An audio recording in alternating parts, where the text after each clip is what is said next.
Signature TV, news in your pocket.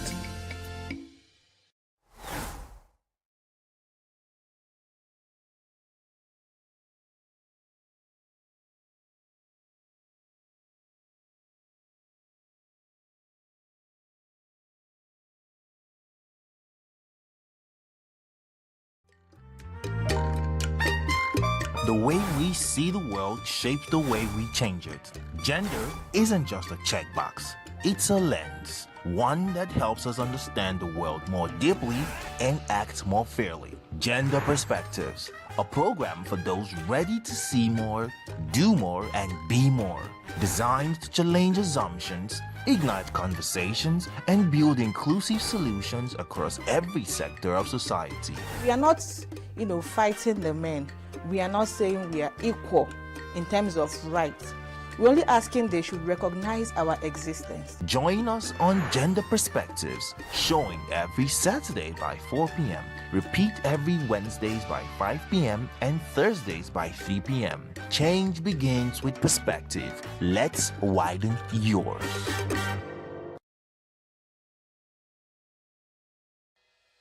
Health is more than a diagnosis. It's your lifestyle, your choices, and your future. Join us on Inside Health, your weekly deep dive into the stories, science, and solutions shaping your well-being. From expert interviews to real-life journeys of healing and hope, we cover it all. One of the complications of cancer management or treatment is they have some of them, at one point in time, you see them having anemia. Okay, so you see them at times being transfused. But at the same time, you come in with a diet. Nutrition, mental health, innovations in medicine, fitness, and everyday wellness. Whether you're managing a condition, staying informed, or just living your best life, Inside Health is your trusted guide. I'm Chigichi Agorom, and I'll be with you every week on Inside Health, only on Signature TV.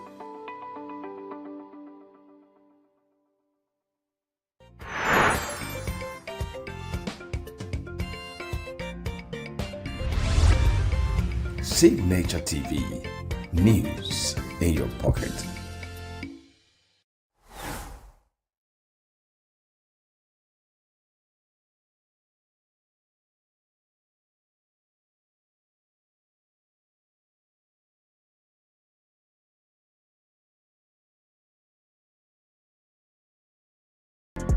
Get plugged into the heartbeat of entertainment on The Hub, your ultimate show on E-Vibes.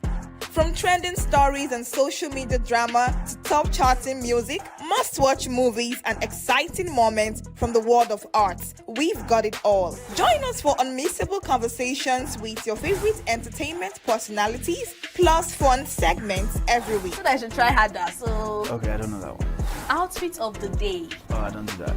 That's some Gen Z stuff. Oh, now you say it's a Gen Z stuff. It's everything you love about entertainment, served fresh every week at 1 p.m. with weekend repeats just in case you missed it. The Hub's on E-Vibes, where the vibes never stop. Only on Signature TV.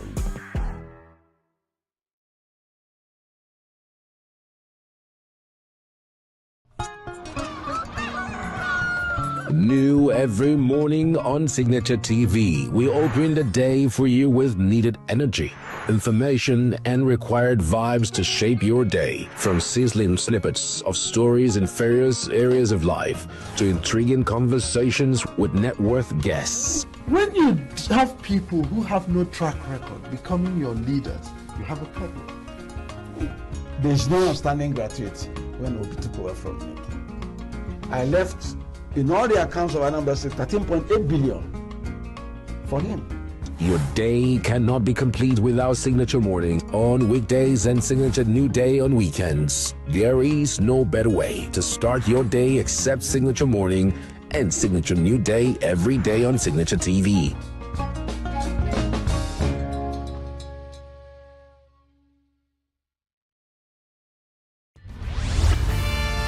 We are local. International communities observing When the meat market is in chaos, people We in support of this motion as amended, say aye. Aye. We have taken the vote by default. We are international. Israeli airstrikes. Donald Trump left us the worst unemployment.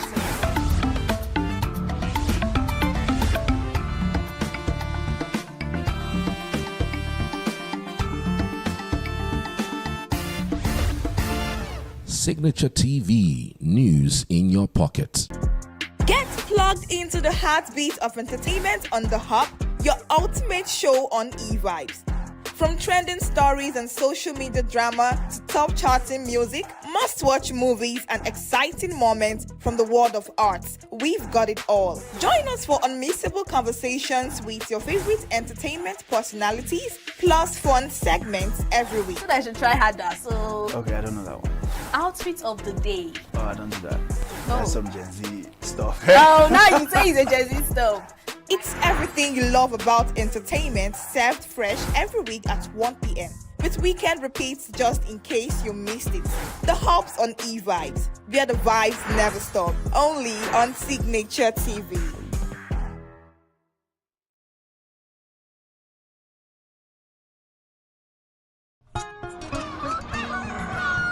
New every morning on Signature TV, we open the day for you with needed energy, information, and required vibes to shape your day. From sizzling snippets of stories in various areas of life to intriguing conversations with net worth guests. When you have people who have no track record becoming your leaders, you have a problem.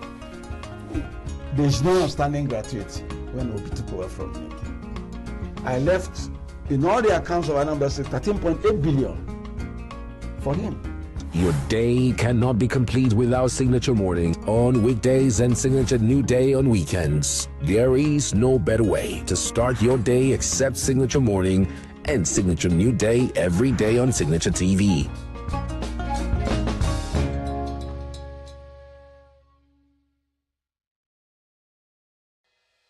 Health is more than a diagnosis. It's your lifestyle, your choices, and your future. Join us on Inside Health, your weekly deep dive into the stories, science, and solutions shaping your well-being. From expert interviews to real-life journeys of healing and hope, we cover it all. One of the complications of cancer management or treatment is they have some of them at one point in time, you see them having anemia. Okay, so you see them at times being transfused. But at the same time, you come in with a diet. Nutrition, mental health, innovations in medicine, fitness, and everyday wellness. Whether you're managing a condition, staying informed, or just living your best life, Inside Health is your trusted guide. I'm Tigiti Agorum, and I'll be with you every week on Inside Health, only on Signature TV.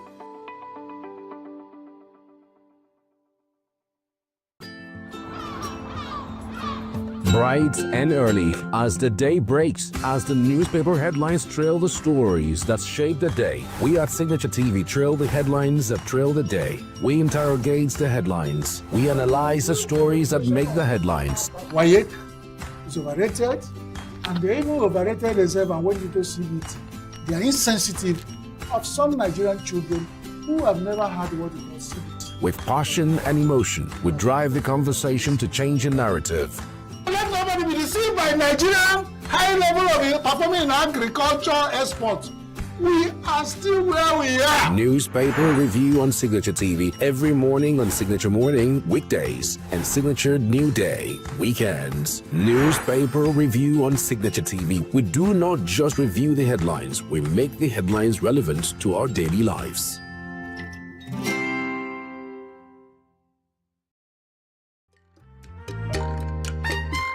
The way we see the world shapes the way we change it. Gender isn't just a checkbox, it's a lens, one that helps us understand the world more deeply and act more fairly. Gender Perspectives, a program for those ready to see more, do more, and be more. Designed to challenge assumptions, ignite conversations, and build inclusive solutions across every sector of society. We are not, fighting the men.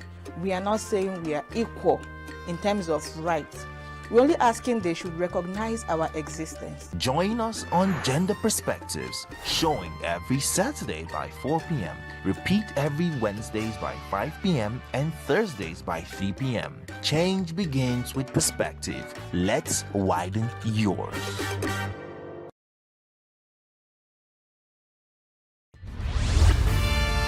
We are local. International communities observing Just finished the Why the meat market is in chaos. People are We are national.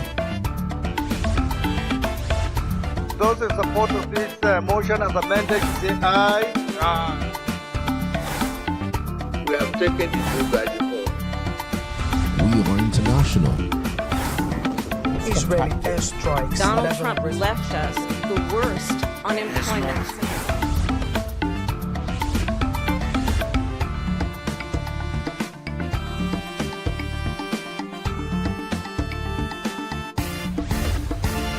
Signature TV, news in your pocket.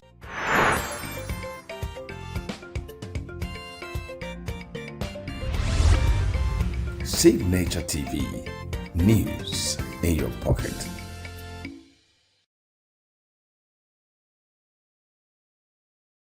Every second, every minute, every day, news is breaking. Events occur and there are new developments. At Signature TV, we follow these stories objectively, bringing all sides without bias, explaining the complex issues, breaking down the numbers, and investigating the issues behind the news. Anywhere and everywhere, near or far, wherever the news is, we will be there. Signature TV. News in your pocket.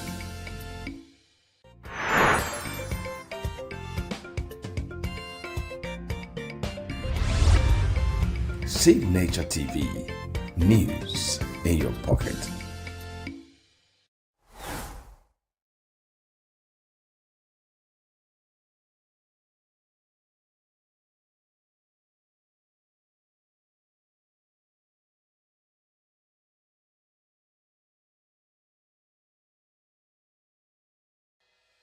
Health is more than a diagnosis. It's your lifestyle, your choices, and your future. Join us on Inside Health, your weekly deep dive into the stories, science, and solutions shaping your well-being. From expert interviews to real-life journeys of healing and hope, we cover it all. One of the complications of cancer management or treatment is they have some of them at one point in time, you see them having anemia. Okay, so you see them at times being transfused. But at the same time, you come in with a diet. Nutrition, mental health, innovations in medicine, fitness, and everyday wellness. Whether you're managing a condition, staying informed, or just living your best life, Inside Health is your trusted guide. I'm Tigiti Agorum, and I'll be with you every week on Inside Health, only on Signature TV.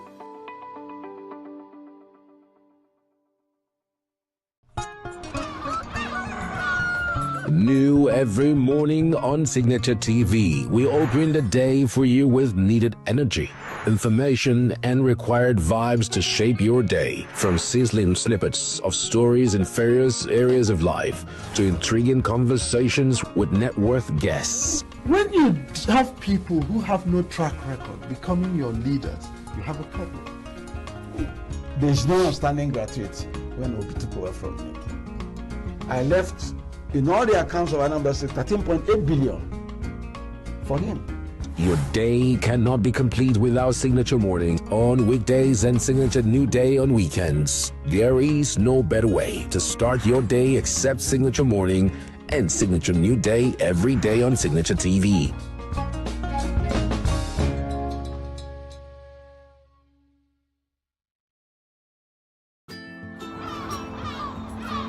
Bright and early as the day breaks, as the newspaper headlines trail the stories that shape the day, we at Signature TV trail the headlines that trail the day. We interrogate the headlines. We analyze the stories that make the headlines. Why is overrated and they even overrated themselves and went into CBT. They are insensitive of some Nigerian children who have never had what it was CBT. With passion and emotion, we drive the conversation to change the narrative. Let nobody be deceived by Nigerian high level of performing in agriculture export. We are still where we are. Newspaper review on Signature TV every morning on Signature Morning, weekdays, and Signature New Day, weekends. Newspaper review on Signature TV. We do not just review the headlines, we make the headlines relevant to our daily lives.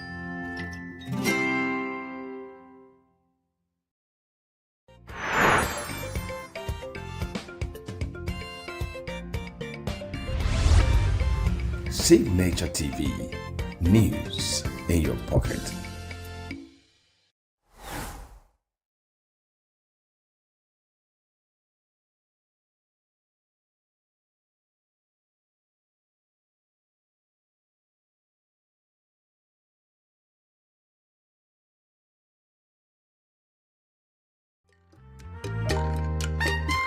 The way we see the world shapes the way we change it. Gender isn't just a checkbox, it's a lens, one that helps us understand the world more deeply and act more fairly. Gender Perspectives, a program for those ready to see more, do more, and be more. Designed to challenge assumptions, ignite conversations, and build inclusive solutions across every sector of society. We are not, fighting the men. We are not saying we are equal in terms of rights. We're only asking they should recognize our existence. Join us on Gender Perspectives, showing every Saturday by 4 p.m. Repeat every Wednesdays by 5 p.m. and Thursdays by 3 p.m. Change begins with perspective. Let's widen yours.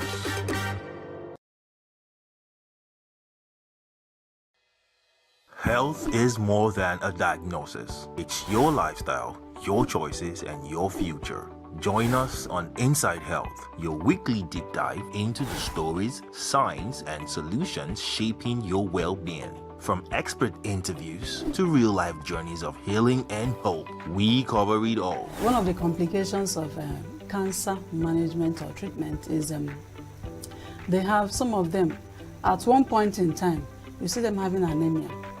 Okay, so you see them at times being transfused. But at the same time, you come in with a diet. Nutrition, mental health, innovations in medicine, fitness, and everyday wellness. Whether you're managing a condition, staying informed, or just living your best life, Inside Health is your trusted guide. I'm Chigichi Agorom, and I'll be with you every week on Inside Health, only on Signature TV.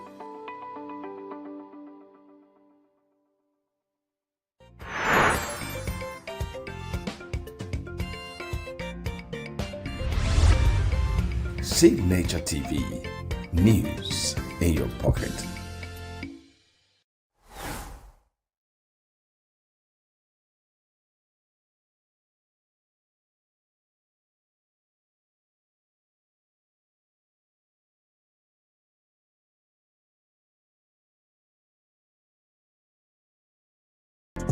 Get plugged into the heartbeat of entertainment on The Hub, your ultimate show on e-vibes.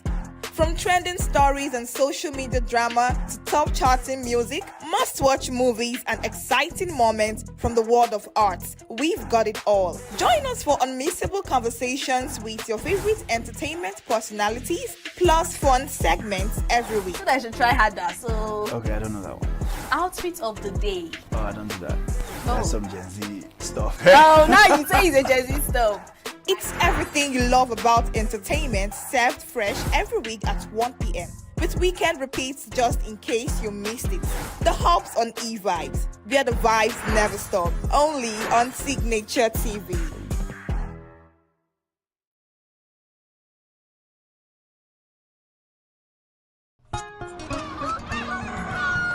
New every morning on Signature TV, we open the day for you with needed energy, information, and required vibes to shape your day. From sizzling snippets of stories in various areas of life to intriguing conversations with net worth guests. When you have people who have no track record becoming your leaders, you have a problem. There's no outstanding gratuity when Obi took over from me. I left in all the accounts of Anambra State 13.8 billion for him. Your day cannot be complete without Signature Morning on weekdays and Signature New Day on weekends. There is no better way to start your day except Signature Morning and Signature New Day every day on Signature TV.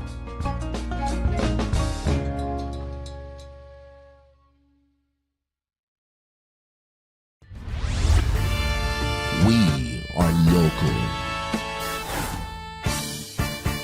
International communities observing every Why the meat market is in chaos. People are... We are national. Those in support of this motion as amended, say aye. Aye. We have taken the bill by default. We are international. Israeli airstrikes. Donald Trump left us the worst unemployment.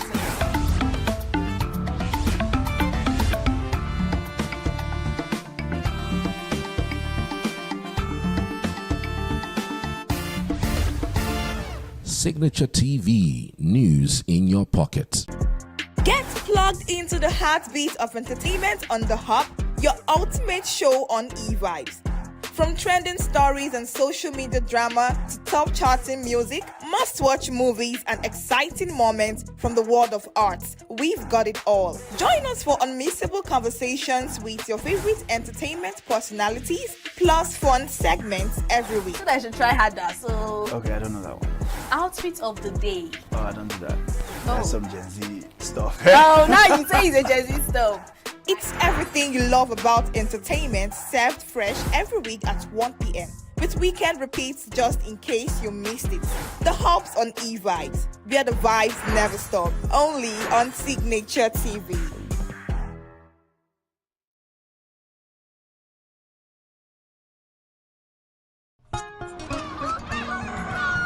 New every morning on Signature TV, we open the day for you with needed energy, information, and required vibes to shape your day. From sizzling snippets of stories in various areas of life to intriguing conversations with net worth guests. When you have people who have no track record becoming your leaders, you have a problem. There's no outstanding gratuity when Obi took over from me. I left in all the accounts of Anambra State 13.8 billion for him. Your day cannot be complete without Signature Morning on weekdays and Signature New Day on weekends. There is no better way to start your day except Signature Morning and Signature New Day every day on Signature TV.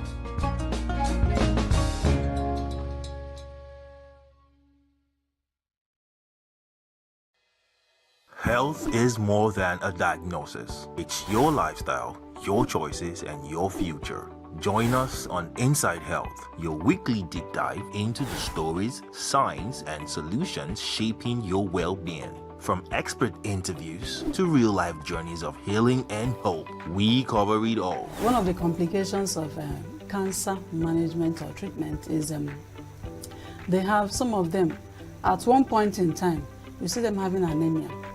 Okay, so you see them at times being transfused. But at the same time, you come in with a diet. Nutrition, mental health, innovations in medicine, fitness, and everyday wellness. Whether you're managing a condition, staying informed, or just living your best life, Inside Health is your trusted guide. I'm Tigiti Agorom, and I'll be with you every week on Inside Health, only on Signature TV.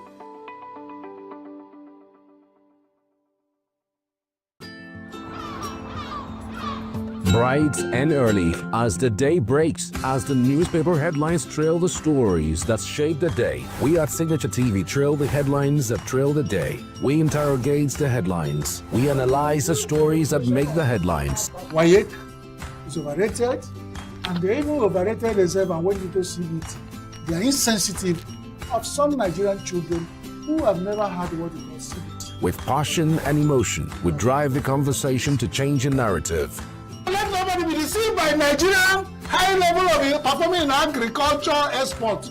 we are still where we are. Newspaper review on Signature TV every morning on Signature Morning, weekdays, and Signature New Day, weekends. Newspaper review on Signature TV. We do not just review the headlines, we make the headlines relevant to our daily lives.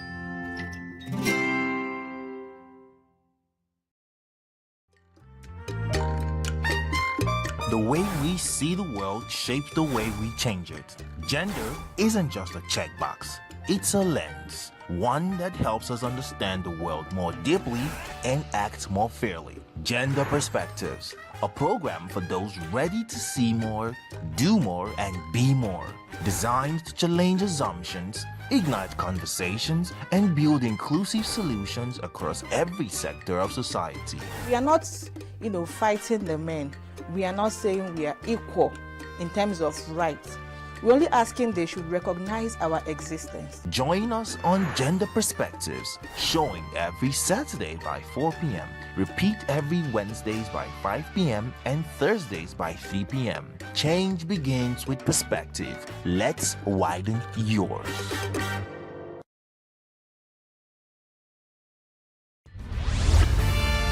We are local. International communities observing Where the meat market is in chaos. People are... We are national. Those in support of this motion as amended, say aye. Aye. We have taken the blue badge report. We are international. Israeli airstrikes. Donald Trump left us the worst unemployment.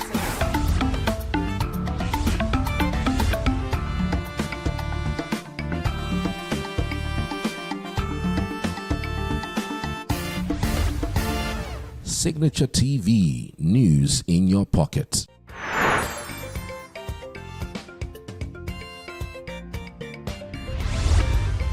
Signature TV, news in your pocket.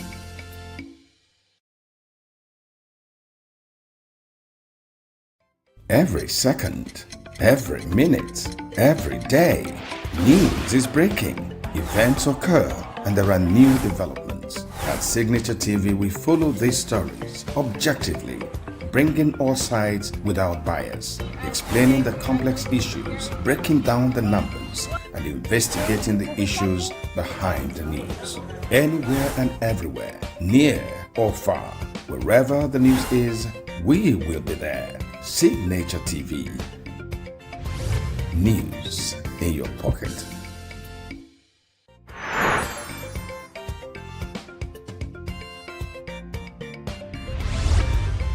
Signature TV. News in your pocket.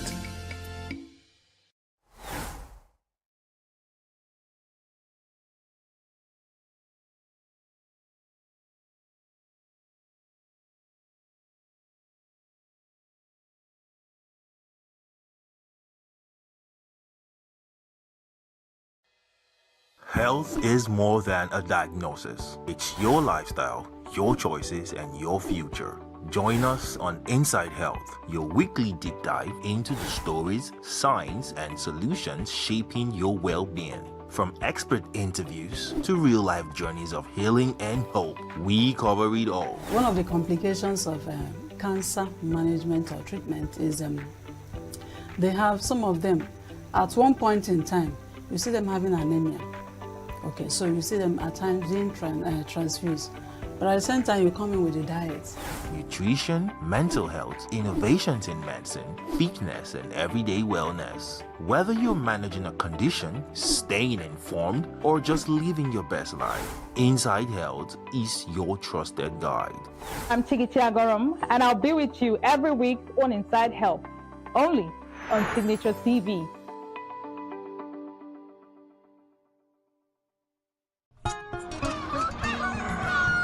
New every morning on Signature TV. We open the day for you with needed energy, information, and required vibes to shape your day. From sizzling snippets of stories in various areas of life to intriguing conversations with net worth guests. When you have people who have no track record becoming your leaders, you have a problem. There is no outstanding gratuity when Obi took over from me. I left in all the accounts of Anambra State 13.8 billion for him. Your day cannot be complete without Signature Morning on weekdays and Signature New Day on weekends. There is no better way to start your day except Signature Morning and Signature New Day every day on Signature TV.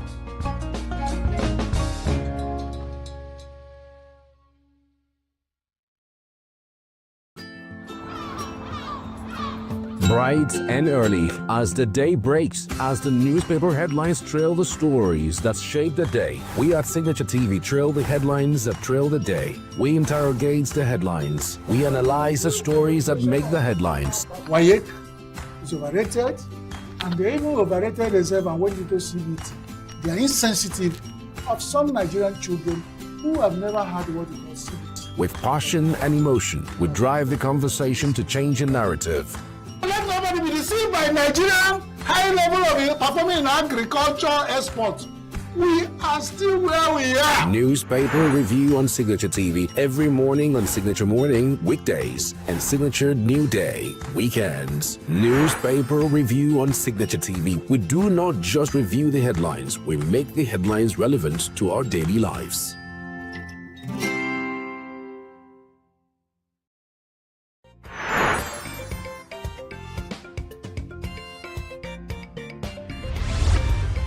Signature TV, news in your pocket.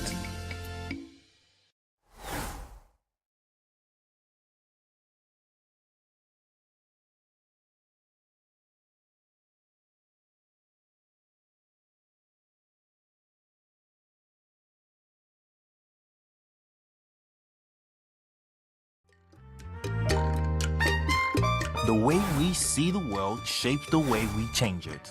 Gender isn't just a checkbox, it's a lens, one that helps us understand the world more deeply and act more fairly. Gender Perspectives, a program for those ready to see more, do more, and be more. Designed to challenge assumptions, ignite conversations, and build inclusive solutions across every sector of society. We are not, fighting the men. We are not saying we are equal in terms of rights. We're only asking they should recognize our existence. Join us on Gender Perspectives, showing every Saturday by 4 p.m. Repeat every Wednesdays by 5 p.m. and Thursdays by 3 p.m. Change begins with perspective. Let's widen yours.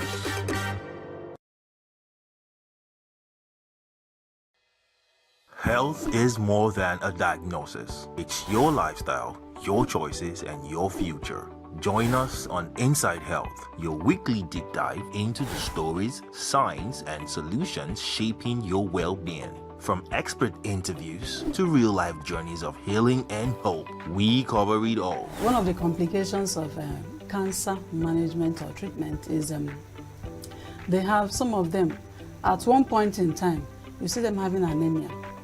Okay, so you see them at times being transfused. But at the same time, you come in with a diet. Nutrition, mental health, innovations in medicine, fitness, and everyday wellness. Whether you're managing a condition, staying informed, or just living your best life, Inside Health is your trusted guide. I'm Chigichi Agorom, and I'll be with you every week on Inside Health, only on Signature TV.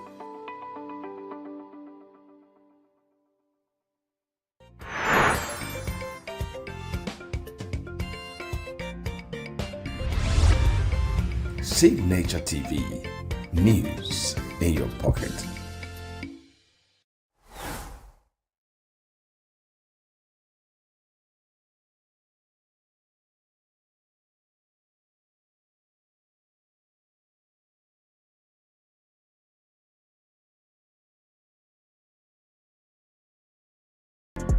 Get plugged into the heartbeat of entertainment on The Hub, your ultimate show on e-vibes.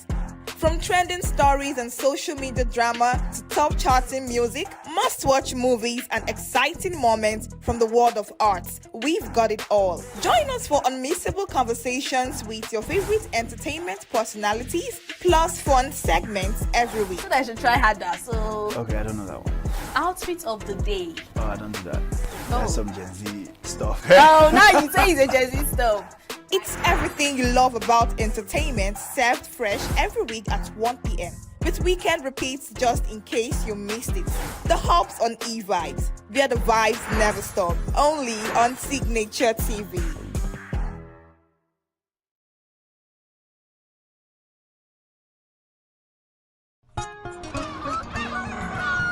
New every morning on Signature TV, we open the day for you with needed energy, information, and required vibes to shape your day. From sizzling snippets of stories in various areas of life to intriguing conversations with net worth guests. When you have people who have no track record becoming your leaders, you have a problem. There's no outstanding gratuity when Obi took over from me. I left in all the accounts of our numbers 13.8 billion for him. Your day cannot be complete without Signature Morning on weekdays and Signature New Day on weekends. There is no better way to start your day except Signature Morning and Signature New Day every day on Signature TV.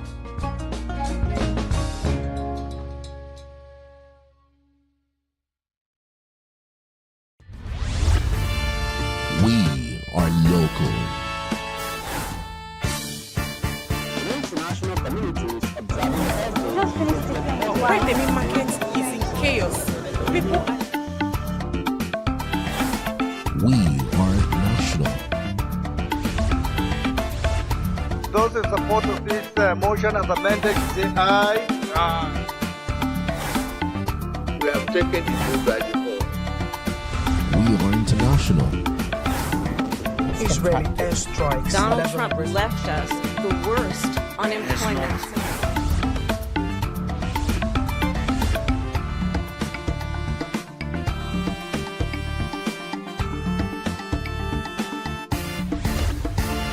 Signature TV, news in your pocket.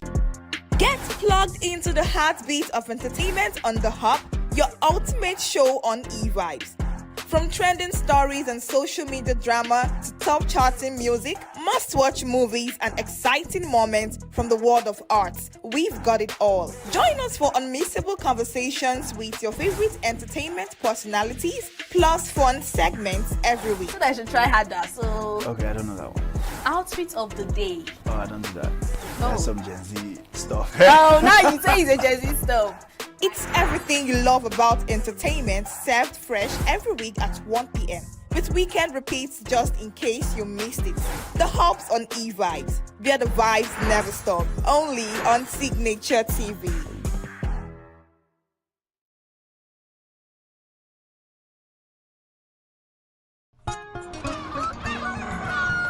New every morning on Signature TV, we open the day for you with needed energy, information, and required vibes to shape your day. From sizzling snippets of stories in various areas of life to intriguing conversations with net worth guests. When you have people who have no track record becoming your leaders, you have a problem.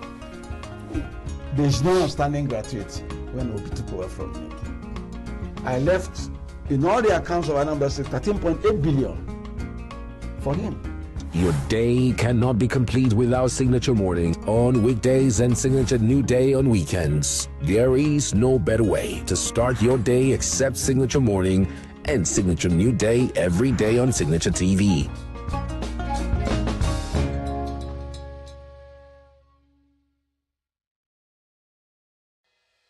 Health is more than a diagnosis. It's your lifestyle, your choices, and your future.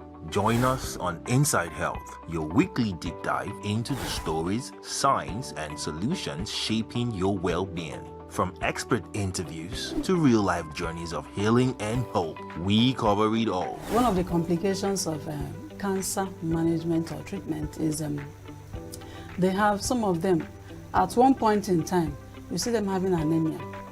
Okay, so you see them at times being transfused. But at the same time, you come in with the diet. Nutrition, mental health, innovations in medicine, fitness, and everyday wellness. Whether you're managing a condition, staying informed, or just living your best life, Inside Health is your trusted guide. I'm Tigiti Agorum, and I'll be with you every week on Inside Health, only on Signature TV.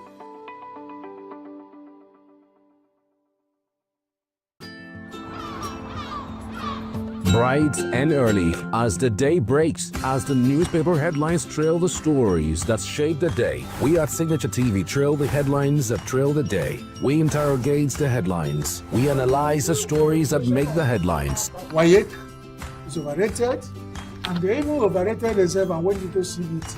They are insensitive of some Nigerian children who have never had what they call CBT. With passion and emotion, we drive the conversation to change the narrative.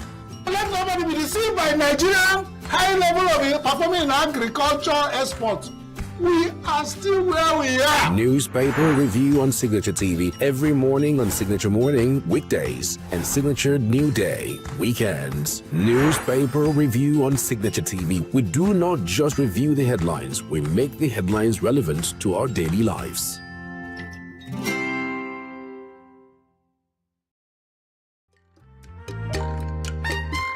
The way we see the world shapes the way we change it. Gender isn't just a checkbox, it's a lens, one that helps us understand the world more deeply and act more fairly. Gender Perspectives, a program for those ready to see more, do more, and be more. Designed to challenge assumptions, ignite conversations, and build inclusive solutions across every sector of society. We are not, fighting the men. We are not saying we are equal in terms of rights. We're only asking they should recognize our existence. Join us on Gender Perspectives, showing every Saturday by 4 p.m. Repeat every Wednesdays by 5 p.m. and Thursdays by 3 p.m. Change begins with perspective. Let's widen yours.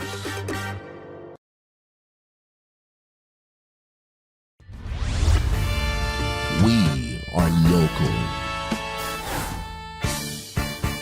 International communities observing every Right, the main market is in chaos. People are We are national.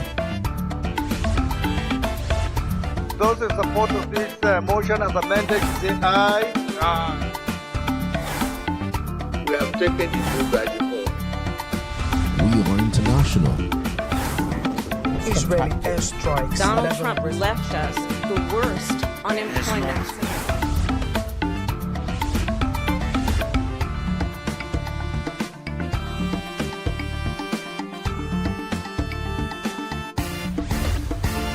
Signature TV, news in your pocket.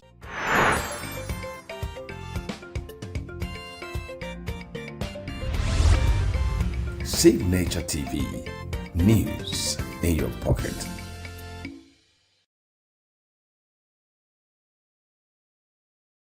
Every second, every minute, every day, news is breaking. Events occur and there are new developments. At Signature TV, we follow these stories objectively, bringing all sides without bias, explaining the complex issues, breaking down the numbers, and investigating the issues behind the news. Anywhere and everywhere, near or far, wherever the news is, we will be there. Signature TV. News in your pocket.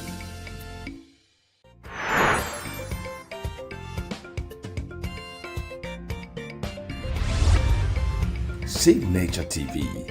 News in your pocket.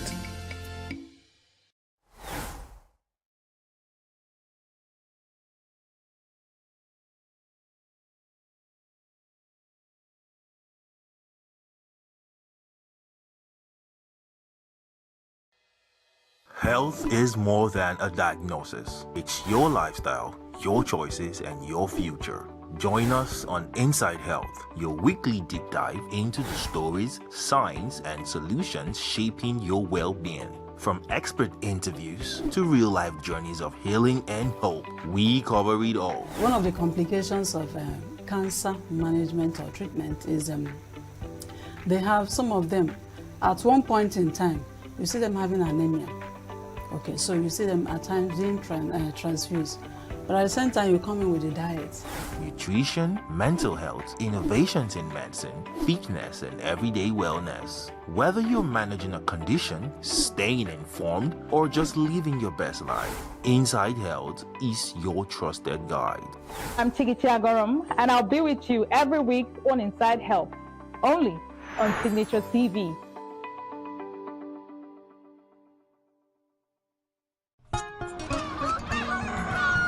New every morning on Signature TV, we open the day for you with needed energy, information, and required vibes to shape your day. From sizzling snippets of stories in various areas of life to intriguing conversations with net worth guests. When you have people who have no track record becoming your leaders, you have a problem. There's no outstanding gratuity when Obi took over from me. I left in all the accounts of Anambra State 13.8 billion for him. Your day cannot be complete without Signature Morning on weekdays and I. We have taken it by default. We are international. Israeli airstrikes. Donald Trump left us the worst unemployment.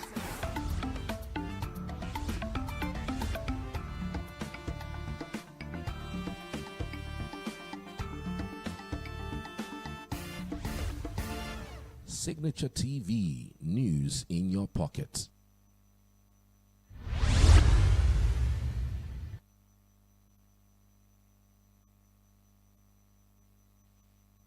Before one is made a Chief Justice of the Federation, the appointment has to be sanctioned by the National Judicial Council.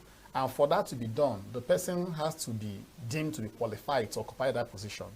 For instance, there is a particular number of years because in as much as it is conventional for the Chief Justice of the Federation to be appointed from the serving Justice of the Supreme Court, there is no law that also prohibits the president from even going outside the confines of the Justice of the Supreme Court to appoint a practicing lawyer. For instance, a practicing lawyer who has practiced law for at least up to 10 years in the country is also qualified to be a judge, in which case the president can go outside the shores of the already existing Justice of the Supreme Court to appoint. So if, for instance, the person you are trying to put forward is not qualified constitutionally to occupy that particular position, then that would be a ground upon which the Senate will say no, that you have forwarded this person's name for us to give our stamp of approval, but we will not do that. Secondly, prima facie, the candidate may be qualified, but there may be an allegation, a very fundamental allegation against that person. Let's allegation bordering on corruption. If prima facie the allegation is weighty, then the Senate may say that based on public policy, that if you have the right to, to put forward the name or names of candidates, as the case may be, who you want to occupy this particular position, that this particular individual whose name you have forwarded to us, that there are fundamental challenges that has bedeviled his candidacy based on so and so reports, let's say security reports, if there is a very, not just flimsy, there is a very cogent security report against the person sought to be made the Chief Justice of the Federation, based on that security report, the Senate can say, based on national interest, that we will not be given our approval, in as much as the president is given that powers to appoint whoever he wants to, subject to the fact that that appointment must be done in line with the Constitution. So it's not an open-ended power. And that's why the National Judicial Council is there to ensure that whoever may be put forward to occupy that position should be someone who is constitutionally qualified to occupy that position.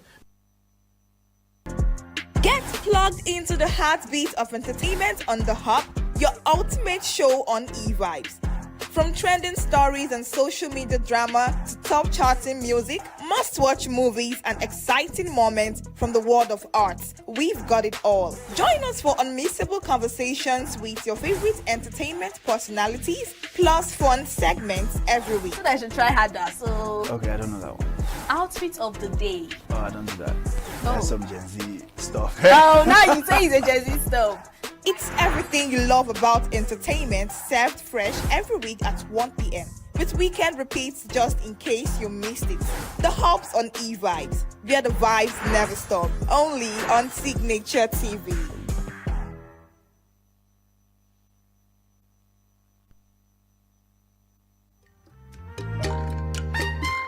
The way we see the world shapes the way we change it. Gender isn't just a checkbox, it's a lens. One that helps us understand the world more deeply and act more fairly.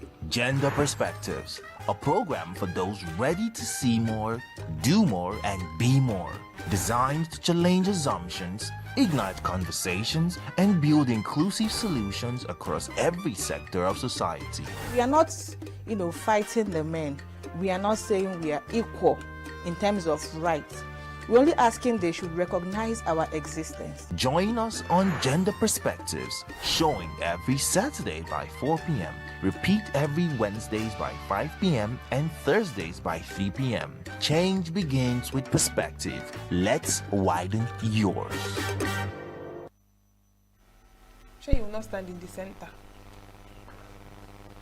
Welcome back. Now, talking about communication for development. Now, it's more than just spreading information, but using communication to drive social change and empower communities, particularly ensuring that men and women have equal access to information and decision-making and participation.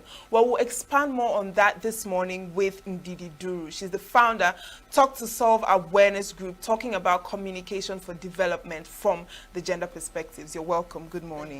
Good morning. Good morning. Okay, so just let's dive right into this conversation. What does communication for development mean to you? And why is it also important when applying it to the gender perspective? Okay, so just like the name applies, communication for development, whatever brings a change to the society, whatever brings transformation, whatever brings, just alters an anomaly in the system, okay? That is what communication for development is all about. So sometimes in the society, there are things that just don't go the way we expect them to, especially as civilized people, as global citizens. Ways we used to do things that were okay at this point in time needs to be changed. Do you understand? And there has to be a channel to effect this change, and that channel is the communication. That is exactly what you and I are doing, creating awareness. And then when you look at use of technology, you go through social media, where we correct things that we used to think was okay, and now our eyes are open to it. And then looking at it from the gender perspective, now we're talking about gender parity. Okay, now we're talking about seeing what is good for both male and female, seeing how we can accommodate each other for a better future and a better society, seeing how we can avoid discrimination, and seeing how we can avoid leaving some people behind. And that's why we talk about inclusion. So communication for development is whatever information that takes us to the next level, that causes transformation, that engenders real development. So that's exactly what we mean by that. Advancement, actually. Yeah, now, since we're talking on communication, this also borders on information and access to this information and inclusion as well. So how would you say that the gender gap in media affects communication when it comes to development, and what can be done to ensure that both men and women have equal access to the relevant information that they need, particularly in rural and low-income communities? So you said something about gender gap in media. Nobody understands you like you. Do you understand? If the affairs of the media is controlled by men, it's a problem, okay? Women have to be represented as well. There are certain decisions that men cannot take for women. That's the truth about it, okay? The way we work with men should not tell us alone how we should work with them. When women are in the decision-making body, we can say, okay, this works for everybody. I give you an instance. Some people say employing women in certain spaces, that it can be problematic. You know, at some point, she could get pregnant and she'll be away for some time. The moment she starts having children, she gives excuses. I can't travel to this place. I can't be here by this time and all that. While all those are true, you see, it can also be accommodated. Assuming you have a woman in the midst of decision makers, those men, the woman could say, this shouldn't be a disadvantage. We can actually work something out. Okay? Must this meeting be done in the night? It mustn't be done. What if we do it virtually? Okay? What if, because women are involved, there are certain areas we cannot do this meeting just to protect them? Are you seeing the difference right now? There are certain decisions you can't take for women. When you're talking about women's rights, when you're talking about our body, our choices, these decisions cannot be made by men. You understand how it works. A man could say, oh, because a woman gets pregnant and sometimes her menstrual cycle, we can put her in some decision-making bodies or some executive positions or some position that requires strength and all that. You as a woman will say, no, my menstrual cycle is not a problem. My pregnancy does not make me, like, it's not a challenge to me. I can do everything you do. So don't look at me from the pity party. No.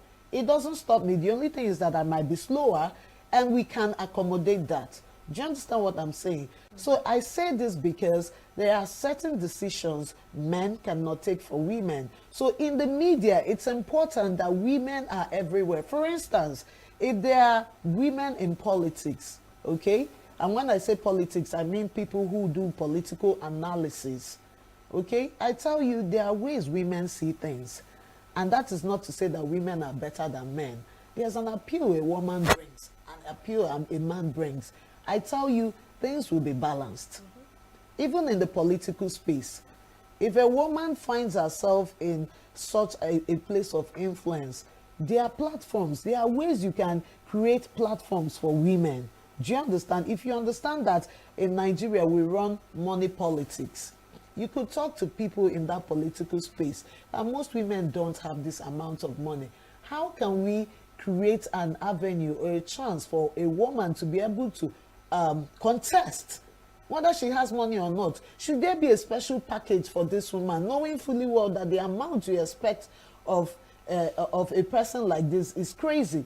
I don't know if you're understanding what I'm saying. So this can only happen when women are on that table making that decision. So yes, that gender gap is still a challenge, but I thank God, like I said, it is evolving. These days I see a lot of women representation in the media, and I pray it will continue. I pray it's not just, you know, before the TV and behind the TV. I also pray that in the decision making bodies, I keep referring to that you have a lot of women there. It would actually affect the way things go. Okay, so what barriers exactly prevent women from accessing and benefiting equally from the communication technologies? Okay, so let me start with illiteracy. You see, when we talk about women, we are actually looking at us, the privileged ones. Okay. But I like to start from the downtrodden, the rural women. How much of information do they have? And these are people who are going to effect a change. The real voters, they are the ones. The real, what do I call them? The real victims of the society, they are the ones. How much information is available to them? How intentional are we about educating them and bringing them up to speed? Up until now, some of them can't even read or write. Okay? And apart from reading, the ones who can read, do they even have access to internet?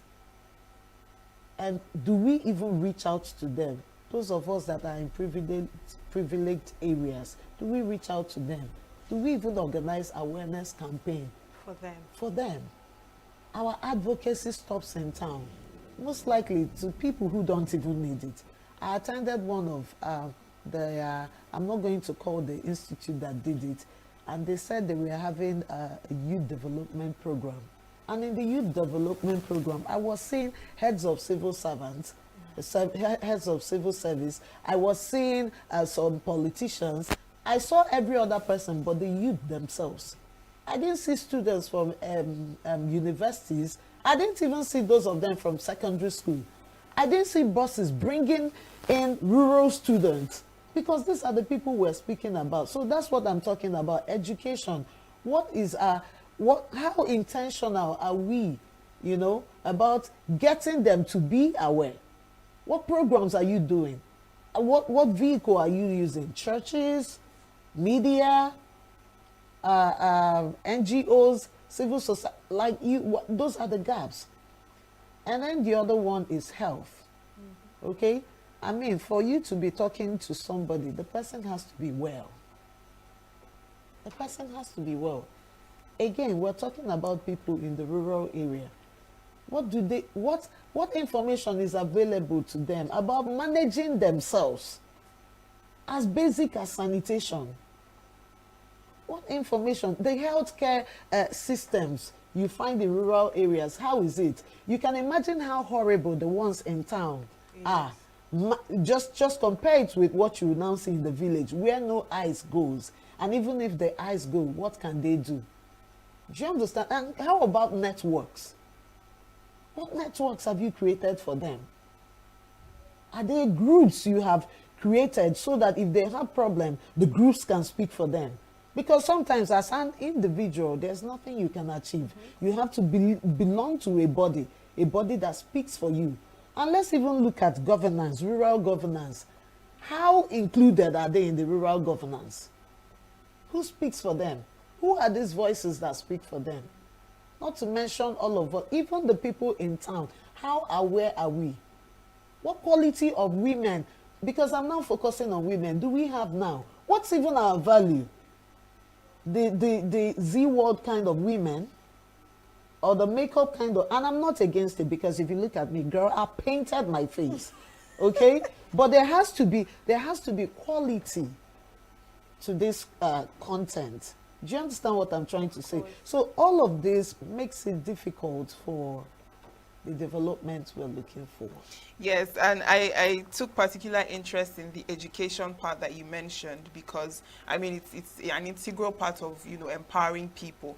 How can we create a gender sensitive communication when it comes to education to bridge this learning and awareness gaps between men and women? And also we see that women are usually targets of these educational campaigns rather than participants, active participants of these things. So how can we shift that narrative?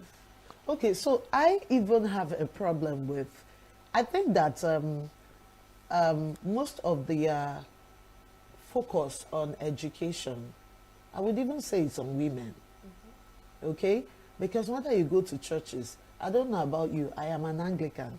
You have Girls Guild, you have Women's Guild, you have Mothers Union, you have everything the woman. And guess what? Oh, as a woman, you are the soul of the family. You are to endure. Christ has told us to be patient. Keep praying for the man. And I'm wondering, when are we going to have Boys Guild? When are we going to have like real, you know how you have Girls Guild, from Girls Guild to Women's Guild, from Women's Guild, and when are we going to have that for men? So if you ask me, I would say a balanced gender education for both men and women. I think this time around, let us focus on the boy child. Imagine telling boys from a young stage to learn to respect women, to treat girls as gold. Do you understand? To accommodate girls, to be intentional in making sure a girl is on any table and platform you find yourself. To treat a woman with love, with respect. That's how it starts. Boys should be taught that. Imagine growing up and your mom is, Chinwe, go and wash the plate. You go and do this one. And then you're telling the boy, you're on Oche. Take care of yourself. Take care of your sisters. Why talking to them? Talk to them with respect and all that. Tell them what to do. Do you understand what I'm saying? So from day one, you have told the guy you are king. You tell them what to do. They run around for you. They fetch you water. They cook. Do you understand that entitlement mentality? You have implanted it on the child from childhood. Guess what? He grows with this all through his primary education. There is no gender education. Nobody teaches you that. Nobody teaches you to be gender sensitive. In fact, the other time my daughter was telling me, Mommy, that every games period, though, that guys chance us. They play basketball and they play football, and then we're asked to sit down and watch. But if you started teaching these children gender parity or gender education from day one, they would know that, listen, as much as I want to play basketball, these people also want to play. So we'll have to alternate it. Okay, everyone must be included on this sports table. So ladies, now that you want to play basketball, can we do it? You play on Monday, I play on Tuesday. Okay, so it's just the gender education that I'm talking about. We must be intentional about this. We must entrench it in our church communication, in the social media, whatever platform of dissemination of information. We must be intentional about gender education. Whatever you want to talk about, make sure you balance it. Say everyone, be sensitive to such topics. So when we talk about gender education, what does the curriculum even contain? What does it contain? Have we started talking about violence against women? How it even starts? How the family supports it, the society? The church? Have we started teaching ourselves that? What are we even, the gender education we're talking about, the educated ones in the church, what do we discuss with our pastors? Because some of these pastors that interpret the Bible and turn it upside down are abusers themselves. I'm telling you the truth. You hide under evangelism and all that. You deny your family your presence. You deny your family your role as a father because you claim you're raising life. So no, there's something called work-life balance. And this kind of damaged person goes to the church to preach to them. And I'm not just singling out the church. Even in offices, how do our bosses treat women? When you talk to a woman, I don't know whether you've seen bosses that are nice when they are talking with men and very rude when they talk to women. They have no respect, no regard for women. You see it in the choices of topics they give to you as a woman. I've mentioned it here before. You want to talk about something sensitive, something that requires high IQ, you assemble the men. And then something that requires caregiving, you call the women. You haven't insulted a woman, but you have told her that there's a place she belongs to. And that's the way the wider society see women. People of caregiving, caregivers. You relegate them to the background. You don't even stimulate them to give you what they can. It is because someone gave Akonyele a chance that we even knew somebody like her. Okay, so let's look at the role that men can also play in situations like this. What role can men play in gender-sensitive communication for development? Cooperating with women, joining us in this fight to giving women a voice. That's what they can do. Just imagine as a man that in an office where you are a head or a boss, and you see some people, acting in a, how do I put it now? Manifesting discriminatory manners or rules. What you should do at that moment is to tell them that our company does not approve of this. In fact, if you study the cause of our company or the vision it is contained there. So make sure that wherever you head, that you're intentional about talking about gender equality and gender balancing. That is how men can do it. They can lend a voice on their different platforms. Wherever they find themselves, they can talk about that, how to educate others. Another thing is to help the boy child realize the relevance of the girl child and what we can achieve if we decide to work together. I think this is the most important thing they can do. And then to support platforms that promote women. Those are the things we can do. When we talk about women empowerment, people need to sponsor such things. Capacity building, skill acquisition. When you hear about financial information or leeway, let the women know about it. Whatever you can do to help them become somebody, have a voice, and have a place on the table of societal development, do it. That's how men can help women develop. Now, what about journalists, women who are in communication of all sorts, whether it's traditional media, social media, or any other kind?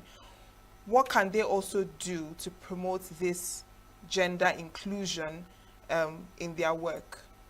That's exactly what you're doing. Okay, be intentional about propagating ideas on gender balancing. Whatever space you get, do it. Whether you're on the social media, you know, talk about accommodation, not just inclusion. Accommodation is an unfair statement. Inclusion, why it is necessary to have women on that table. Because you can't speak for them. You need to allow these people to speak to you, and they will tell you their problems. They will tell you where it hurts. I remember one of the awareness campaigns we went for, we were talking to women and all that, and one of them raised her hand. And she said, "My dear, I enjoyed all that you have told me, but the truth about it is that there is no money. You can't be telling me to learn this skill and learn the other one." She said, "The last time you came here, remember the skill you taught us?" I said, "Yes." She said, "Well, you also taught us apprenticeship." I said, "Yes." She said, "I have gone there. We have learnt the tailoring and everything. There's no machine to do it." So someone has to help us. If you can help us reach out to our chief and tell them to call the wealthy people in our society to see how they can raise funds for people like us. She said, "All you just need to do for me is to give me one sewing machine. I don't even need a shop. I can do it under the tree." Do you understand? I'm able to know this because I actually got to the grassroots, gave her a platform to speak. If I didn't do that, I would have just said, the problem is the knowledge. They don't have the knowledge. Once they have the knowledge, that's all that matters. No, now they have the knowledge, but they don't have the resources. And I do know that there are centers that their duties could be to empower people like this, but they don't have that information. So the work of a journalist is to help them find out how they can access this help, if it is available. Find out how they can, the society can mitigate their problems. It is doable. Okay, just like now, you know, like the ethical considerations to put in place when addressing issues like this. What are those considerations that people can also put in place when we have sensitive conversations like this? Okay, I think lawyers should be in the best position to answer this. As far as I'm concerned, as long as you're not taking a person's personal, this is my understanding, a personal life to the public, anything that would damage the person or the institution involved in that. That's my understanding. I really don't want to go so much into this so that I don't say what I'm not very sure of. All right. Yes. So now looking at Nigeria, how would you assess our progress so far when it comes to integrating this gender inclusion that we're talking about into communication for development? Well, I must say there's an improvement. It is evolving. It was not always like this. Okay, I think there's, in fact, let's not even underestimate the power of social media. Social media has done a lot for women. I mean, I don't want to call name. In the recent time, there is a case of a powerful man being married to some lady, underprivileged lady, in my opinion, you know, and for whatever reason, you know, everybody has been pushing for the lady, you know, and pushing for the lady is not necessarily because the people love the lady, but I think it is because people are speaking for other ladies who don't have a voice, a platform, who don't have opportunity to be seen. Do you understand? Many years back, you wouldn't have been able to do this. Where will you see the woman? I mean, if you look at the laws we have, whether it is rape, whether it is violence against women, you will see that it is still vague.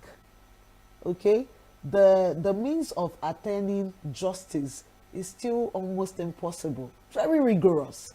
You know why? Because the people behind that are mostly men. The day you have majority of the women taking this decision, oh my God, you will see how rape will end in Nigeria. Okay. Because it will be stringent. We are the recipients of this, so we know how it hurts. We're not going to make it as rigorous as they have made it. Thank you so much for joining us today. You're welcome.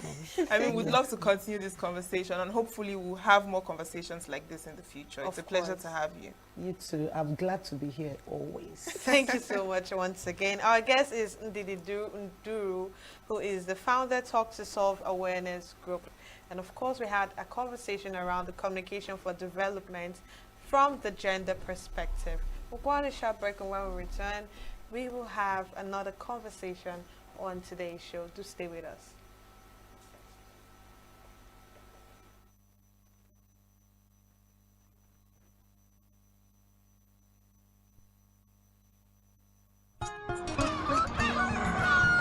New every morning on Signature TV, we open the day for you with needed energy, information, and required vibes to shape your day. From sizzling snippets of stories in various areas of life to intriguing conversations with net worth guests. When you have people who have no track record becoming your leaders, you have a problem. There's no outstanding gratuity when Obi took over from me. I left in all the accounts of Anambra State 13.8 billion for him. Your day cannot be complete without Signature Morning on weekdays and Signature New Day on weekends. There is no better way to start your day except Signature Morning and Signature New Day every day on Signature TV.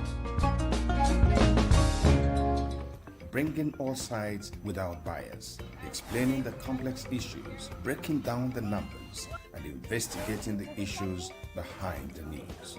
Anywhere and everywhere, near or far, wherever the news is, we will be there. Signature TV.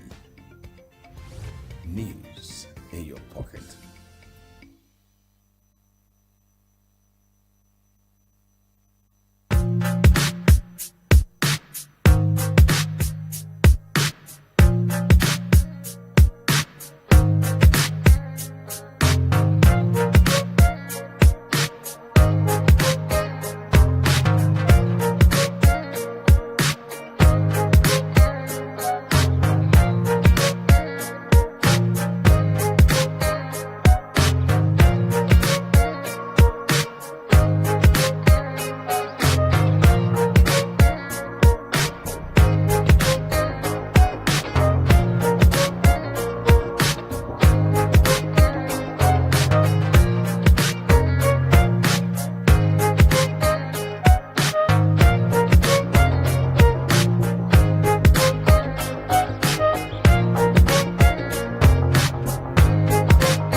Plugged into the heartbeat of entertainment on The Hub, your ultimate show on e-vibes.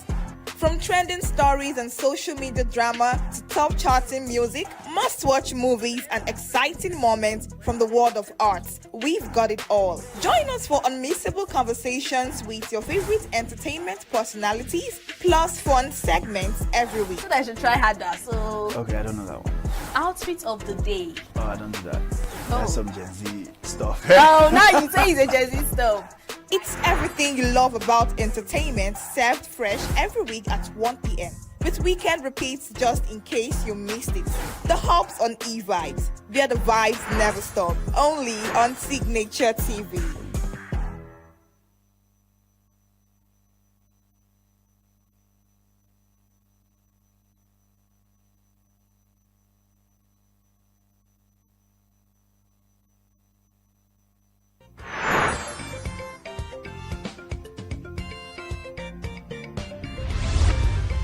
Signature TV, news in your pocket.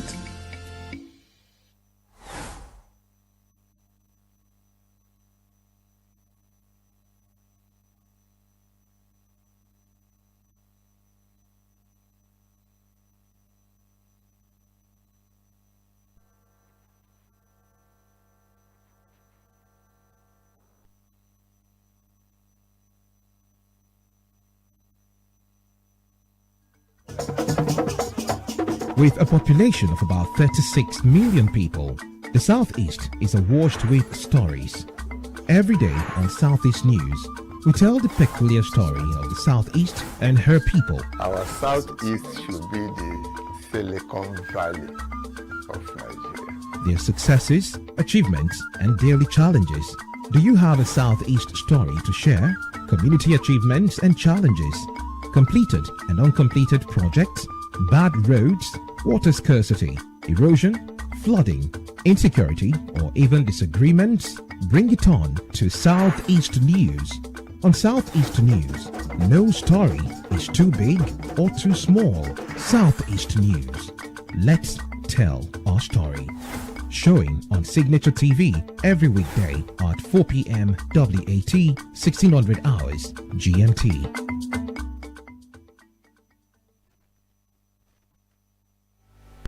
You're still watching Signature Morning on Signature TV. Now, Nigeria's democracy continues to grapple with deep-seated challenges, particularly in our electoral process. And now we see that even among the youth who make up the largest voting bloc.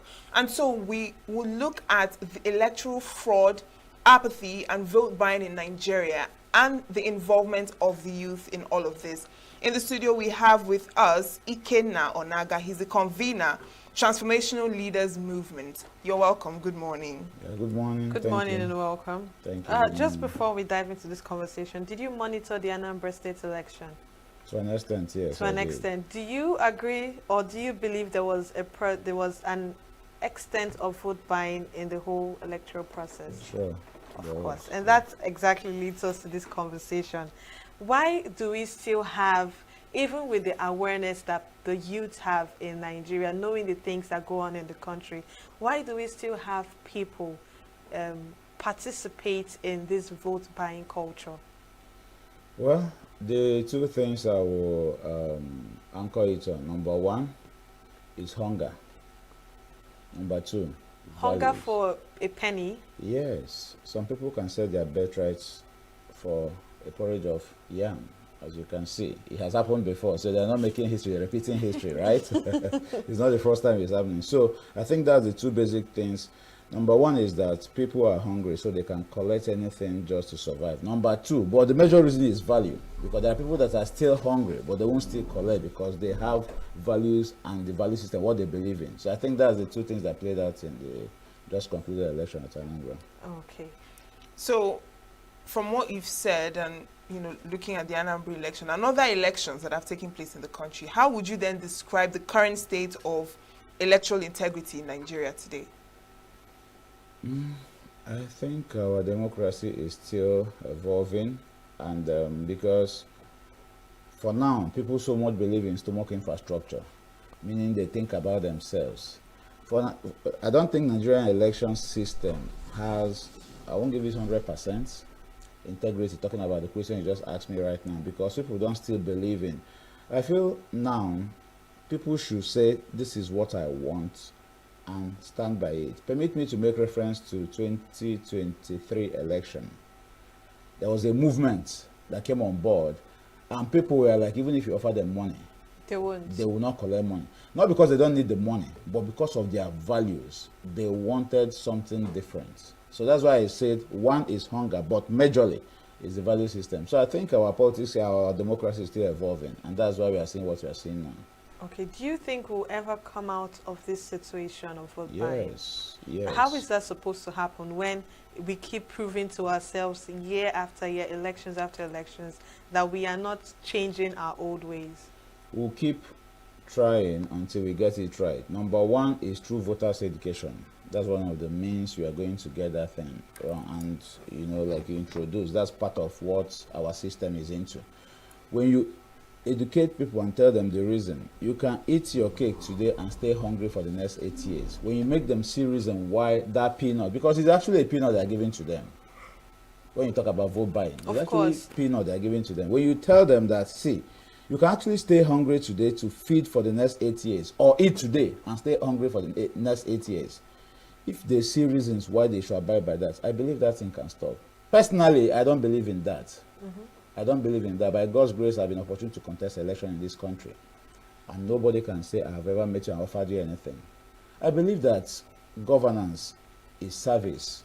It's like somebody is coming to serve you. The person is doing you a favor, not the other way around. You don't come and collect money from them just for them to. And most times, those people that pay money, actually, permit me to say, might not be the right candidate. That's why they are paying money to buy those things. Because if you believe in yourself, there is no reason why I should give you money to serve you. Of course. You get the point? Yes, of course. So now, where do the youth come in all of this? How would you say that youth's participation in election and possibly election malpractices, how would you say it has either made or marred the electoral outcomes in elections? Yeah, the youths are key players in this election, because if you check, like you rightly say when you are doing your opening speech, youth does 95% of the job. They have the highest population. They are the one that can stand, vote, protect their vote, and also they are the one to collect money when there is need. So I feel youth have a very pivotal role to play in all of this, and it has to do with value reorientation. We need to pay attention to our youths. The governments have agencies that need to rise up to their responsibility to tell people, see, don't vote for money, vote for credibility. If you know someone that can deliver this thing, go after the person. If you collect that money, how much are they even giving to them? Maybe 10,000, maybe 20,000. Most times it's not even up to. It's even 5,000. In some cases, 2,000 naira. So 2,000, what can it do for you in today's Nigeria system? You just collect it and vote for the wrong person, and you stay hungry, or you keep complaining for the next 8 years. Can we be a little more practical? We've seen. Do you think the youth of Nigeria would actually succumb to electoral malpractices because they feel there's no need, you know, stressing myself to vote for who I want to take this position when I know clearly that is not going to happen, because whoever that has the most money or the most influence is always going to earn it, rather take the position. Do you think that is one of the things contributing, because we see no need or we don't see room for change either? Okay, you know, part of the thing we are discussing today is actually vote apathy, right? Yes, electoral fraud, vote apathy. Yes, so I want to talk a bit about vote. I have an experience that I had as a young guy many years ago. We had the election line still casting our votes, and one of the contestants already has DJ in his house, cow slaughtered, rice going on, celebrating why election is still ongoing. So imagine a young person that has stood under the sun for hours voting for Mr. B. Mr. B actually from the polling booth can see that he's the one taking the lead. At the end of the day, is the other person that is declared the winner. How will you convince such a person next time to come out and stay under the sun and do you know, pass through the process all over again? But I always tell people, we won't use because cars have accidents and stop traveling. Right? True. Every day you go on the road, you see cars having accidents and all that. But guess what? The next morning, come to parks, you will still see travelers inside the parks. We use because the system is not yet ripe to get it right, but we keep pushing until you get what we need. So, practical example is some of those things. We reach out to people. What do we need our social media for? It's not just to post our fine faces and our businesses and all that. We can also use it to educate Nigerians. Election is by the corner again in this country. General election, I'm not talking about general election is just from few months away. And we'll go through this process all over again. And people will say, bring our money. So Nigerian youths supposed to stand their ground and say, this is what I want. We should have our values, we should have what we want and stick to it. So majorly is value reorientation. That's actually what I'm pointing at. Thank you. Now, I understand your idea of value orientation, and just like she said, youth no longer see the need to even participate in this thing because of the outcomes already known.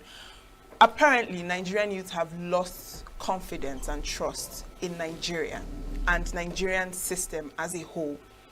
How can we rebuild that trust in Nigerian youth? Because unless that trust is rebuilt, I mean, we still see the same thing happening all over again, even in the general elections that you mentioned earlier. So how we can do that is very simple. Allow the vote to count. Allow the masses to choose their leader. Let it not be your pocket that chooses your leader for you. Allow the masses to choose. If your candidate fails, it's more honorable that somebody voted for Mr. A, but you don't have enough votes, the other person won. You will go home, you even go and congratulate the other person. But it's so bad that when you see that the people's choice is this person, and at the end of the day, it's the other person that is declared, there is no way. It will keep happening.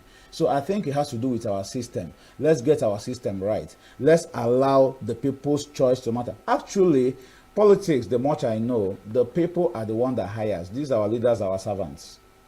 Okay. We are their employer. They are our employee. We are the one. No, it's Does true. it always work like that? Or That's the way it's supposed to be. That's what I'm trying to say. Terms? No. That's the way it's supposed to be. You are working here. Somebody employed you here, right? So at the end of the day, you can't come and start claiming that you are the one doing the other person a favor. Nigerian leaders can't come and do as if they are doing us a favor. We are the one that hired them to put them in that. Because without our vote, if in 2027, the next coming election, every Nigerian say, we are not coming out to vote, nobody can be declared winner in the election. Are you aware? INEC would surprise you. Let's just... just still on this voter apathy, do you think that the turnout we had in 2023 is going to happen in 2027 with the way things went in 2023 elections? What do you want me to say? I think you've answered the question. What do you want me to say? I think you've answered the question. I believe, I'm not sure. I thought we would have gotten it right in 2023. That's actually, let me be frank with you, right? I know that so many people, because at least I had 15 of my friends that came in from outside the country. To vote? Just to vote physically in their country. Okay. And imagine spending that heavy. One actually came from Canada. And you know how much it will cost the guy. And after everything, he thought this is the way it's supposed to go. And you go the other way around. How can you convince such a person to come back again and pass through the process and waste his money, take risk and all that? So let's see how it goes. Okay, that's just to add to the statement you just made, a bill has been passed on the diaspora voting. I can't really place it exactly. Yeah. Do you think it's feasible it come 2027? Is this something that can happen? And do you see this as a platform to also rig elections? I mean, it's something that is happening online. People can have access to this thing and they could actually have their way with it. Do you see it as a safe ground for elections? Well, I don't think they're just setting it up. Now, it has always been there. Maybe they just wanted to implement it. But the question is, who are the people to manage this system? Let me assume that I'm a leader and I'm contesting for election and I hired you to come and manage the system.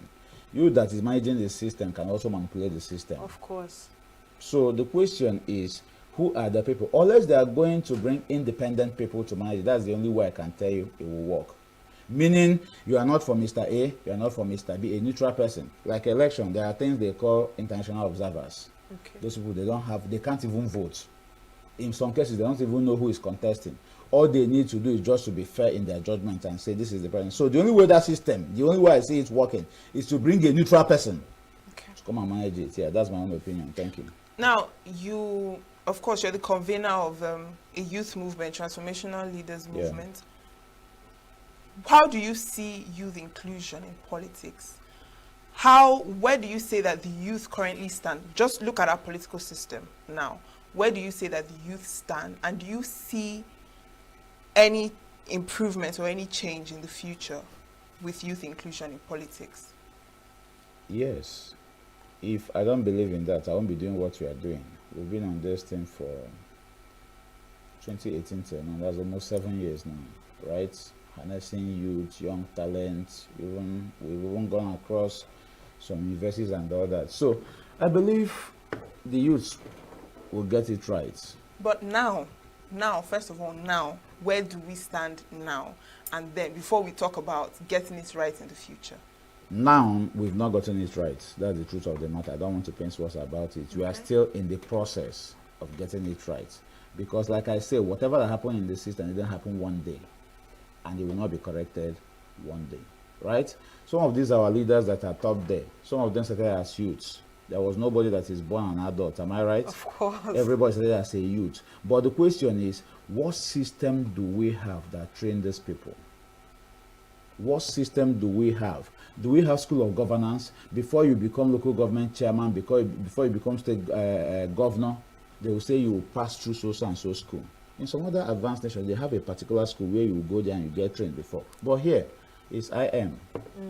So let's look at the situation in Nigeria. Let's talk about youth involvement in politics as well. I understand that it's still under the same umbrella. We have, whenever we talk about youth involvement in politics, we keep seeing where they say, oh, you have to serve before you are served as a youth. If you want to hold high positions in politics, you have to follow, have someone that is mentoring you. And does this not inculcate certain habits in the youth, whereby you're in a system where elections are being rigged, we buy votes and all that? You see this as a normal thing to happen, even when it's an abnormal thing to happen. Is this even a right path to follow to start with? Because the same youths that are the underdogs or working for the political bigwigs, they end up in these same positions and the culture keeps continuing. Is this something that we can ever overcome in the years to come? Yes, we can. You cannot, I believe in political mentorship. That's what you're trying to explain. Exactly. You have to serve before you can be served, right? I believe in political mentorship. It's like driving. Politics is like a vehicle. It can be illustrated like a vehicle. A rough driver, for instance, I drive. The person that taught me how to drive is a very rough driver. But most importantly, all I needed is how to engage the gear, how to accelerate the car, how to stop it and all that. That's his own personal life. I don't drive like him. That is your own awareness. So people that don't have that awareness, that feel like I have to be rough when driving, what happens? That's actually, it goes back to the first statement. And they still teach others to be rough when driving too. So it's a vicious cycle. Yeah, but the system, we need to, that's actually why I say that voters education. We need to educate the people the right way, because the voices, negative voices, seems to be speaking more. For instance, let me tell you what is going on. I said that politics can be likened to a vehicle. What we do in this country is that we are like travelers. Let's assume you want to travel from ENUGU to Abuja. I am the driver. I don't know how to drive, but because my father is the one that owns the transport company, he carries the bus key and gives to me. You know how to drive. And before I start, I say, if you know how to drive a car, come and drive this car. You check the stress, man, driving from here to Abuja. I prefer sleeping. You allow me, that is an amateur, to carry the car. And we'll go on the way and we'll start having accidents, start doing all kinds of things. You're at the back complaining. No, what is expected of you is to do what? Oga, park well. Let me take over the driving. Okay. There are few of us that know the right thing, but are we speaking? We are busy pursuing our personal agenda. And that's why people like us have gone out of our way and said, no, we won't be at the back complaining. Let's come and share the driver's seat with you. Let's tell the youth the truth. And that's what we're doing, yeah. So now let me ask you, then, what kind of leadership culture do you think must emerge among the youth to challenge the current political order and the norm? Now, what are those things, those leadership cultures that we need to start seeing now, not later, not tomorrow? Now? Servant leadership, that's what you need to start seeing. When you enter there, the leader knows that I'm there to serve, not to enrich my pocket, to enrich my family and all that. And I always tell people that whenever you serve the people, that's actually when you have opportunity to amass the wealth as much as you can, because they will willingly give you the opportunity to do that thing. But what goes on in this country is that people are not ready to work. They will just sit down there and they want to keep amassing. And that's why the people are reacting. Once you work, you are permitted to get money in return. Thank you. Okay, so this is really tricky. This is really tricky. Would you say the only reason why people would kill themselves during election is because of the big win that is ahead of it, the money that is included, the connections that you could have, the contacts, the so many prizes that comes attached to winning an election? Do you think that's the only reason why people would go out of their way, even to the point of harming others, just to win elections? Yes, that's what it looks like presently, but that's not what it's supposed to be. Actually, if you get our system right, people should approach you and be like, please, I want you to serve. You'll be the one telling them no. I've seen some Nigerians here doing similar thing. People will approach them and be like, please come down to our state. I want you to be so and so. And they'll be like, I'm busy working something out. Okay. Yeah, I'm busy. So I think that's what you are seeing. That's the example we are seeing, and that's what is trending now. But it's not supposed to be so. Okay. It should be a thing of service, not a thing of enriching yourself, right? But that's what it is currently. So I think. So it's cutting down the money that are being paid to office holders. I think to consider at all. Cutting down their money, yes. Like their salaries. Like salaries that they receive, the allowances, whatever. For public cars, office holders, even yes, all the incentives. The convoy that you have could just reduce to like 1 or 2 cars, things like that. So that way, you don't see a prize, rather you see yourself as a leader coming to serve the people. The truth is that if you do it in Nigeria now, all these our leaders will leave that they work Is for it not you. better? They will leave the work for you. That's the truth. That's the truth. If you do it in today's Nigeria and be like, okay, a governor earns 150,000 naira every month. A local government chairman earns 75,000, maybe whatever. Everybody should just earn the minimum wage. Okay, which is 7,000. So basically, from all that we're saying, we're already highlighting the electoral decays in our system. Yeah. So in your view, what is the solution to this? But not just from the politicians or from the youths, but also from the bodies in charge of these electoral processes, like INEC and civil society groups. What would you say is the solution to these electoral decays in our country? Do you know the truth? There are some countries that have gotten their own rights, and the way they did it is have some serious penalty for any leader. I don't remember the country exactly, but I think there is a particular country that when a leader defrauds the system, you'll be going to courts?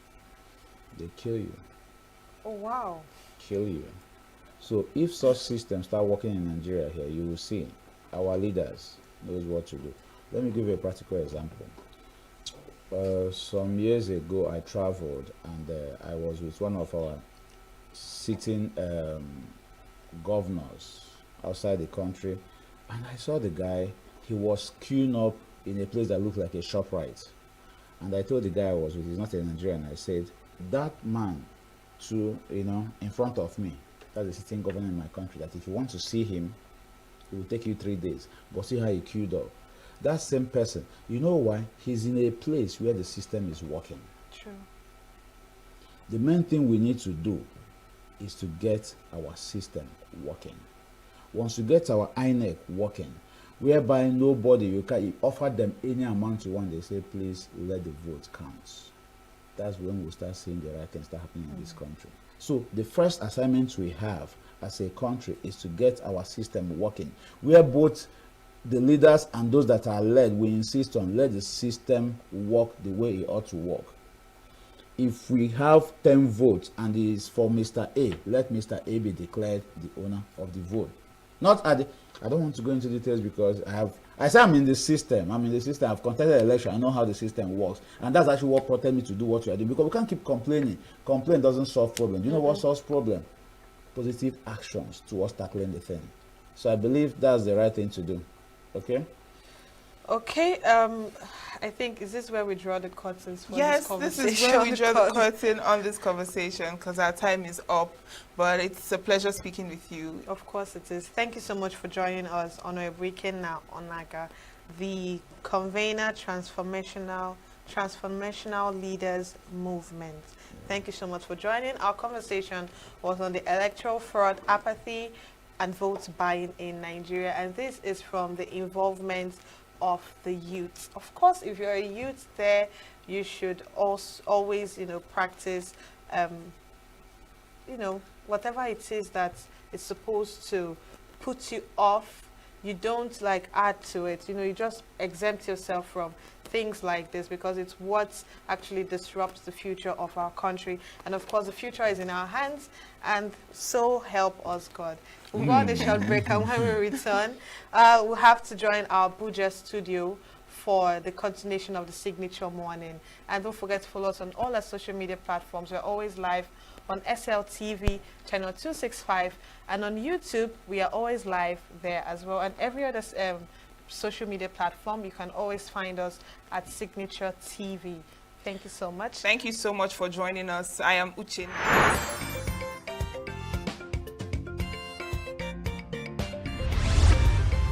Signature TV, news in your pocket.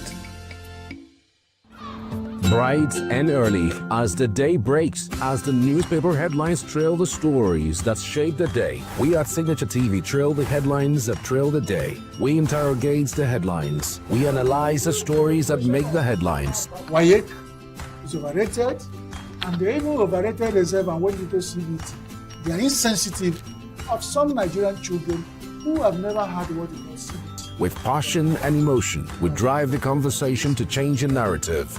Let nobody be deceived by Nigerian high level of performing in agriculture export. We are still where we are. Newspaper review on Signature TV every morning on Signature Morning weekdays and Signature New Day weekends. Newspaper review on Signature TV. We do not just review the headlines, we make the headlines relevant to our daily lives.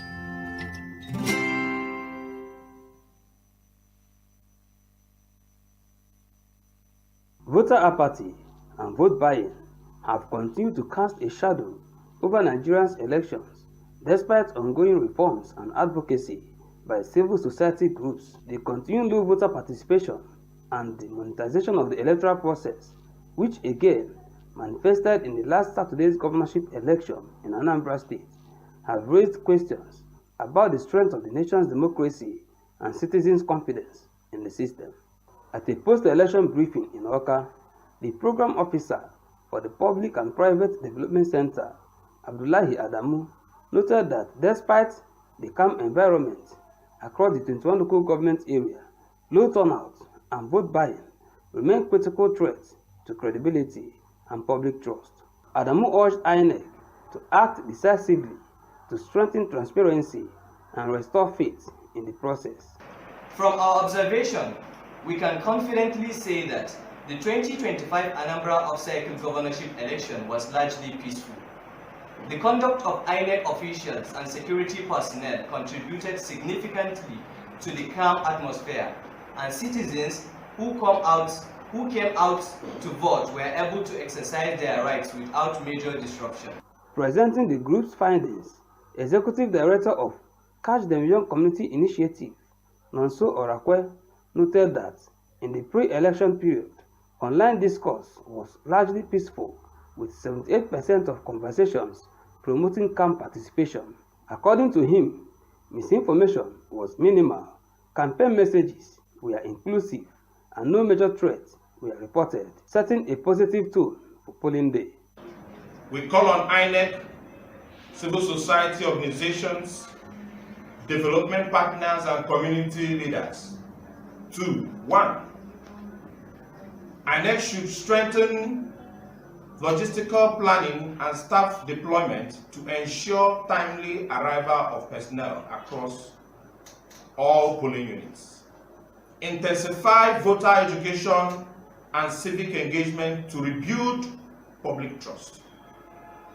Strengthen enforcement of laws against vote buying, and electoral malpractices. Orakwe said on election day, INEC officials arrived mostly on time, but beavers glitches barred some new registrants from voting.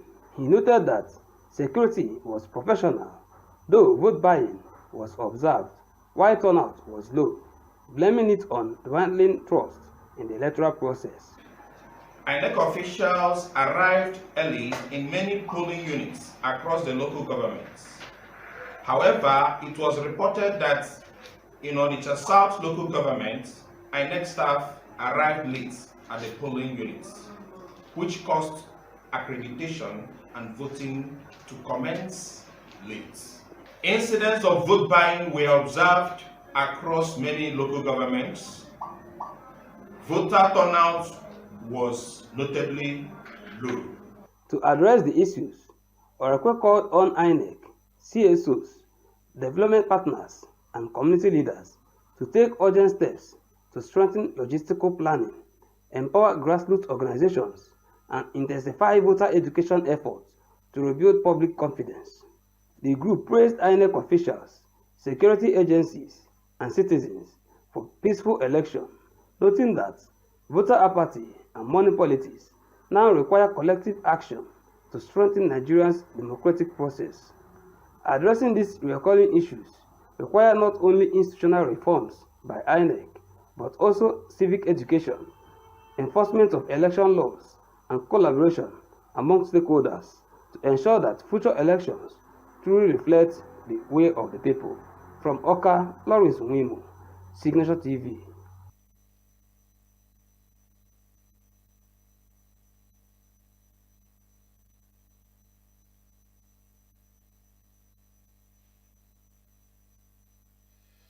Health is more than a diagnosis. It's your lifestyle, your choices, and your future. Join us on Inside Health, your weekly deep dive into the stories, science, and solutions shaping your well-being. From expert interviews to real-life journeys of healing and hope, we cover it all. One of the complications of cancer management or treatment is they have some of them, at one point in time, you see them having anemia. Okay, so you see them at times being transfused. But at the same time, you come in with a diet. Nutrition, mental health, innovations in medicine, fitness, and everyday wellness. Whether you're managing a condition, staying informed, or just living your best life, Inside Health is your trusted guide. I'm Tigiti Agorum, and I'll be with you every week on Inside Health, only on Signature TV.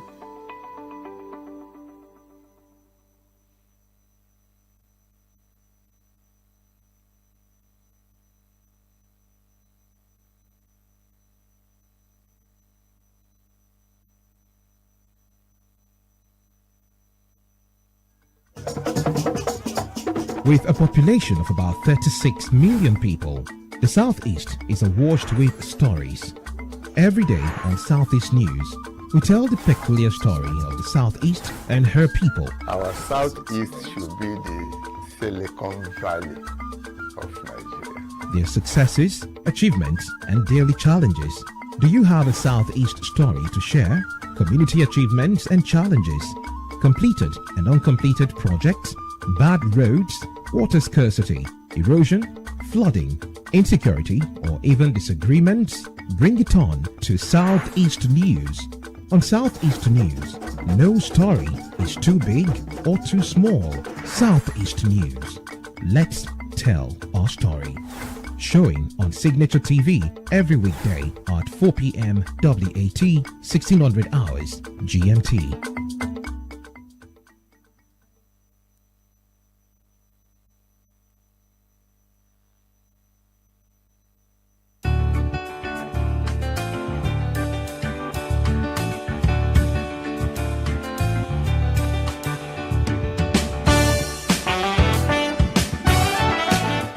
At the end of the trading session on Wednesday, November 12th on the Nigerian exchange, 806 million shares were exchanged in 24,489 deals, corresponding to a market value of 50.74 billion naira. Compared with Tuesday's figures, the data reflects a 23% rise in volume, a 73% jump in turnover, but a 17% decline in the number of deals. The market capitalization of the Nigerian exchange currently stands at 93.4 trillion naira, showing sustained investor interest despite recent market fluctuations. Out of 129 equities traded on the NGX, 64 recorded gains while 12 closed in the red.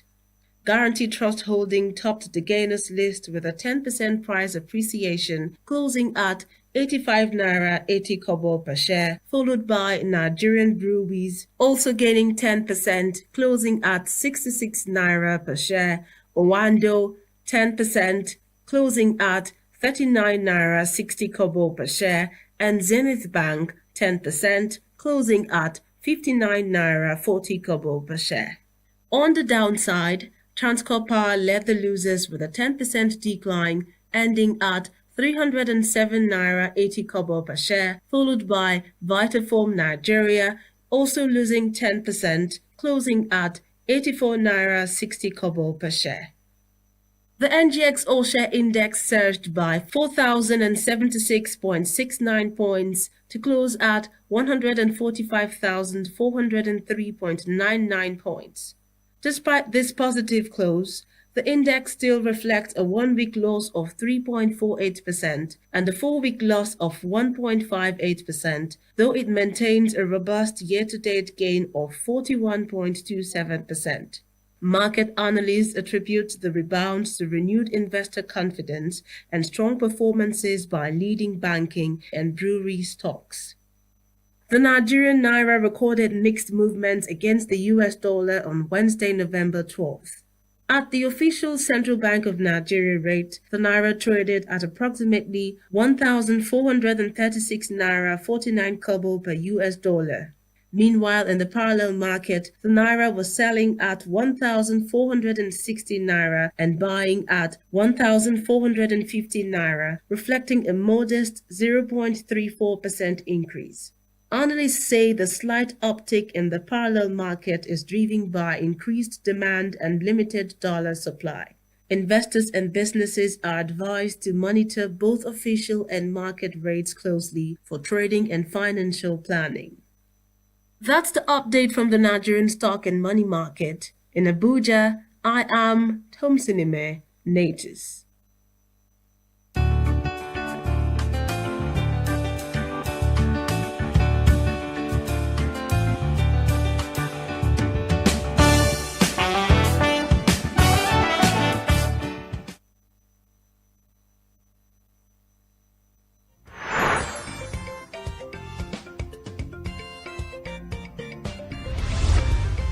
Signature TV, news in your pocket.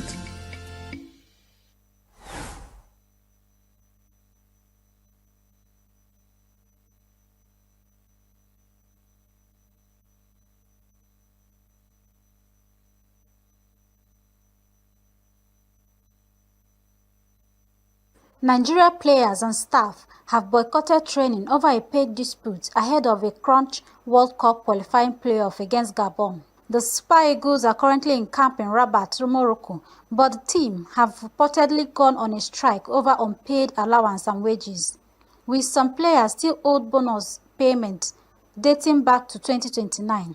The players said bonuses due after they qualified for AFCON are also yet to be paid. Players have met with representatives from the Nigerian Football Federation (NFF), but no resolution has yet been reached. Nigerians under-20 women's national team, the Falconets, beat Ghana's Black Princesses 3-0 on Tuesday in the reverse fixture in the ongoing under-20 Wafu B Girls Cup Omnisport Dijon in Benin. The win gives Nigeria the double over Ghana after winning 3-1 in the opening game. The 2025 WAFU Zone B Under-20 Girls Cup started on November 7th and will end on November 12th. With just 3 participating nations, Nigeria, Ghana, and host Benin Republic. The tournament serves as a crucial developmental platform for identifying new talent and preparing national squads for up and coming CAF and FIFA youth competitions. Lionel Messi has shared fresh insight into his decision-making process regarding whether he will feature for Argentina at the 2026 FIFA World Cup.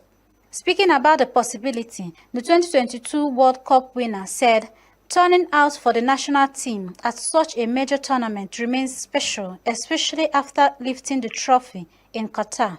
Messi, who turns 39 during the 2026 World Cup, has not ruled out taking part but insists the final decision will depend on how his body responds as the tournament approaches. In golf, Kia Trump has revealed she received advice from her grandfather, US President Donald Trump, and golf legend Tiger Woods ahead of her LPGA debut.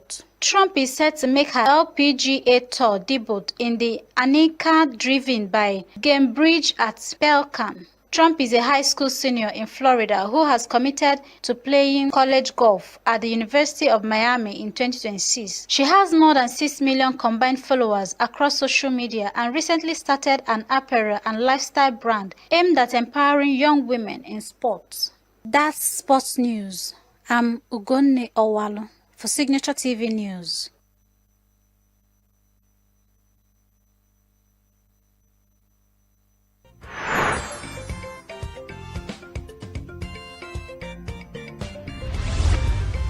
Signature TV, news in your pocket.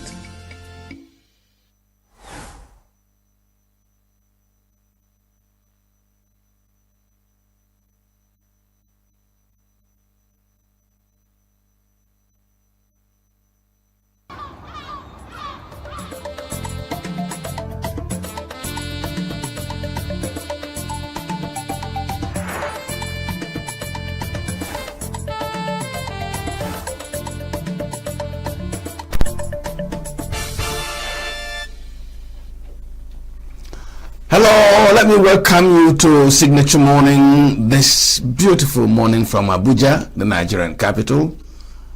My name is Mwambe Zenjoko. Now, on the 27th of this month, it will be the World Tourism Day. And this year's Tourism Day celebration had the theme, peace. Peace is the central word. But in that peace, the world expects a mixture. People moving across, relating, intermarrying, experiencing cultures, creating developments. By the way, in 2024, the world tourism revenue stood at $9 trillion. But this morning, we're not going to be talking about the money, about the movements. We're going to be looking at culture, development, and identity. Who are we really? So when we mix, who are mixing with the rest of the world? What do we have? What do we bring to the world tourism basket, the cultural basket? And I have this morning a guest who fits the bill. I have Ambassador Adetulaju Olusunde. Now, Adetulaju Olusunde is a high chief from Ekiti State. He is the Obaru Ademula of Orori in Ilawe, Ekiti. Don't mind my inflections. If I were broadcasting from Ibadan for many more years, my inflections will be right. Ambassador, you are welcome to the program. Thank you very much. You are very welcome to the program. Thank you. Now, I said you are a member of the Afro-Caribbean Cultural Association. Yes, sir. That is why I'm getting the award of the name Ambassador. Thank you very much. Yes. Now, when you are a member of a cultural association, it means you will encourage mixing of one culture and another, and sharing, understanding, and experiences. But before you do that, you must understand who you are. Yes, exactly. You must understand who you are. My identity. You have to have an identity. Yeah. Now, I've seen you in your attire. So you are a Yoruba Nigerian African. Yes. But what is inside you? The value, the culture. Do you think that the average Nigerian, look at the colonial experience, the coming of the white man, your religion from the beginning, your food from the beginning. Are you still, are we still, am I still, is the African still a real pure black man, or has he been changed by culture and religion? Thank you very much. Our identity has been polluted, extremely polluted. In the sense, our identity does not stay any longer because of interactions. They come there, we go there, they govern us. Yes, but it is not barely our fault. It is the fault of our forefathers. And what has happened to our forefathers is what is still lingering all till today. Merely seeing a white man, you will see as a different being. You yourself, you think they are superior more than you are. But God created us almost the same. And unfortunately, the intellect that was given to us stylishly was tapped away from us. And this is what made the white what they are today. I think our traditional religion, indigenous religion, was the root of our problem. Why was it? Why is it? Because it was emanated in the land of Egypt. Because the reasoning then was that who created this sky that is hanging, no pillar, nothing you can see that hold it. Then you could see the water. Nobody knows who created it. Nobody can create water. Even in a scientific lab, if you want to do distill water, it is from the air, blowing air, that all those something will be gathered. Then the sand, nobody has ever existed that can create a grain of sand up to now. You cannot manufacture air. All this was a surprise to our forefathers. They now suggested that they now find out who is the creator of all this. Who even created human being? Nobody can create a human being. But the China has been doing some practices now. Not that they create human being. Because you cannot create that semen. The man's spermatozoa and the female egg. You can't create that. Unless you fuse them together. This is what they have been doing. Even if they do. If God doesn't want.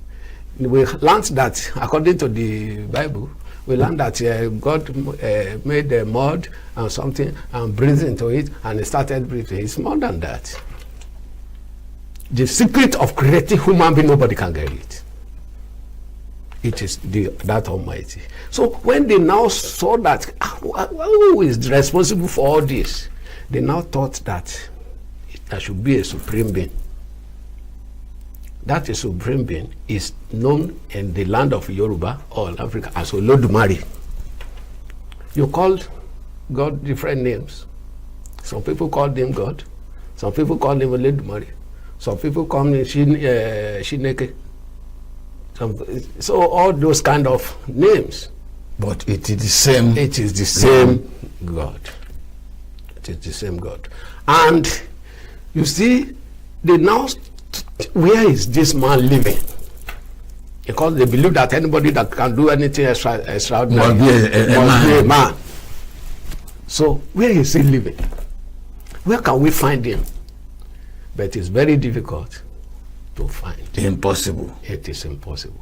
Now they now thought that he should be living inside that sun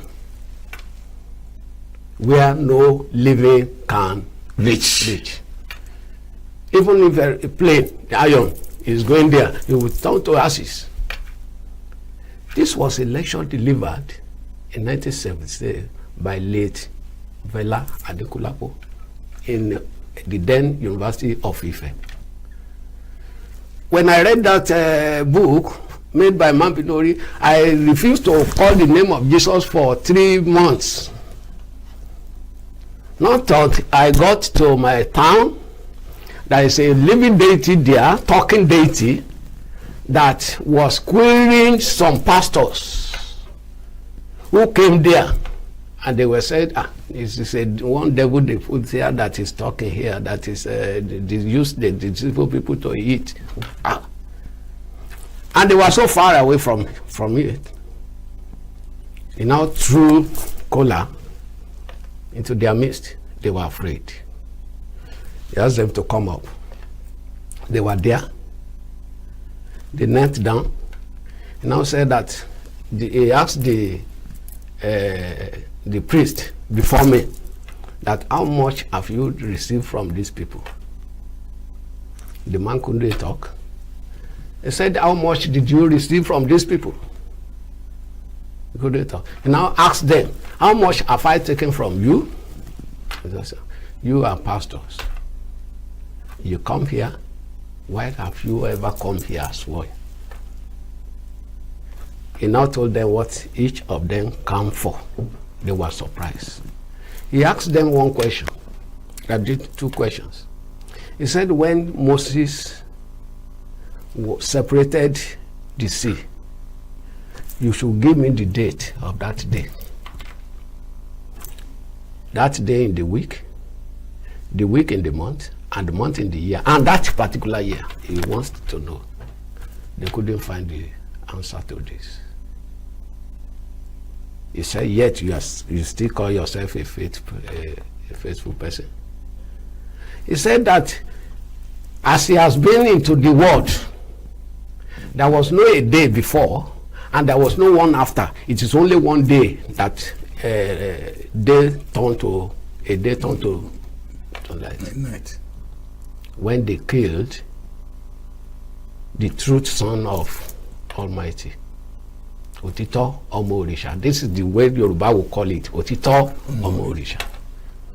So he said that the garment of the temple was broken. Then that is when I knew that he was talking about Jesus Christ. This is what may change my mind towards calling the name of Jesus again. Now, if not so, because I discovered that those whites, they really cheated us. Because that religion, why I said that religion started the whole thing, that we lost our identity. The religion was practiced for 5,000 years without allowing any Europe to participate or white to participate. And their miracles were being done. The first person to cure another man on the surface of earth was an African man. He prepared concussion with this what we call cannabis nowadays, and drank to cure that disease of the heart. Now, anything you find as an African person, your name will not be written. Anything I find, my name will not be written. Anything other person, even if you are female, it will not be written. What they will is they will just say one Africa. Yeah, but that's what they call patent, so they know who owns it. So, but and then that was the infection of the words as time was going on. So automatically, they now mistakenly allowed the whites to come and participate. So when they came, they now saw the wonders that Africa were performing. They now decided that if we leave these people, one day they start ruling the world. This was how Africa was started being invaded. Now you are a Yoruba chief. Yeah. So you are deep into the knowledge of the Yoruba traditional religion and culture. Yeah. Is there a conflict? Because we are coming to our culture, our identity, and our development. Yes. Is there a conflict in what the Yoruba religion wants to achieve in human conduct, the way we behave, and what the Christian religion set out to achieve when he came to Africa? Thank you. Is there a conflict? And a serious one. Serious one. Even the most havoc was done by the Muhammad when he rose. You could see the Christian religion. There was nothing like Christian religion before. Even Jesus Christ was not a Christian. Wasn't a Christian. It was after his demise that his disciples started preaching what he has taught them all about. Or what they understood from what he was teaching. Exactly. He was teaching peace. It's for peace. And what the people of Israelite was expecting of him then was to be like a Samson, fighting the Philistines. The Philippines, I mean.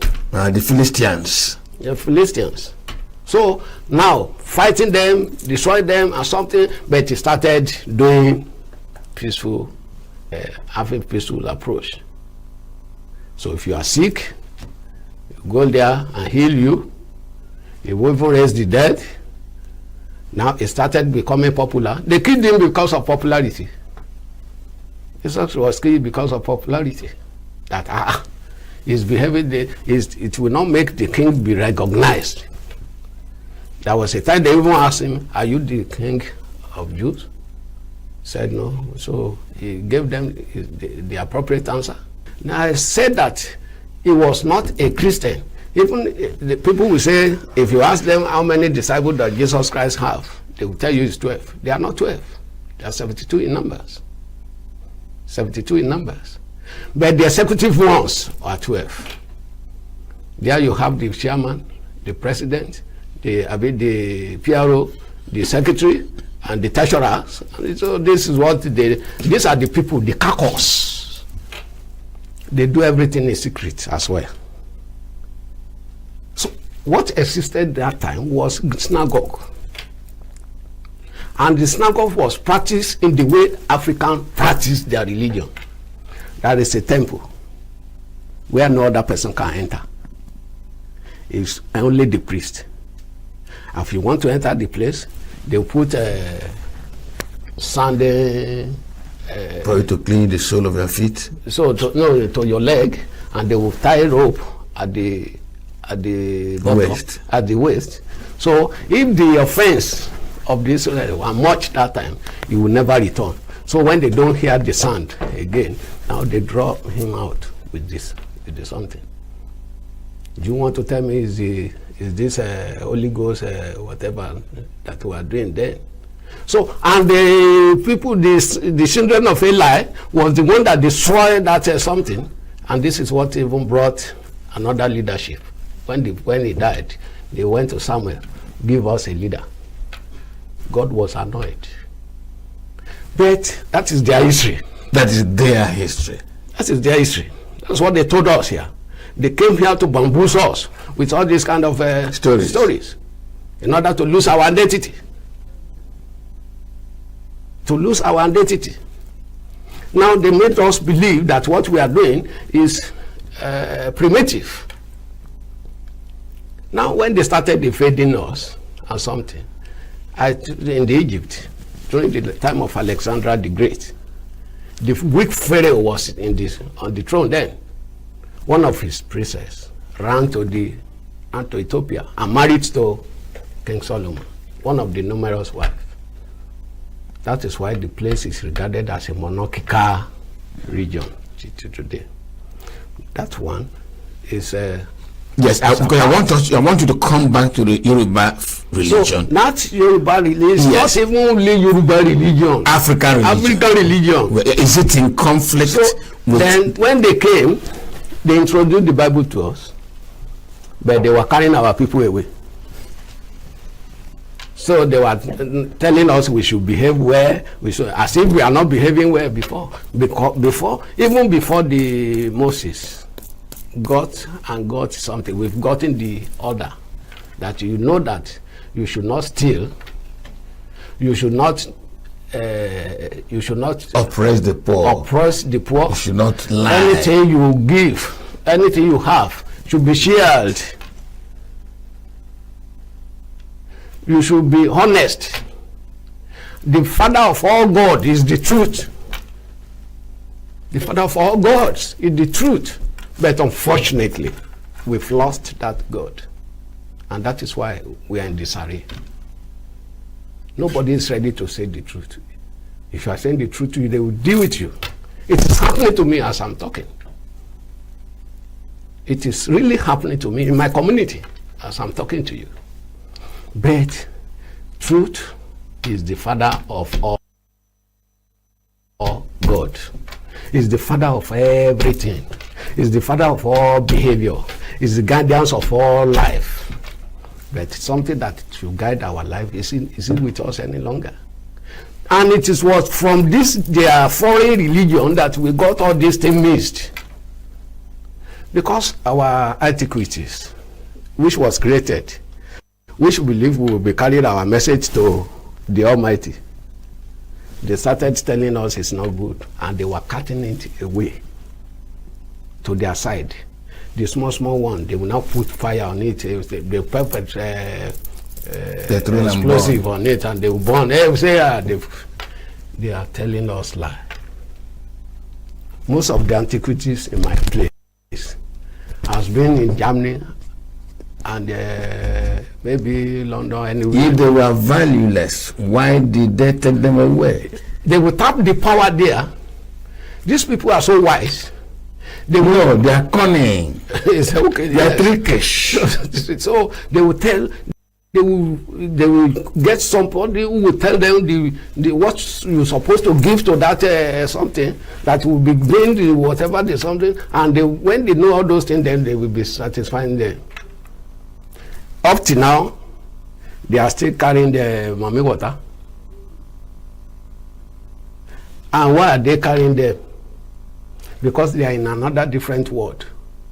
Their technology is more superior than our own. If you could remember the year 1987 or 88, there was a baby fish caught by the Russian. They called them Soviet Union then. Yeah. When there was a ship, there was a plane that has dropped into the water for centuries, and they couldn't find it. They now went down deep the sea, and they saw this baby fish, and they carried it offshore. By the time he told them that they should return him. The captain of the ship fainted, became unconscious for almost 5 days. They were surprised. He said they should return me. If you don't return me, the government, the power of the Soviet Union will be in disarray. There will be secessions. And when it gave them 3 years, and when they refused to return, it came to pass. That baby fish said there were parts of Africa that submerged into the sea several centuries ago. And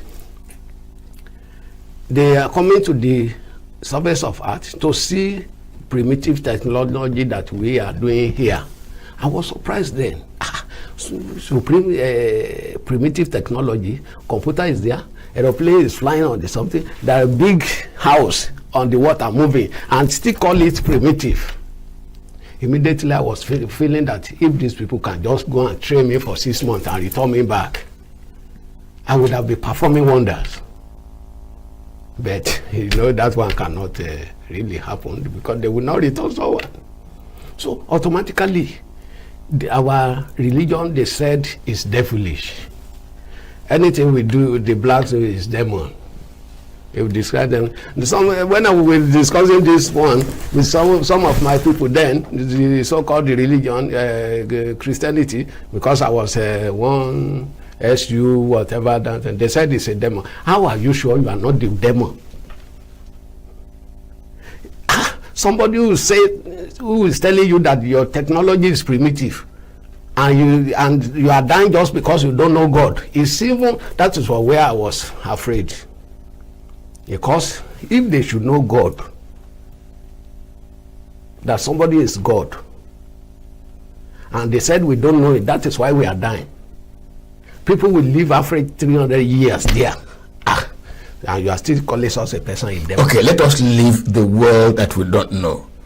The world in the sea. So automatically now, during the colonial eras, this is where we are missing our goals. When they come and introduce all those, they told us that Jesus Christ died 2,000 years ago, 25 years ago. In the history, Muhammad rose up in Mecca 652 years. Subtract that from 2025. It's still just a 1,000 plus. Are you getting my point? Are we not in existence before then? Are we not in existence before? Even unfortunately, even our history is lost because we want to graffiti ourselves. I am this, I am that. They will be twisting everything. This is what is happening, even among our superior monarchs nowadays. Ambassador, let us.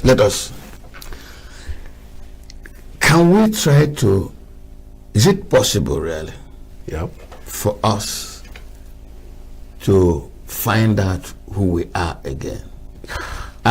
Before we came on set where we were conversing, I told you a conversation that took place in Otta Farm in Abeokuta. And when former head of state, Olusegun Obasanjo, asked a very interesting question. Yeah. Why is it that culture is always moving from London to Lagos? Fashion, language, food, even politics is always moving from London to Lagos. Yeah. Why does it not move from Ibadan, from Ilewe-Ekiti to Scotland and Ireland and to Washington? Thank you very much. Can we get back at least to some measure who we were? Thank you. Because you told this story how we are messed up. Yes. Is it possible for us to go back? And if we go back, can our original selves, who we are, help us in our development? Thank you very much. It's possible. It's possible, but it's not just a day work. It should be gradual. Are you with me? And thanks to social media, it's now exposing everybody. You'll be drinking tea with God. You'll be eating eba with your Almighty. It's exposing all these gimmicks because we want to live in affluence.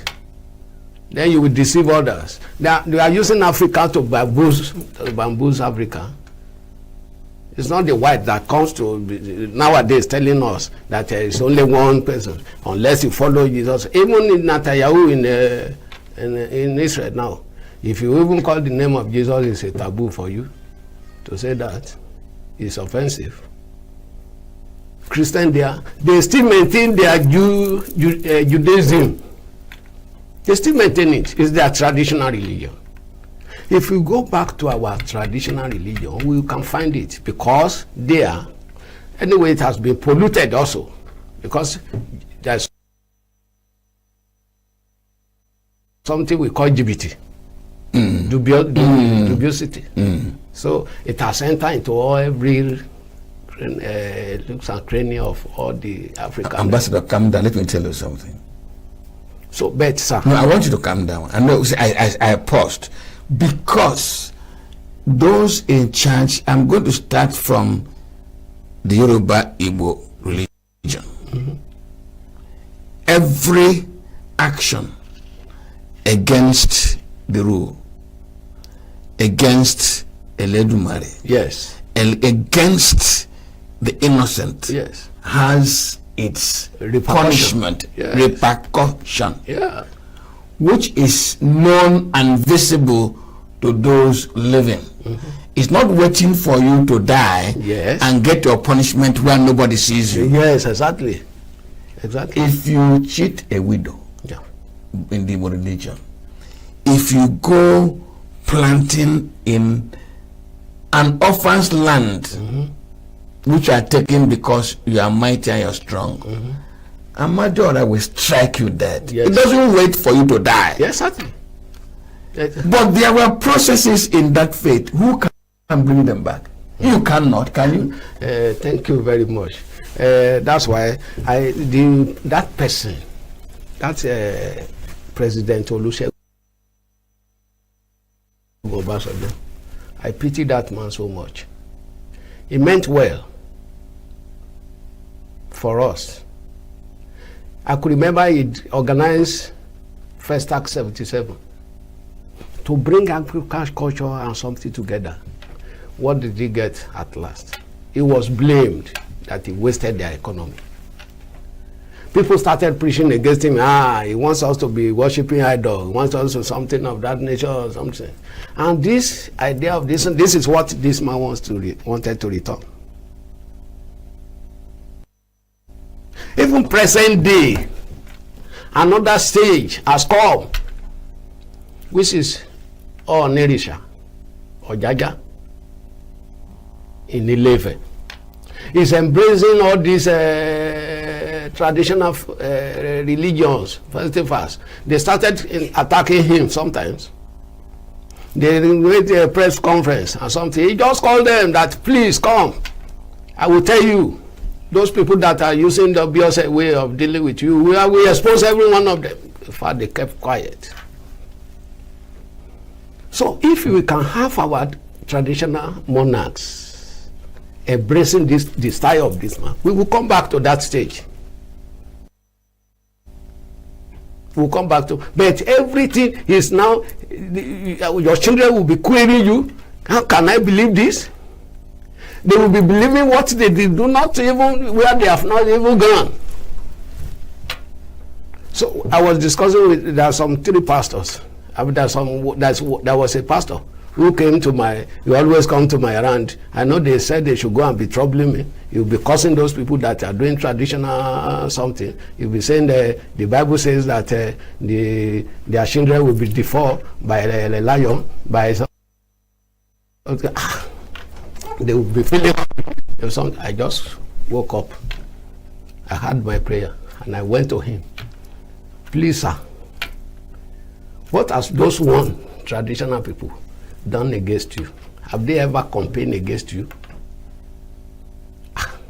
He said, why are you cursing them?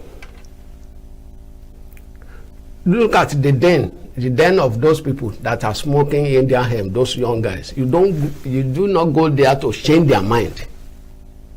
That is a mosque there saying Allahu Akbar. You didn't go there that they should change to Jesus Christ. They will cut your head now. Then why is it you are now abusing those people that doesn't even tamper with you because they are doing what they believe? And now please open the book of in your Bible. He says, I say yes. He went to the car. Mommy, please give me that Holy Bible, Holy book. He open to the book of Luke, chapter 2, verse 21 down. He read it in Yoruba that once he grew up, they brought the child for sacrifice. Láti yà sí mímọ́ gẹ́gẹ́ bí májẹ̀mú, the covenant between Abraham and God, that a male child should be circumcised 8 days after the birth. They have 2 doves, 2 pigeons to make sacrifice. I said that one. He said that was when Jesus Christ was not known anything. So he has not been wise then.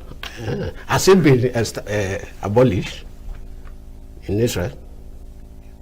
He couldn't answer that. Okay, I said go to the book of Job, chapter 32, verse 7 to 9. He also read it in Yoruba. Àwọn ọ̀rẹ́ Job sì ṣòdì sí Olúwa, that the Job friends did what annoyed God. Oluwasi binu gidigidi that God is annoyed. He now told Job that they should go and have 7 cow, 7 goat, 7 ram, and 777 to go and make sanctification from Job. He said that is Old Testament. I said thank you. It is Old Testament. Please open to the book of Malach. Chapter 3, verse 10 to 12. Ẹ mú ìdámẹ́wàá fún àwọn ọmọ Léfì nítorí pé wọn kò ní ìpín sí ilẹ̀. Ẹ fi eléyìí dán mi wò that you should test me, give tithe. If I will not open the windows of blessing. I said, is that New Testament? Why are you embracing that one? Maybe you said it's Old Testament. Is that the New Testament? He couldn't talk. I said, open the book of Matthew 23, chapter 23, verse 23. He said, woe are to those who are taking tithe unjustly. He said, you are too knowledgeable. You are too knowledgeable. I want to know you. I said, why do you need to know me? I said, you are just because you want to eat. That's why you are making all this blah blah all about.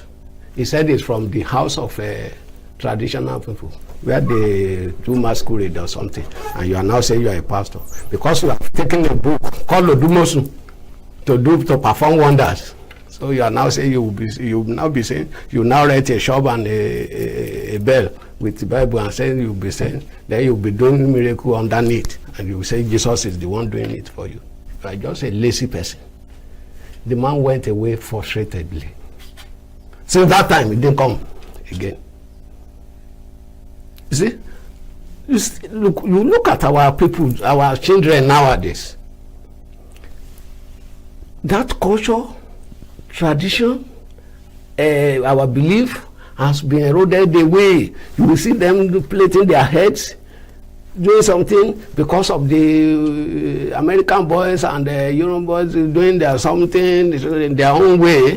That's where I'm getting to, Ambassador. So automatically, it is all these stories I've told now. It is us doing us. Yes, exactly. There's no white man, there's no European, there's no American coming to do miracles here, whether they're true or not. Exactly. There's none of them picking and choosing parts of the book they brought here. Exactly. To do miracles. To do miracles. So what do we do to bring ourselves back to some sanity? Thank you, sir.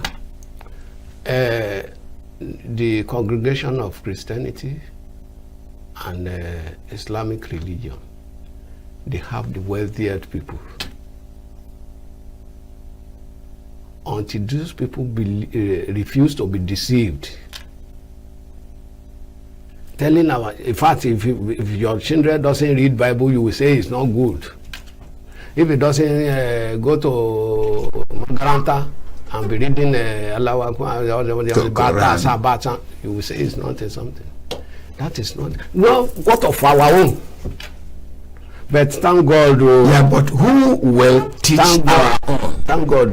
Please, of recent, Ambassador, who will teach our own? Thank you. Of recent, our Ifa, Oracle, has started moving to the Western world. That's the only one. So meet them there. So, in fact, the time is coming, they will take it over from us, and they say they are the originated, the founding of this. Yes. Even Elivatia, all these Ifa, whatever, something. In this where they stone Satan. Satan. They said 360 deities were there, gather from different places and put it there, and then now is what our government is spending money on. If you go there, you become Alaji. Alaji is just the meaning of Alaji is just a traveler. So I will have that title, a big man. But until we come to our senses. Until we come to our senses. Okay. So Ambassador, telling our small children. Yes, let us our way of life, our father's way of life. Let us relate with the world. You know that I said that the 27th of May is World Tourism Day. Yeah. Tourism means cultures, we means people will travel. Yeah. Experience other. If we go to China now, this conversation may not be necessary because there's no conflict between Christianity and the Chinese religion. Exactly. So either Buddhism or Shintoism or whatever. They don't embrace any other religion. They don't have their this. indigenous religion is their religion. So they cannot say that somebody brought the Bible here and came to deceive them, and that their people are Look at as we travel, as we go to other societies, and we see their own religions. How does the experience we get there begin to help us to say, look, this is exactly who we are moving the wrong way. Yes. If you go to London now, you're going to church. Yes. If you go to America, it's likely you're going to church. Yes. If you go to Germany, you're likely to go to church. If you go to France, you're going to go to a Catholic church. Spain, Italy, you're going to church. Thank you. But don't go to church when you get to the Singapore of Ife's palace. Yes. Thank you very much. Yes, that church you are talking about, I think it's an African industries nowadays.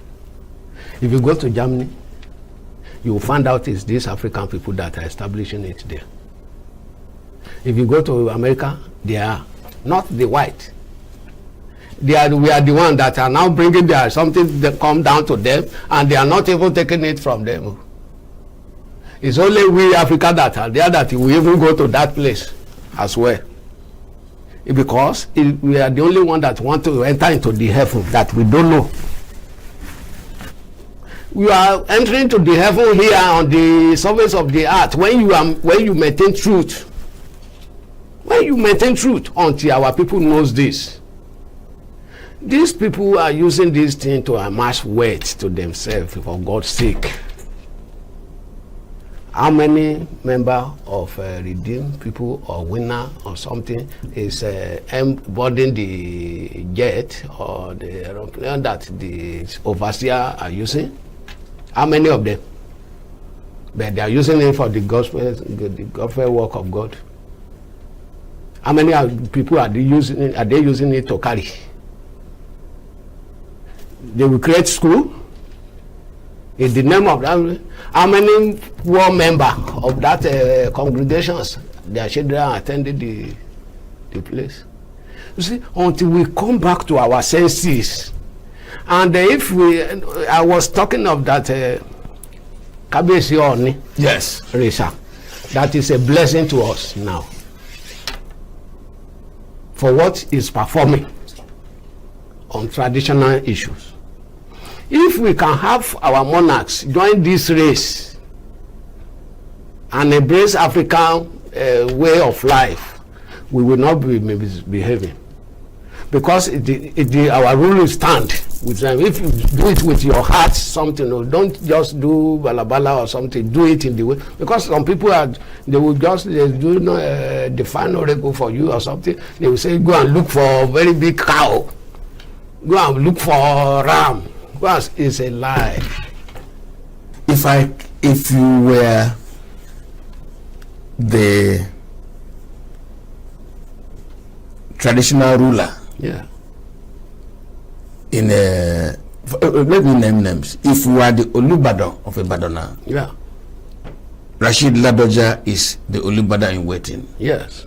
If his coronation had taken place and he sat on the throne of his fathers. Yes.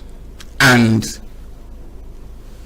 the British ambassador, the American ambassador, the French, the British High Commissioner, American High Commissioner or ambassador, the French ambassador, some of those embassy officials came to visit him. Yes. Is Ladoja likely, the Ladoja who was governor? Yes. Is he likely to pray? Yeah. According to the Yoruba tradition? Yes. Or as a Christian or a Muslim? Or a Muslim, yes. Is he likely to pray the Christian prayer or the Muslim prayer? Thank you very much, sir. That is why I'm saying that if our monarchs could embrace the method of Kabiyesi or Nerisa, the Ojaja, the second, this thing will happen. Then, because, why is it? In my place, I've told my people, if we want to have our meeting, please, let us pray traditionally. If we are closing, let us pray traditionally. This is a home of tradition. It's not the tradition of Israel. It's not the tradition of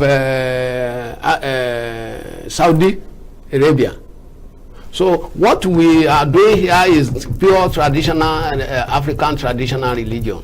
Then let us do that. If those our monarchs can do that. In fact, I think if this thing should go viral and Kabiyesi Ladoja will hear this, I think he can pick something out of this, wrestling with this, because what happened in the Ijebu supposed not to be happening. I was coming to that. It's supposed not to happen at all. It's a taboo. Ijebu land was one of the longest reigning monarchs in Nigeria. Exactly. In fact, I got to a community in Ekiti. They wanted to install chief. And when he was buried in the Islamic way. Yes. In other words, the Yoruba tradition, religion, burial was no longer adequate, respectable enough for a Yoruba monarch. Then this is the function of the monarchs. The committee of monarchs, a challenge to them, starting from our Kabiyesi or Nerisa. In fact, there is a small dispute between Kabiyesi or Nerisa and Alaafin. This is unnecessary. It is not supposed to come by at all. It should start where Yoruba and everything and our culture and tradition should be raised up. This is not, it is these white people, they put all this mess among us. Let me ask you, is education dangerous in this conversation? Because you see, you and I are here, we are blowing grammar. Yes, why we are blowing grammar now? Yes. You are an Igbo man. Are you with me? You are an Igbo man. Yes. And I'm a Yoruba man. Yes. You know, I was talking in Bible the other time. I was saying this. I don't know if you comprehend. That's why I wanted you to continue in that language because people follow. That's why I was intermittent with the explanation. The explanation. So automatically, this is the first thing. They've told us that their language is our mother is greater than our mother language. That is why. If we have selected a language among us that this is what we want to embrace, it would have paid us. I'm a lecturer. I teach in the university. I have my way of teaching. So because when you are teaching, you should not frown your face. You need to be a bit jovial. Then when I want to speak certain English, I'll just say it in a Yoruba something. Now my children will be so happy. So everything will get glued to their heads. But if I'm just blowing grammar, like if I'm reading newspaper, what would they get? What would they gain? There's nothing more than our modern tongue. Okay.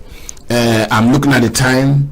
We don't have 1 year to spend this morning. Yeah. Let me raise, don't forget that we're looking at culture, identity, and development. Some people, not some people, sociologists will tell you that the way people behave in a society affects, if not that it determines, how far they go in development. A people that detest dishonesty and punish dishonesty. People that love merriment. A people that love inquiry. I'm told, I'm not a Greek, I'm told that one of the things that stood the Greek out in world civilization was that they love to inquire, to ask questions. Why is this thing happening the way it is happening? And that all these things I've said are the result of culture. Yeah.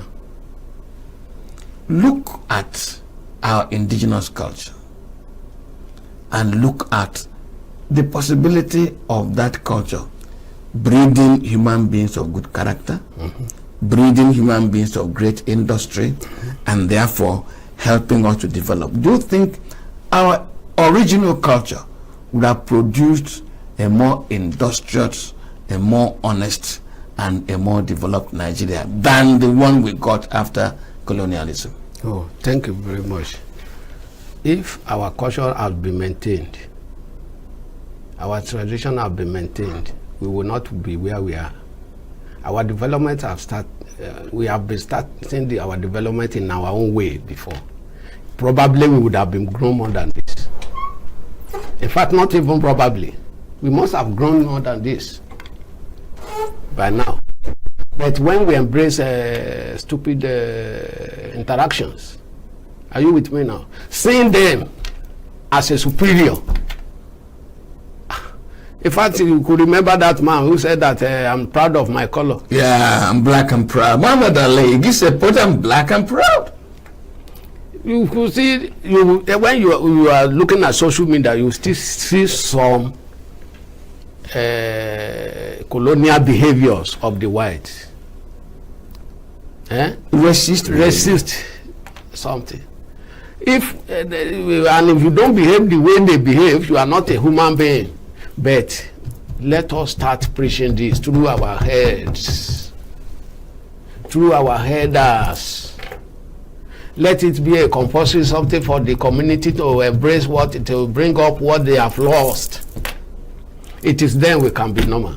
Now look at our politicians. If they want to make oath, they will be saying I'm a Christian. They will be saying I'm a Muslim. Then they are waiting. They are going to suffer for their sin. They don't know. So, and nobody has ever gone to them and said, "Come back and tell us this is the religion that makes us clean." I was watching the social media sometimes when the Ghanaians they use snake, python. Is it a python? Yeah.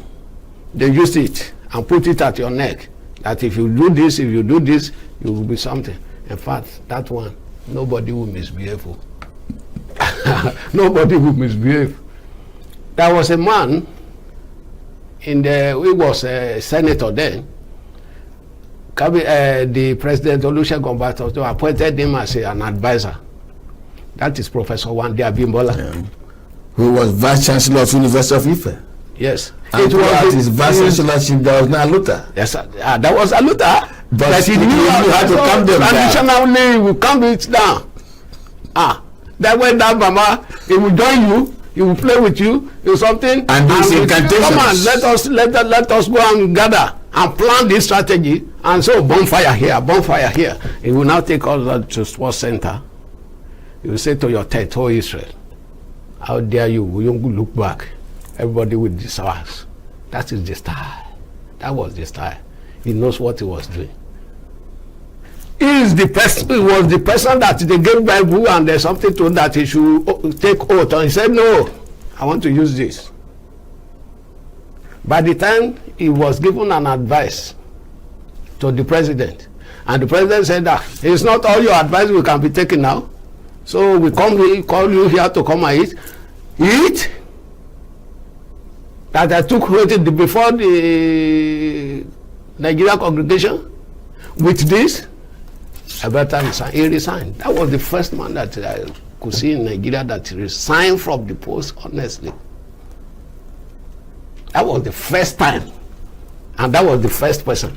that I said that he resigned out of position because he didn't want to betray, because of what he believes. How many of our people will have like that? If we can be seeing samples like that and embrace them, Nigeria will be good. Even the African will be all right. Okay.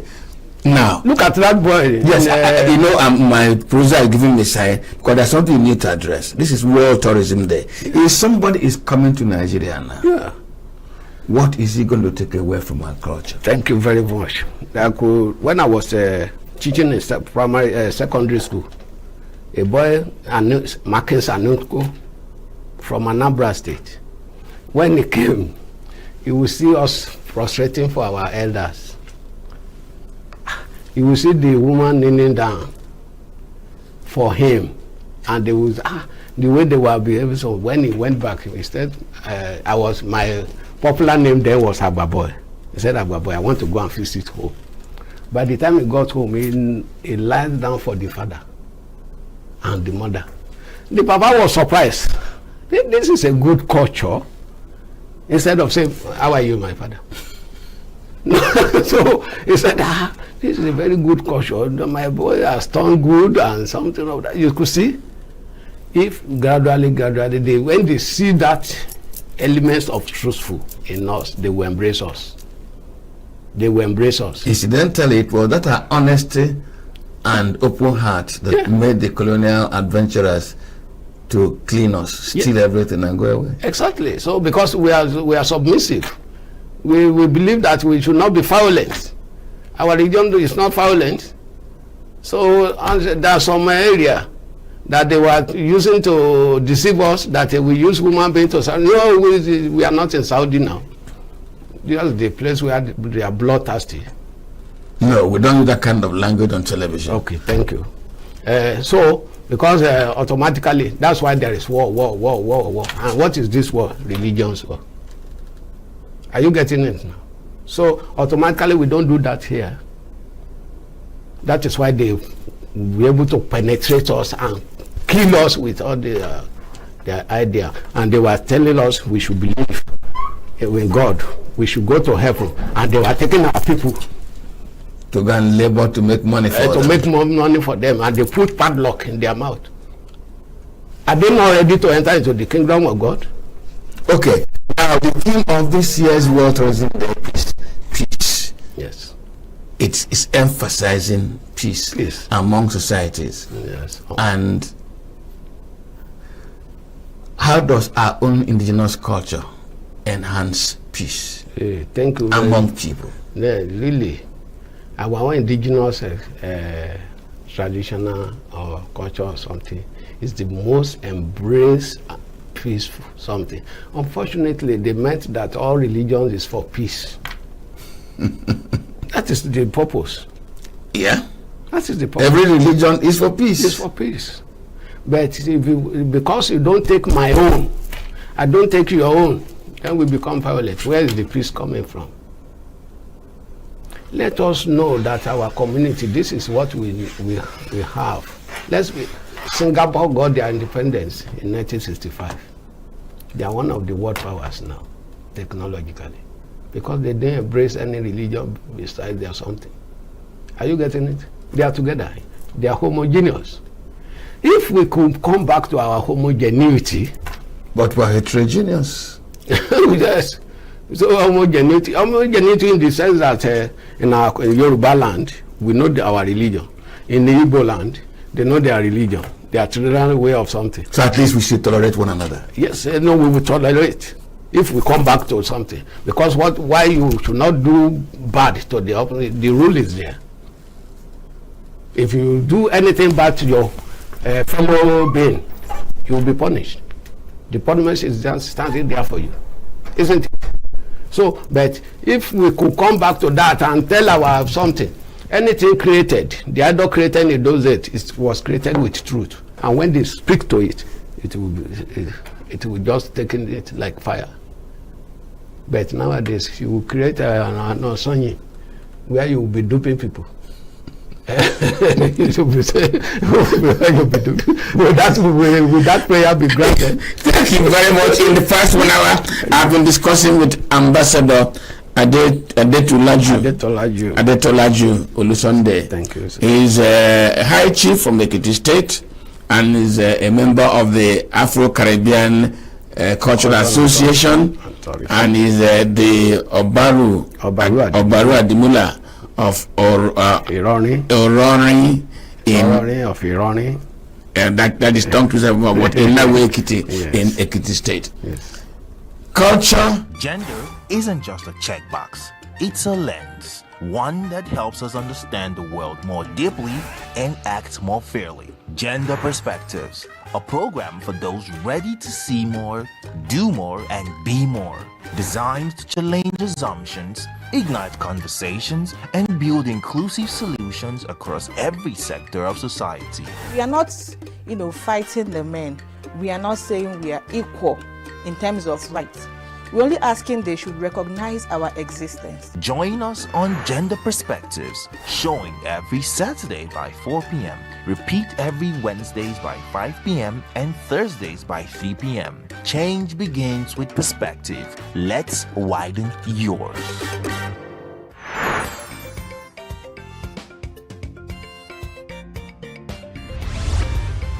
Signature TV, news in your pocket.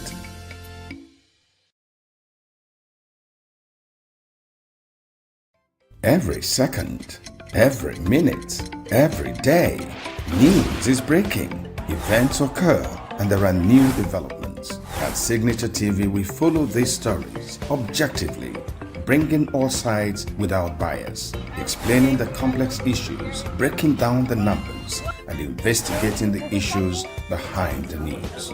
Anywhere and everywhere, near or far, wherever the news is, we will be there. Signature TV.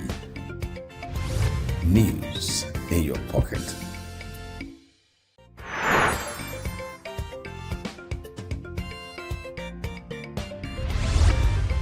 Signature TV.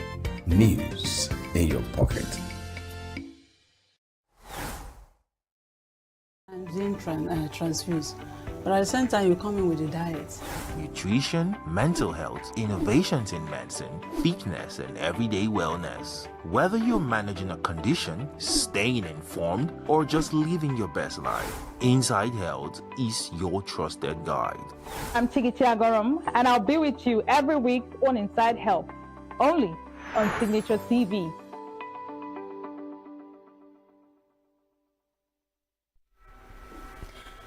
We're back to move to another topic of discussion this morning. Our focus is on Rivers State, one of Nigeria's most politically influential states, has in recent times become, the epicenter of deep political crisis. Now we have joining us via Zoom this morning, Ankyo Briggs, who is a human rights activist and also an environmental activist, here to tell us and talk to us about the River State political crisis. You're welcome, Ankyo Briggs. Thank you for joining us this morning. Thank you very much for having me, and good morning. I hope you can hear me. Yes, I can hear you clearly. Thank you so much for joining us once again. Now let's talk about what's happening in River State. From your perspective, what exactly is going on? Because so far it seems to be some sort of friction between the present and past governor of the state. So I would like to get your perspective on the issue and what exactly is going on.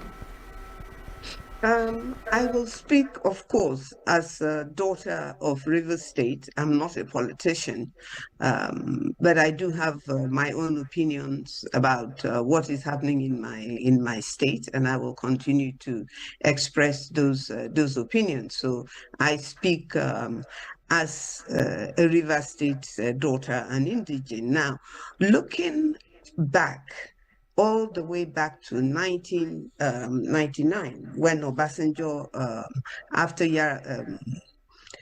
Abacha's death, when Obasanjo became the president, till just recently, River State and indeed the whole of the 6 states in the Niger Delta for almost 3 decades have been states that have voted for PDP candidates.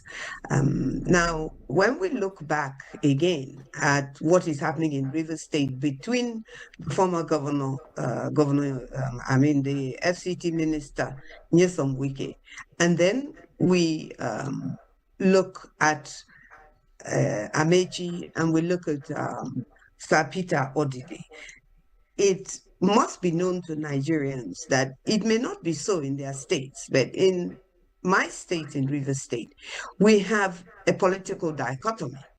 And that political dichotomy is riverine upland dichotomy. And it's a dichotomy that today some people are saying there is no such dichotomy, but there is, because just one set of people from one area of River State alone cannot continue to govern River State. So truthfully, that's the number one, that is the number one issue. Upland have governed River State for 24 years. The Riverine have not, that is back to back, non-stop. The Riverine have not governed. So number one, that has always been the issue of discussion and the issue of agitation in River State politics. Now, we had a situation where we then have a governor now that is from the riverine part of River State, which is wonderful. Someone like me, it doesn't matter whether the person is from the Ijaw ethnic out of the Ijaw ethnic nationality, whether the person is from Okrika, whether the person is from Kalabari, but we are all Ijaws.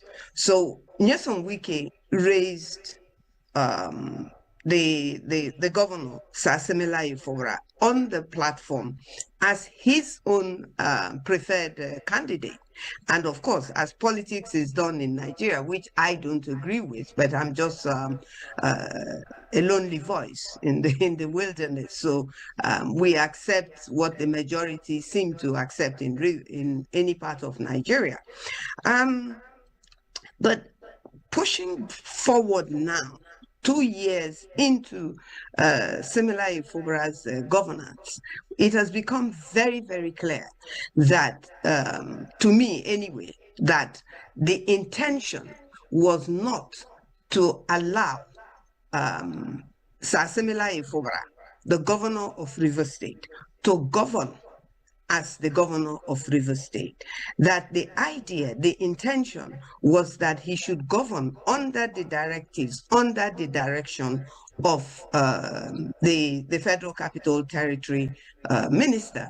Now, there are some Ijaws that agree with that thinking, but I assure you that the majority of Ijaws and the majority of other ethnic nationalities, including the Igwe ethnic nationality, do not agree with this pattern of governance, that one person and a handful of people guided by that one person should now have the sole say of what should and should not happen in River State, should be in full control of the whole, literally, not just River State, the whole of the Niger Delta. And as it seems, in the case of even the crisis that was nearly created in ENUGU State, this type of political scramble for power is stretching out of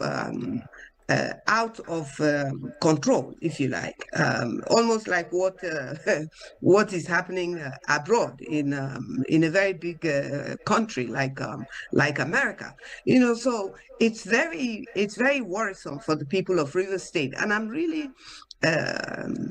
shocked that people don't seem to understand that this is not about political party.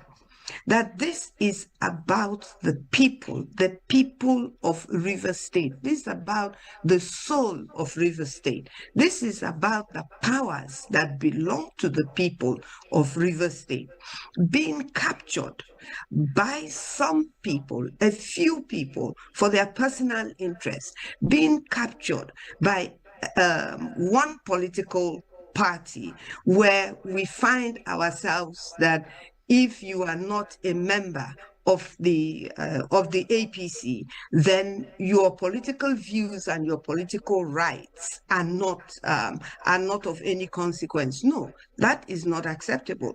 Anybody and everybody's political views and political rights must be accepted by all, and must be accepted to the extent that we have a free and fair election, must be accepted to the extent that the majority of the people, and in this instance is very clear that the governor of River State has the assurance, the organic support of the people of River State, and that the people of River State are not happy with the fact that we can have a sitting governor that is supposed to accept that he will be directed from outside of River State. Even if he accepts it, it's not acceptable to the people of River State. It should not be acceptable to the people of River State. It is definitely not accepted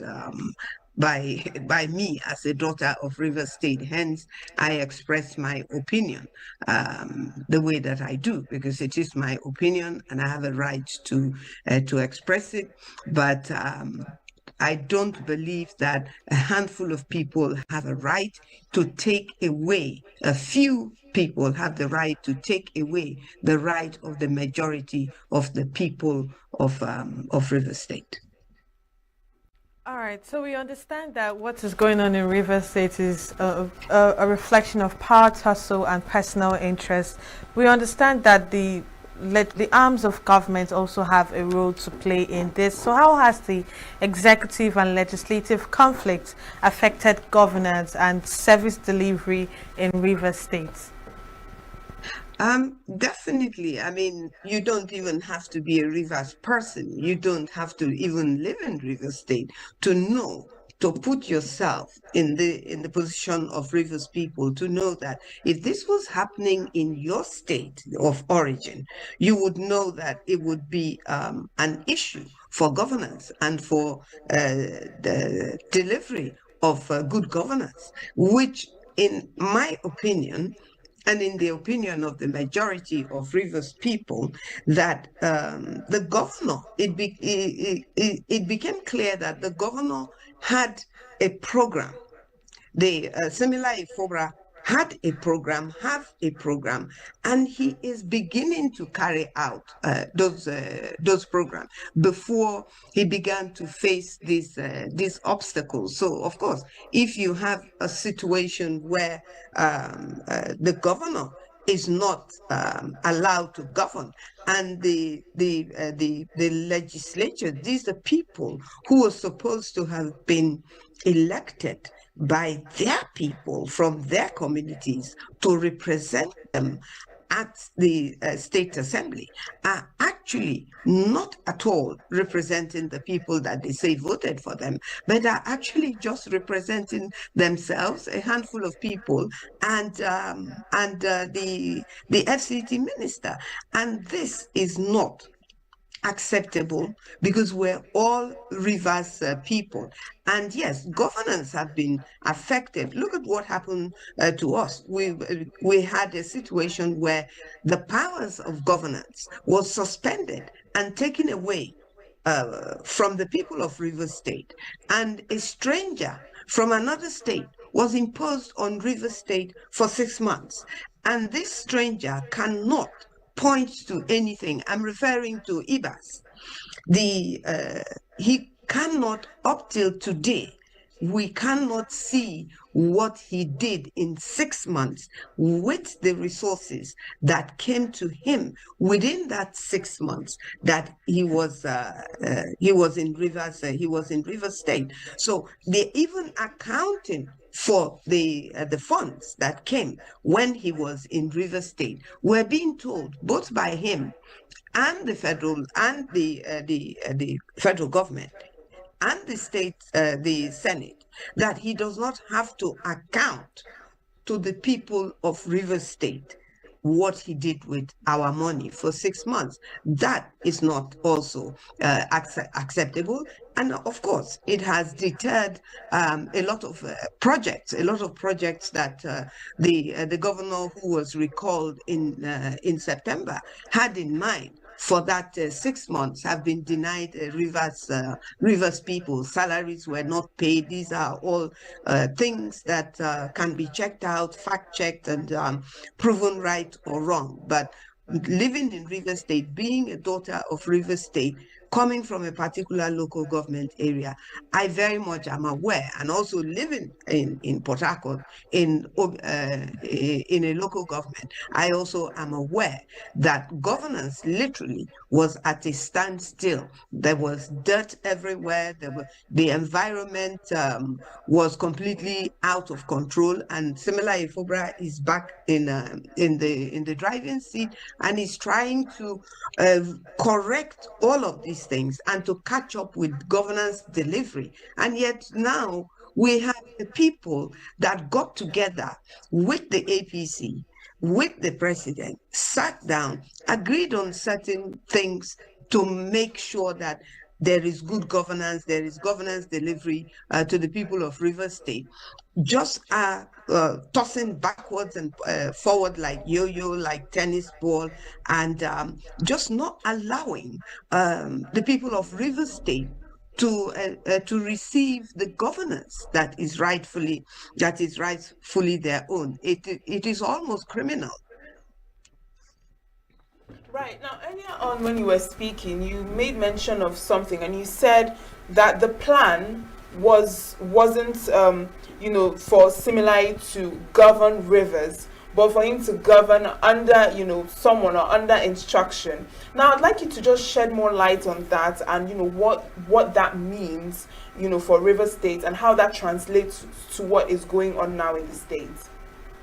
First of all, if we recall, recently I read about it, and it was also in the media that the FCT minister has said that there was an agreement between himself and the governor, and that he will reveal this agreement.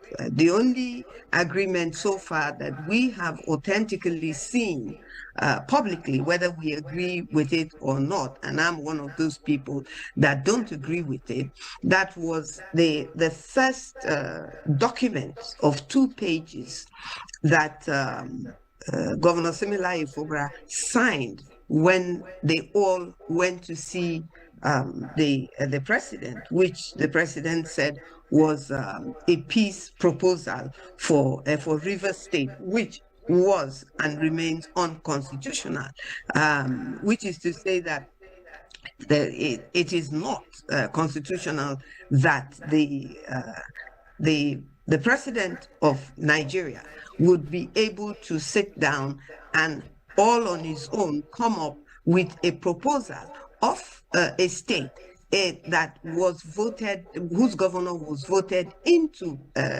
office at that time from another political party. But now we have Sir Similar Ifobra, the governor of Rivers State, has now moved to the APC. In my opinion, moving to the APC, I think was the last thing he definitely have done to show that he wants to have the opportunity to govern the state that he has been voted to govern if that will come forth by him crossing over to APC political party. I am not opposed to that, because I think that he had no other choice, because his political party, the PDP at that time, in my opinion, had not been able to, if you like, protect him, rescue him, stand on his side, be with him, and stop what was happening to him in his own political party to continue to happen to him, and not just him, but the people of Rivers State that he is protecting, and he is governing rather.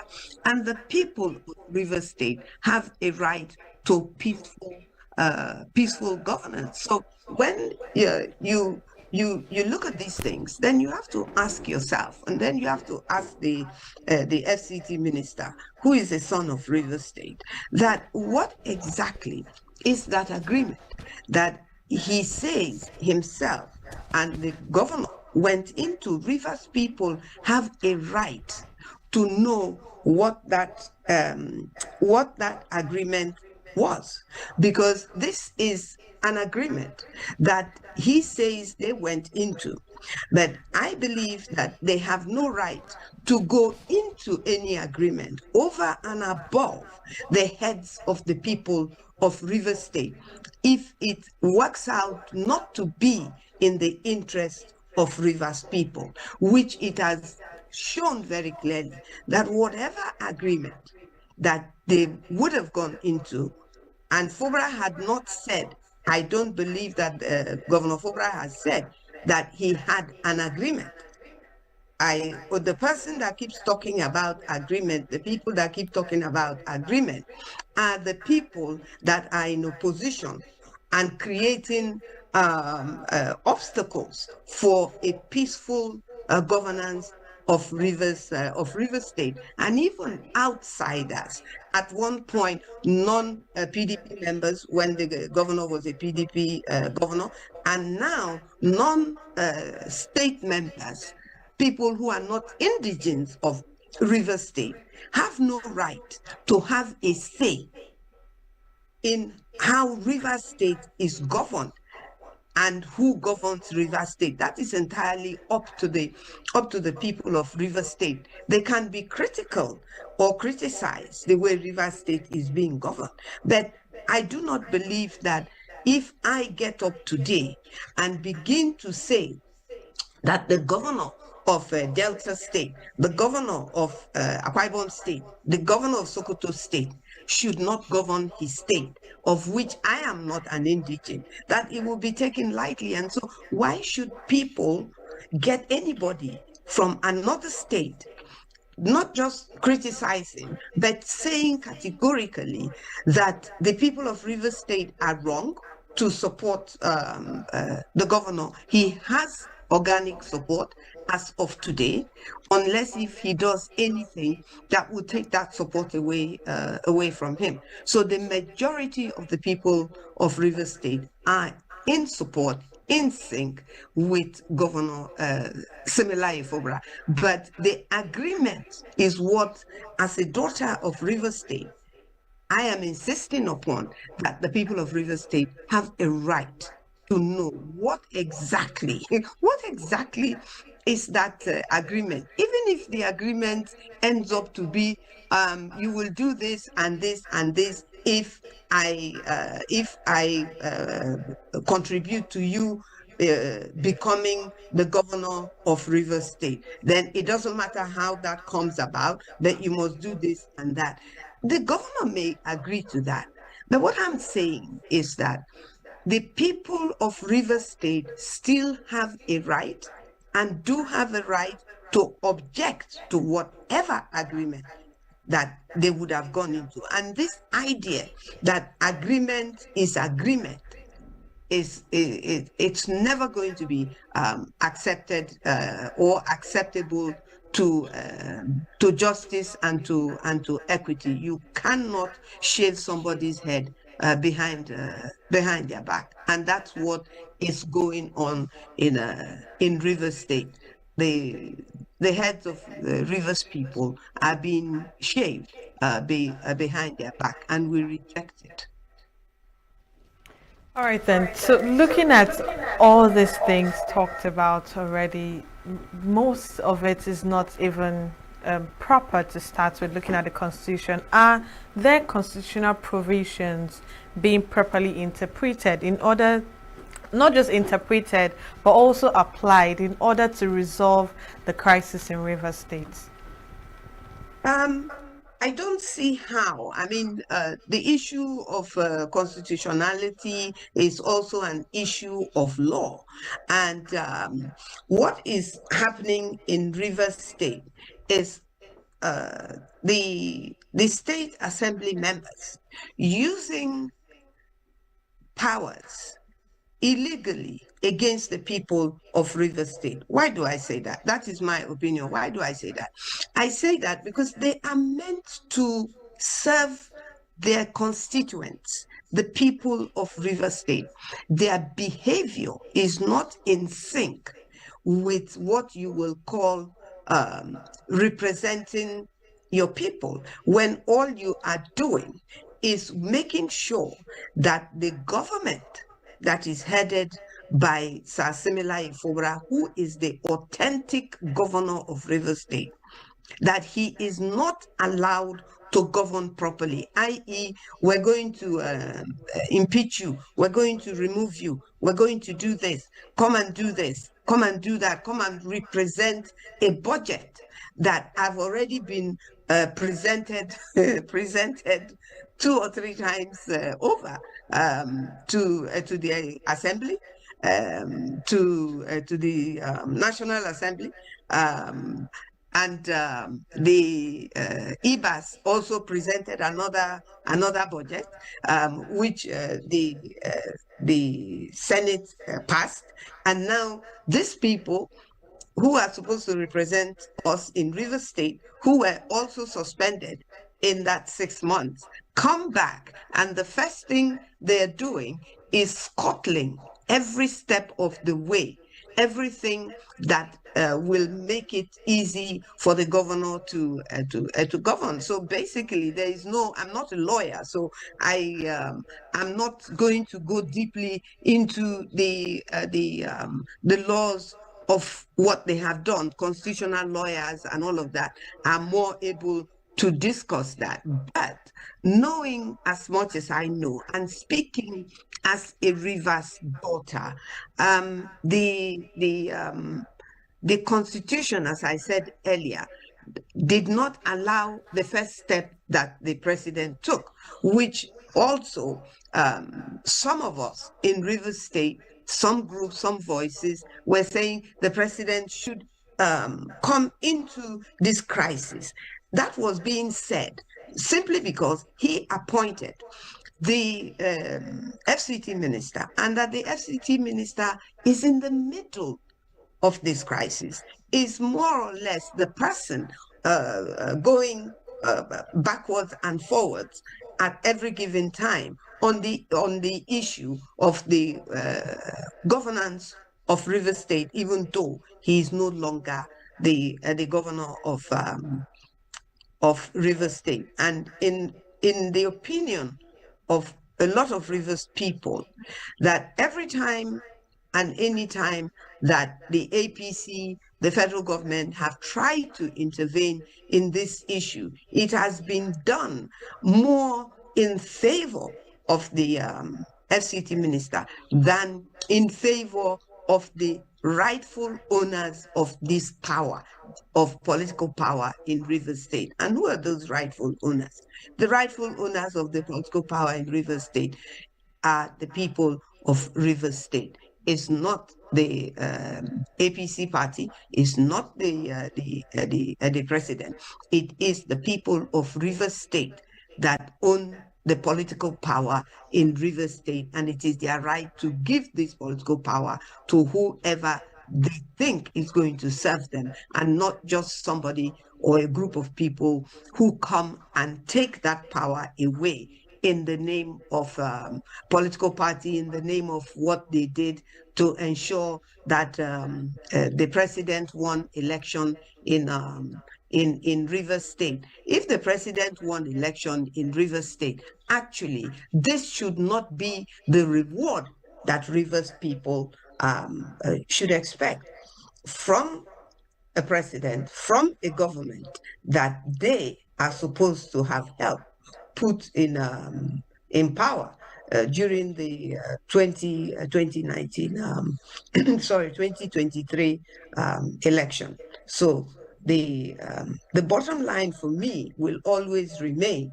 that this is the right of Rivers people.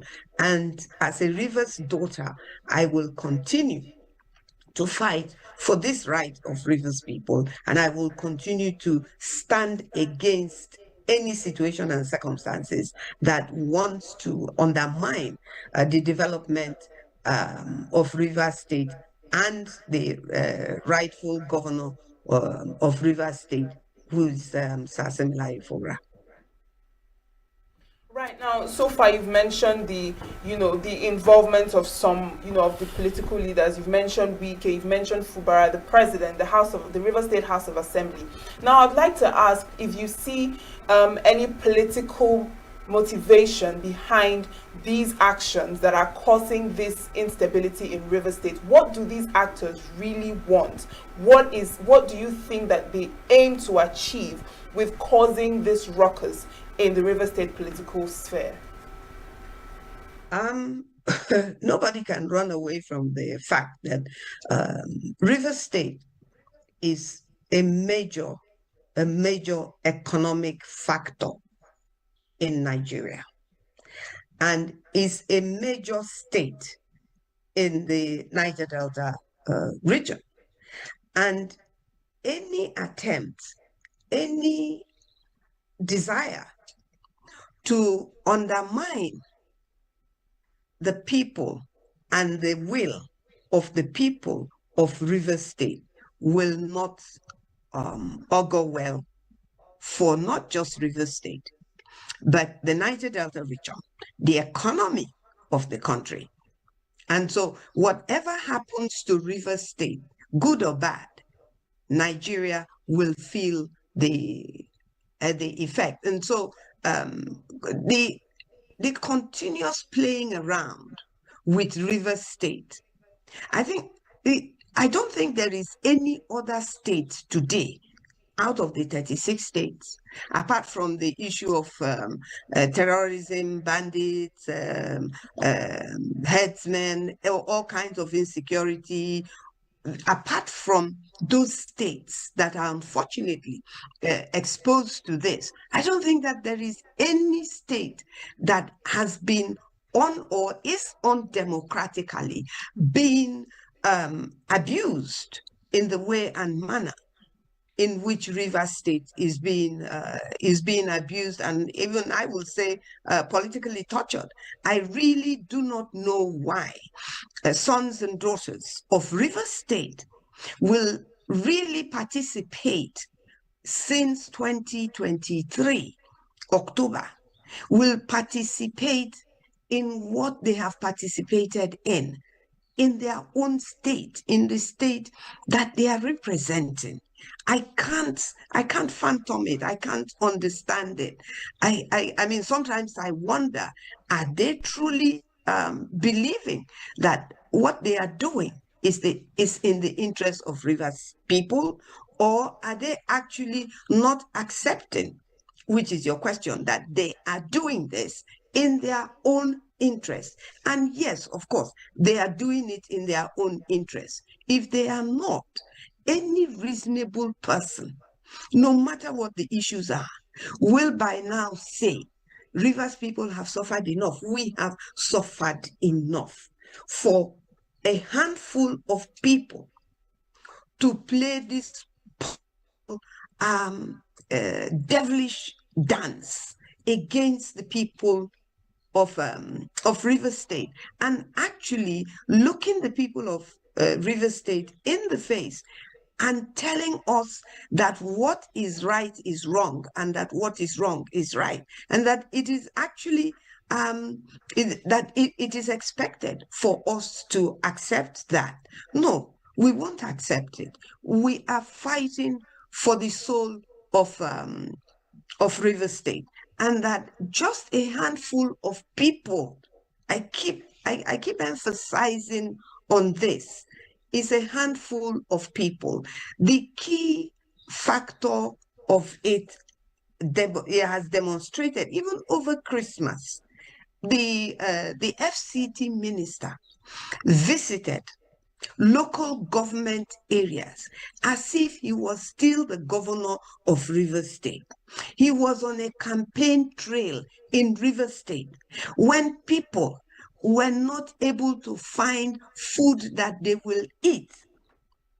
And so when you look at this from the perspective of Rivers people, and if you don't sympathize with Rivers people, then you're sympathizing with politicians who are not working for the interests of the people of River State. And as long as this is allowed to go on, the reaction will remain the same. And the people who are suffering are not the politicians. They're the people of River State. This it is alleged that the IBAS gave them individually a huge amount of money before he left, that he gave them vehicles before he left.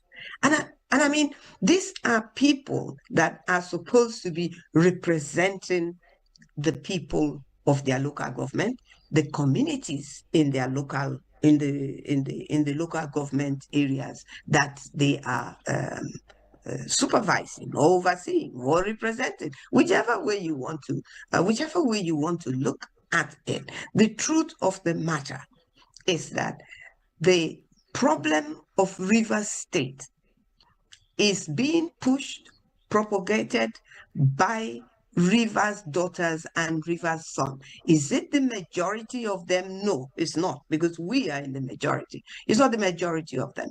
It's the minority. And the idea that these are the people we are supposed to accept as representing us is very offensive.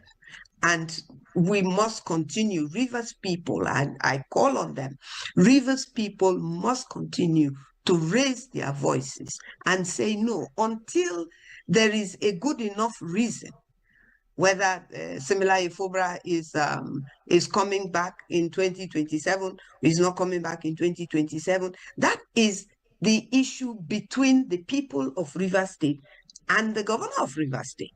It has nothing to do with political party. And so for any political party even to get up and say that they will...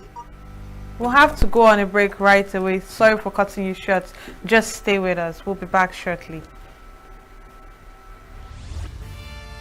We are local.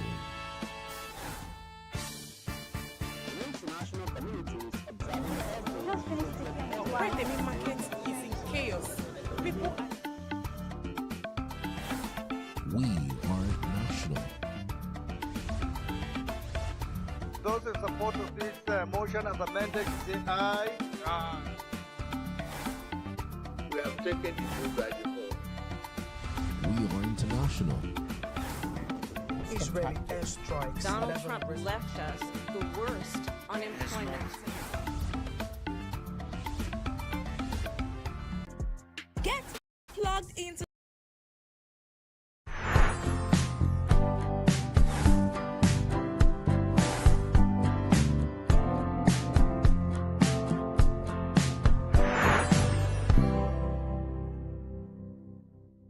will hear an address by His Excellency Emmanuel Macron, President of the French Republic. I request protocol to escort His Excellency and invite him to address the Assembly.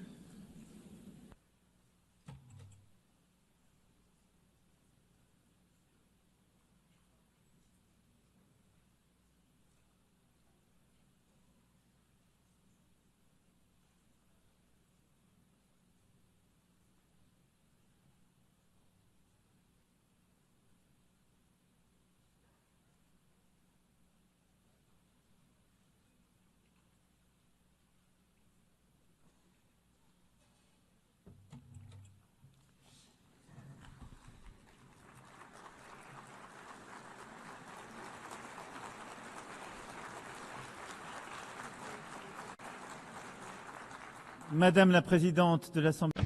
President of the General Assembly, Secretary General, Deputy Secretary General, ladies and gentlemen, heads of state and government, ministers, ambassadors and delegates. I am delighted to once again stand before you to issue an address at the 80th session of the United Nations General Assembly. 8 decades ago, we wanted to serve peace, development, human rights, and we've been doing that for 80 years. After that 80 years, we now have to take stock of our progress and ensure that we keep pace with today's world. In 1945, March, we adopted the Charter of the United Nations following 2 world wars. At that time, war was still raging in Asia. Decolonization had scarcely begun. The Soviet Union was extending its empire, and we counted deaths in the millions, and we unveiled the horror of the Shoah. Yes, at that stage of the world wasn't yet complete, but at the same time, nevertheless, we were, through resolutions and with resolve, building our desire to spare succeeding generations from the scourge of war, and we declared our faith in the fundamental rights of mankind, and we made a commitment to create the conditions for justice, to foster social progress, to practice tolerance, and to live side by side in peace. We were not dreaming, and we invoked our past to help us. And after 80 years, I want to say before you that we were right to dream. We had the right to dream. Our world today deserves the same resolve we had then in terms of working together. 51 of us were at San Francisco, and now 193 of us are gathered here in the General Assembly. The text that created this organization enshrined the principle of collective action and enshrined common values. It defined robust processes. And I know, nevertheless, how great frustration is. We see that states are unequally represented, particularly on the Security Council, and that fuels frustration. And that's why I unequivocally support its expansion, the reform of the Security Council, particularly its expansion for the African continent. I also know the extent to which political and social balances and states of place have changed, and different actors have taken on more responsibilities. Many people are asking about whether the United Nations promises have been upheld, whether it's in sync with reality, and whether it brings with it any benefits. Let us not kid ourselves. This 80th anniversary is not a fact that we can just accept. Conflicts, international, national, state conflicts are proliferating. The criminal and terrorist activity is proliferating, and people are deliberately trampling on the Geneva Conventions as if war was just about terror, revenge and victory. Haiti, Burma, Ukraine, the Democratic Republic of the Congo. The list is as long as it is unconscionable. There are more and more cases of violence being weathered by people whose nations are at war. Major transformation is also underway for us all across the globe. Climate change is not under control. Biodiversity is collapsing. Efforts that the majority of us are ready to make are coming up against the obstacles of the cynicism of a few that can make a difference but refuse to do just that still. And we see the technology picking up pace. They pave the way to horizons of opportunity, but they also pave the way for dangerous forces because they're not regulated. Global trade is weathering tariff wars, and that's another form of imbalance, globally speaking. Alarm bells are ringing out loud, but that doesn't extinguish hope. Our divisions do not mean a lack of hope. Did not mean Syria wasn't able to free itself from war. Ukraine is staying the course, and peace is possible in the Great Lake regions. We've also adopted treaties, ambitious agreements that some people thought were impossible. A treaty on pandemics, a treaty to protect the high seas, another to finance development. The world's complexity is not a reason to throw in the towel on our principles and our ambitions. To a certain extent, ours is a moment of paradox. We need, more than ever before, to restore the spirit of cooperation that prevailed 80 years ago. And however, in spite of that, we're we're isolating ourselves. There's more and more divisions, and that's plagued the global order. The world is breaking down, and that's halting our collective capacity to resolve major conflicts of our time and stopping us from addressing global challenges. France is proud to be among the people of the United Nations and pay tribute to all the people that serve them, soldiers wearing blue helmets that maintain peace where no one else wants to go, humanitarian personnel and healthcare workers that come to the aid of the most vulnerable, legal specialists, observers, rapporteurs that bear witness to the reality, ensure that the rule of law can prevail, that arbitrary whims do not rule the day. I'm talking, of course, about our NGOs, our nurses, our journalists, and many other people who bear witness to the fact that this organisation cannot be replaced. It is for this reason that those that are its harshest critics are also those that want to change the rule of the game, because they want to exert domination. And these are people that do not want the common good to prevail. They want to serve their interests, and that is the major risk of our time. The risk of seeing the facts as they are just become the ongoing state of play. We don't want to see might is right prevail, but that's the risk. We don't want to see the selfishness of some people win the day. That's the risk. The risk is that some people, an elite, will decide the course that the world will run, and that they will forget that there's an international community. There needs to be respectful relations between peers. There needs to be cooperation between peers. That alone makes peace possible. That alone makes it possible to address climate change, to have a successful digital transformation, or to fight against military proliferation. It is for this reason that 80 years later, our priority is to really find the crux of effective multilateralism, to get back to that gem, collective effectiveness. We need to be clear here. The anti-game of some people makes it almost impossible for our organisation to be collectively effective. They're playing against us. We need to work together to get back to that collective multilateralism.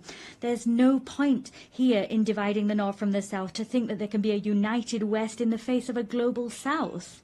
That's a pipe dream. That's a vestige of an era where we wanted to isolate ourselves in blocks, pitting ourselves against each other. Here at this forum, there are only men and women that don't share the same religion. They have different visions. Their civilizations sometimes differ, but they have decided one fine day that building peace, rising up to challenges, particularly the challenge of inequality or the major transitions of the world, they forgot their differences to cooperate together. It is for that reason we need to consolidate existing rules and the institutions that guarantee our collective authority and our collective effectiveness. Human rights remain the very fundamental pillar of the United Nations House, and they give coherence to all of the action we undertake. And at that time, at a time when conflicts spread and increase in number, we also have mass human rights crises that we're facing at the same time. Our duty is to ensure that there is a respect for international humanitarian law. We proposed ensuring that as part of the global initiative that we champion alongside a number of counterparts: South Africa, Brazil, China, Jordan, Kazakhstan, and the ICRC. Let us support the ICC in its fight against impunity. Let us allow the orders of the ICJ to be implemented, their rulings be upheld. The authority, the force of law is our best chance in stopping the rule of might is right from prevailing. Upholding our values is the only way of throwing out a double standards principle. We've always called out that principle since we came together as a global parliament. Peace and security are everything. For that reason, it's so important for Ukraine to resist Russia and have peace. They need to get their territory, their children, their wealth, and their future back. The Russian aggression is not a problem of Europe, but rather a problem which plagues us all. It's our problem. It poses the eternal question of the force of law against might is right, freedom against imperialism. Ukraine didn't want war. Ukraine wants peace. France too wants peace. The Europeans want peace. The United States of America want peace. As such, Ukraine has a fundamental right, that is to live in security and to no longer fear that Russia will attack once more. It is for this reason France, with the United Kingdom, built a coalition of the willing, bringing together 35 nations to give Ukraine crucial security guarantees for the long term. As such, we're creating the conditions for a robust, just peace which will allow the Ukrainian people to really be masters of their own fate. And what happened in recent weeks in Poland's airspace, Mr. President, Romania, the provocations that we saw in Estonia and elsewhere are the proof that all European people are also challenged by threats of Russian destabilization. And unity can thwart those. Ukraine has often said it's ready for a ceasefire and can agree to negotiations. It accepts them. It's now up to Russia to prove that it can choose peace, even at a time it's stepping up attacks against Ukrainian civilians and the provocations to which I've just referred. France is ready as we wait to stand shoulder to shoulder with Ukraine alongside our European partners and all those that understand that we need to hold Russia back to preserve the global order. And I welcome the proposal we saw a few hours ago from the President of the United States, recalling the gradual weakening of the Russian economy. I welcome what he said, the on-the-ground failures of Russia. In more than 1,000 days, Russia's hardly gained 1% of Ukrainian territory. There have been so much loss, so many civilian victims, and few territorial gains. I welcome the fact that the President of the USA believes in Ukraine's ability not only to hold the course, but to uphold and ensure its rights prevail with us. It's because there is this refusal of double standards that France will stand side by side with Ukraine as we do for peace in the Middle East. Yesterday, we adopted a credible plan to put an end to the war in Gaza, to preserve a two-state solution, Israel and Palestine, to allow the release of all hostages and to save so many lives. We've charted a course towards peace, which requires first and foremost that hostages still in Hamas's hands are released, that strikes on Gaza cease. And I am delighted that Saudi Arabia and France have convinced a large number of the members of this assembly to sign the New York Declaration. 142 members of this assembly have signed that declaration. We've held out our hands to forge the path towards peace, immediate peace, release of hostages, ceasefire, stabilization of Gaza, the demilitarization and the dismantling of Hamas, and a reciprocal recognition of two states and a Palestinian state which is demilitarized, which recognizes Israel, an Israeli state which recognizes the state of Palestine, and all the states of the region that have not yet done so, we hope, will recognize the state of Israel. Through this mutual recognition, that is in fact a path towards peace. It's also the stability of the region as a whole that we seek to build.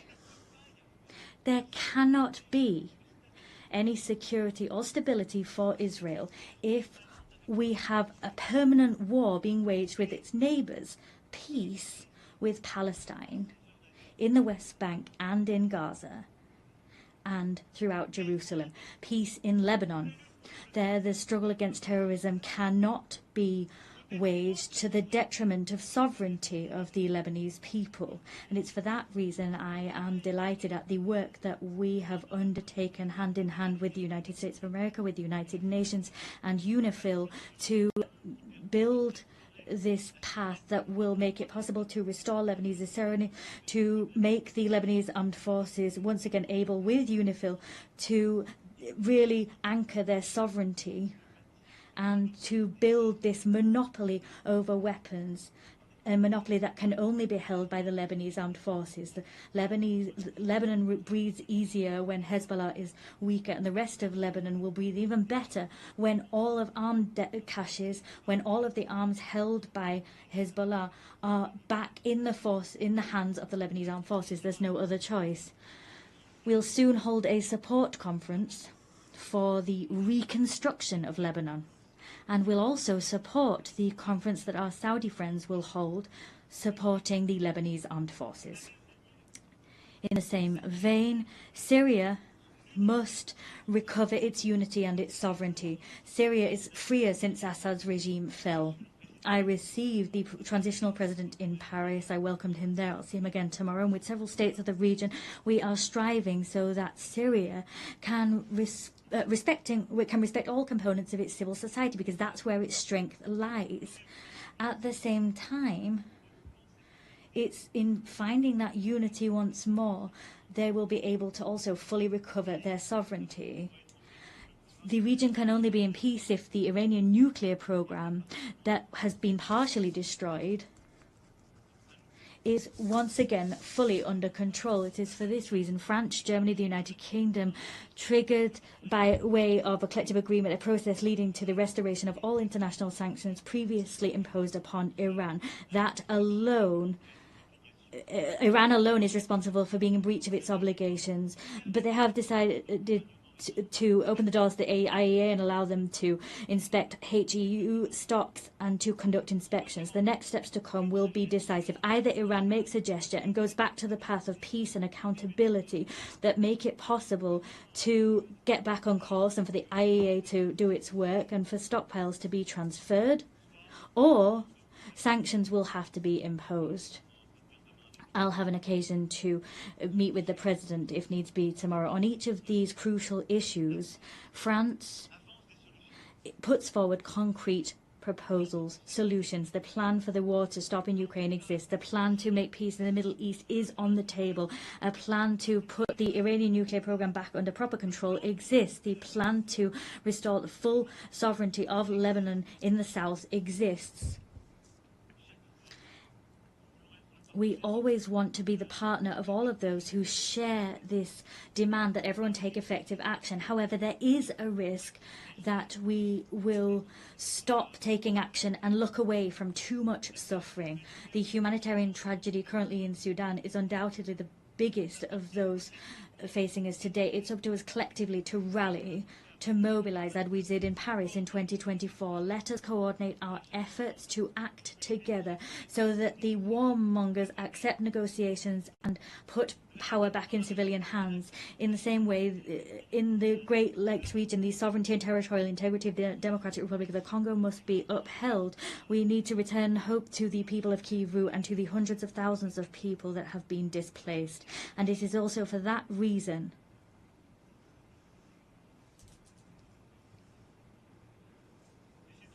and it's also for that reason that we will meet next month in Paris, all of those able to respond to the humanitarian urgency and bring together initiatives of peace. And I'm delighted at what's been done by the African Union, by so many neighbors, Qatar, USA, but the humanitarian emergency needs to be addressed. We cannot forget any of these conflicts. We have no right at any time to lose heart.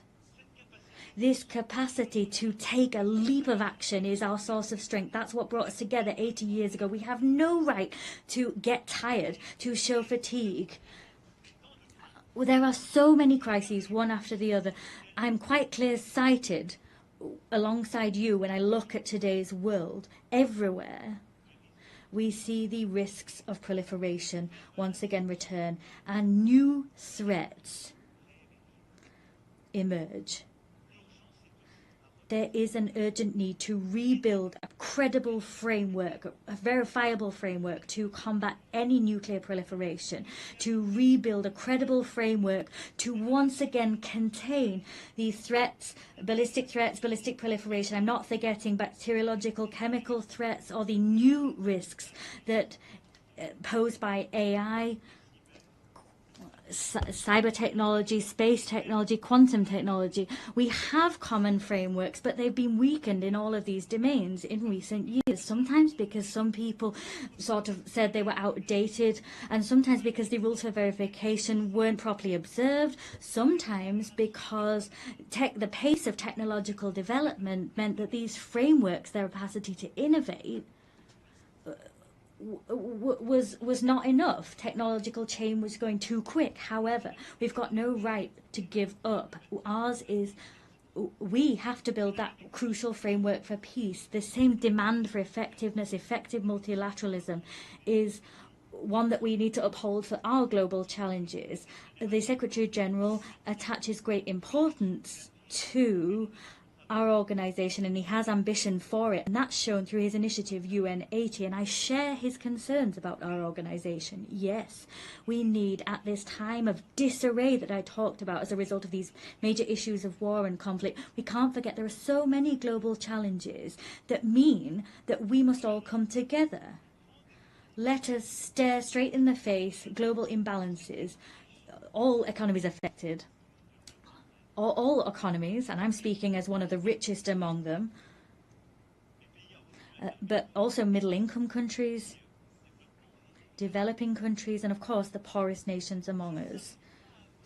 All of us, if we can't have organised international debate on major global imbalances, if our response is a fragmented one and we don't work together, we exacerbate these problems. Today, our challenge is to look at how we can help China to develop the internal demand that it really needs. How can we ensure that productive capacities that China's been able to develop in recent years, these technological capacity, sometimes there's technological transfer, and that's good, but they need to be conducted hand in hand with harmonious development and respectfully the environment. How can we correct US trade imbalances? How can we do that through corrective measures, not through tariffs that takes the rug out from under international trade?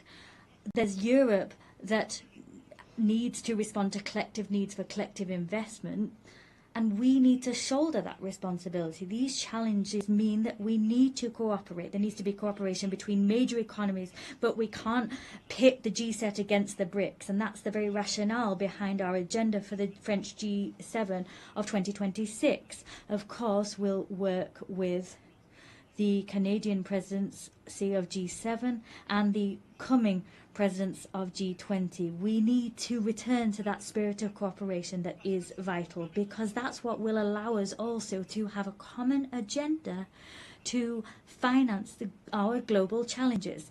Let's take a look at things today. Everywhere we're reducing, eroding our common ambitions to finance major global challenges. Collective financing for healthcare is plummeting, as is financing for food security, as is financing for education. These challenges are, however, our challenges, even more than they were before the pandemic, the COVID-19 pandemic. And so it is absolutely pivotal that together we prove ourselves able to develop concrete solutions and find new financing to address our challenges. The European Union decided to mobilise. The Commission's President's speech was great in this connection. We are mobilising financing as Europeans to meet these challenges, but we must do so within a renewed framework. That's what we tried to do together during the pandemic itself with our African partners, during the financing summit which we held in 2021. The work we did there was work we continued at the 4P summit, where we developed this pact for the prosperity of peoples and the planet. Ultimately, the agendas were the same. Together, we need to work together better to address global economic imbalances. We must develop an agenda of growth everywhere, but we must do that to also help countries to finance education, healthcare, stabilization and food security, and help them to address challenges of biodiversity and the climate.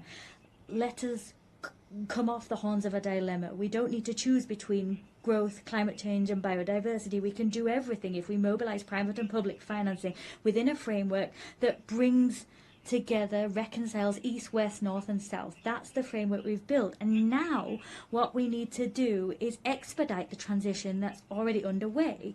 And I thank you all. The heads of the World Bank, the IMF, have commented on these efforts, but we need to go faster. The frameworks we developed have already become obsolete. We need to mobilize more private financing to accompany transitions in middle-income countries, developing countries and the poorest nations. We must develop guarantee mechanisms that losses will be covered, and we need to mobilize more private financing to help those countries and help them to grow. That is vital if we want to avoid crises, destabilization tomorrow. This agenda is an agenda which brings us together, and in some way forces some people to cast aside selfishness and avoid a situation whereby others are alone facing their challenges. It is for that reason we must also continue.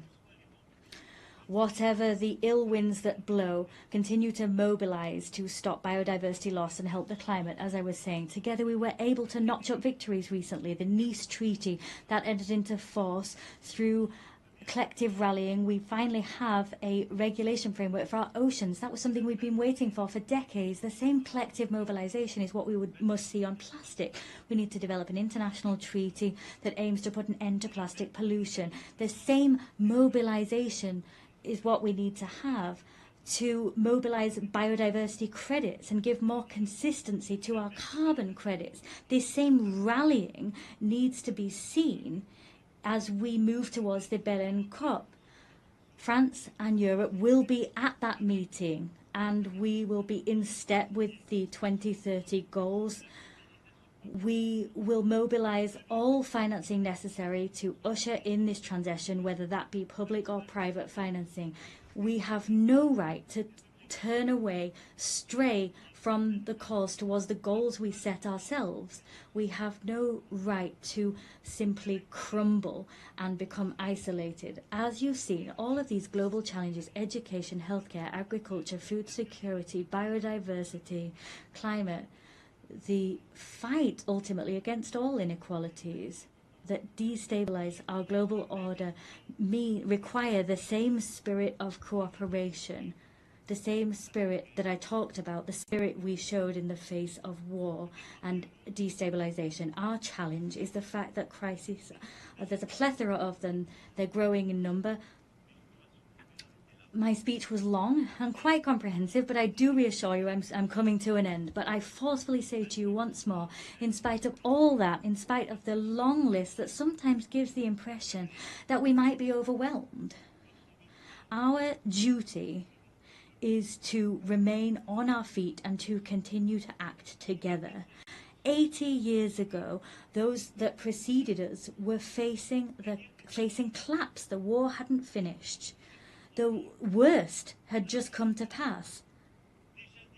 A world already divided was kind of stuttering, and it was up to them to build the treasure that is the United Nations. We could overwhelm our assembly, level criticism against it, reproach it for everything. Not all reproaches are fair, some are. This assembly is us. If it's ineffective, it's because some people are blocking it. Sometimes it's the most powerful. If it's not going fast enough, it's because people don't have enough resolve to make things move forward. The United Nations is all of us. There's one thing. It's that we don't have a right to be cynical. We don't have the right to get fatigued. We can't have this defeated heart, because our world is here before us, and our risk, the risk that we face, is that of fragmentation, that the law might is right will prevail, the status quo prevailing, cynicism, and to some extent that we will lose control. Yes, the loss of control. That's what all of our peoples are experiencing. Fear in the face of a future they no longer control. The fear in the face of migrations that they're weathering, a climate that we can no longer control, fear of inequalities that we can't bring under control, a fear in the face of a war we can't stop. This fear has one friend, the strongest friend, the mightiest person that was able to prevail, the cynic that was allowed to prevail. We have one responsibility, that is to act together, build this multilateralism once again with the same faith, with the same resolve as the founding fathers of this assembly. We need to do that with even more effectiveness, but with the same will. We cannot give ground to injustice. We can give nothing to fatality or the sense of the inevitable. We need to act, and act. So it's up to us to do just that together. I thank you.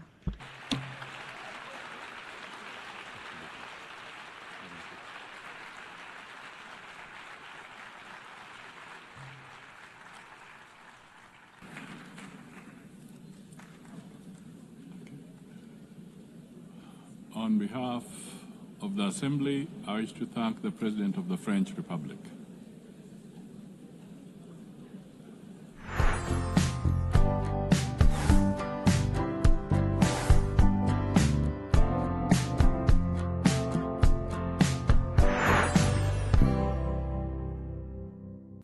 The Assembly will hear an address by His Excellency William Samoei Ruto, President of the Republic of Kenya and Commander-in-Chief of the Defense Forces.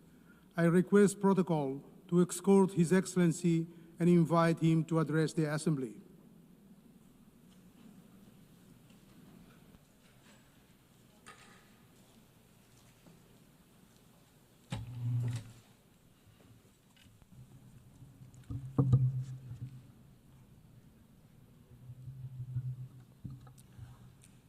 Madam President, the President of the 88th session of the UN General Assembly, Madam Annalena Baerbock, Secretary General of the United Nations, Antonio Guterres, Excellencies, Heads of State and Government, distinguished delegates, ladies and gentlemen. I congratulate you, Madam President, on your election to preside over the 80th session of the UN General Assembly. Madam President, you can count on Kenya's full support throughout your tenure as you steer the Assembly into the future. Ladies and gentlemen, 8 years ago, in the aftermath of the unprecedented global destruction and devastating war, the international community came together in hope. They created this organization, the United Nations, as a shield against the horrors of war, as a platform for dialogue, and as a bridge to a better, fairer, more secure global community. What is often forgotten or not mentioned today is that the United Nations grew out of the failure of the League of Nations that existed between 1919 and 1945. The League of Nations did not collapse for lack of good intentions or noble objectives. Formed at the end of the First World War and as part of the Treaty of Versailles, it was humanity's first attempt to build a permanent international organization to stop aggression and war and bring nations together. Its ambitions were to achieve collective global security, disarmament, peaceful dispute resolution, and cooperation on humanitarian and social issues. Despite these ideals, the League of Nations failed. The United States never joined, other great powers came and went, and without enforcement authority, its condemnation carried little weight.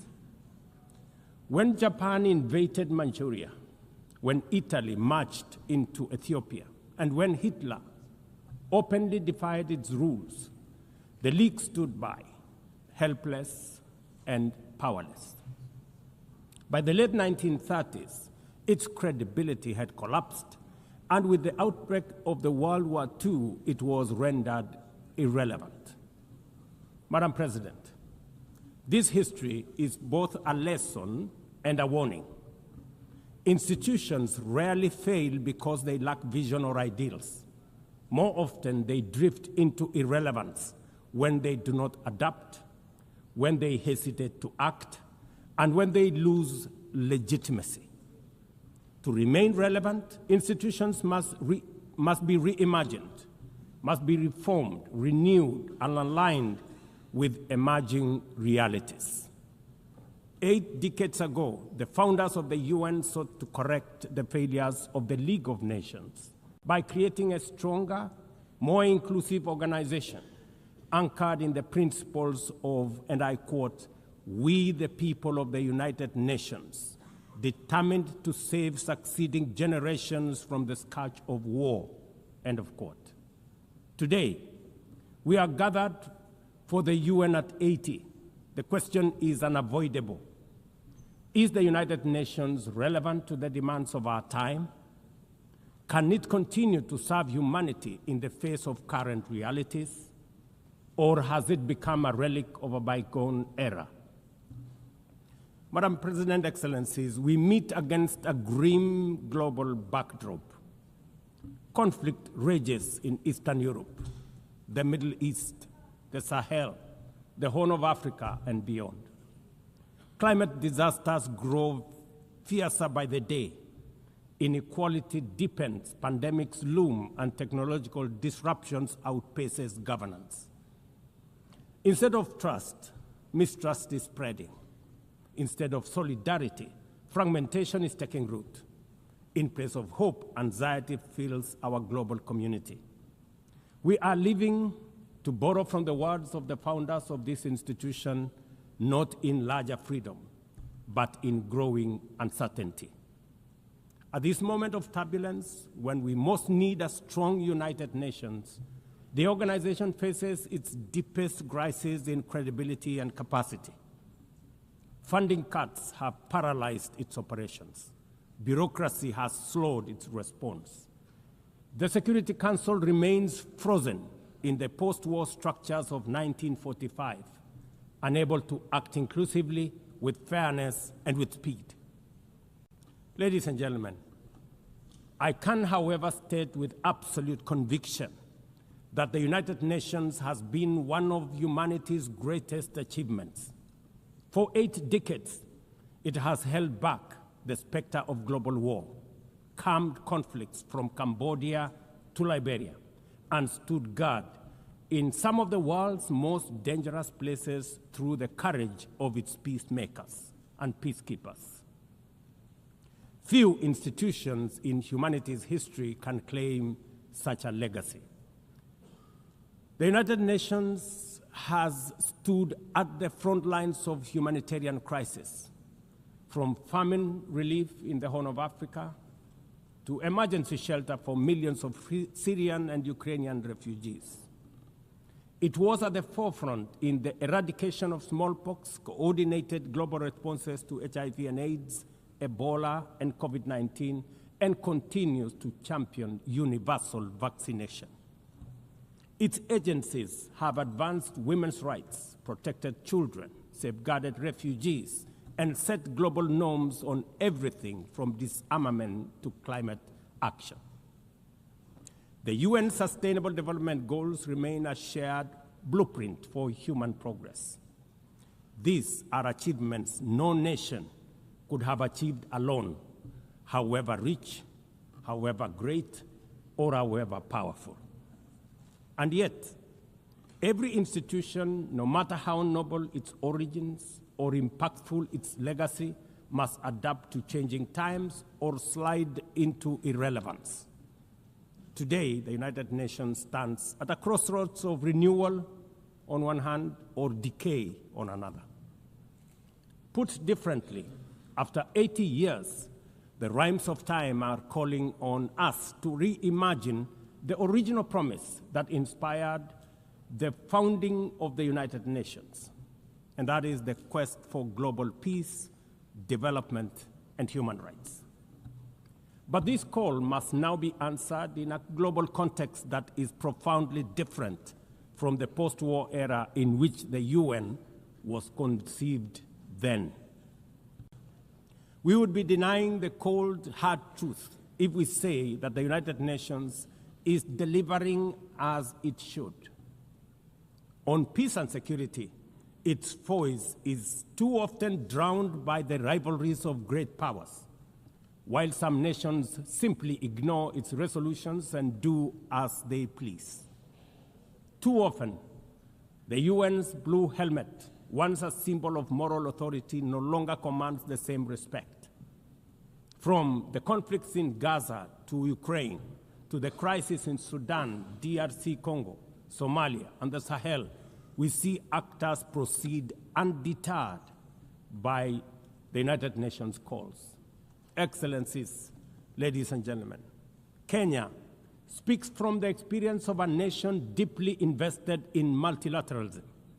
For decades, we have placed our troops and police in harm's way for peacekeeping missions across Africa and beyond, from Somalia to Democratic Republic of Congo, from South Sudan to most recently in our neighborhood here in Haiti. Over the past 15 months, we are proud to have led the multinational security support mission in Haiti, not because it has been easy, but because solidarity is the essence of the United Nations. Madam President, The mandate of the MSS mission is coming to an end in a few days. As the lead nation, allow me to briefly share our experiences, the successes and the challenges, as both a cautionary tale and a living lesson about the strengths and weaknesses of the current global security governance architecture. For far too long, the people of Haiti called out to the world. Too often, their pleas were met with silence, hesitation, or half measures. Haiti became a tragic reminder of what happens when the international community looks away, prevaricates, or offers half-hearted support. When Kenya responded to the quest for the Haitian authorities, it was in the belief that we were joining a genuinely multinational effort. We welcomed and fully embraced Resolution 2699, by which the United Nations Security Council authorized the MSS with Kenya as the lead nation. Drawing on our decades of peace support operations, we stepped forward, stepped up, and deployed our officers to confront the rampant menace of gang violence in Port-au-Prince and its environs. Madam President, ladies and gentlemen, the mission has operated in a volatile environment under enormous constraints. It has been underfunded, under-equipped, and operated below 40% of its authorized personnel strength.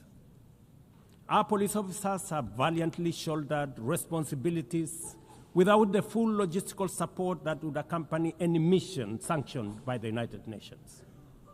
Despite these challenges, and against all odds, the MSS has delivered results many thought were impossible.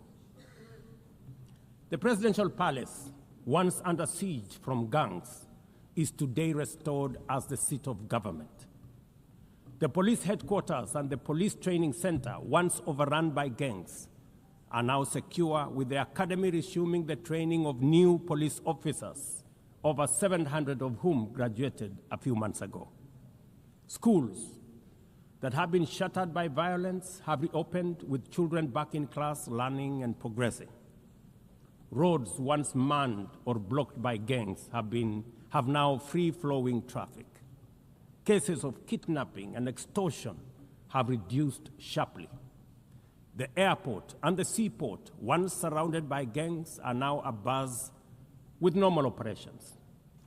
Which begs the question, if so much could be achieved with limited resources and stretched personnel within just 15 months, what more could have been accomplished if the United Nations fraternity had truly acted together in solidarity with the people of Haiti? From this podium, I wish to assure all partners and actors that with the right personnel, adequate resources, appropriate equipment, and necessary logistics, Haiti's security can be restored. Gangs can be neutralized and the safety of streets, schools, hospitals, and homes secured. The continued harassment, abductions, and criminal acts undermining the lives of Haitians are unacceptable, unjustifiable, and must be stopped by this organization, the United Nations. Madam President, as the UN Security Council deliberates on the next steps, we must not lose sight of the fact that the situation in Haiti demands sustained, coordinated, and undivided international attention. A careful and orderly transition from MSS is essential to consolidate the hard-won gains so far achieved. I urge the Security Council and all partners to remain steadfast in ensuring that Haiti moves forward on a path of peace, stability, and renewal. Ladies and gentlemen, on human rights, our principle is clear and unwavering. The protection of civilians and respect for humanitarian law cannot be applied selectively. We cannot condemn suffering in one place and turn a blind eye in another. Kenya is gravely concerned by the humanitarian catastrophe in Gaza and by the immense suffering of civilians caught in the devastation of disproportionate military operations. At the same time, we call for the unconditional release of Israeli hostages.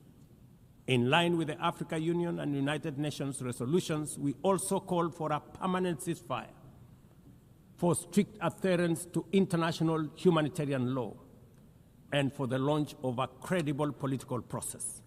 Only through such a process can the vision of a two-state solution be realized, where Israel and Palestine live side by side in peace, security, and stability. Kenya is equally deeply troubled by the worsening humanitarian situation in Sudan, where innocent citizens are caught in the crossfire of a needless war. We fully endorse the Quad, comprising Egypt, Saudi Arabia, the United Arab Emirates, and the United States, in affirming that there cannot be a military solution and that only political dialogue offers a viable path forward. We join the Quad in urging all parties, including SAF, RSF, and the external actors, to respect Sudan's sovereignty, unity, and territorial integrity, and firmly reject any attempts to divide the country, reaffirming our unwavering support for a unified Sudan for the benefit of all its people. Excellencies, distinguished delegates, those who look to the future with a clear vision know that climate change is not only the single greatest threat of our age, but also one of the greatest transformation opportunities of our time. The global stocktake has made it plain that the world is off track.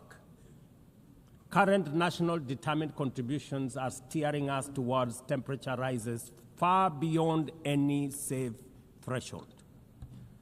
This is the difference between survival on one hand and devastation for millions across the world on the other.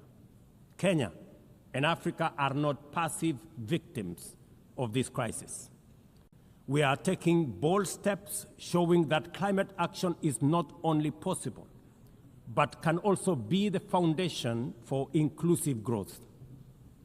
We are building a climate-resilient society by embedding adaptation into every sector, from agriculture and energy to infrastructure and livelihoods, to sustainable mining and artificial intelligence. This ambition is visible on the ground. Today, 93% of Kenya's electricity comes from renewable sources: geothermal, wind, solar, and hydro.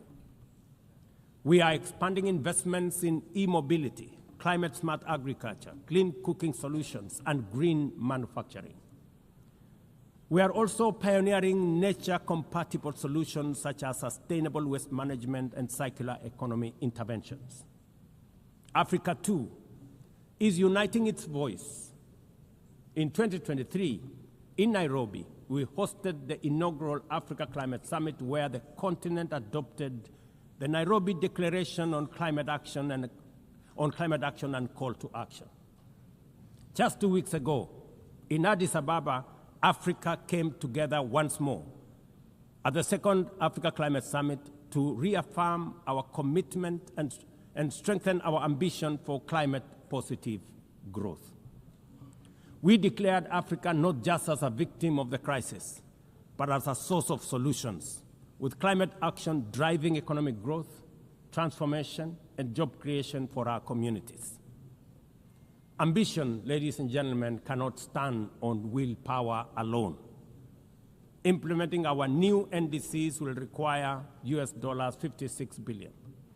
That is why we call on the global community to unlock the $300 billion agreed at Baku, and to accelerate negotiations towards the new $1.3 trillion goal under the Baku-Belém roadmap. Without affordable finance and without reform of the international financial architecture, the promise of climate action in Africa will remain constrained. Madam President, in the aftermath of World War II, the Bretton Woods institutions were created to stabilize the global economy and rebuild war-torn Europe. At that time, their design reflected the power and interest of the victorious nations, who were also their primary shareholders and beneficiaries. The IMF was tasked with upholding the gold standard exchange rate system, while the World Bank was established to finance Europe's reconstruction. Both have since evolved into development finance institutions, but their structures, decision-making, and governance remains dominated by wealthy nations. Today, the global context is vastly different. The global standard collapsed 5 decades ago, and Europe has long since been rebuilt. Yet, the governance of these institutions has not kept pace with needs of a multipolar world, especially the needs of poor and developing nations. The mismatch between shareholders and stakeholders has become starkly visible. For instance, during the IMF's recent allocation of special drawing rights, 64% went to wealthy nations. Just imagine, 64%. With little need for liquidity support. They didn't need the money anyway, but they got 64%. While the poorer countries received just 2.4%. What a disconnect. The imbalance highlights how the very institutions meant to safeguard global finance stability often perpetuate inequality and instability. I have argued, and I say it again, that the current global financial architecture punishes poor countries with high interest rates and enormous conditionalities, while rewarding rich nations with lower interest rates and softer lending rates. Its rules, priorities, and allocation mechanisms consistently favor those already prosperous, while trapping vulnerable economies in cycles of debt, high borrowing costs, and inadequate access to emergency support and concessional funding. It is imperative to transform these institutions into genuinely independent, apolitical global bodies that their operations are aligned with their global mandate. Such a shift would democratize decision-making, restore credibility, and allow the IMF and the World Bank to serve all countries fairly rather than reinforcing old hierarchies. But Africa is not merely waiting for external prescriptions. We are taking bold and deliberate steps to strengthen our financial independence, safeguard our stability, and accelerate our development. Kenya, for instance, fully endorses the establishment of the Alliance of African Multilateral Financial Institutions, launched with the Africa Union in February 2024. This alliance brings together our homegrown banks, Afrexim Bank, the Africa Finance Corporation, the Trade and Development Bank, Shelter Africa Re, Africa Development Bank, Africa Trade and Investment Development Insurance, and ZEPRI, institutions that embody Africa's determination to mobilize resources, finance trade, and build resilience on our own terms. At the same time, the Africa Union is championing 3 transformative institutions: the Africa Central Bank, which will issue a single currency and free our trade from dependence on foreign money; the Africa Monetary Fund, positioned to stabilize our economies and give us true financial sovereignty; and the Africa Investment Bank, designed to mobilize resources for infrastructure, industrialization, and integration that Africa needs to rise. And to complete this vision, the Africa Credit Rating Agency, one that understands our realities, values our uniqueness, and tells our story with fairness and truth, has already been established. Excellencies, as we mark the 80th anniversary of the United Nations, Africa also marks 20 years since the Ezulwini Consensus and the City Declaration, the two historic milestones that establishes the common African position on UN Security Council reforms. For 2 decades, Africa has spoken in one voice, demanding justice, equity, and representation in the highest organ of global governance. This demand, however, continues to be ignored, deferred, or endlessly debated to the detriment of both Africa and the legitimacy of the United Nations itself. You cannot claim to be the United Nations while disregarding the voice of 54 nations. It is not possible.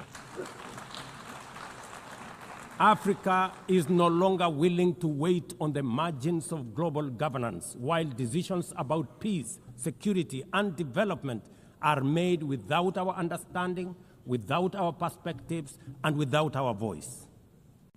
Africa's exclusion is not only unacceptable, unfair, and grossly unjust, it also undermines the very credibility of the United Nations, this organization. Africa dominates most of the Security Council agenda, provides some of the largest contingents of UN peacekeeping forces, and bears the heaviest costs of instability. Yet we remain the only continent without a permanent seat at the main table where decisions about our destiny are made. Africa deserves, ladies and gentlemen, at the very least, 2 permanent seats with full rights, including the right to veto, and 2 additional non-permanent seats on the United Nations Security Council. The world must understand that reforming the Security Council is not a favor to Africa or to anybody. It is a necessity for the United Nations' own survival.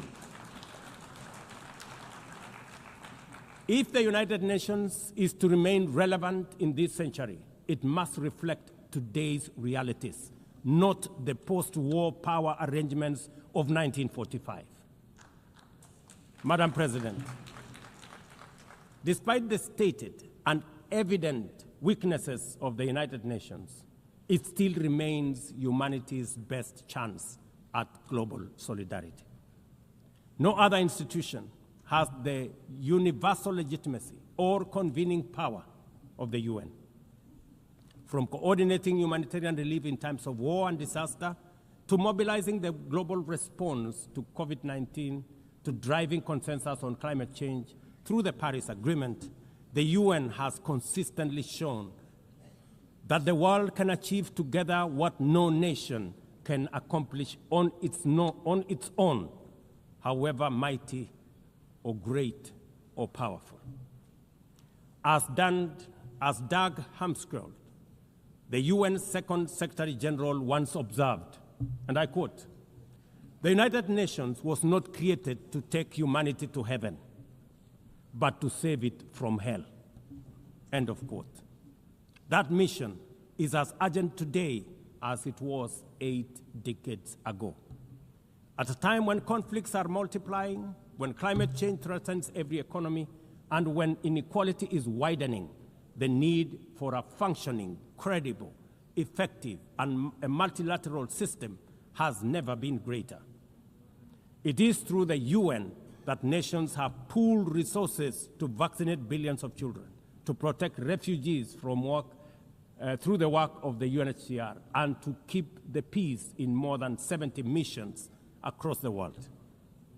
Without the UN, these achievements, modest though they may sometimes seem, would not have been possible.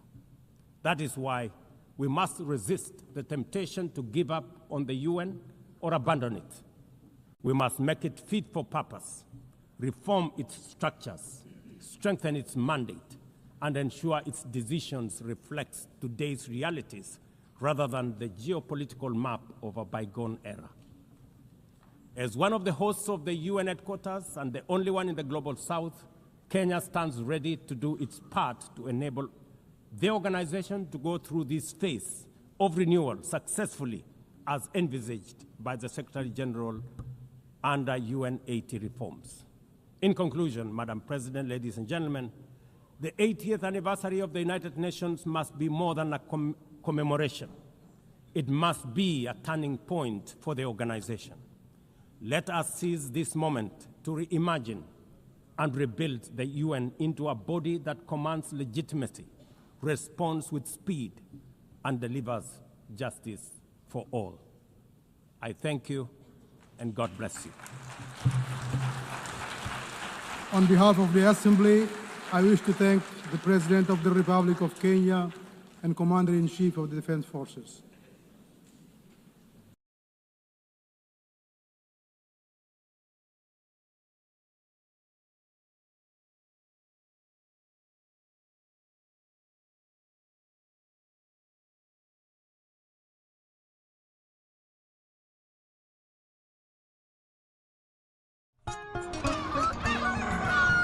New every morning on Signature TV, we open the day for you with needed energy, information, and required vibes to shape your day. From sizzling snippets of stories in various areas of life to intriguing conversations with net worth guests. When you have people who have no track record becoming your leaders, you have a problem. There's no outstanding gratuity when Obi took over from me. I left, in all the accounts of our numbers, 13.8 billion for him. Your day cannot be complete without Signature Morning on weekdays and Signature New Day on weekends. There is no better way to start your day except Signature Morning and Signature New Day every day on Signature TV.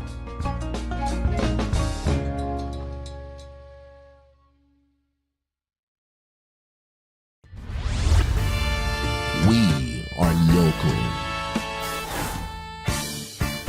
International communities observing When the meat market is in chaos, people are...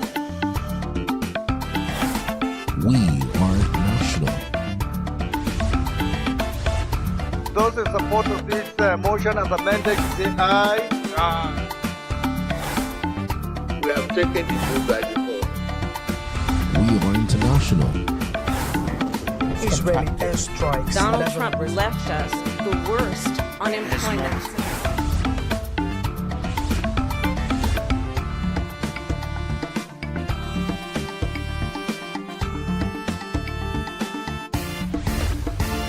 Signature TV, news in your pocket. Get plugged into the heartbeat of entertainment on The Hub, your ultimate show on eVibes.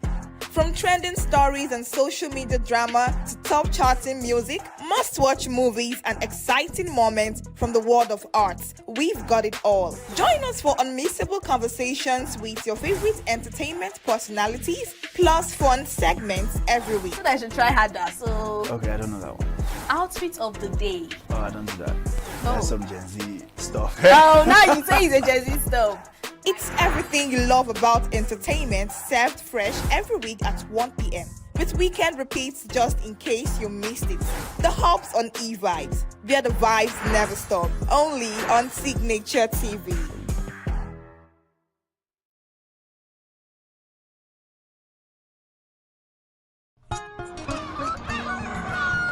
New every morning on Signature TV, we open the day for you with needed energy, information, and required vibes to shape your day. From sizzling snippets of stories in various areas of life to intriguing conversations with net worth guests. When you have people who have no track record becoming your leaders, you have a problem. There's no outstanding gratuity when Obi took over from me. I left, in all the accounts of our numbers, 13.8 billion for him. Your day cannot be complete without Signature Morning on weekdays and Signature New Day on weekends. There is no better way to start your day except Signature Morning and Signature New Day every day on Signature TV.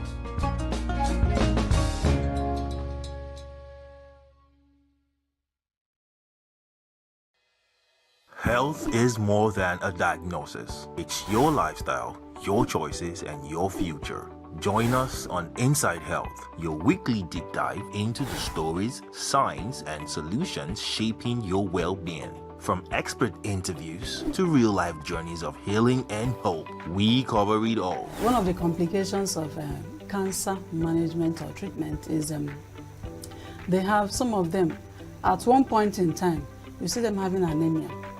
Okay, so you see them at times.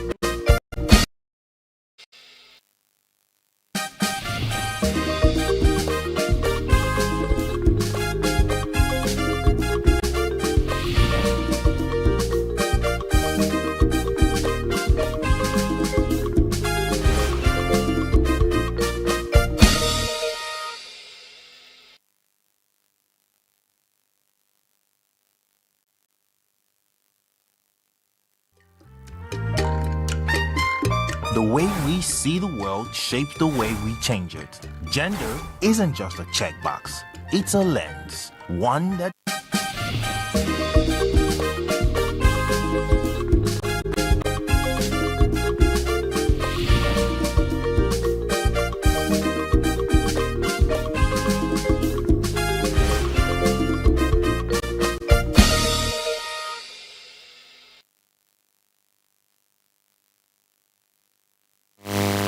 Welcome to Globe News on Signature TV. I am Uchenna Chimdi Oluoha. In the headlines, Tinubu applauds Fintiri, seeks more investment in Adamawa people.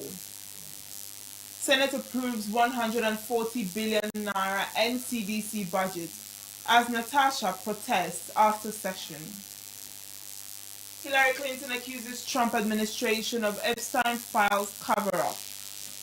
And Trump says he will be indirectly involved in Iran nuclear talks. Details in a moment. Every second, every minute, every day, news is breaking.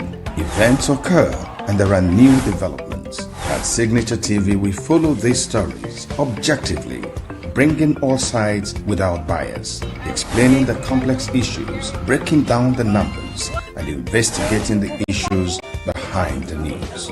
Anywhere and everywhere, near or far, wherever the news is, we will be there. Signature TV. News in your pocket.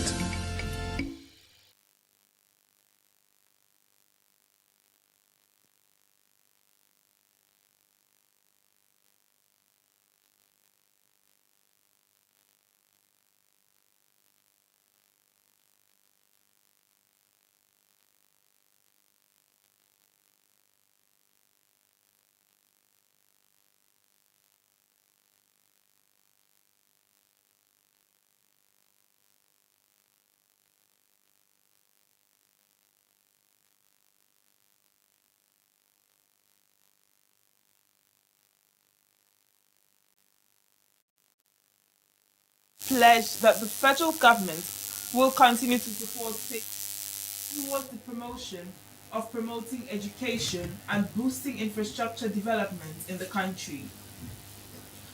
Tinubu gave the assurance during a one-day state visit to Yola to commission projects executed by the state government.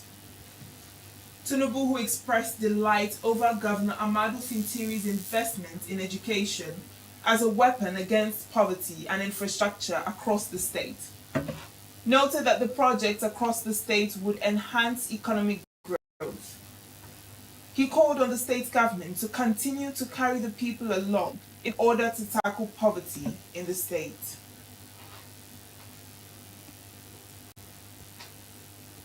I am truly delighted to be here in Yola, and I must state carefully and expressively that I am grateful for the warm reception, the joy in the heart of the people.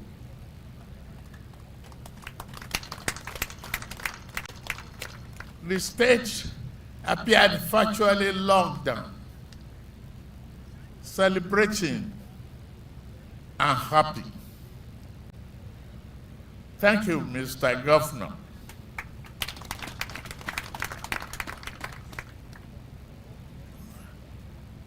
We are reflecting a true commitment of a government of the people, by the people, and for the people. You are truly a reflection of who we are as a people united to achieve for our great nation. Human Refectory have seen tremendous amount of renewal, commitment from you,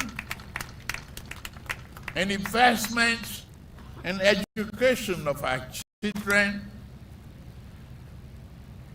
And I commend your vision and commitment to development of Adamawa State.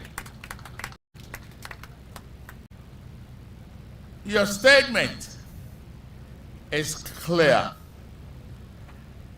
We work together for the glory today, tomorrow, and thereafter, investing in the people and making sure that we as a nation can build together a very happy family and a tremendous unity of achievement.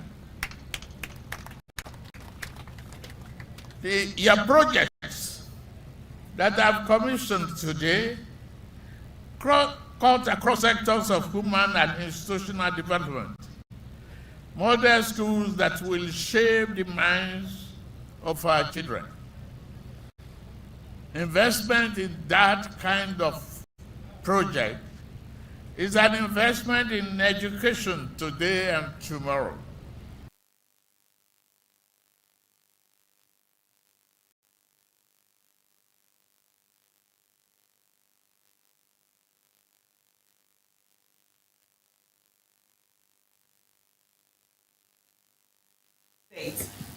And assured him of the support of Adamawa State for his administration.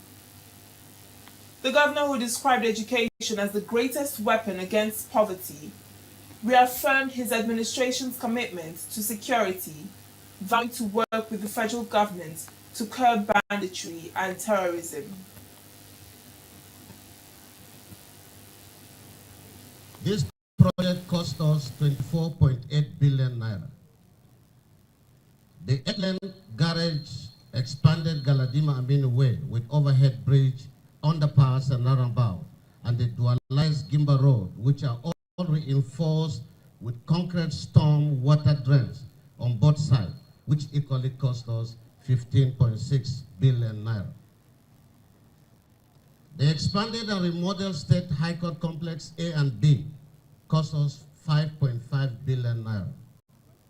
And the newly constructed automated gate and office complex here in the government house, which cost us 6.3 billion naira respectively. Other projects include a massive shopping mall, ongoing 80% completion, A11 flyover, Mobi flyover, the International Conference Center ongoing, and the International Stadium, etc. Mr. President, the ceremony we have performed today is a symbolic demonstration of what we have achieved across sectors and across the state. For instance, as we commission the model school today, it adds to the giant strides we are already making in the education sector to connect these model schools, which are basic centers. We are completing 3 brand new boarding mega science and technical schools across the 3 senatorial districts of the state. We are already employing 5,000 teachers to power the schools to optimum performance.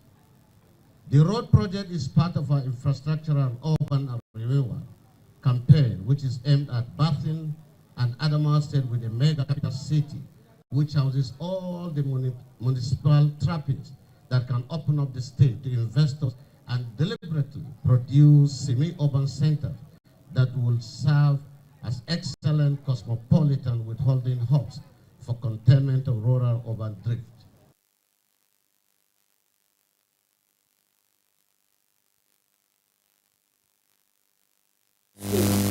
The Bekaji Underpass, the expanded Galadima Aminu Way, the new High Court Complex, and the newly constructed Governor's Office Complex. Each project reflects a strategic investment aimed at strengthening education, improving urban mobility, enhancing judicial efficiency, and modernizing governance infrastructure.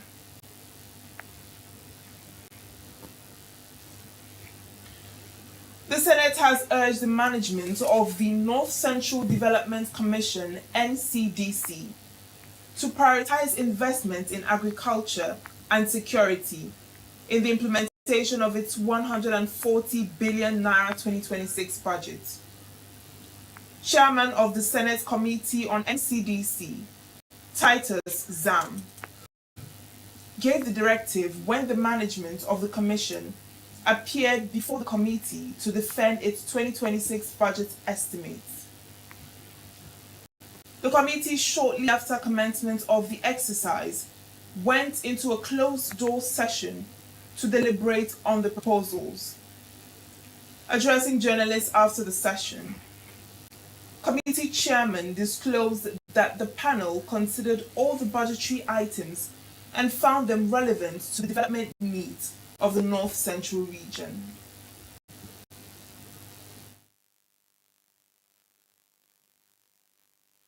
This is a development commission with a specific mandate to develop the North Central region. And development cannot just be in a vacuum. It has to fill certain sectors of the economy. Example, health, education, agriculture, rural roads, and other public infrastructure. And also other social services that are needed by the people of North Central region. For this commission, you know that North Central is mostly agricultural, and so agriculture must take a pride of place, and it has been so embedded in their budget.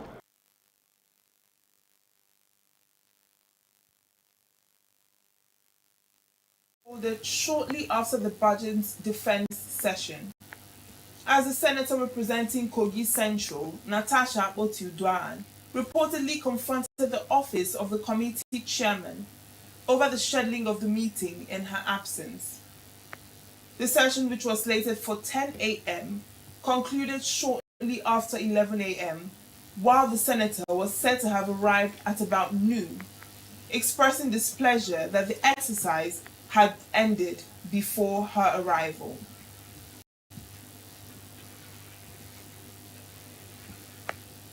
The National Assembly has continued to witness intense activities as Nigerians continue to protest over issues as amendments to the Constitution.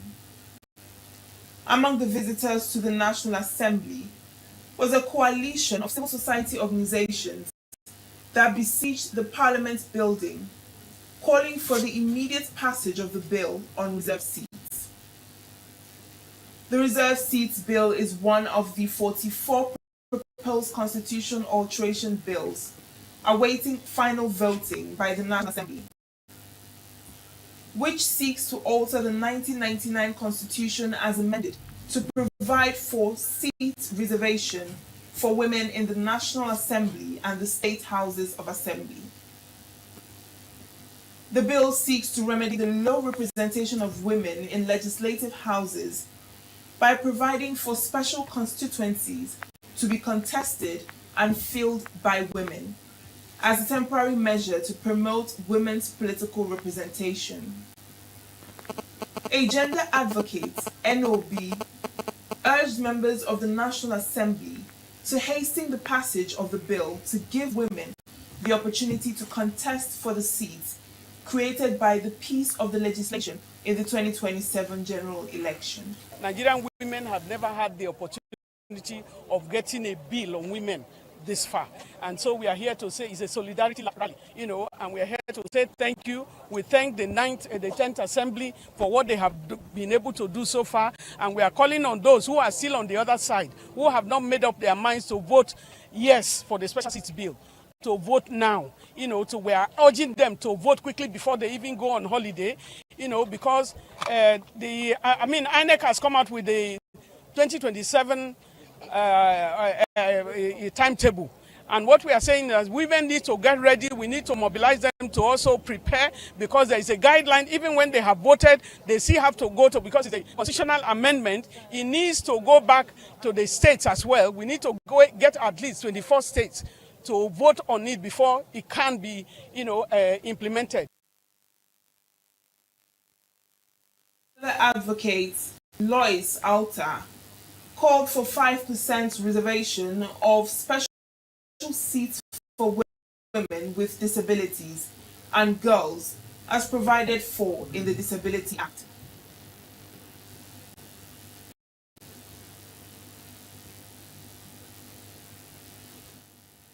We are here to remind them that while they are dealing with the Electoral Act, the special seat bill is as important as the Electoral Act, because we are talking about electoral integrity, and there can't be electoral integrity without inclusion.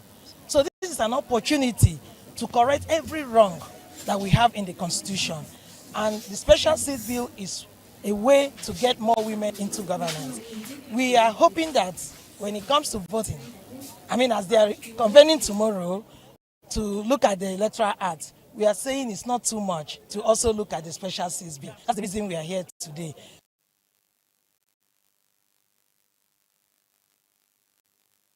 Adora Sydney Jack urged the National Assembly to speed up the passage for the reserved seat bill for women to participate in the 2027 election. Thank you. We thank the 10th Assembly for what they have been able to do so far. And we are calling on those who are still on the other side, who have not made up their minds to vote yes for the special seats bill, to vote now. We are urging them to vote quickly before they even go on holiday. We thank them for having the political will to get us this far.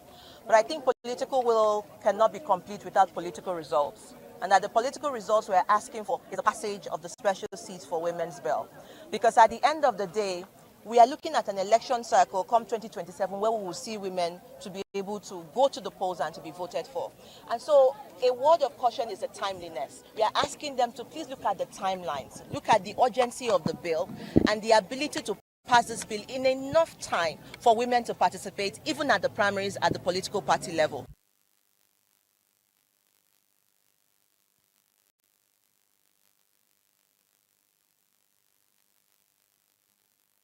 Our news desk says popular United States civil rights leader and eloquent Baptist minister Jesse Jackson has died at 84. A statement issued by the family on Tuesday noted Jackson was not just a servant leader to the family, but to the oppressed, the voiceless, and the overlooked around the world. The statement noted his unwavering belief in justice, equality, and love that uplifted millions, urging all to honor his memory by continuing the fight for the values he stood for. Jackson was raised in the segregated South and became a close associate of Martin Luther King Jr. and twice ran for the Democratic presidential nomination. He was an inspirational orator and longtime Chicagoan who was diagnosed with Parkinson's disease in 2017. 31 people have died from Lassa fever in the past 5 weeks, according to the Nigeria Center for Disease Control. The NCDC reports over 754 suspected cases, with 165 confirmed, including 9 health workers. The current case fatality rate stands at 18%, slightly lower than the same period in 2025. 9 states have recorded at least 1 confirmed case across 33 local government areas. 5 states, Bauchi, Ondo, Taraba, Edo, and Plateau, account for 92% of cases, with Bauchi reporting nearly half. The most affected age group is 21 to 30 years, and the male to female ratio is roughly 1 to 0.8. Currently, 135 patients are being treated, while 110 suspected cases are under contact tracing. The NCDC has launched field missions, strengthened lab testing, and advocated for funding to support Lassa fever prevention and control. Lassa fever is an acute viral hemorrhagic disease caused by the Lassa virus, transmitted to humans mainly through exposure to food or household items contaminated by the urine or feces of infected mastomized rats. It is endemic in Nigeria and other parts of West Africa.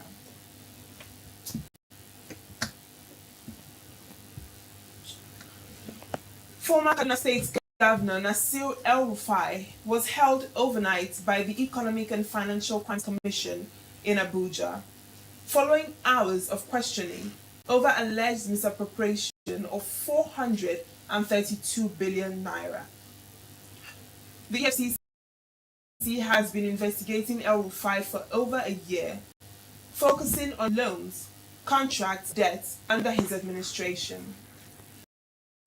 Allegations include violation of due process, diversion of public funds, and reckless borrowing. The former governor has denied any wrongdoing. Separately, the federal government has filed criminal charges against him for allegedly intercepting communications of the National Security Advisor, ENUGU, under cybercrime and communications law. No court date has been set. The Department of State Services has also reopened the 2019 disappearance of lecturer Abubakar Idris, known as Dadyata, with El-Rufai and his sons under investigation. His passport was seized to prevent travel. Protests erupted in Abuja and Kaduna, with demonstrators calling for accountability and others supporting El-Rufai. Civil society groups and victims of past security crises are demanding justice for alleged abuses during his tenure. Political figures have reacted, highlighting concerns over the timing and handling of investigations, while President Bola Tinubu praised NSA Nuhu Ribadu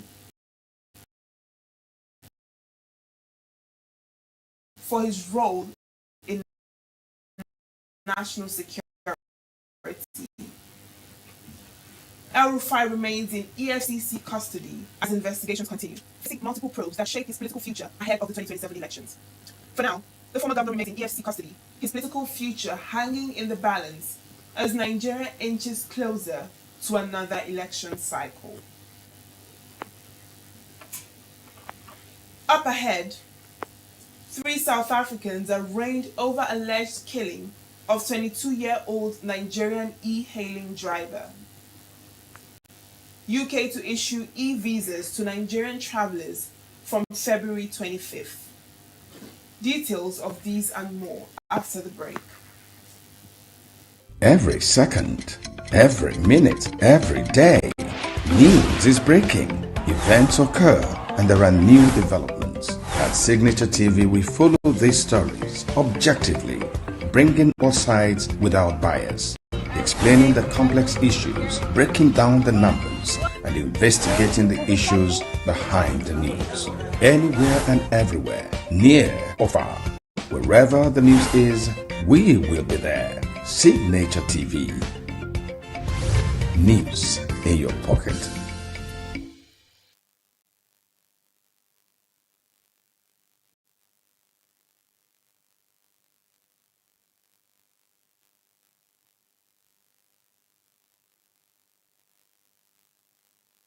Of 22-year-old Nigerian e-hailing driver Isaac Satlat in Pretoria West.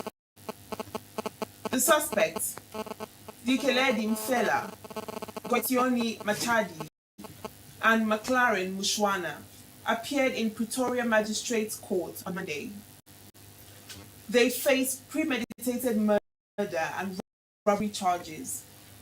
Their bail application was abandoned, and the case has been adjourned to February 23rd for further investigation.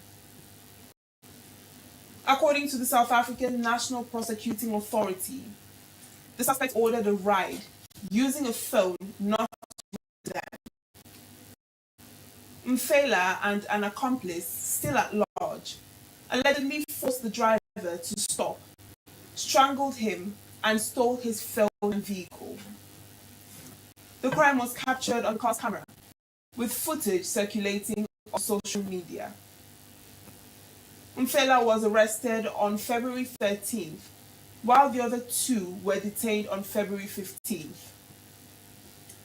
Reports say a fourth suspect has since surrendered and will face charges. Police later recovered the hijacked car with Satlat's body inside.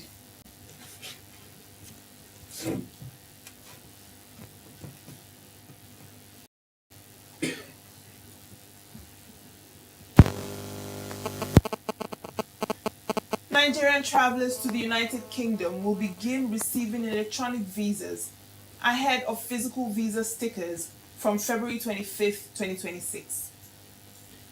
The British High Commissioner, Gil Lever, in Abuja says successful applicants will access their visa online through a UK Visas and Immigration account. The application process remains the same, including online submission, biometric collection, and eligibility checks. Only the visa format is changing. Passports with current physical visas remain valid until expiration. The e-visa system allows faster passport return, easier online management of immigration status, and enhanced security against loss or tampering. The British Deputy High Commission in Abuja said the digital transition will simplify travel, streamline visa processing, and strengthen security. Continue.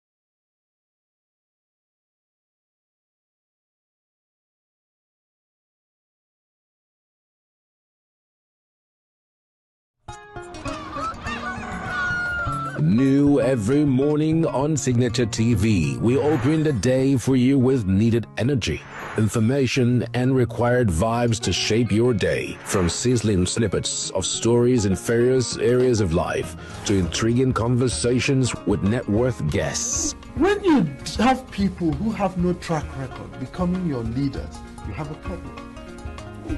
There's no outstanding gratuity when Obi took over from me. I left, in all the accounts of Anambra State, 13.8 billion for him.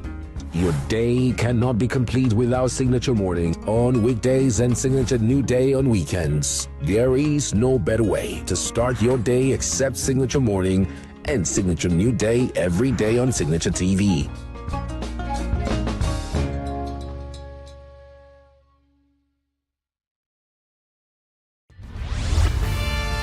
We are local.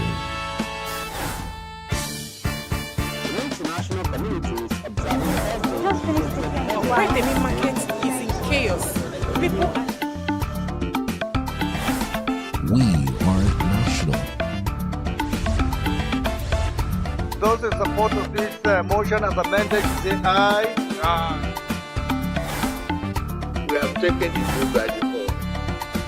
We are international. Israeli airstrikes. Donald Trump left us the worst unemployment.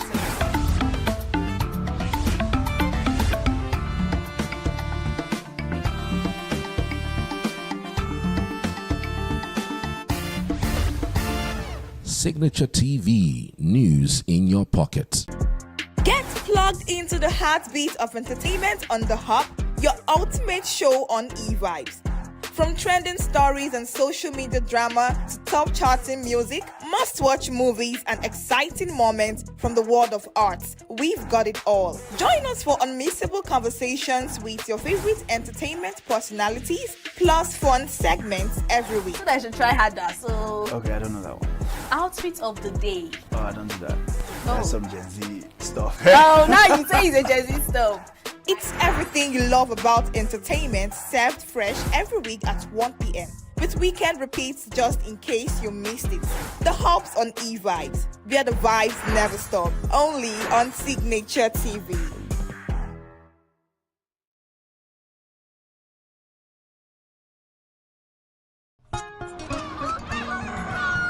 New every morning on Signature TV, we open the day for you with needed energy, information, and required vibes to shape your day. From sizzling snippets of stories in various areas of life to intriguing conversations with net worth guests. When you have people who have no track record becoming your leaders, you have a problem. There's no outstanding gratuity when Obi took over from me. I left, in all the accounts of Anambra State, 13.8 billion for him. Your day cannot be complete without Signature Morning on weekdays and Signature New Day on weekends. There is no better way to start your day except Signature Morning and Signature New Day every day on Signature TV.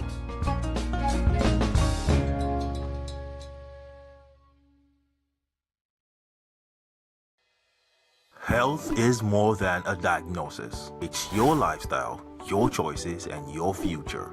Join us on Inside Health, your weekly deep dive into the stories, science, and solutions shaping your well-being. From expert interviews to real-life journeys of healing and hope, we cover it all. One of the complications of cancer management or treatment is they have some of them, at one point in time, you see them having anemia.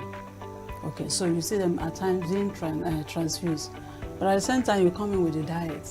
Nutrition, mental health, innovations in medicine, fitness, and everyday wellness. Whether you're managing a condition, staying informed, or just living your best life, Inside Health is your trusted guide. I'm Chigichi Agorom, and I'll be with you every week on Inside Health, only on Signature TV.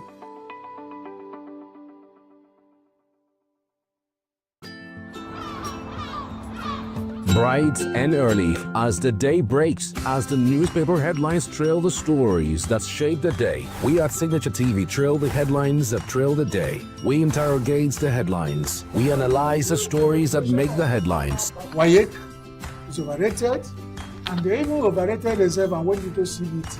They are insensitive of some Nigerian children who have never heard what it was CBT. With passion and emotion, we drive the conversation to change a narrative. Let nobody be deceived by Nigerian high level of performing in agriculture export.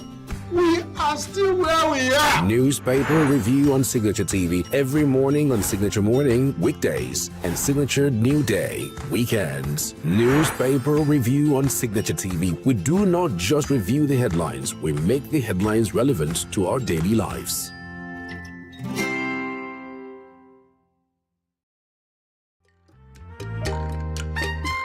The way we see the world shapes the way we change it. Gender isn't just a checkbox, it's a lens. One that helps us understand the world more deeply and act more fairly. Gender Perspectives, a program for those ready to see more, do more, and be more. Designed to challenge assumptions, ignite conversations, and build inclusive solutions across every sector of society. We are not, fighting the men. We are not saying we are equal in terms of rights. We're only asking they should recognize our existence. Join us on Gender Perspectives, showing every Saturday by 4 p.m. Repeat every Wednesdays by 5 p.m. and Thursdays by 3 p.m. Change begins with perspective. Let's widen yours.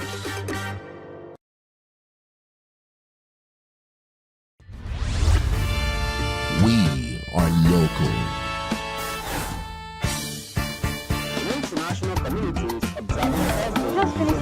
Main market is in chaos. People. We are national. Those in support of this motion as amended, say aye. Aye. We have taken the vote by default. We are international. Israeli airstrikes. Donald Trump left us the worst unemployment.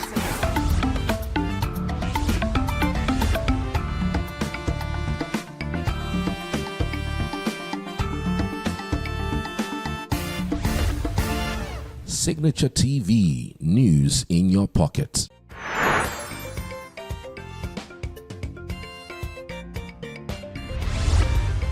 Signature TV, news in your pocket.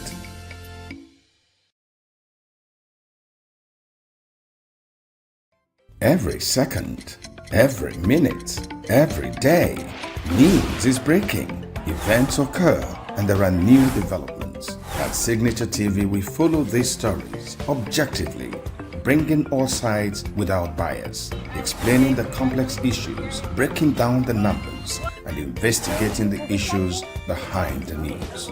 Anywhere and everywhere, near or far, wherever the news is, we will be there. Signature TV. News in your pocket.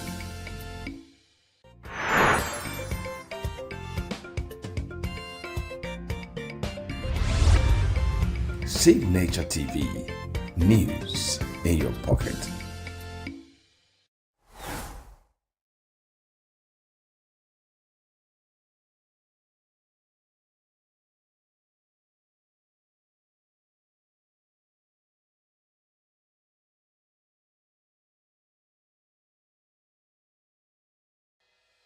Health is more than a diagnosis. It's your lifestyle, your choices, and your future. Join us on Inside Health, your weekly deep dive into the stories, science, and solutions shaping your well-being. From expert interviews to real-life journeys of healing and hope, we cover it all. One of the complications of cancer management or treatment is they have some of them at one point in time, you see them having anemia. Okay, so you see them at times being transfused. But at the same time, you come in with a diet. Nutrition, mental health, innovations in medicine, fitness, and everyday wellness. Whether you're managing a condition, staying informed, or just living your best life, Inside Health is your trusted guide. I'm Tigiti Agorum, and I'll be with you every week on Inside Health, only on Signature TV.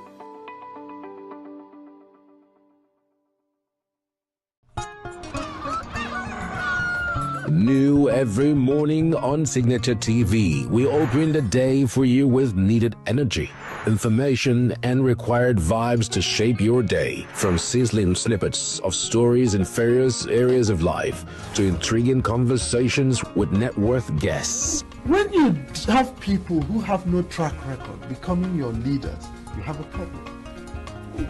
There's no outstanding gratuity when Obi took over from me.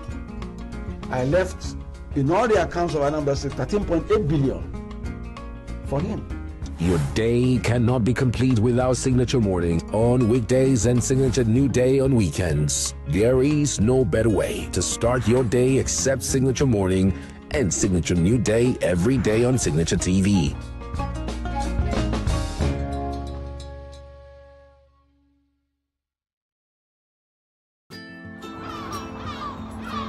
Bright and early as the day breaks, as the newspaper headlines trail the stories that shape the day, we at Signature TV trail the headlines that trail the day. We interrogate the headlines. We analyze the stories that make the headlines. WAEC is overrated, and they even overrated themselves and went into CBT.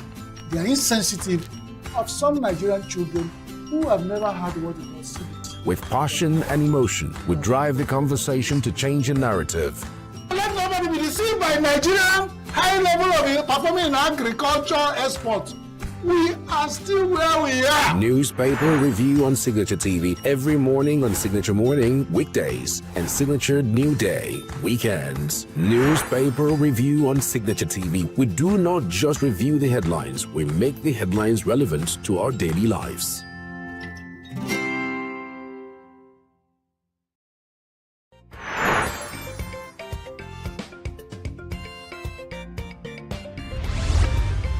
Signature TV, news in your pocket.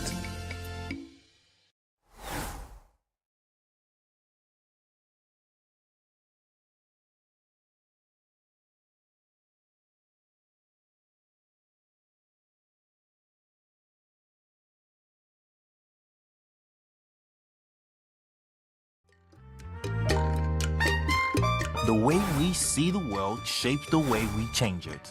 Gender isn't just a checkbox, it's a lens. One that helps us understand the world more deeply and act more fairly. Gender Perspectives, a program for those ready to see more, do more, and be more. Designed to challenge assumptions, ignite conversations, and build inclusive solutions across every sector of society. We are not, fighting the men. We are not saying we are equal in terms of rights. We're only asking they should recognize our existence. Join us on Gender Perspectives, showing every Saturday by 4 p.m. Repeat every Wednesdays by 5 p.m. and Thursdays by 3 p.m. Change begins with perspective. Let's widen yours.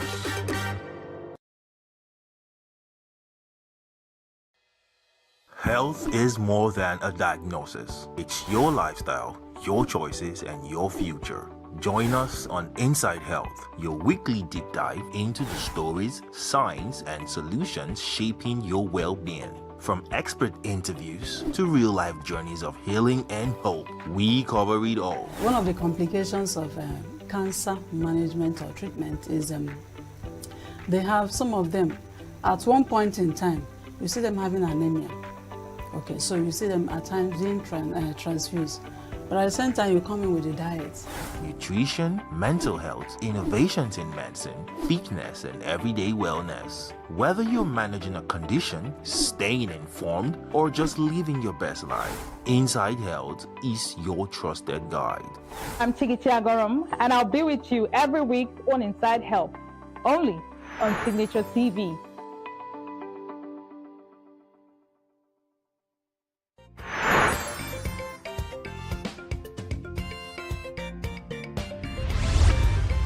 Signature TV, news in your pocket.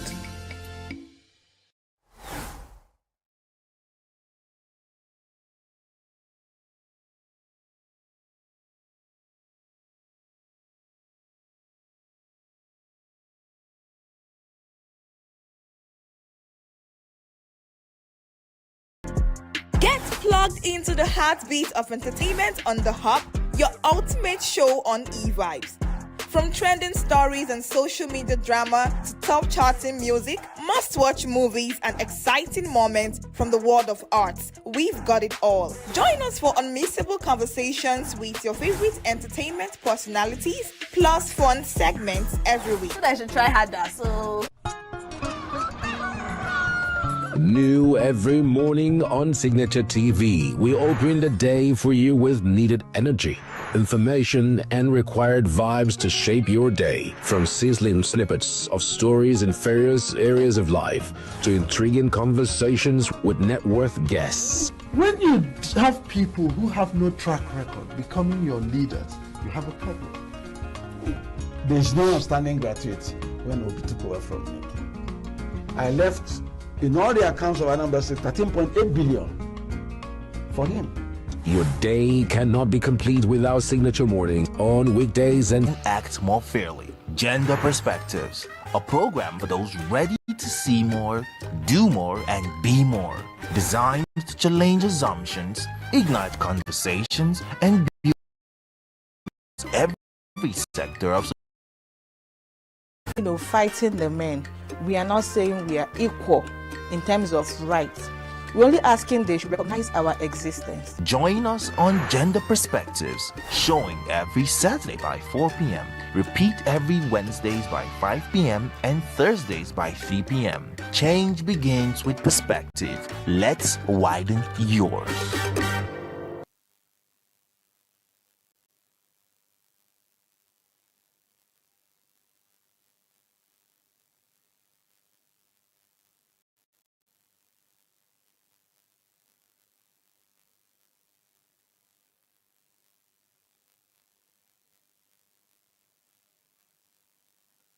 Every second, every minute, every day, news is breaking, events occur, and there are new developments. At Signature TV, we follow these stories objectively, bringing all sides without bias, explaining the complex issues, breaking down the numbers, and investigating the issues behind the news. Anywhere and everywhere, near or far, wherever the news is, we will be there. Signature TV. News in your pocket.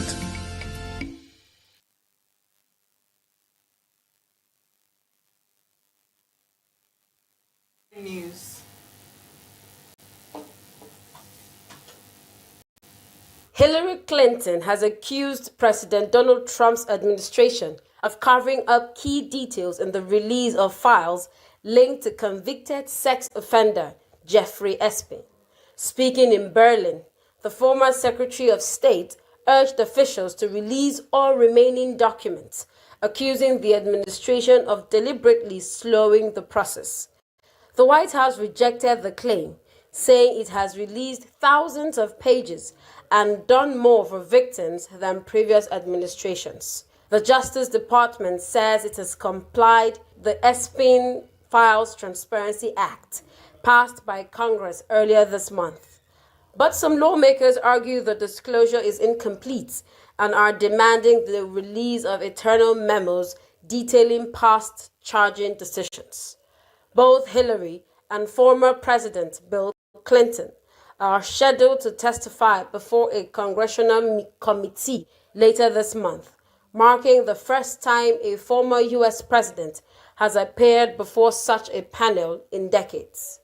A planned contempt vote was dropped after the couple agreed to appear. They are calling for the hearing to be held in public. Bill Clinton is named several times in the documents and has acknowledged knowing Epstein, but says he cut ties more than 20 years ago. Neither of the Clintons has been accused of wrongdoing by Epstein's victims, and both deny any knowledge of his crimes at the time.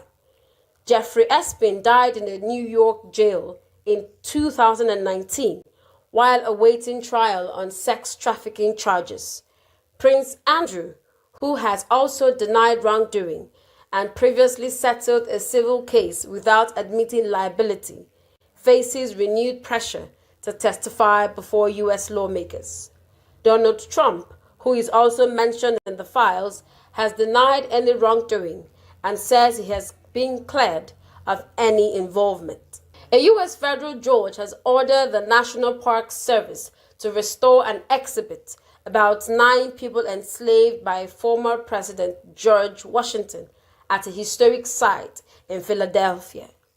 The ruling follows a lawsuit filed by the city against the Trump administration after several panels were removed from Independence National Historical Park, where Washington lived in the 1790s. The takedown came after an executive order from President Donald Trump calling for changes at museums and historic sites to promote what he described as truth and sanity in American history, and to prevent displays that could disparage Americans, past or present.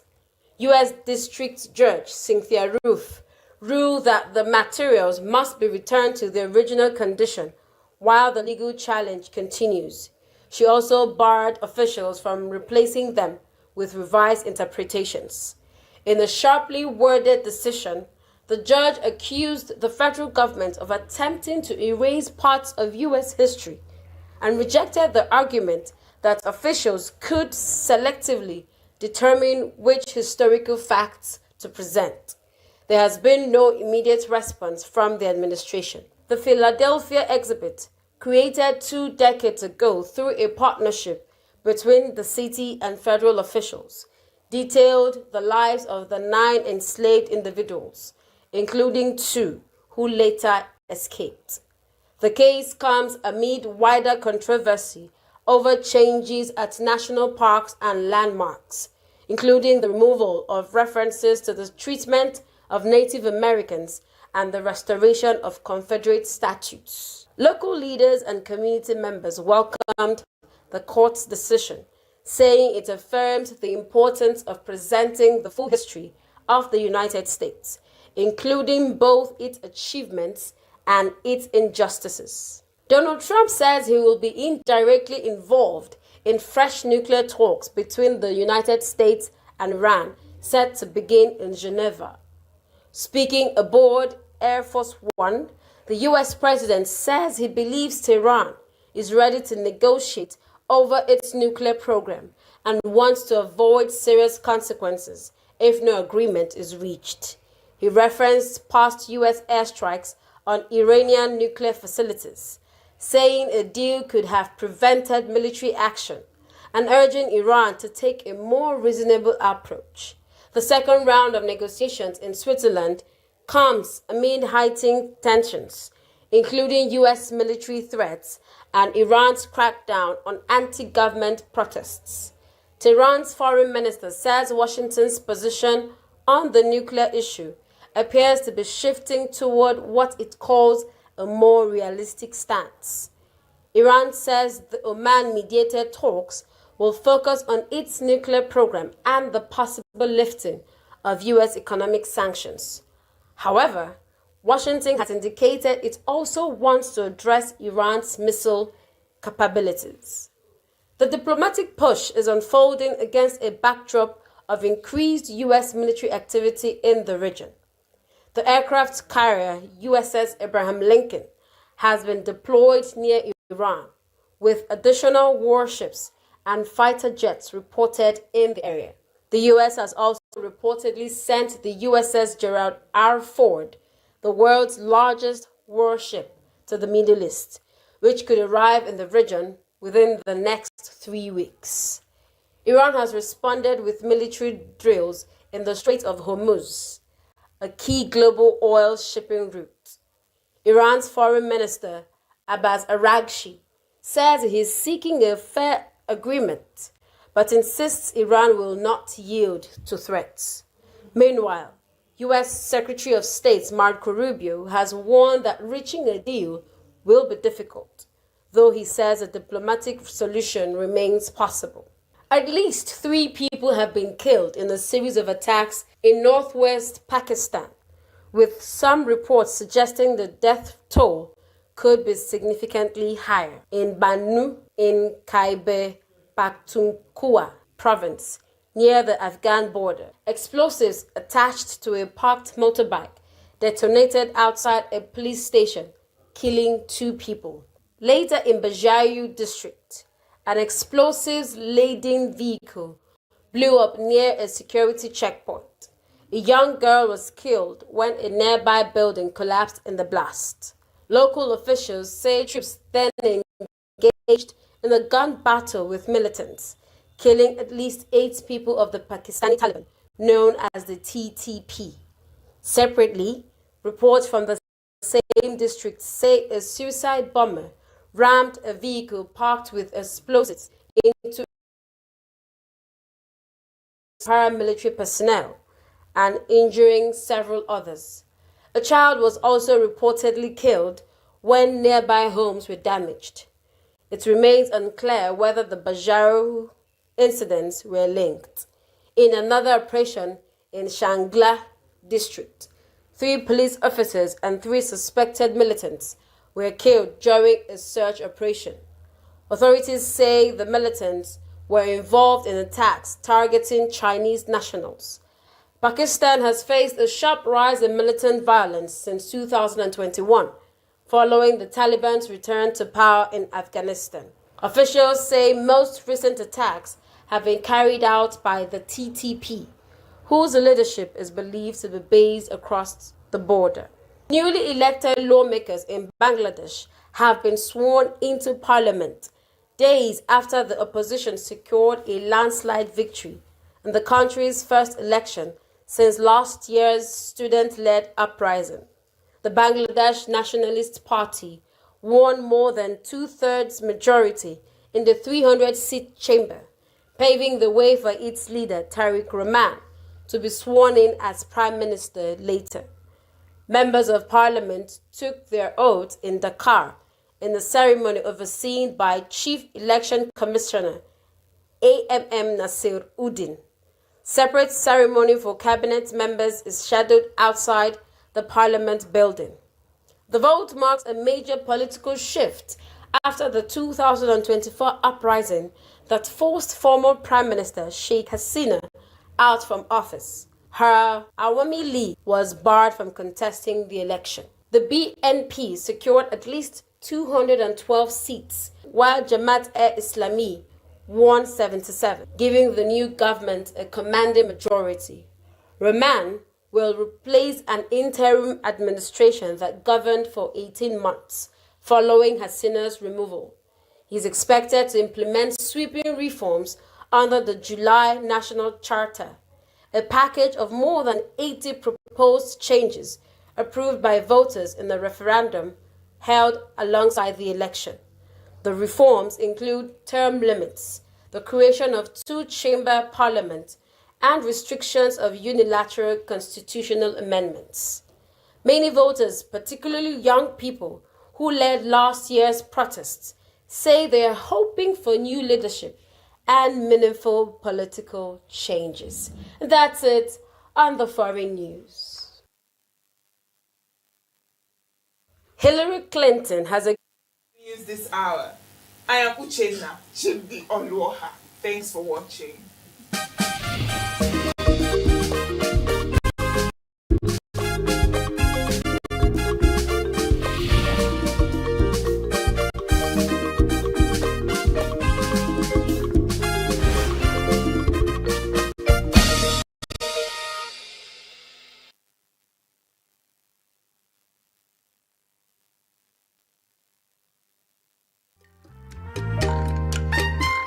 The way we see the world shapes the way we change it. Gender isn't just a checkbox, it's a lens, one that helps us understand the world more deeply and act more fairly. Gender Perspectives, a program for those ready to see more, do more, and be more.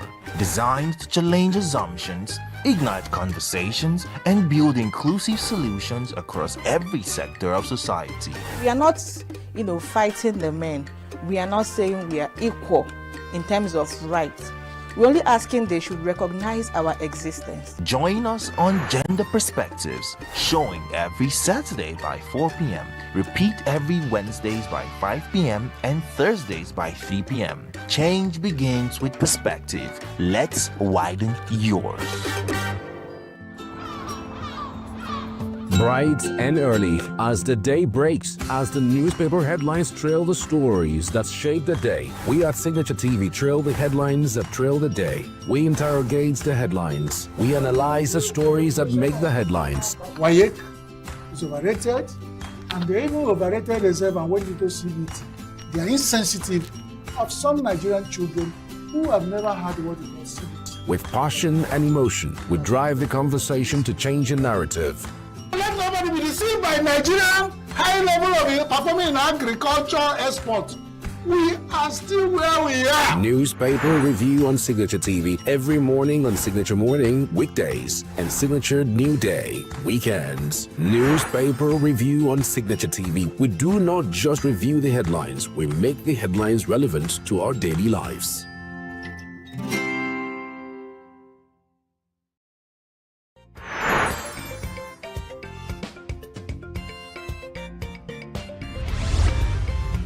Signature TV, news in your pocket.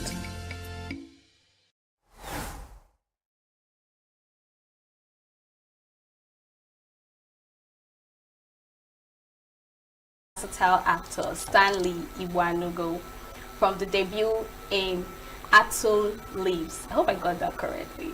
So his recent role as the villain in Covenant Stanley has showcased incredible talent across over 100 movies. He'll be talking about his journey in Nollywood, his experiences on set, and what fans can expect from his upcoming projects. Welcome to the show, Stanley. Thank you very much. Thank you so much. It's a pleasure to have you here. How do you feel? Yeah, I feel good. I feel great being here, honestly. Yeah. So Stanley, can you take us back to the very beginning? What inspired you to pursue movie? Well, I think growing up in ENUGU State, because I was born and bred in this town, Wani. Yeah. Wani, for real. Yeah, so then, you know, as struggling guys, we always look out for ways to, you know, make 1 or 2 kobo and naira to at least relieve the stress from our parents. So then it was all Nollywood in Enugu. Yes, they look out for when movie were still, you know, made with crowd. So they look out for crowd and all of that. So we started as joining in all these extras. Yeah. So then I think as far back as 2009 to 10. No, I'm talking about 1999. Are you serious? Yes, 99, 2000, 2001. Yeah, so when you appear in a scene as an extra, you're paid 500 naira. Yes, old 2020 naira notes. Can you remember? Can anybody remember old 20? Yes, so yes, you're paid 500 naira for appearing in one. So it was lucrative for us kids then, you know. So from there we watched the likes of Nkemo with them or Sophia, you know. So I think Peter Edochie. From there, the striking force, you know, became, and I was like, hey, you can be this. Yes, you can be this, because I love watching them so much. When I look at these guys, you know, they give me that chill, and I tell myself, come on, you can do this. If you can actually face the camera as an extra, you know, do 1 or 2 things as a lad, that means, you know, getting into this will really make sense. So from there, we got stopped by parents, you know. Then back then, when you talk about movie, when you talk about football, when you talk about basketball, sports and stuff, if you're not talking medicine, you know, law, being all those engineer, you know, all those professional courses, it doesn't sound good to our parents. So that dream was cut short. I had to face my studies. Yeah, until 2013. Yeah. As it pleases Almighty God. I came back, and this is me, Stanley Ibuanugo, today. And we're super proud of you. Yeah, so I believe nature played a very significant role in making me an actor. Yes, acting being my career and my means of livelihood. Impressive. Yeah. Now, you know, your first movie, Atom Leaves, right? I got it correctly, if you can remember. Can I remember my first movie? Is it possible for you to forget? No, my first movie ever as an adult. Oh, okay, as an adult. As an adult. Okay. Is Diamond Kingdom. So not Atom Leaves. No, Diamond Kingdom. Okay, in Atom Leaves you acted as extra or something. Yeah, all those. I can't remember the movie you're talking about. I mean, I get it's not possible to remember all the movies you ever featured. I can't remember that movie, but I know that the first movie I appeared as an adult, I played a guard to Ngozi Ezeonu. Yes, I didn't say a word. Yes, I didn't even say Pim. But you were paid now. Of course.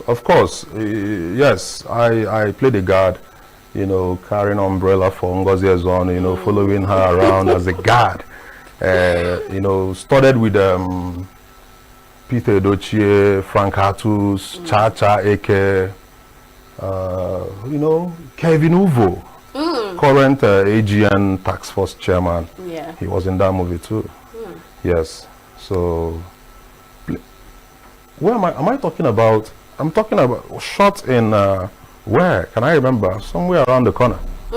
Yes, yes. Somewhere around Tinker's Corner and Trans-Ekulu. Yeah, that was my first movie actually. Impressive. Yes. Impressive. I was paid 15,000 naira for playing an extra. And then 15,000 naira was actually a huge. Yes, I was like, come on. I mean, it's interesting. Yes. I didn't even say a word. Of course. Yeah. I feel you. Yeah. So in the early days, what were your biggest challenge? I mean, getting to this point that you are. Well, you know, challenge. Well, what was my challenge? I think is same Nigerian phenomenon. Yes, same unseen phenomenon playing in Nigeria. Nigerian factor, you know, where there is no enabling environment for, you know, small scale to thrive. So it was all about the oppression, you know, from all angles. It's either transportation is oppressing you, you know, pressure from all angles. In fact, many things. If you're watching me, you understand that Nigerian factor. When I say Nigerian factor, all whatever, yes, affected my, you know, my start. Yeah. But the thing is, the perseverance, the passion. First of all, I would say, I didn't start this. Yes, we went for the money. Okay. But thank God I have this, I always have this notion in me that, you know, gradual growth brings stability. So when you create value, the value brings money. Right? So I was all about talking to my senior colleagues at that time. So when I see them, I come to them, you know, Dobale, chairman, good evening, you know, and all of that, you know. So a little time I will ask, like, please, how do I survive in this environment? So they kept on telling me, you know, giving me advice is like, you must make sure you're good, and not only good with this craft, but you improve yourself. The value will bring money. So they kept on telling me, early stage we weren't making it, but now look at who we are, right? So that, you know, was inculcated in me to like, pursue this career first. You know, make a mark. You know, get yourself into. Cool. Okay, get yourself into this first, then you start. So, I didn't allow the whole Nigerian factor, you know, discourage me. So I had to push more. A little bit comfort from maybe my family. I had little resources to at least push, because you know when you have that striking, that's you know that engineering, something. You know, so it was actually gingering my coming out every day, even when you're not being given anything to do. So you know that when you fall back home, at least you have something to eat. You know, I totally agree with perseverance and hard work, right? Because we've had other actors and they tend to talk about how difficult it is as a rising star, especially when you go for audition, you face rejections most times. And in fact, one person was lamenting that they don't care about the up and coming actors. They can even keep you in a scene for more than the agreed time and hours. I don't know how or if you felt that kind of challenge. Well, that's part of Nigerian factor. Now, when I say Nigerian factor, if we start talking about Nigerian factor, Chigeji Chigabo. You know, Nigerian factor in the sense that oppression is too much in this country. Oppression. You know, people tend to oppress.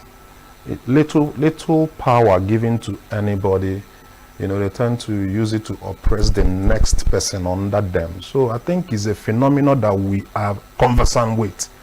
So I really do not like addressing that part, because definitely not paying, not giving you what, you know, the hustle is not, the remuneration, you know, the money you make is not consumed, you know, with the work you put in actually at the early stage. Even now, nobody is getting the value of their hard work in Nigeria, except politicians. So politicians get more, they work less and get more.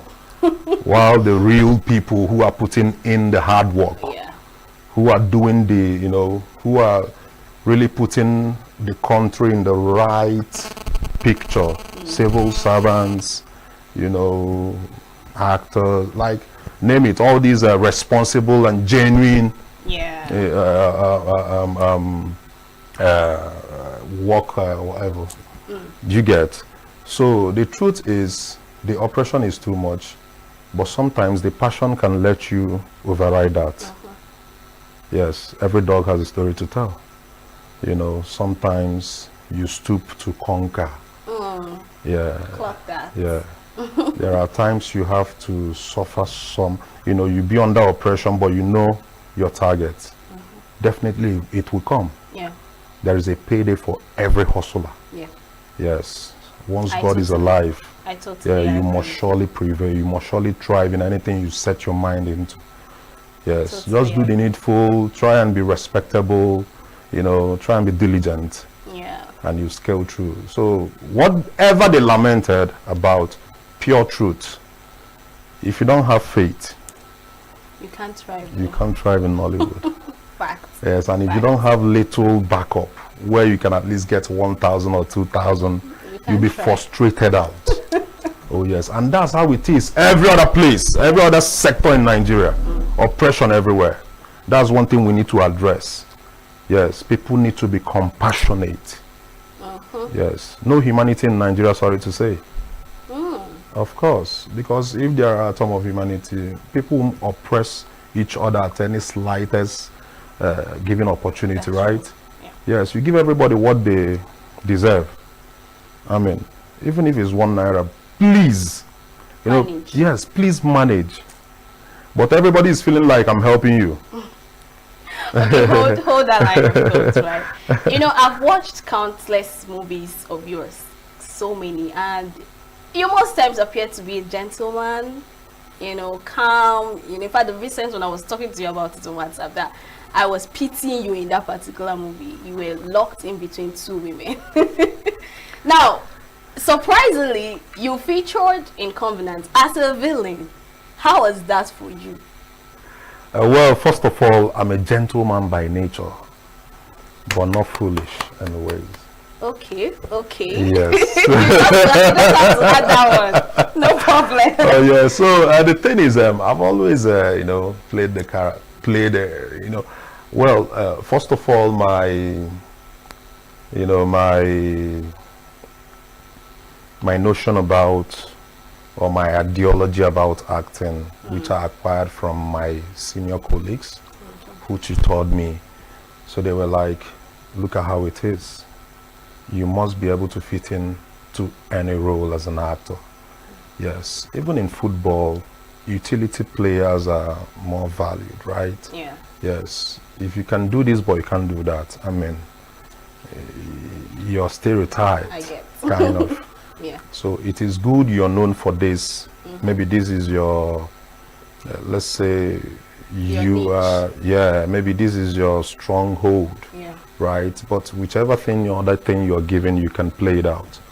So I am that actor that I worked for the value of any character. Okay. One scene, half scene, full scene, 100, right? So when I read my script, I just try to bring life into that particular character. Okay. Not minding if people will perceive me a bad person. So I learned from Patience Ozopo's story. So one day she was telling us about herself going to main market ENUGU to get some tomatoes and pepper. So one woman was so aggressive, like, don't come near, the wicked, you know, kind of. So everybody was laughing and all of that. So, but in a nutshell, what she was trying to tell us seated around is, when you play some sort of villain characters, you stay in people's mind. Yes, because they are angry, they are remembering you. Yeah. They will check out for you. Yes, of course. Whenever they see you, they will be like, okay, oh nah, you know, that kind of a thing. So you stay more in their mind. So I pick that because I always pick things that are valuable. When you're talking, I'm listening. What I pick is things that will really help my movement in anything I do. So then they will bring scripts. Some people might reject. I will collect it. Even when you tell me to play, if I happen to kill everybody, yes, even I looked out for you know, characters like that, so that I will be in people's mind. As a wicked person. Yes. So, but the only thing I did is I added a little comic. Like some people say, when I act, I am so annoying to some point, but at the point, at some tilt, I'll just make them laugh, yeah, right? that's true, actually. So you know that this is not real life, that's acting. All right. So I enjoy playing villain characters. I enjoy it. Let me cause the problem in that movie. Let me scatter that your home. You see, as Unagada, that time when this boy is wicked, this boy is a fool. What kind of a, you know? I enjoy. Even I'm not seeing you guys, but believe me, you're ringing a bell in our it head. is, yeah. So I mean, all right. Let's talk about evolving in Nollywood, right? In the next 5 to 10 years, I mean, yes, we're getting there, right? Where do you see Nollywood? I mean, factors. They're trying to bring back movies to be shot in ENUGU, right? Because it seems like Asaba and Lagos have taken over. But then again, where do you see Nollywood from now till the next 5 to 10 years? Well, I see us competing with Hollywood. Collaborating with Hollywood, okay, yes. Collaborating. Of course, definitely it's going to happen, because if you look at the musical industry, you see Whiskey doing some, you know, gigs with Drake and R. Kelly, you know, 50, you know, yeah. You see the video, you know, operating with likes of Chris Brown and co, right? So, but that yet not happening with Nollywood and Hollywood, because the gap is too much. Right, so Nigerian factor still affecting Nollywood because of it's an individual thing, and the resources to make a quality movie so is not here. We're talking about 500 million, 1 billion naira, because the economy is so bad right now. So when we're talking about 1 billion can't even shoot a standard Hollywood movie. Yeah, so the truth is, in the next 5-10 years, Nollywood can live just like The Covenant. You know, if you have seen, I don't know who has seen The Covenant here. You know, when you watch The Covenant, I don't think there's a little. I don't think we have up to 10 years to get to Hollywood. It's all about the resources and the right. You know, talent to put things in place. If you watch The Covenant, it's almost like an American movie. You watch the action so real, you know, bullets piercing the walls, piercing, you know, you see it's real, the shooting, the makeup and everything. So Nollywood, really, we have that talent, but I think the finance to back it up is the problem, and government is not helping. Yeah, so an individual will always look at 700 million here. Now, how do I get it back? So make a Kukuma go shoot 5 million naira film and hustle on YouTube. Yeah, do you get? All right, thank you so much, Stanley Ubanugo. Our time is up. You're already telling us that time is up, right? I had a great time doing this conversation with you. I mean, you're a man with so many words, and we enjoy your movies, and we wish you well. In fact, you see that Covenant, I'm gonna watch it. I want to see you playing that villain role.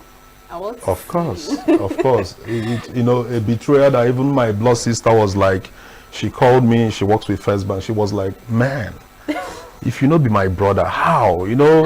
Yeah, so it really pierced their love for whatever they were seeing at the moment. Yeah, because when you thought there is hope, someone shattered. It's my character that shattered it. Okay. Yes. Your character. Yeah, my character, not me. Yes, thank you so much. I had thank a you great so time much. doing Thank you this so with much. you. Thank you so much. And of course, the show has come to an end. Join us same time tomorrow for more interesting gist in the entertainment world and of course social media. Join us for more conversations like this. Follow all our social media platforms. Subscribe to the YouTube channel, and of course enjoy the rest of your day. I remain your baby girl, Queenette Wukunta.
We are local. International communities observing why the main market is in chaos. People We are national. Those in support of this motion as amended, say aye. We have taken this move by default. We are international. Israeli airstrikes. Donald Trump left us the worst unemployment.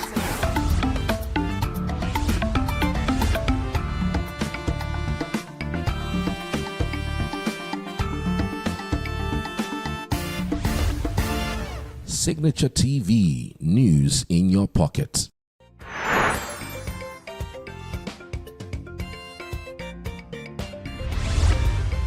Signature TV, news in your pocket.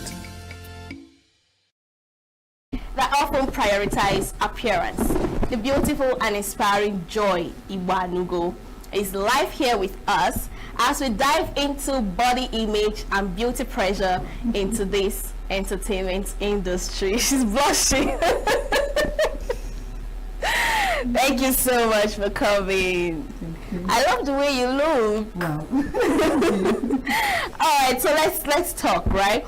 You know, we tend to see so many people that want to come into the entertainment industry, especially to act movies and all that, complain.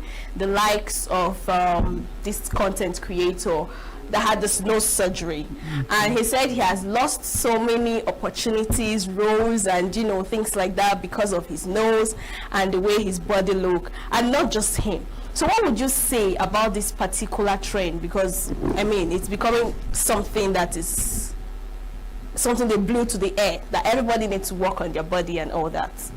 Yes, I would say that the pressure of how people look in industry is much. There's too much pressure on people's look, you know, and that has really made people to believe that you have to look a certain way for you to belong or to become a celeb, you know. So, but all right, hold your thoughts. They said we should go on a break. All right, we'll go on a short break, and when we return, we'll continue with that particular conversation, which you don't want to miss out on.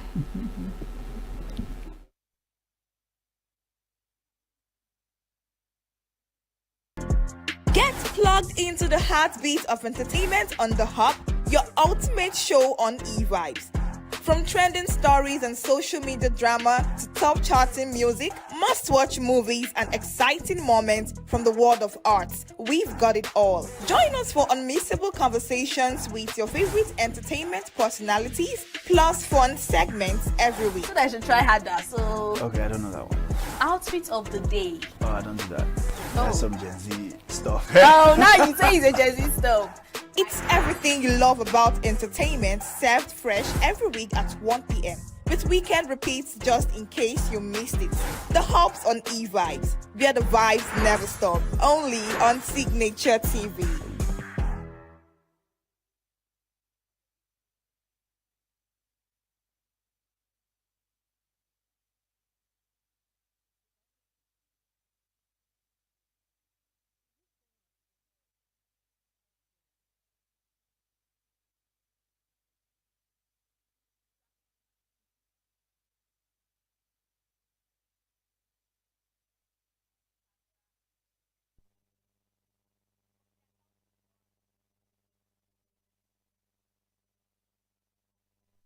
Welcome back. So back to you, Joy ENUGU.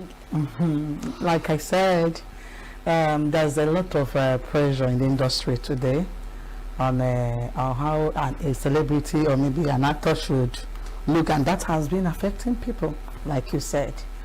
But for us, the mature ones, it's not shaking us. But how do you feel about it, though? I don't know. Is it right? Because I mean, it's becoming something else for women. You tend to see so many of them do these Brazilian butt lifts, facelifts, you know, fuller lips and all that. What do you think about that as a mother and an elderly person? I don't see anything wrong in that, because I see it as people's choice, you know. Everyone has the right to look the way they want to look. But the only thing I have issues in is when people are doing it just because they want to belong, or maybe because you want to be an actor, because your physical look will not give the world, the audience, what they need. It's only what you have got to show, the talent, you know, the depth and the emotions you give when acting. All right, so now you've already answered my next question, but I'm still going to ask that.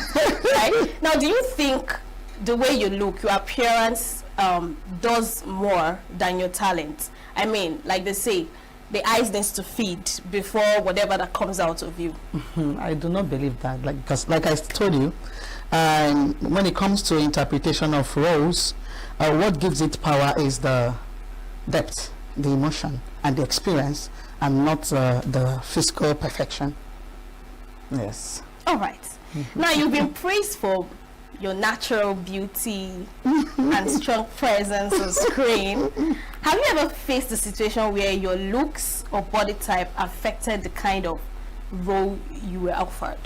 Oh yes, that has happened though. Yes, there's several occasions when they will tell you, Mama, I think you look too fat for this role, and maybe short, you don't have the height and all that.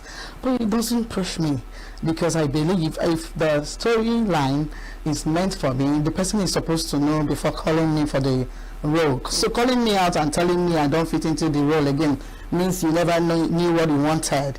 Yes, they've done that several, but it doesn't shake me, because my motivation in this job is to inspire people. As long as you give me a role that I can interpret and that inspires even one person, I'm good. So that has happened severally, but But it didn't make you feel some kind of way. No. All right. Now we tend to know that you once said you dread playing overly sexual role. I mean, it's not something that was that choice ever misunderstood by producers or directors? Yes, they did. Some of them, said I wasn't ready to be an actor. That as an actor, I should be versatile. I shouldn't, be.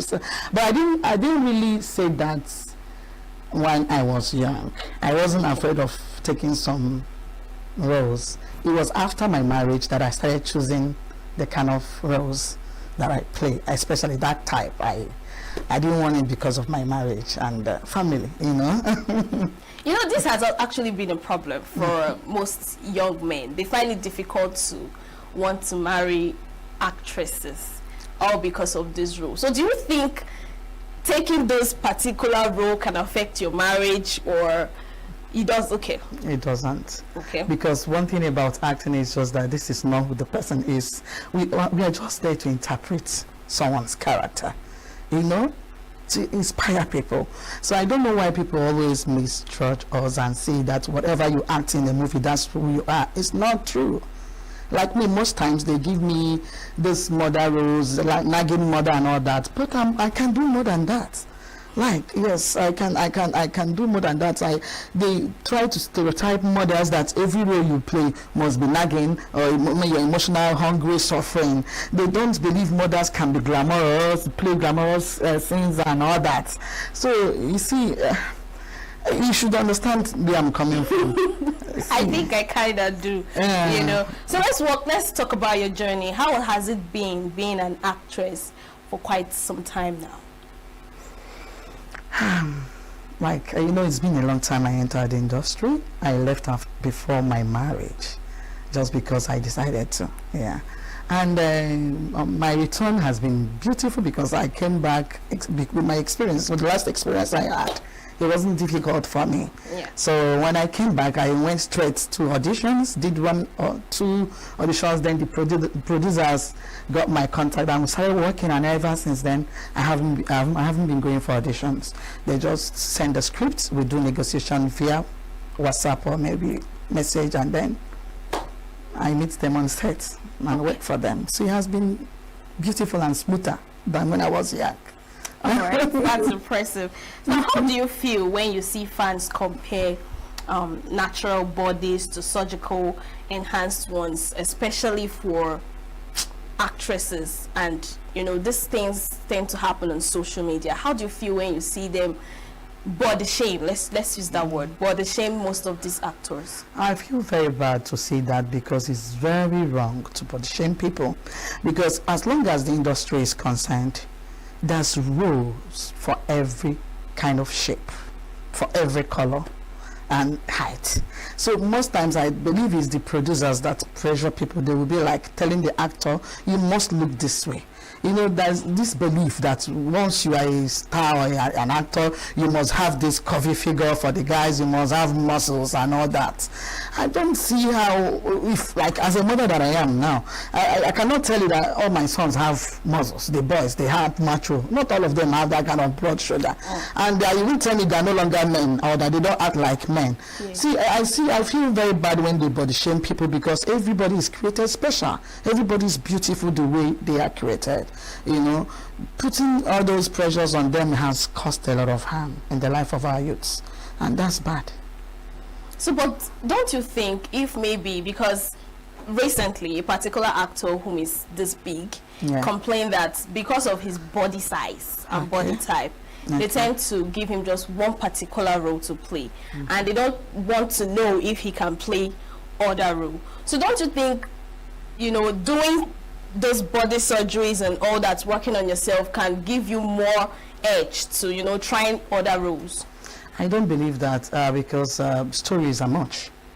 So if that particular role they've told you that because you're not big you can't play, it didn't work out, you wait for the one that will come out. That's what I believe, because I don't believe it's right for you to go all the way to do things because you want to fit into someone's beauty style or whatever.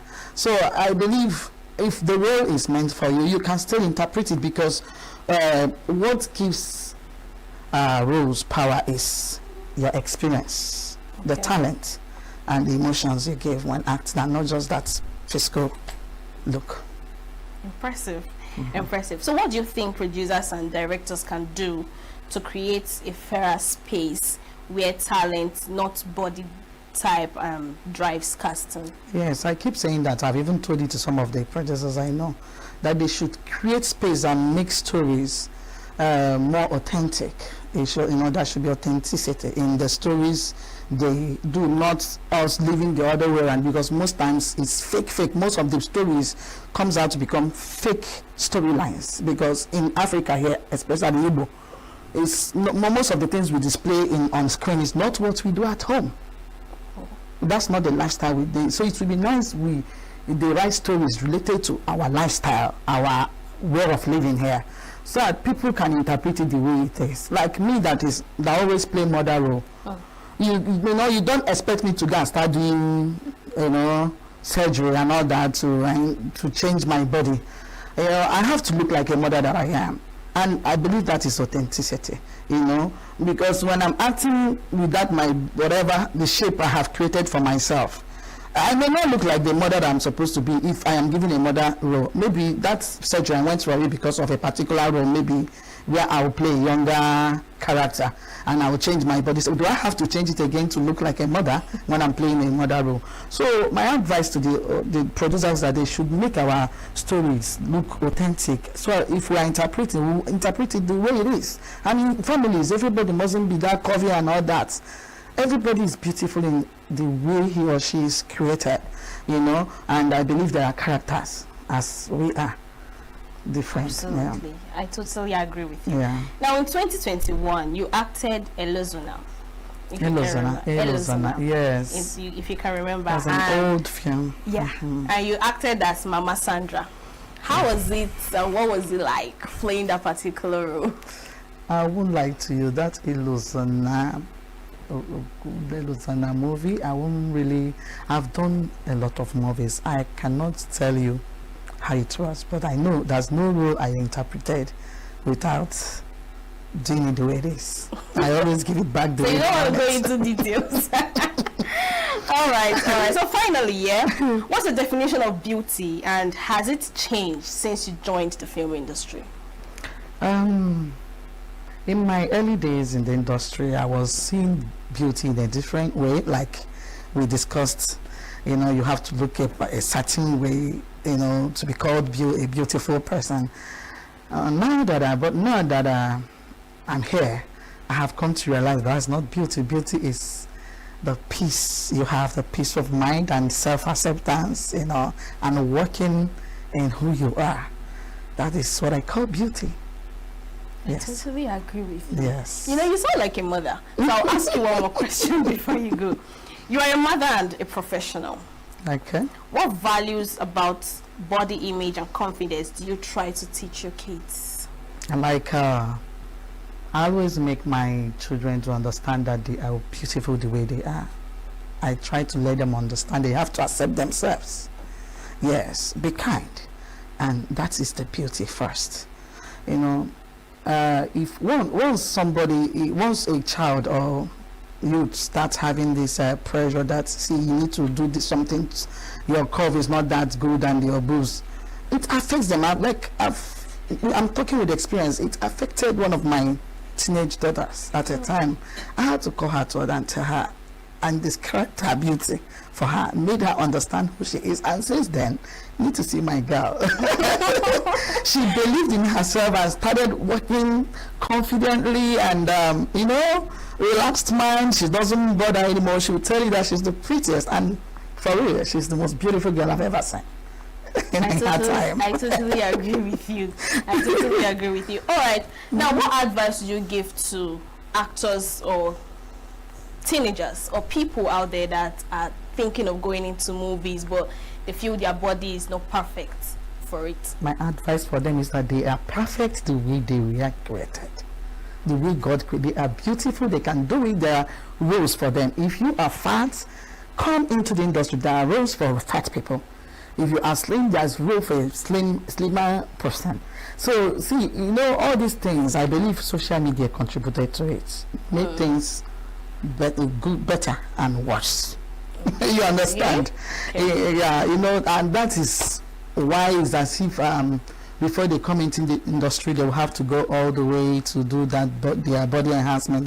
But it's not. I'm advising them to come in. There is room for everybody. Your shape, your height, your color doesn't matter. Yes. What matters is what you will give us, the talent, your emotions, and the depth when you are interpreting a role. Emphasis on emotions. Yeah. All right, thank you so much, Joy ENUGU. I enjoy your movies actually, especially the nagging mother role. Thank you so much for coming. I hope you had a great time doing this. All right. All right, the show has come to an end. I'm sure you had a great time from the stories to social trend and of course the conversation. Join us same time tomorrow, same station. Follow all our social media platforms, subscribe to our YouTube channel, and of course enjoy the rest of your day. I'm your baby girl, Queen Wokonta.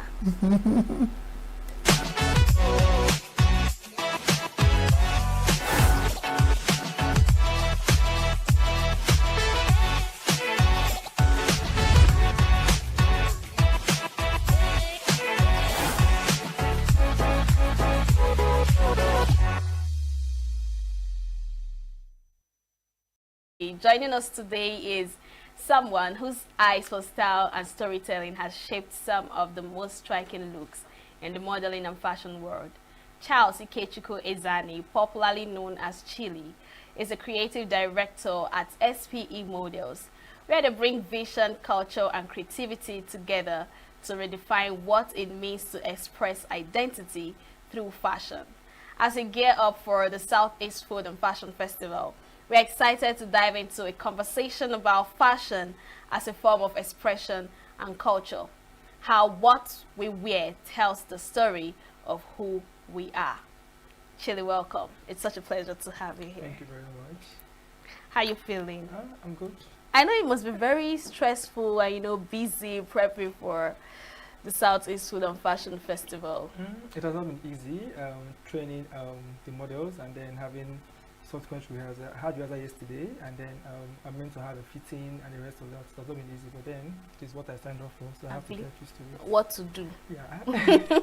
So, you know, I found it very interesting that these models whom you train and tutor, they don't just walk through the runway, right?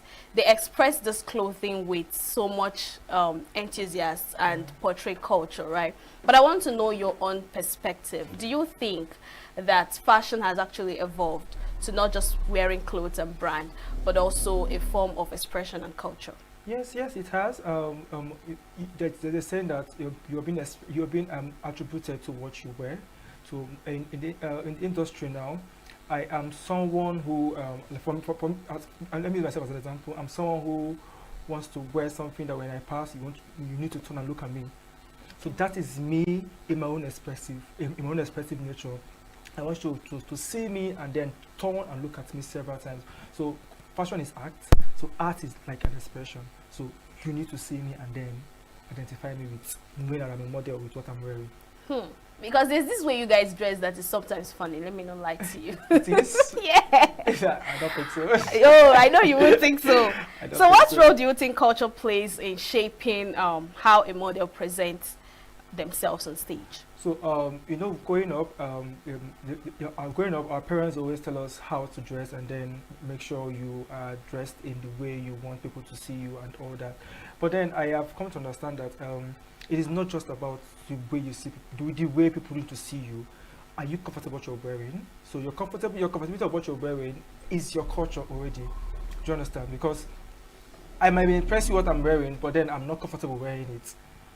So that means I am failing in one place, in one aspect. I also need to be comfortable. I also need to love what I'm wearing for you to also see it and then see the vision of whatever I'm wearing. So the culture is no longer a stereotype one. It is now more versatile that you can just choose to touch every angle and then make sure that exactly. Exactly. All right, now do you think modeling has become more than just what we said it used to be, walking on the runway, do you think it has evolved to becoming storytelling and a form of expression? Obviously. Before I joined modeling, I had this mindset that I just need to just come and walk on the runway or that. But then when you come into modeling, you find out that there are other aspects of modeling that tells you this, that shows you that you could also tell a story being a model. Now they have the influencer models. Those persons, you see them most times, they tell story what they're wearing. Even the runway models too. Designers now makes outfit that tells story. When you go for fashion shows and then you see the procession of what the designer is making that the models are wearing on the runway, you could tell that there is a link between this outfit to this outfit that tells a story of whatsoever the designer had in mind. So it's actually a form of storytelling too. So let's talk about this whole food and fashion festival thingy. Okay. I know it has been exhausting. Yeah. And of course, it's something that happens in the Southeast. Yes, I want to know, are you grooming them to tell the story of the culture? Or you're grooming them to tell the story of fashion itself? Both. Okay. Because we understand that most of the designers we have in the East also make Eastern clothes. So we also let them understand that you need to, if you're wearing an outfit, there is an expression this outfit needs to give to you. So during rehearsal, to tell them, okay, if you're wearing an abada, there is an expression you need to give us wearing an abada. If you're wearing an Asiago, there's an expression you need to give us wearing an Asiago. Likewise, wearing a suit and every other kind of outfit. So there's an expression for each of these outfits. So that is what we all do during the whole rehearsal process too.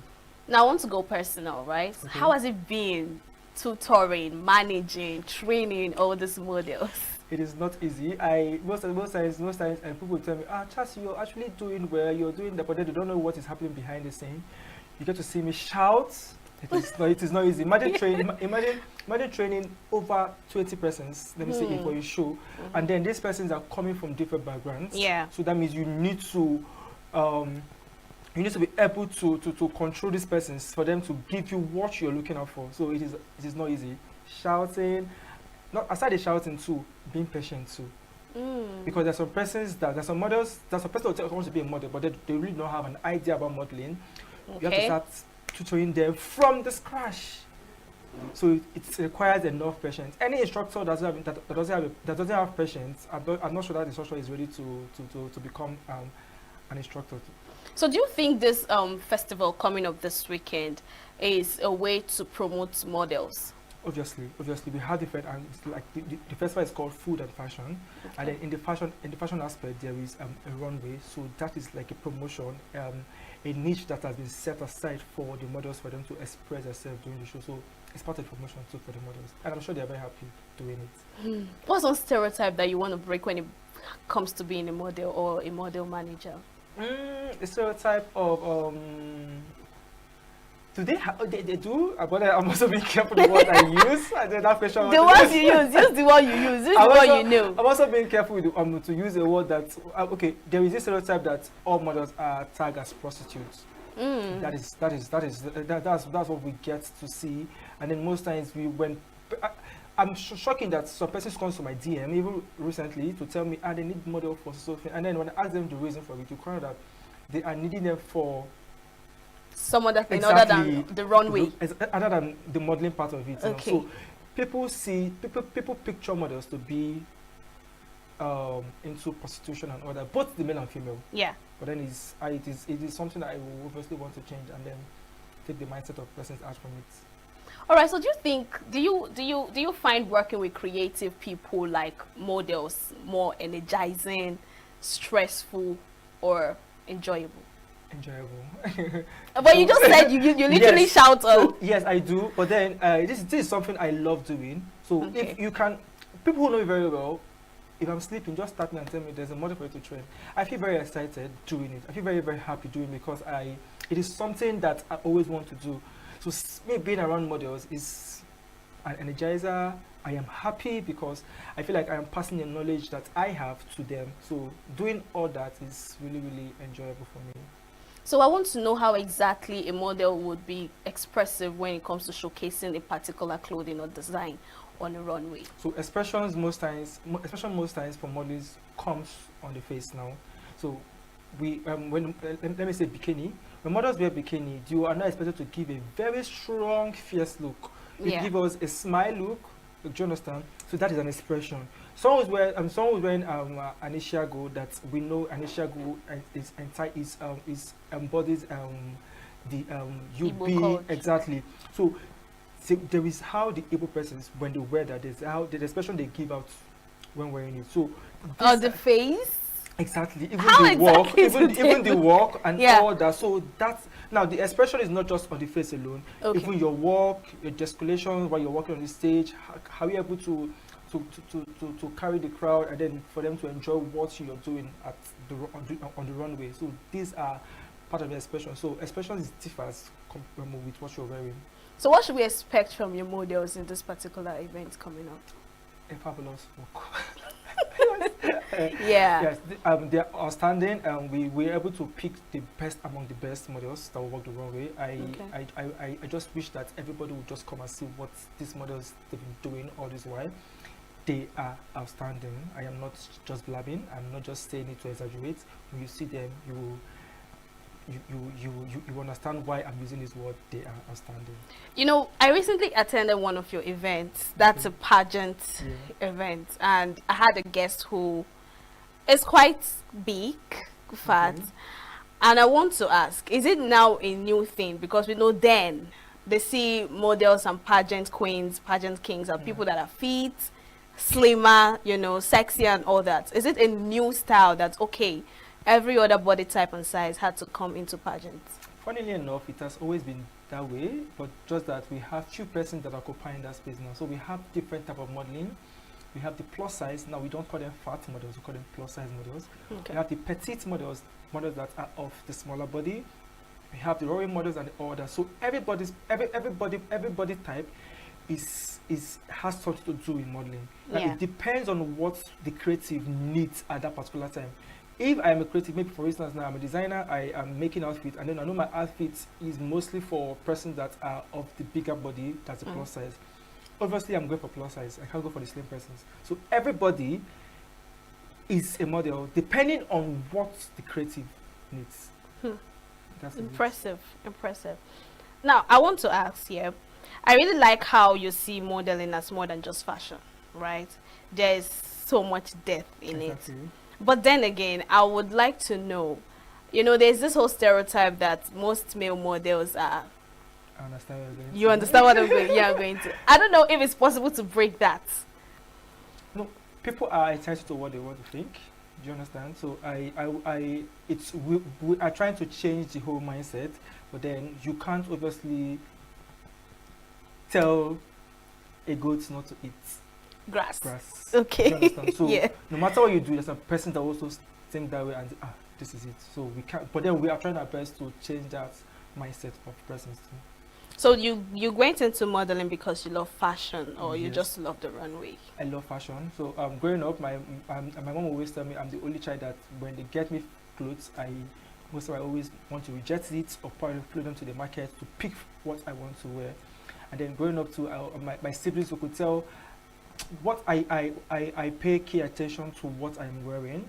So that has always been there. So when I came of age, I just knew that this is the right time for me to step into this light and then manifest.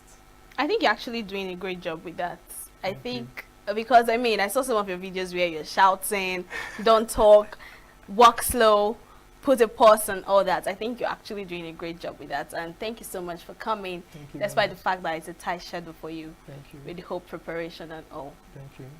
All right, the show has come to an end. Join us same time tomorrow for more interesting stories, insightful conversations. Follow all our social media platforms. Enjoy the rest of your day. I remain your baby girl, Queenette Wokunta.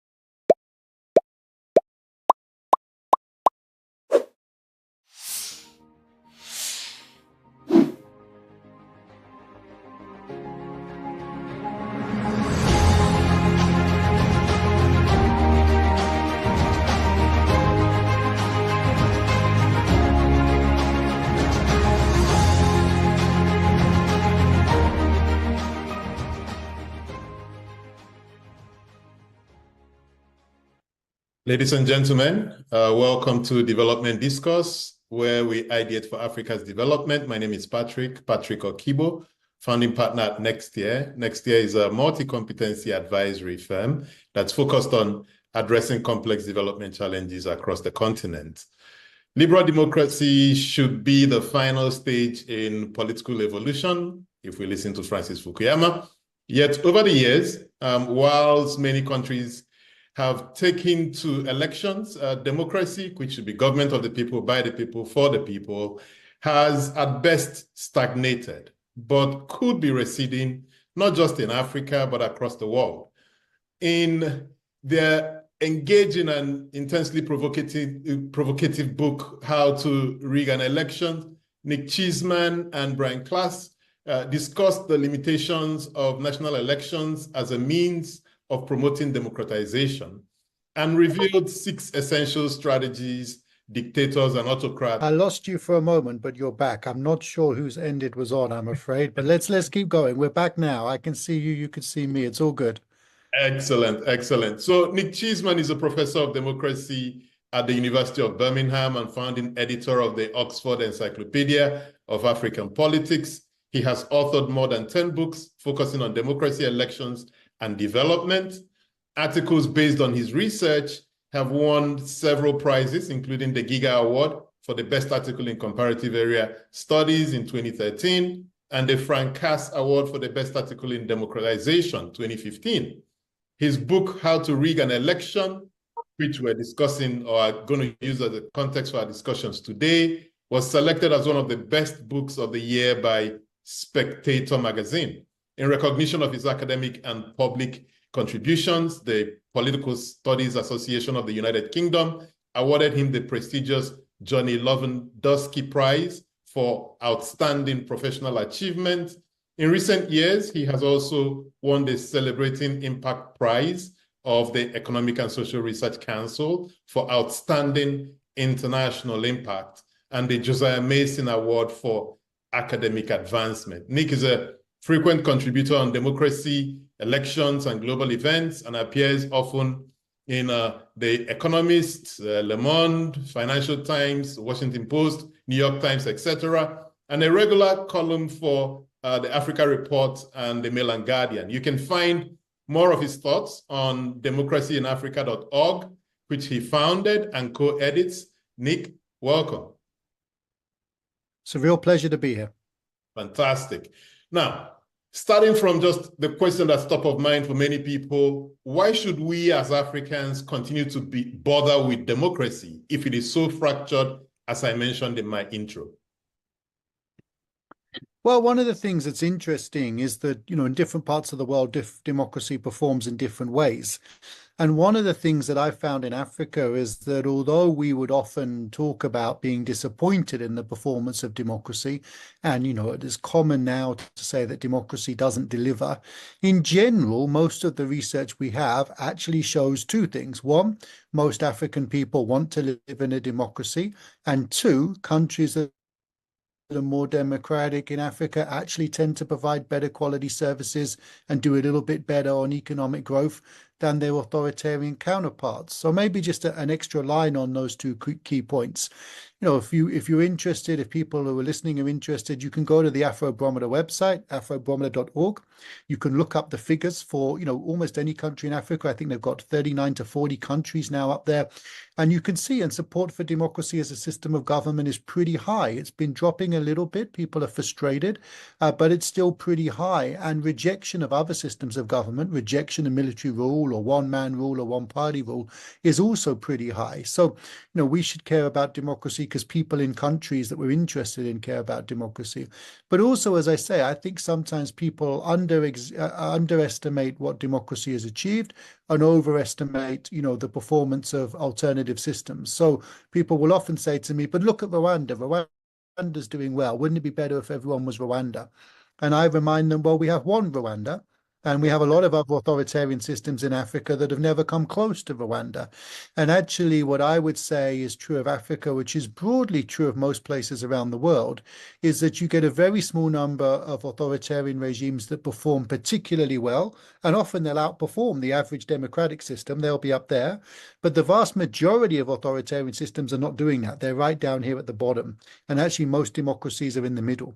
And so, generally speaking, I think we need to remind ourselves that actually most authoritarian systems are not Rwanda, they're Zimbabwe, they're the Democratic Republic of Congo.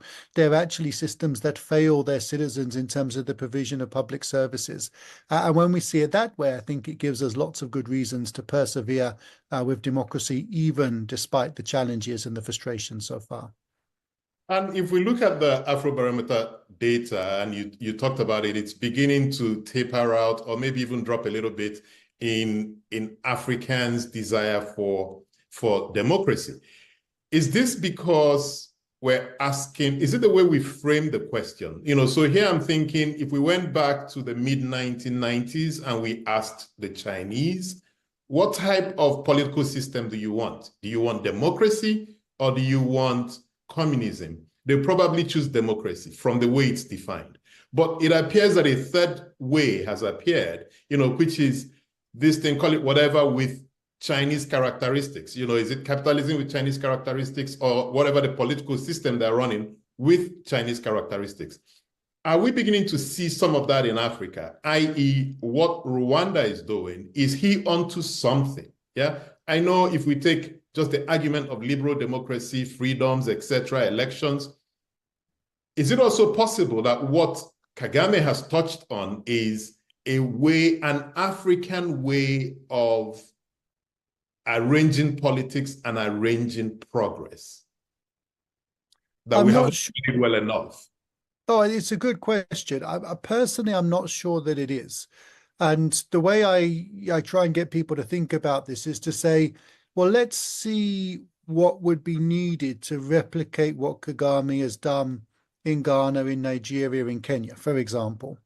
So if we went to Nigeria right now, is there any way we could get political elites in different communities, both religious and ethnic, around a table to agree that one of them, who would have to be by definition from one of those communities and not others, would be the president for the next 20, 30 years? Could we agree on that? My suspicion is you wouldn't be able to find a way of getting people in Nigeria to agree on that, because one of the things that people like is the rotation of power between different groups. And actually, when that's flouted, there's a great public outcry. Similarly, in Kenya, people right now are very frustrated with President Ruto. There are mass demonstrations, youth-led demonstrations. If President Ruto were to say tomorrow, I'm going to go the Kagame way, we won't have competitive elections, I'm going to control things much more, I'm going to win 98% of the vote in the next election, is there any way Ruto could forge consensus on that and manage that? I don't think so. I think actually in a lot of these countries, to try and do what Kagame has done would involve extremely high levels of repression and probably trigger civil conflict and maybe civil war, because you simply don't have a leader who has the political control, authority, capacity to be able to exert that level of top-down control over the political system. And the attempt to do it would probably lead to different groups coming into conflict with one another. So this isn't to say that I think everywhere we see an authoritarian model that's working, we should pull it down. That's not my argument at all. If the Rwanda model works for development in Rwanda, there are good arguments for saying that, there might be developmental reasons for doing that. Although, of course, we also know that Kagame is responsible for significant human rights abuses. And we have to keep in mind that some of Rwanda's economic success has come because of smuggling from the Democratic Republic of Congo. So some of Rwanda's success has come from its exploitation of resources in other countries. But I'm not suggesting that we should go into or encourage every single country that's authoritarian and is performing well to become democratic overnight. It's rather to point out that I don't think the Rwanda model could be replicated in the vast majority of countries in Africa. And therefore, I think actually a more feasible approach is to try and evolve the system that's there already into something that's more robust, more effective, more independent. The other thing I think we have to keep in mind is that, most of the data, and we make this point in the book, most of the data we have shows us that the longer leaders are in power, the more corrupt, idiosyncratic they become. So it's one thing to think that a leader is fantastic. And so, yeah, let's remove term limits and have him for another 4 years. 15, 20 years down the line, you often start to regret that decision when he won't go at the age of 80, 90, and so on. In places like Cameroon, in places like Uganda, we have real concerns within even regime insiders about presidents for life and what's going to happen and the need for actual political rebirth, which is stopped by that happening. And I think that's one of the things, again, we have to keep in mind, that one-party state model or that leader for life model with no term limits might look very good when a leader's performed well for a couple of terms. The problem with it is you then can't get rid of that leader even if they perform badly for 2 or 3 more terms. And I think people in countries like Chad and Cameroon would turn around and say to people in countries like Rwanda and Uganda, be careful what you wish for. Interesting. So my question is, there was this whole great hope around the third wave of democratization in Africa, but we're beginning to see that taper out or even slow down. In your view, what are the factors that led to this? What are the factors that led to what you and Brian have coined quite perfectly as counterfeit democracies? What are the signs that lead to it and what are the factors that conditioned it? I think it's a couple of different things we need to put on the table. One, we know that a lot of countries didn't become full democracies in the first place. So it's not like the 1990s led to a set of really well-functioning democracies. We had some countries like Botswana and Mauritius that have been democratic in Africa since independence. We had a few countries in the early 1990s that made really good breakthroughs and became more democratic. But we also had countries in the early 1990s that kind of got stuck in a no man's land of transition without end, that didn't really become democratic, where leaders effectively allowed elections, but then sought to manipulate them very quickly, and where we never really saw opposition parties have a real opportunity to take power. And so one of the things we talk about in the book is the different strategies that leaders have used to manipulate elections and keep themselves in power, effectively instrumentalizing elections, right? Using elections to try and gain legitimacy, using elections to access international funds and to get international critics off their backs, but never actually being willing to lose, never really being willing to consider allowing a level playing field, and effectively consistently manipulating and winning elections that were flawed. So we've got that set of cases which were never democratic, and I don't think we've necessarily seen that much change in some of those countries. I think they're roughly where they were in the 1990s. What I do think we've seen is in some of the countries that had started to perhaps look a little bit better, we've started to see increasing concern in a number of areas. One of those is that we've seen growing media censorship and pressure on journalists over the last few years, particularly around COVID-19, when there was a sort of significant repression of human rights and free speech around the world as governments struggle to deal with COVID, but not just around that. We've also seen a lot of countries pass what is often called anti-NGO legislation or anti-civil society legislation. Of course, this isn't an African thing at all. This goes back to Russia and the foreign agent law, but this is legislation that's been passed in different ways around the world that has significantly weakened in a lot of countries civil society and its capacity to check governments. We've also seen, as we were talking about just a moment ago, a lot of countries remove presidential term limits, and so we've got leaders who are set on being presidents for life. And of course, one of the first things you can expect a leader who's set on being a president for life and has gone to the trouble of removing term limits to do is to manipulate the next elections, because you don't get rid of term limits and set yourself up as a president for life to hold a free and fair election and then accept defeat.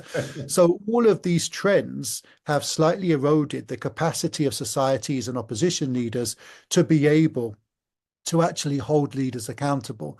And in that sense, Africa has seen some of the trends we've seen in the rest of the world. We have to remember that globally, we're in 20 years of authoritarian recession. We've seen around the world a decrease in the quality of democracy in supposed democracies like the United States. We've seen a decrease in the quality of democracy there.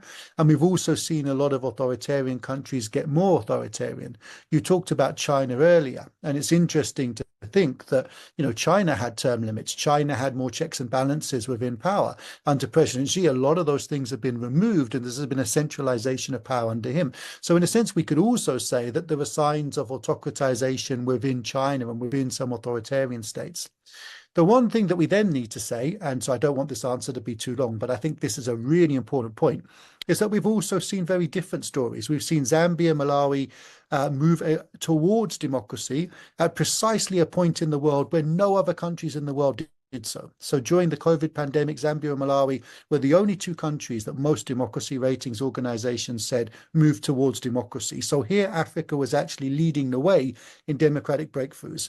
We've also seen in recent years, think about Nigeria 2015, Gambia 2016, Liberia, Sierra Leone, Senegal very recently, opposition parties winning elections in places where, we perhaps had thought they might not, winning elections in some cases that weren't completely free and fair. Those kinds of opposition victories, I think, are an important reminder to us that there is still a struggle for democracy going on. And actually, there is still evidence of democratic life and in some cases, democratic progress in a lot of countries across the continent. So one of the things I always say to my students is the one thing you must never do if you want good marks in my course, is to talk about Africa as if it's the same place, right? As if there's African democracy or democracy in Africa, and it's the same. We actually see really different patterns. We see countries that are moving slowly towards democracy, countries that are cycling between different crises, some countries that are authoritarian and getting more authoritarian, and there is no one African experience when it comes to the experience of democracy. Fantastic. I really loved reading, how to rig an election.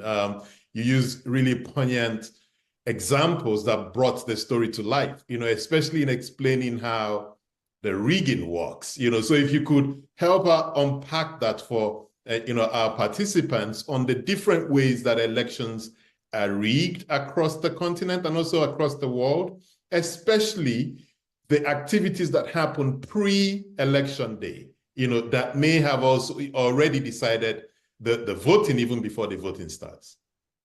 Absolutely, and we should always remember that the professionals and the experts we talk to in the book tell us that only amateurs rig elections on election day, right?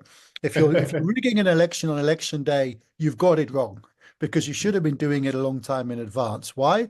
Because, of course, rigging the election on election day is more controversial, more likely to risk violence, more likely to be seen by international observers, more likely to be reported by the media. So yes, if you're good at this, you plan your election manipulation many, many months in advance. And if you wanted to give you a quick rundown of what you should be doing, well, first of all, you should be using gerrymandering. You should be trying to fix the boundaries of constituencies so your party gets more votes for the same seats. Of course, again, as you were saying, these are global strategies. The term gerrymandering originated in the United States. This was a classic strategy in US politics. And if you look today, there's still gerrymandering of districts and boundaries in the US today. So these issues are still significant. You use voter suppression. You try and stop your opponents' voters from getting on the voter register. Historically, of course, in the US, that was racial suppression, stopping black voters, and that's still a feature of US politics today. In the African context, that might be trying to stop voters, either urban voters, if they're more likely to support the opposition, like, say, Zimbabwe, or voters of a particular ethnicity that are likely to support the opposition, stopping them from getting on the electoral register. And these strategies are really effective because they happen well before the election. They're often things that don't get that much coverage in election media reporting. The other thing that's really effective, and we talk about this in the book with the case of Marco Ravalomanana in Madagascar, is not allowing your most effective opponents to stand. I mean, Brian wrote on Madagascar and went to interview people there, and one of the best examples is basically where in Madagascar you need to be able to hand in your election papers in person to stand, right? So you have to hand them in. No one else can do it on your behalf. So you've got an opposition candidate who's in exile who needs to hand in his papers, gets on a plane, flies to the country, thinks he's going to land, get out the airport, get in a taxi, go hand in his papers, and maybe, start campaigning or go back home. And no, because of course the president sees this coming, understands the law, doesn't want this candidate to be on the ballot paper. So what does he do? Closes the airports. So you get these, strategies to effectively keep the most effective opposition leader off the ballot paper, sometimes claiming that the opposition candidate hasn't filled out the form properly, sometimes using trumped up criminal charges to claim that they're not eligible to stand, sometimes, like in the case of Madagascar, actually closing all the airports so the plane can't land. And of course, if you do all these things, if you pick your voters, so you can see boundaries and you pick who your opponents are, then you could end up in a situation where you don't need to rig the election much in terms of violence or ballot box stuffing, because you've already set up a 20-30% advantage over anybody else. And then, of course, it's much more likely that international observers and international governments will say that the election was good, because it can look good on election day, because you don't need to manipulate at that stage. You've done it months and months in advance. So in another book, the moral the moral economy, Of elections, of elections. You speak about you've got to be popular in a locale to be able to buy votes, right? But I think smart, corrupt politicians are also moving beyond that, where they're no longer bothering about buying votes, but buying the judicial system, so you have rigged elections, or you have elections that are not up to scratch, and they expect you to end up in court. And by the time you get to the court, they've already bought, even up to the Supreme Court. Have you spent some time looking at this? And where I'm going with this is there a way out? Because at the end of the day, it's beginning to look like, the people are stuck, with a system that you try to solve it here, and, the smart politicians come up with another strategy that, nullifies all the efforts that have been made in the past.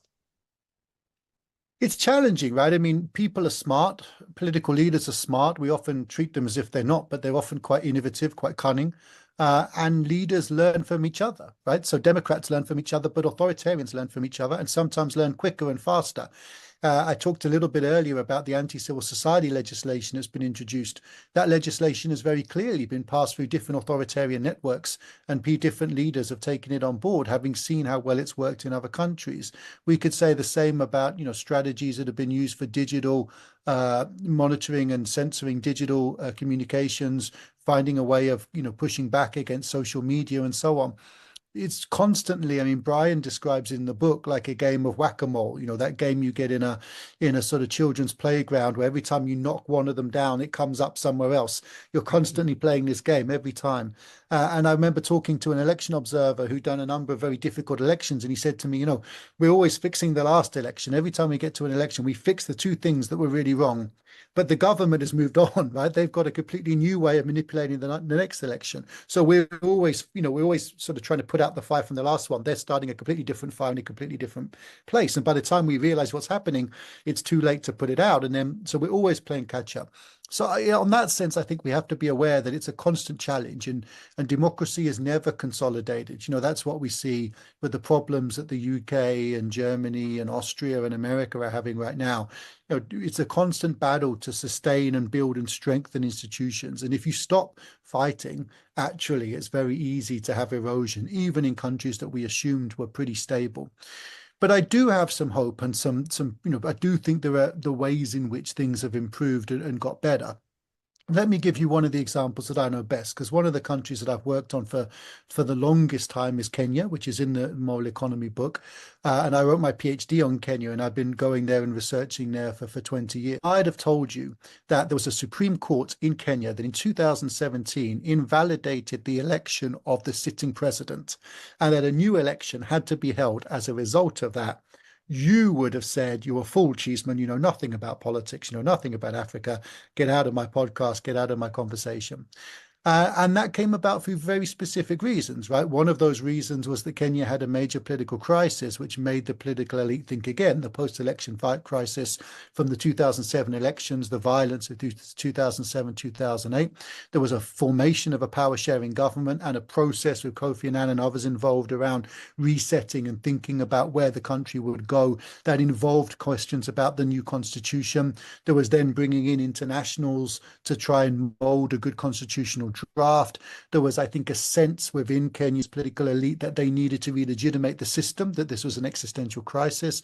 There was then, at the same time as that the fact that President Kibaki, who was the president at the time, was standing down at the end of that time because term limits had been respected and he was going to respect term limits.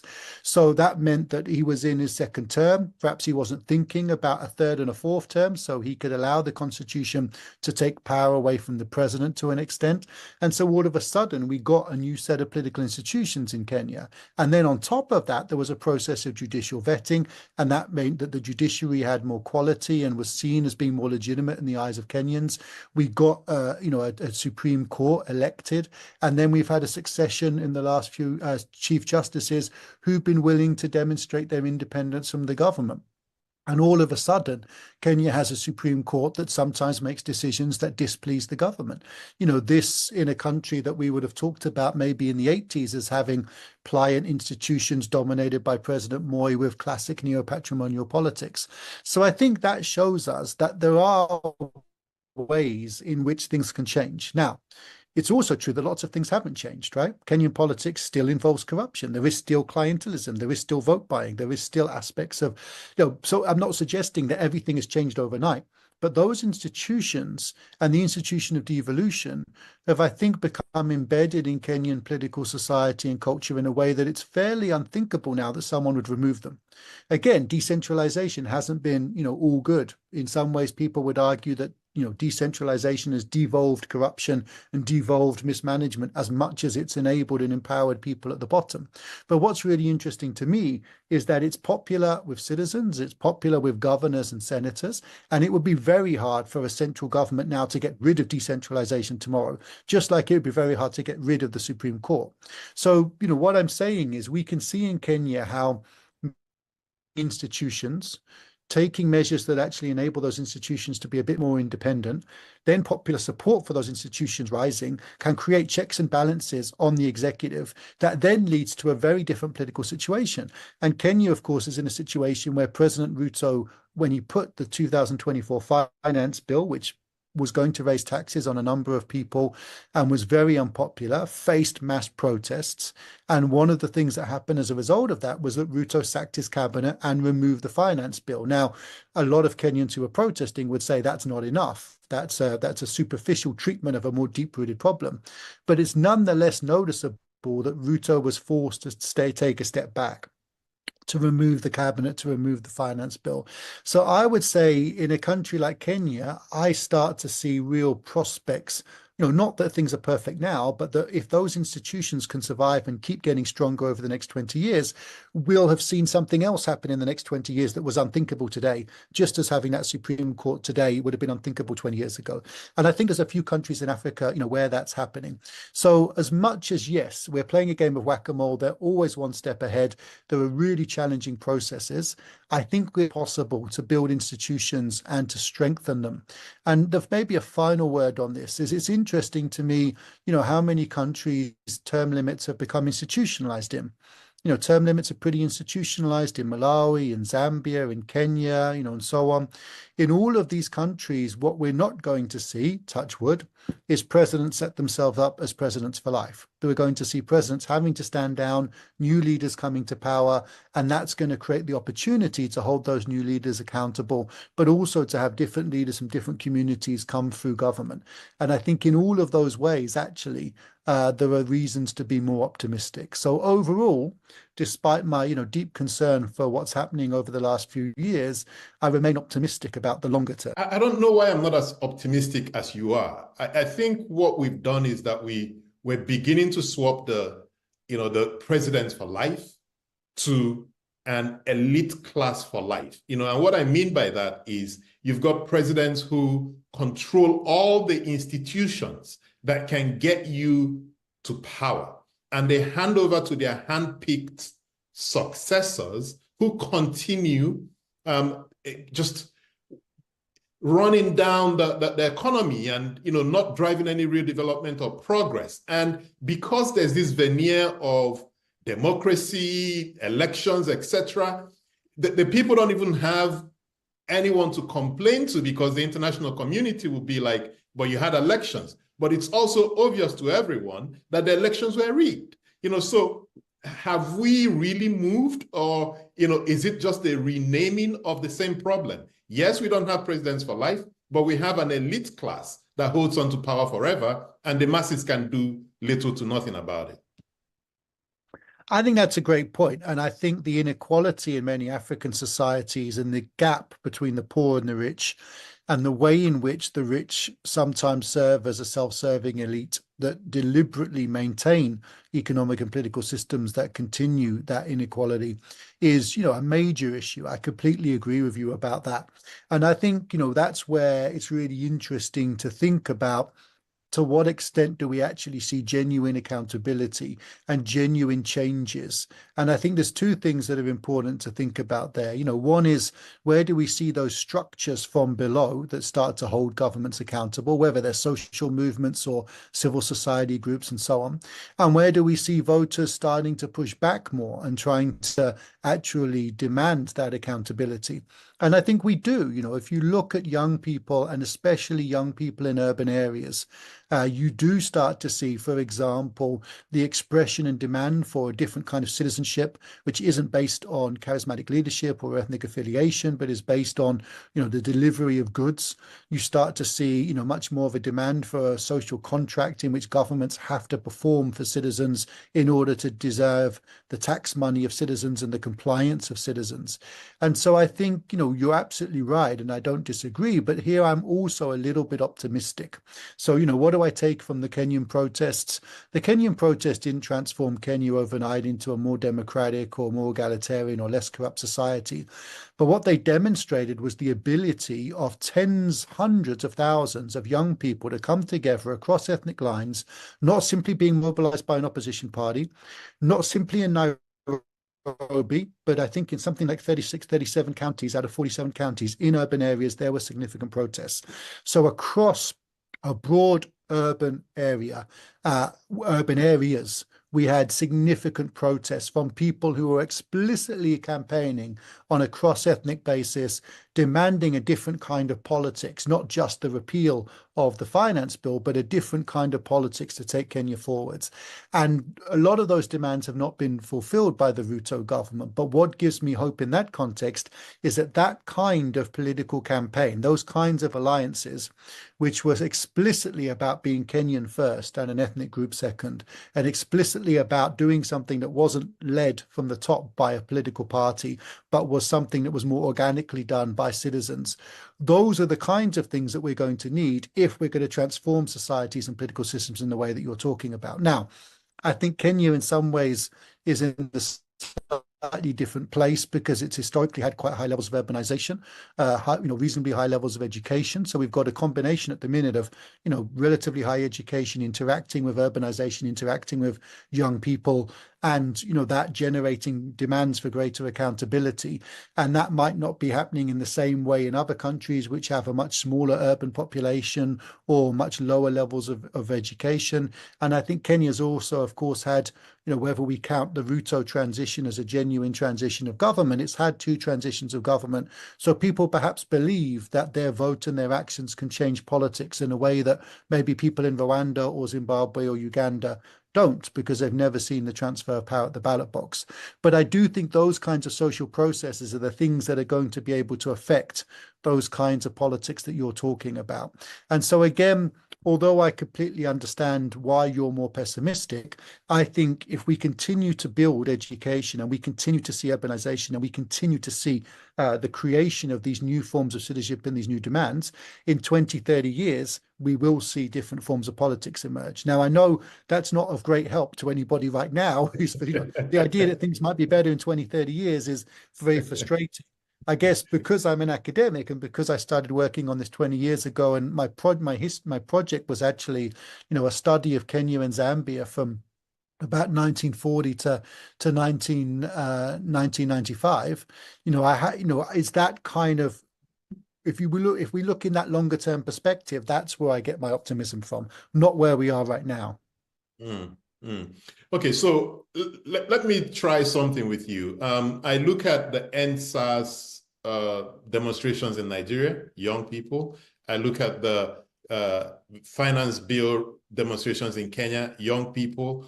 One got government to move Kenya. The one in Nigeria did not. Lots of kids killed. Nothing came out of it.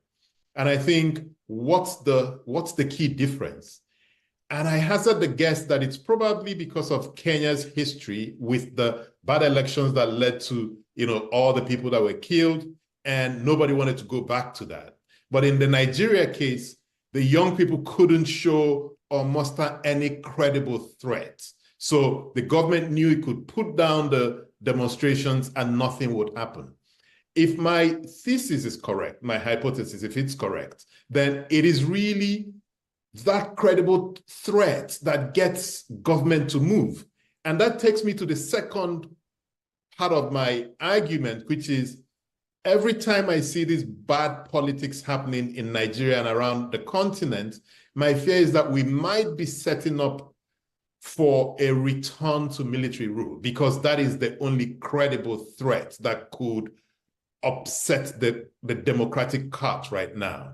If that's the case, aren't we just teetering on the precipice of this cliff? And how does one communicate to the political class that we should really just backtrack from where we are? And it's a difficult communication to have, because it's a collective action problem. It's not like it's dependent on one person to decide. So I'm a bit lost with that argument, and very interested in what you have to say. No, I think you make a really good point. And yes, I mean, there's a lot of what you say, that I agree with. In terms of, why were the protests successful in Kenya and not in Nigeria? I also think there's perhaps other things going on there. I think electoral and political geography is important. Nigeria is such a big country with so many different political spaces. And it doesn't have, in the same way, a kind of focal point on a smaller number of urban areas. And I think that plays a little bit of a role in this. You have a separation of Abuja from, key areas of protests like Lagos and elsewhere, which of course you don't in Kenya. Nairobi is both the main center point of the protests and the main center point of government. So I think there's a lot going on, but I also agree with you about what you say.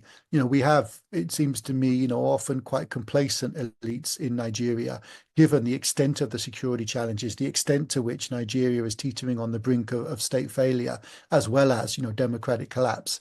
And you would think that that would be enough to shock Nigeria's political elites into more direct and concerted action. And yet we consistently see that it doesn't happen. I do think, the threat of military rule might be one of the factors that galvanizes people. I mean, of course, we saw recently in some of the protests, I think in northern Nigeria, some people waving Russian flags and some protesters talking about the need for a coup. So, that's something we have there. I wonder whether the government is a little bit complacent about the risk of a coup and doesn't think that that's a feasible outcome. Of course, it's also true in Nigeria that, at least older Nigerians appreciate what military rule was like. They know what life under military leaders was like, that it was often brutal, that it was often incompetent, that it was often corrupt. That it often didn't lead to economic growth. And so older Nigerians perhaps would be very careful about welcoming a return to those days. Younger Nigerians, of course, perhaps don't remember, were not alive at that stage, perhaps aren't as fully aware of what military rule was like. And I think this is one of the really interesting questions, that we have to answer. So I see in some of the questions and in the webinar chat, people are saying, should we have democracy? Should we go for something else? We need another strategy for more rapid development. But Africa has tried most of the other strategies. I mean, if you look at the 70s and 80s, most countries in Africa were either military regimes or they were one-party states, right? You had the Zambia, Malawi, Kenya, Senegal, Cote d'Ivoire, etc., were the one-party states, and then places like Nigeria had military rule and individual dictatorships and periods of conflict. And, if we look at the record from 1960 to 1990, none of these authoritarian systems was really effective. I mean, there's very few authoritarian systems that delivered economic growth. Look at Zambia in 1990. It was poorer than it was in 1960 under a one-party state. Nigeria squandered vast amounts of oil money under military rule. So I think one of the things we have to also keep coming back to is, what's the prospect for a better type of political system that's more authoritarian to actually work? And that shouldn't be just a kind of speculative question. It should be an empirical question. Let's go back and have a look and ask that question. And let's really think about that question and get the data on that question. And that data generally tells us that one-party states and military rule perform worse in Africa than democracy does, despite the fact that democracy is frustrating people. In terms of the question you specifically asked about the shock and what is required for that shock, I think, yes, I mean, people forget that in the Kenyan context, two things happened. One, there was a genuine concern that the country could spill over into broader civil conflict that would look more like a civil war because of the unprecedented geographical spread of the violence. But second, I remember John Githongo telling me, you know, around the time, people remember him as Kenya's former kind of anti-corruption minister, who was the star of the book Our Turn to Eat by Michaela Wrong, that one of the things that had happened around that election was that young people who had been on the battle lines, who had been committing violence or defending their community against violence, would stop in the road the cars of the middle class and take a tax. And basically what the young people would say is, you need to give us money because you're hiding behind your nice car, your nice gate, your big security, your nice house. You're not on the front line. We're doing this for you. You're causing this. We're not, but we're the ones who are suffering. And John always said that that process had actually terrified a lot of the middle class. They understood not only was this a process that we might not be able to control in terms of the conflict between different ethnic groups, but this might be a generational and a class conflict within communities of those who are on the front line starting to demand. And those two things together perhaps are the things that encourage people to be willing to support a new political system that actually, you know, changed the balance of power in a significant way. So maybe going back to, you know, the Nigerian context, it's going to have to be a combination of those two things. Perhaps the fear of the system being replaced with a coup, combined with that fear of that bottom-up pressure. Now, again, it doesn't, you know, what I struggle to understand is why that has not already happened. Because you would think with what's happened with Boko Haram, with what's happened with Biafra, with what's happened, you know, in general with the level of criminality and the expansion of criminal networks and everything we've seen, including you know, banditry and the way that that's reshaped the economy. You would think that would be enough. That should be enough to be a shock. And that's, to me, the big puzzle about Nigeria is that the political elite haven't been more responsive to that and haven't seen that as more of a threat. And I do worry, as you, I think, do, that that's going to lead to a situation where, you know, more profound political decay is possible.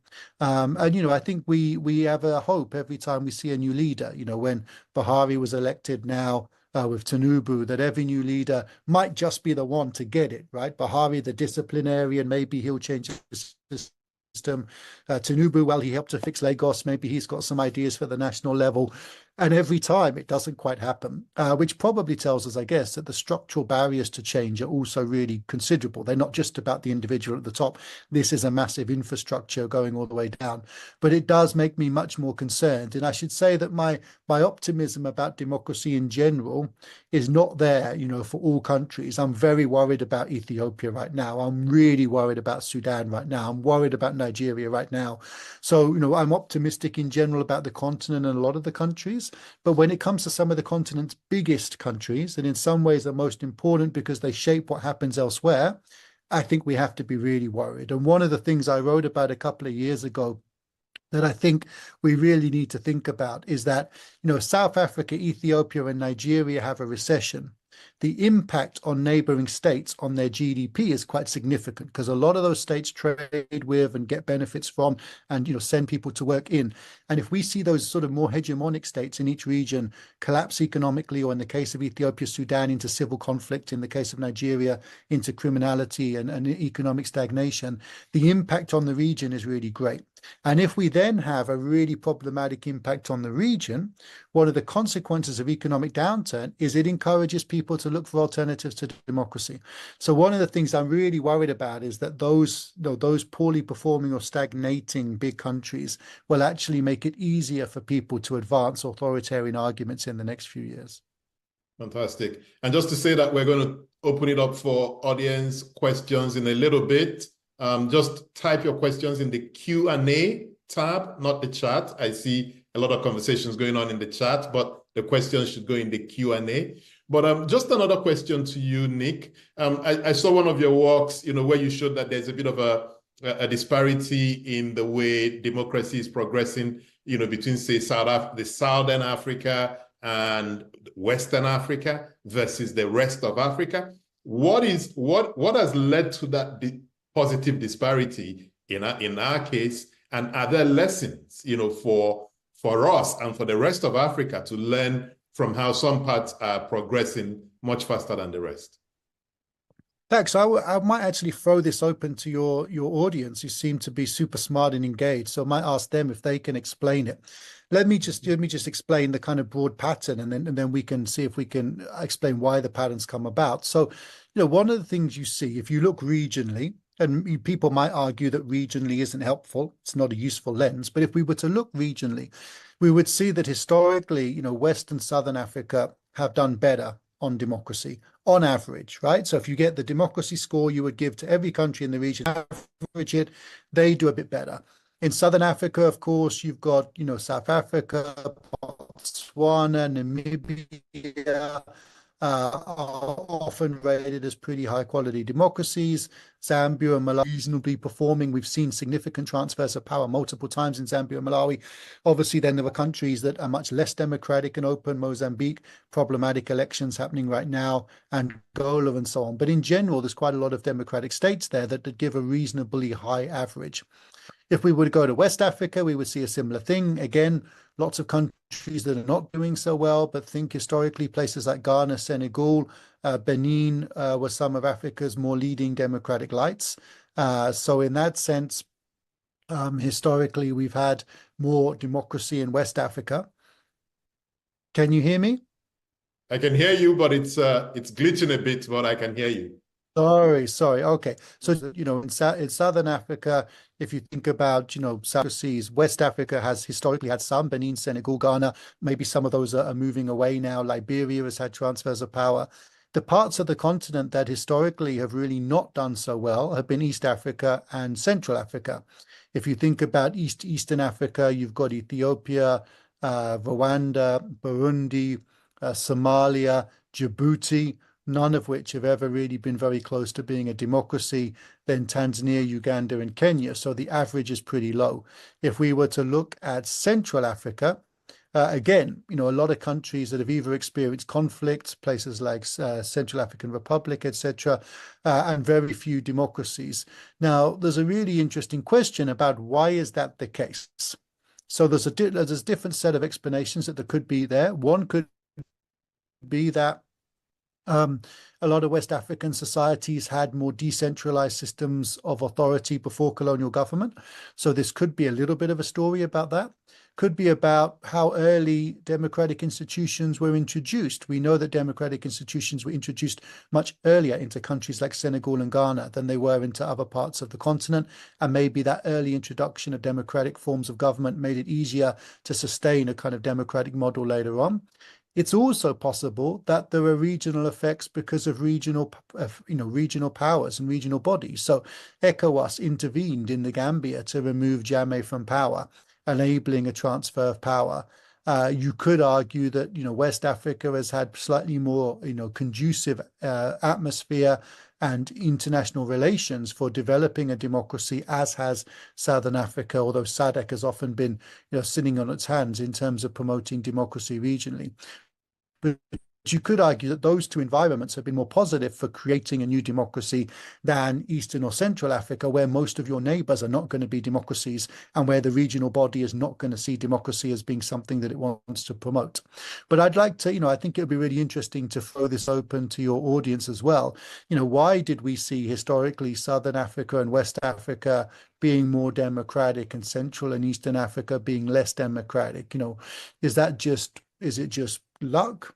Is it a structural reason? Again, these are broad averages, right? So there are democratic and authoritarian countries in each of these regions, but on average, it is quite pronounced. So I'd be really interested in what people might think about that.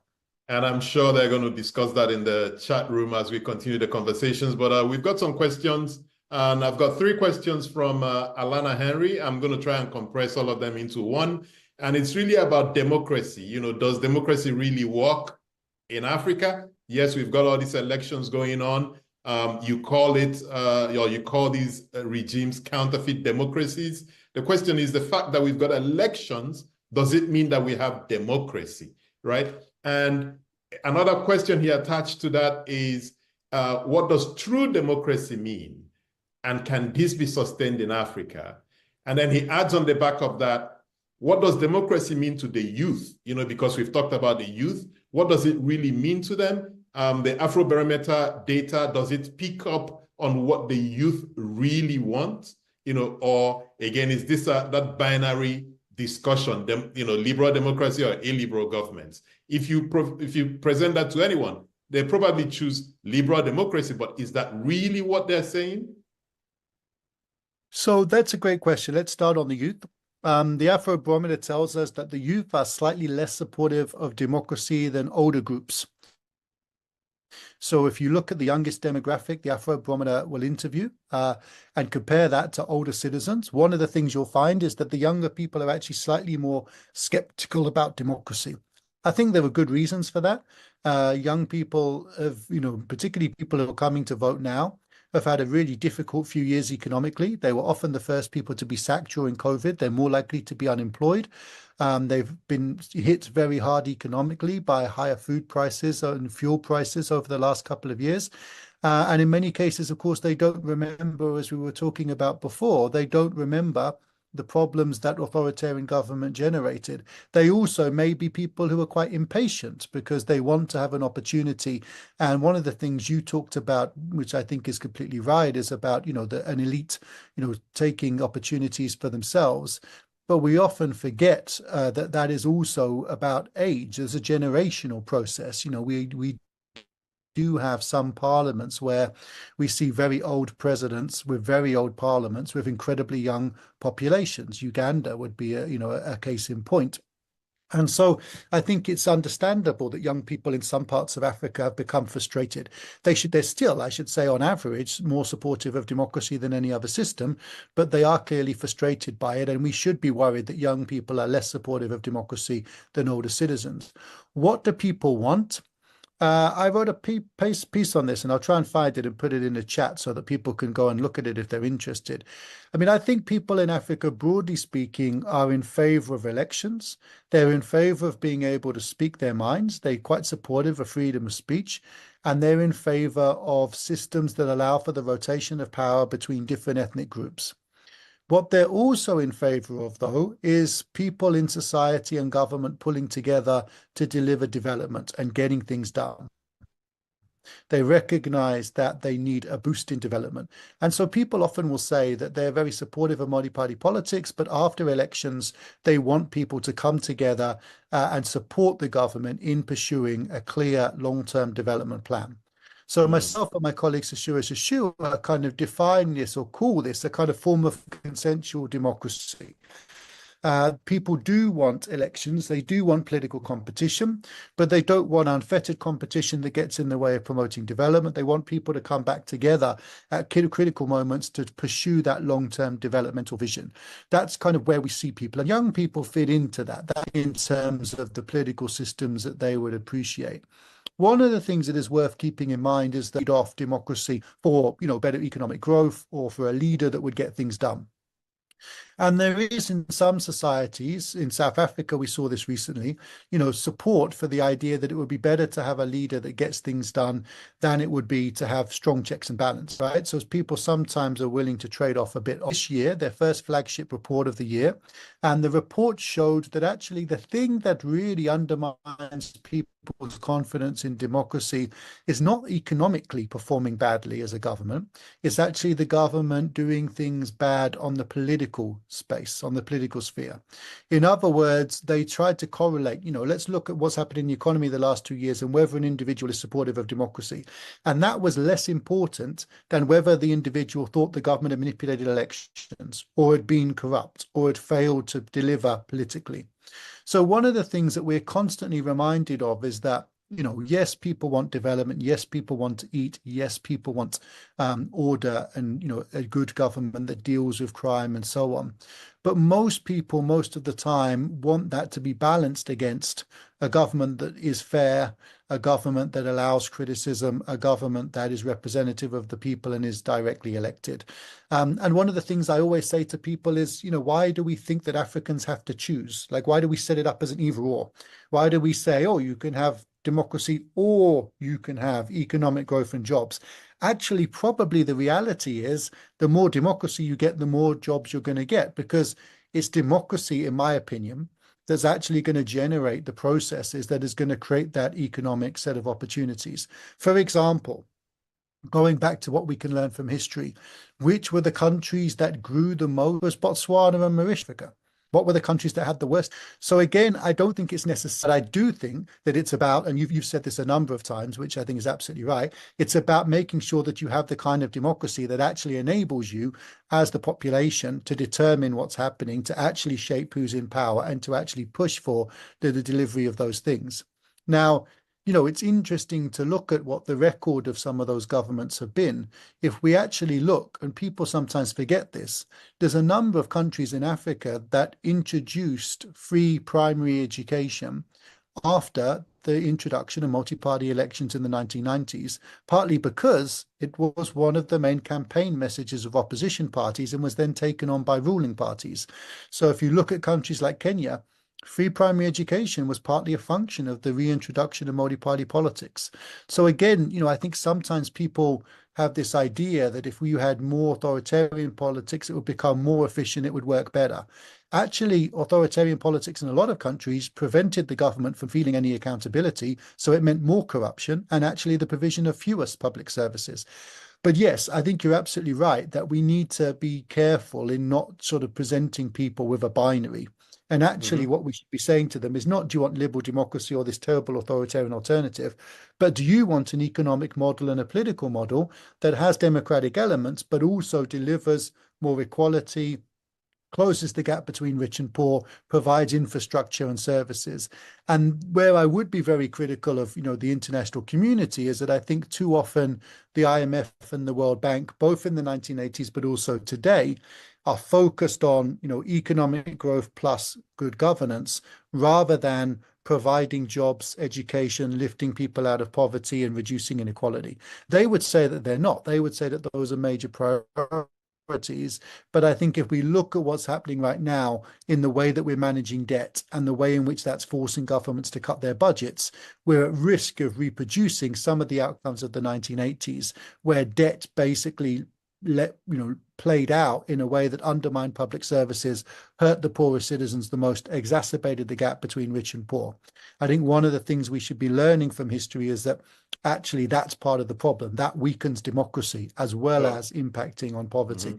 And we should support countries to deal with the debt crisis in ways that avoid that. And I think in your response, you've answered a few of the other questions, especially one from Joshua Ode. I'm going to combine the question from Chibike Mbahurike and Benedict Oko, because both of them are really around, are there any international mechanisms that can put pressure on African leaders, who go through these suboptimal elections? Are there international mechanisms to put them under pressure? And I think in answering that question is also to think about how the West may have also lost or is losing its moral authority on preaching democracy when we see what's playing out, especially in America, in the forthcoming elections. And on the back of that as well, maybe you can touch on international observers, which is a mechanism that was supposed to kind of say whether elections are credible or not. But we have seen that many of these international observers are also hamstrung, in their ability to say what they're really observing. So it appears to me that we don't have any international mechanisms to help put the politicians under pressure, but I'm really interested in what you have to say. Yeah, I mean, I think my one-line answer would be, the savior of democracy in Africa is not going to come from outside Africa, right? In almost all cases where democracy has been built effectively and sustainably, it's been built from within. There's two reasons why I think, we shouldn't place too much hope on outside forces. One, I just don't think in general that they've ever been that powerful. I think, as I say, I think it's building strong civil society coalitions, building strong institutions, and domestic factors that determine whether or not you're going to have democracy. Now, that's not to say that international factors can't be really important. They can be, of course. They can put pressure on, military regimes to hold civilian elections. They could put pressure on governments to reduce corruption.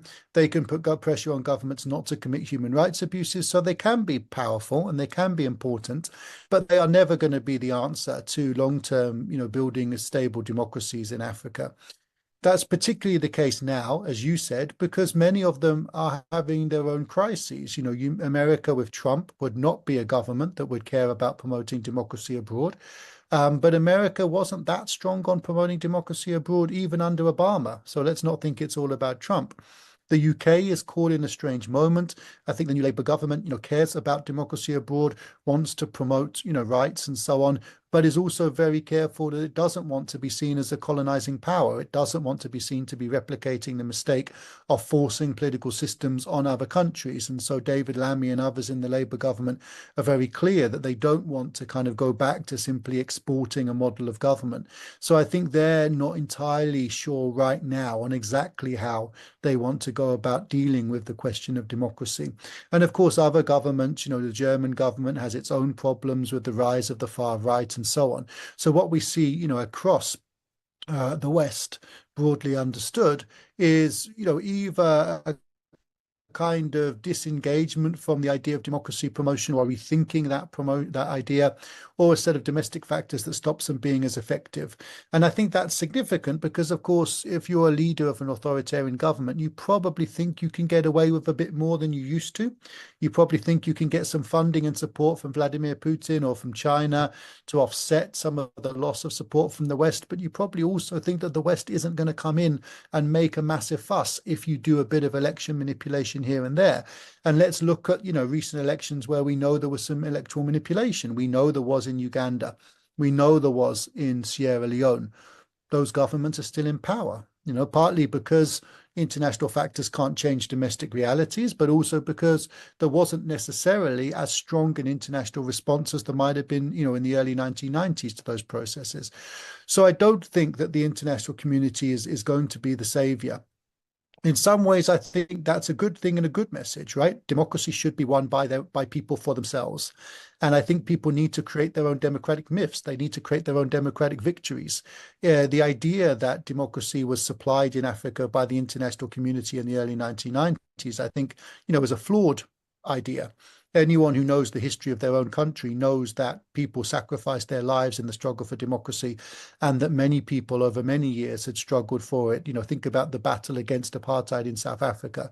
This was not a victory that was simply supplied by the international community. But ultimately, you have to build democracy for yourself. And it's those building of democratic, achievements. In Zambia, what did people reflect on when they were thinking about whether or not they could get rid of President Lungu as an incompetent authoritarian leader? One of the things they were thinking about was not, is the Americans going to come in and save us, or are the Brits going to come in and save us? It was, in 1991, we voted out KK. Right. And in 2011, we voted in Michael Sada, we voted out MMD, and we can do it again. We, as the people, can go to the ballot box and change this government. That democratic kind of memory of being able to change government and mobilizing and knowing it's possible, that was all from within Zambia, supported by the international community, but built within Zambia. And that's what you need, I think, to build strong democracy. So it has to come from within. On observers, I think observers do a very difficult job, because we going back to the whack-a-mole, right? Observers are facing very canny politicians who manipulate elections in multiple ways. And, let's face it, observers often turn up with a team of 50 or 60 people, right? So let's say you've got 50 or 60 people in the EU election observation mission, or in the AU one, or in the Carter Center one. Maybe, the biggest missions I've ever seen are probably about 140 people. That's the biggest one. How many polling stations are there? Well, I think in Nigeria, there's 180,000 polling stations. In Kenya, there's about 45,000 polling stations. So, how many polling stations are you covering with your individuals? I think we have to be realistic about what international election observers can do. it's also the case that they're in a slightly tricky position. I mean, people forget that to be an observer, you have to be invited in. Right? You can't just go. You can't descend on Zimbabwe if Robert Mugabe or Mnangagwa doesn't want you. You have to be invited. And so there has to be a process where, I think what they say is what they can prove, can't nail down. And did so, the government would say, prove it, and then they wouldn't be able to prove it. They wouldn't have enough evidence. And so I think election observers often would be. So when I'm shouting, this election was rigged and we can see it, and civil society is shouting that, observers can't necessarily conclude that because they're worried about the consequences of saying something they can't completely pin down. So again, I don't think international observers are what's going to save democracy. They're important, and I wouldn't want them to go. I think we need to invest more in them and give them more funds, but they're not going to be the answer on their own. And that's where I would say, one of the things that, I think is more important in some ways is trying to strengthen that domestic civil society group that does the domestic observation. Because who is it, really in Ghana that monitors the elections? It's the domestic civil society organization that puts thousands of people into thousands of polling stations. And it's that domestic effort that's actually going to get into more polling stations. It's the domestic groups that are often a bit more critical than the international community, not always. So again, yes, observation is important, but let's not forget that actually in some ways the future of that should be domestic observers and monitors, not the international ones. Domestic ones are going to speak with more authority. They're going to be people who aren't going to be able to be marginalized or painted as colonizers or malicious outside forces. And building those processes from within, again, enables people to defend their own democracies rather than having to rely on an outside force to do that.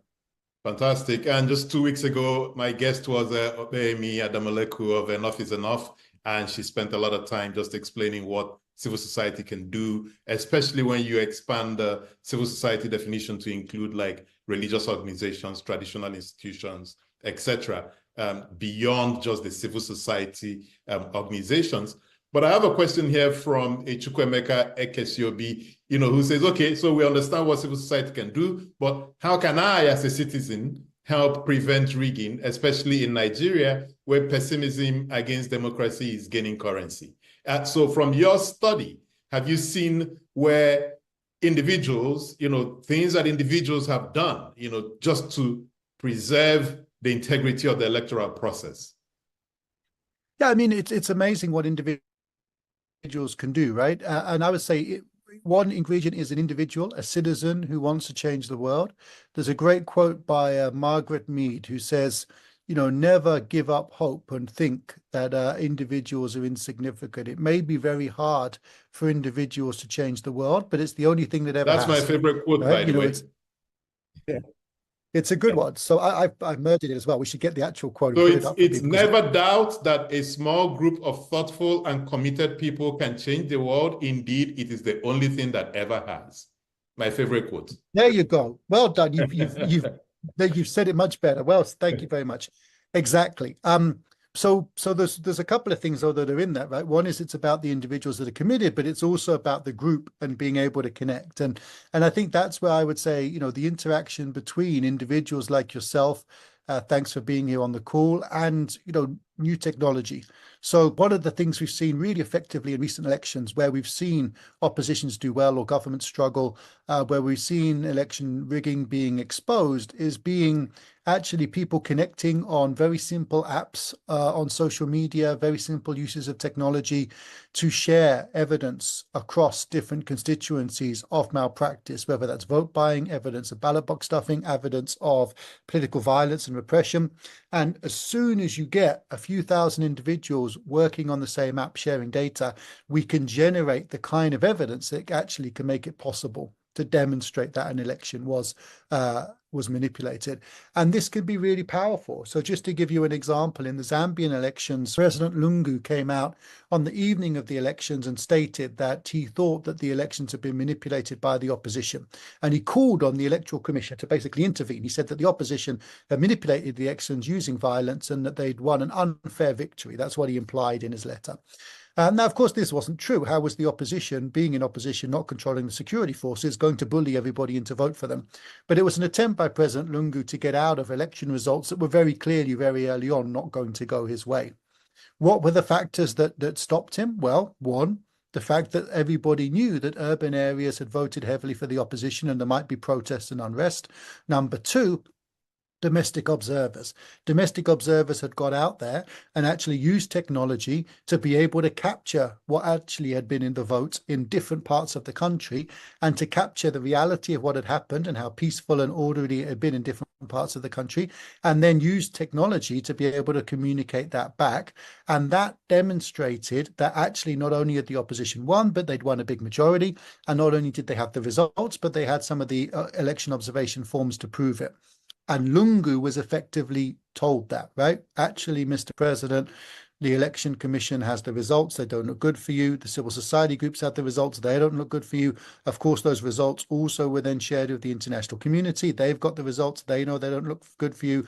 There's actually the technology means that this has been done systematically, so it's credible.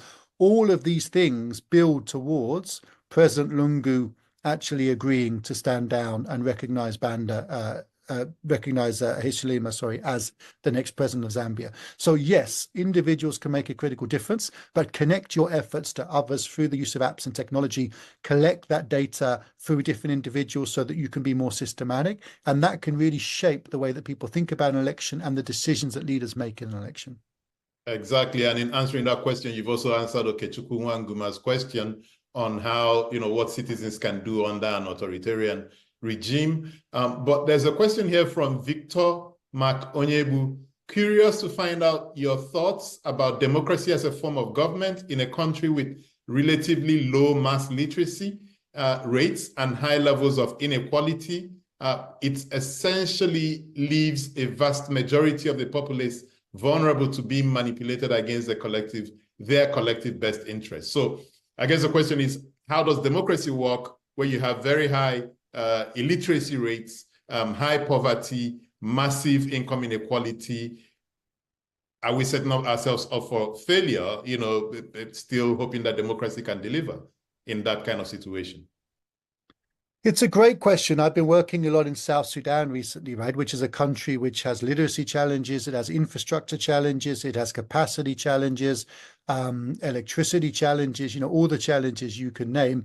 And it does become much more difficult to deliver effective democracy in that sort of context. And of course, in South Sudan, we've seen, supposed elections and election timetables consistently being postponed and deferred.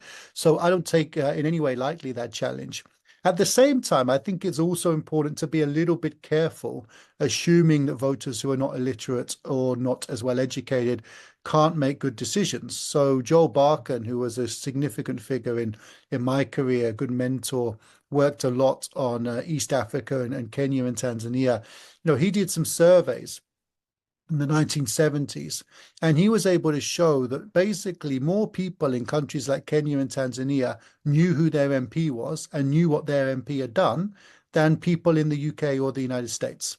Now, these people often had low levels of literacy, they're often poorly educated, but they knew who their MP was because their MP was particularly important in their lives in the context of a state that didn't deliver and often relied on MPs to be the sort of central point connecting to citizens. And they often had quite a lot of understanding of the role of the MP. They wouldn't necessarily describe that role as an educated person might, talking about the constitution and representation in parliament, but they did in terms of what they wanted that MP to do for them. So, you can have strong forms of accountability, strong ties of accountability, and strong citizens who know what they want, even in societies without high levels of education. And I think it's important that we keep that in mind. It is, of course, possible, though, that those kinds of societies might be more susceptible to certain kinds of disinformation. And particularly in a world in which we see disinformation being generated both within countries, but also internationally by foreign actors and others, that leaves those countries more vulnerable. So I think one of the things that we then need to try and do is think about how do we put that right? And that's where I think, trying to strengthen education is one of the most important things we can do. That raises the question, right, of what's the best way to do that? And some people respond to that by saying, well, we need an authoritarian government that can get things done, increase GDP, provide education, build a good state. And then after that, we'll have the citizens that we need to be able to move to democracy. The problem with that, as we've talked about a couple of times, is that authoritarian governments in Africa haven't tended to do that. They haven't tended to provide good education. They haven't tended to provide infrastructure or build the state. In fact, authoritarianism is correlated in Africa with state failure and poor quality governments. Actually, we talked about this earlier, the governments that have introduced free education have predominantly been democratic governments because they felt under pressure from citizens to do it. So why did we get free education in countries like Kenya? Because it was massively popular with the electorate, and so political parties committed to it after the return to multi-party politics. So again, I agree, it's an issue, it's something we need to deal with, but my sense would be that actually we're more likely to get education provided by high-performing democracies than we are by authoritarian states. And so even though it's a challenge, it probably doesn't really change what we need to do. Exactly. I should say that this, to me, this is an empirical conversation, not just a theoretical one. If we had really good performing authoritarian states across Africa that were delivering education and everything people wanted, I would shift my views. But at the minute, the only good performing authoritarian state I can see is Rwanda. And that's one out of a very big continent. Which makes it an exception to the rule. But anyways, I have a question here from one of your former colleagues at University of Birmingham, Ndumokolo, who's now with us at Next Year as a partner. Is there really a moral economy of elections in Africa, considering the powerlessness of the voters and the outcomes of the elections? And he says the 2023 elections in Nigeria and the current local government elections in Nigeria are top of mind for him. So if the people are really powerless, where is that? How does that then work? Thanks so much. It's very interesting. So yeah, I mean, I think when we say the moral economy of elect, well, right? Moral economy doesn't mean it's necessarily good. It means that there's a consistent process of kind of moral conversation and debates around elections. And one of the things that we found most interesting when we did our studies, and this speaks to the point about the powerlessness, is that actually it's not always the people who spend the most money and are the richest who win. And this goes back a little bit to what we were talking about earlier. So of course they have a big advantage, right? We all know this. We know that to be successful in Nigeria or Kenya, South Africa, as a politician, you need to spend millions of dollars, right? Millions of dollars on your campaign. If you want to be a governor, tens of millions of dollars. If you want to be a president, hundreds of million dollars, at least. That's the price of entry.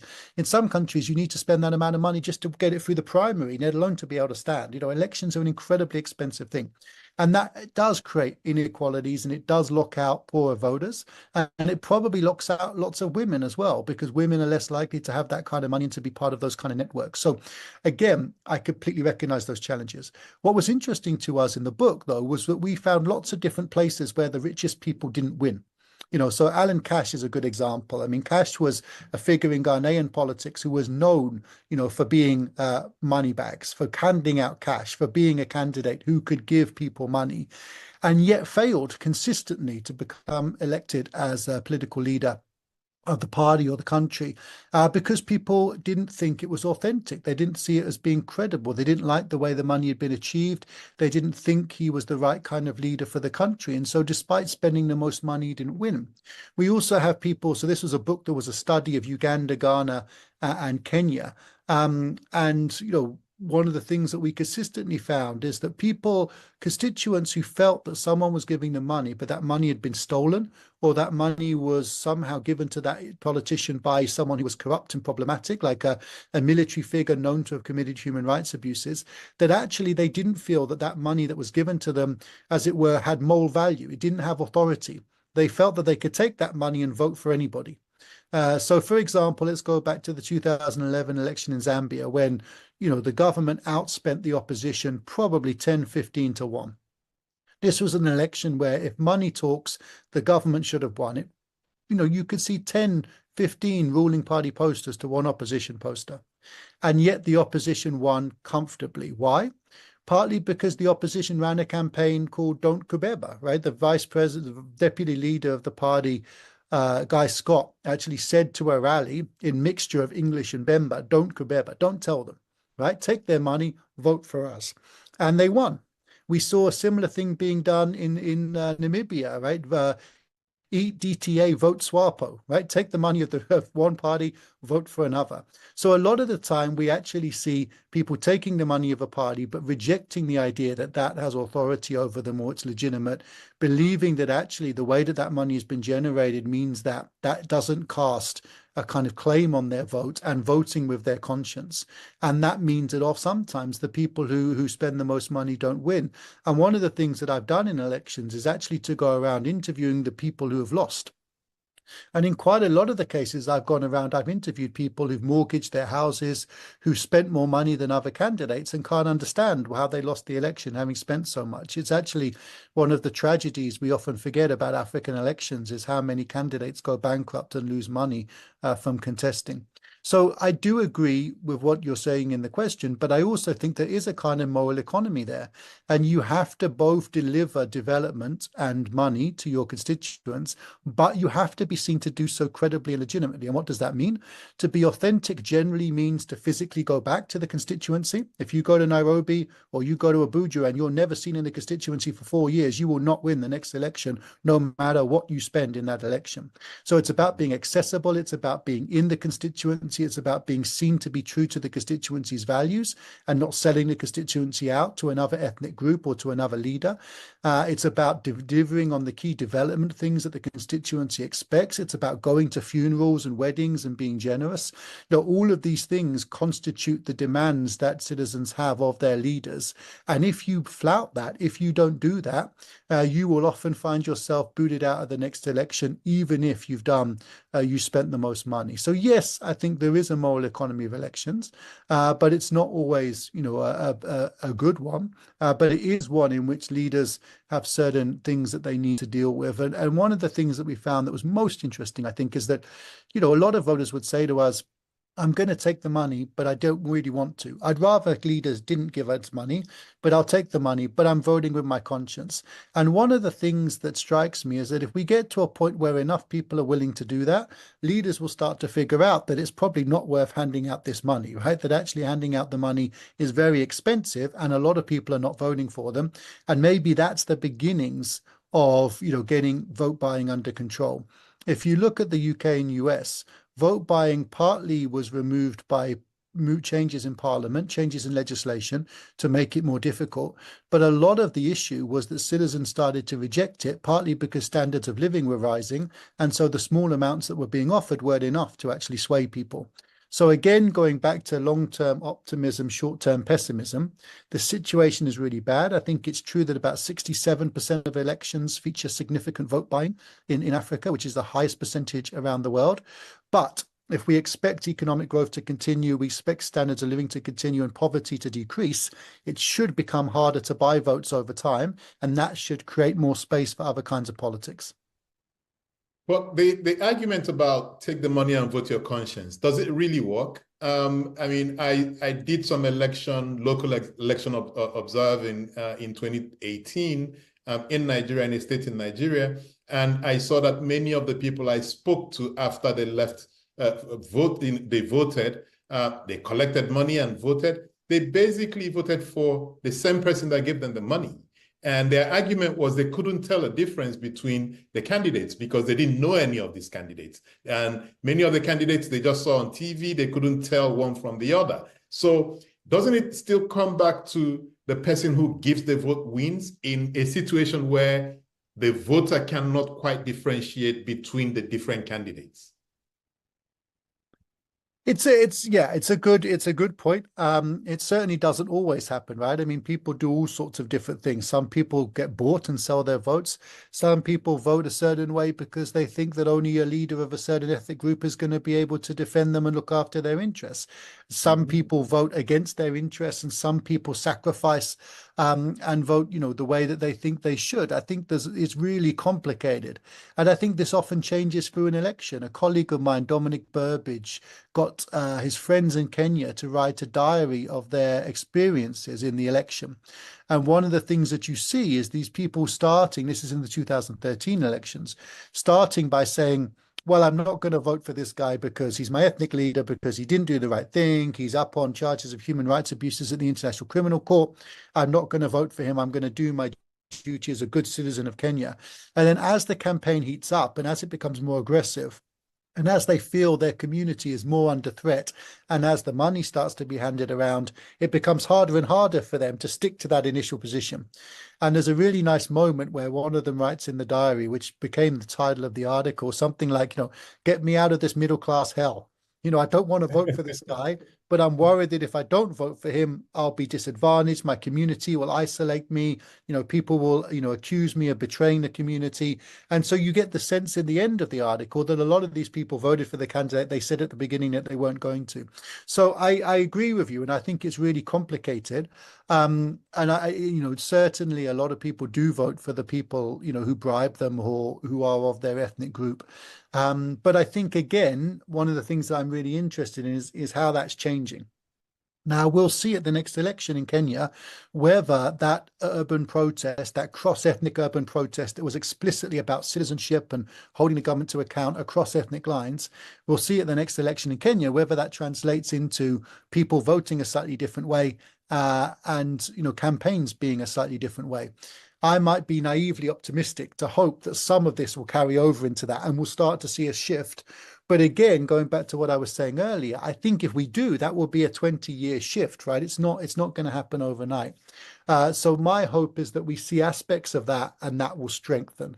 But I totally, accept your point that it's not something that we see everywhere and that we see all sorts of other forms of politics. The other thing I would say, to be fair, is that, I've slightly cherry picked in that when I've been optimistic, I've been giving you examples from countries that have more democratic politics, more turnover, perhaps less repressive, countries like Kenya, Ghana, Zambia, etc., which are countries that we know have had more positive democratic experiences despite some challenges.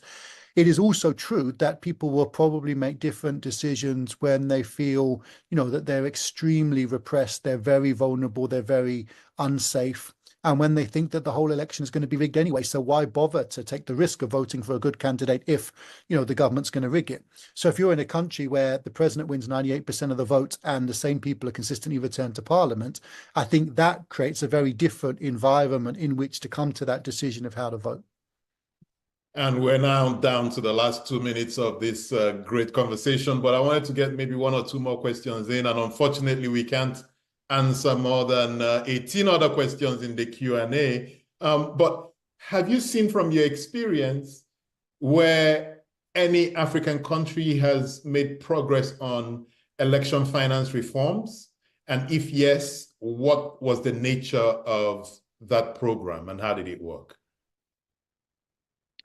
This is a great question. We see a little bit of progress, I think. We see some countries that have introduced legislation that stipulates that accounts should be published. We see, for example, countries in which the state provides finance for political parties. So there are quite a few countries in Africa where the state provides some finance.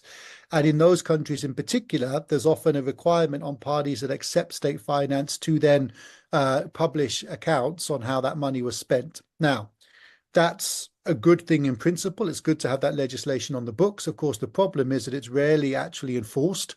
Accountability is quite weak. We don't tend to see really good accounts being published. The accounts don't really seem to match up to what we know was spent. And there's no real enforcement mechanism. Neither the police nor the registrar of parties nor the Electoral Commission seems to really take that and enforce it and check it. So at the minute, no, we see a fairly weak situation across the continent. Some places with very little regulation, some places with good regulation, but it's not really being enforced. There's not many places where we really see vote buying, and improper use of election funds, whether that's taking money from countries abroad or whether that's, spending money on things that they shouldn't be spent on. It's quite, rare to see those things being prosecuted. So I think that is one of the next big frontiers. I think it's one of the toughest things to actually deal with. And the reason why it's one of the toughest things to deal with is that the opposition also doesn't want it to happen. So it's not just that the government doesn't want these things to happen. It's often the opposition, because the opposition is often getting money from different sources it doesn't want to disclose, spending it on things it doesn't want to have to tell us about. And therefore, I've actually seen in some countries where civil society is pushing a piece of legislation and both the opposition and ruling party have colluded to stop it coming to pass. So I think this is probably one of the areas in which I'm least optimistic. And I think, again, it's one of the areas where we realize the difficulty of kind of trying to legislate your way out of trouble, right? The legislation is only going to be effective if you've got judges and if you've got civil society groups who are going to force it to be effective. And so, you know, my sense here is that legislating our way out of that is not going to be the answer. The answer is probably going to be that actually societal change, rising standards of living are going to be the answer. But again, that's going to be 20, 30 years' time. So I don't think we're going to see financially clean elections, sadly, in the next decade. We've totally run out of time, but I want to give you maybe another minute. Maybe there's something, a question I should have asked that I didn't, that you want to speak on? Not at all. I've enjoyed this more than any conversation I've had in the last 3 or 4 months. So it's been a great conversation. I think great questions. Thank you to everyone in the chat. You know, I really enjoyed it. I really enjoyed, you know, learning from you and the experience. You know, of course, because you have fantastic former students of mine, that I knew it was going to be a good conversation, but it's exceeded all my expectations.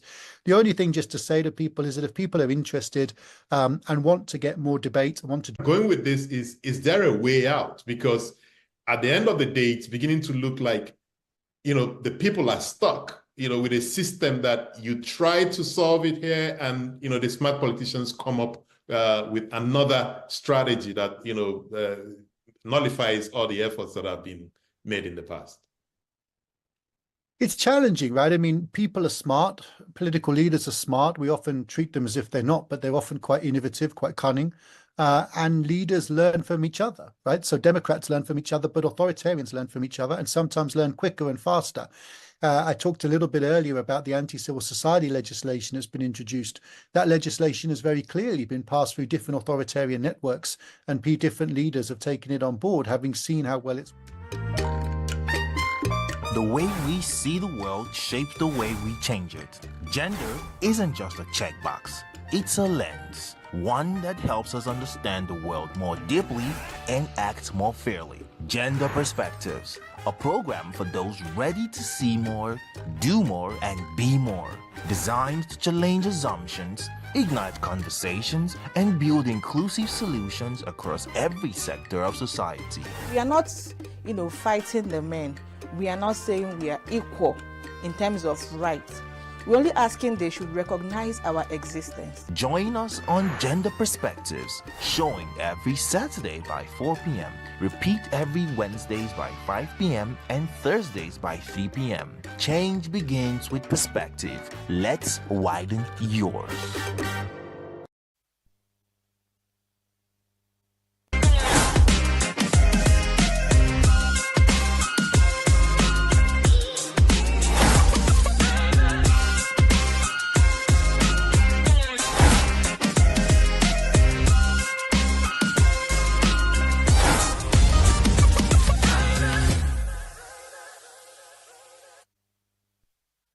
Hello and welcome to the T Should Know on Signature TV, the show where we listen, learn and grow. The TSK show is where teenagers are empowered with the right knowledge to thrive and parents are equipped with the tools to guide them, because when teenagers know better, they do better.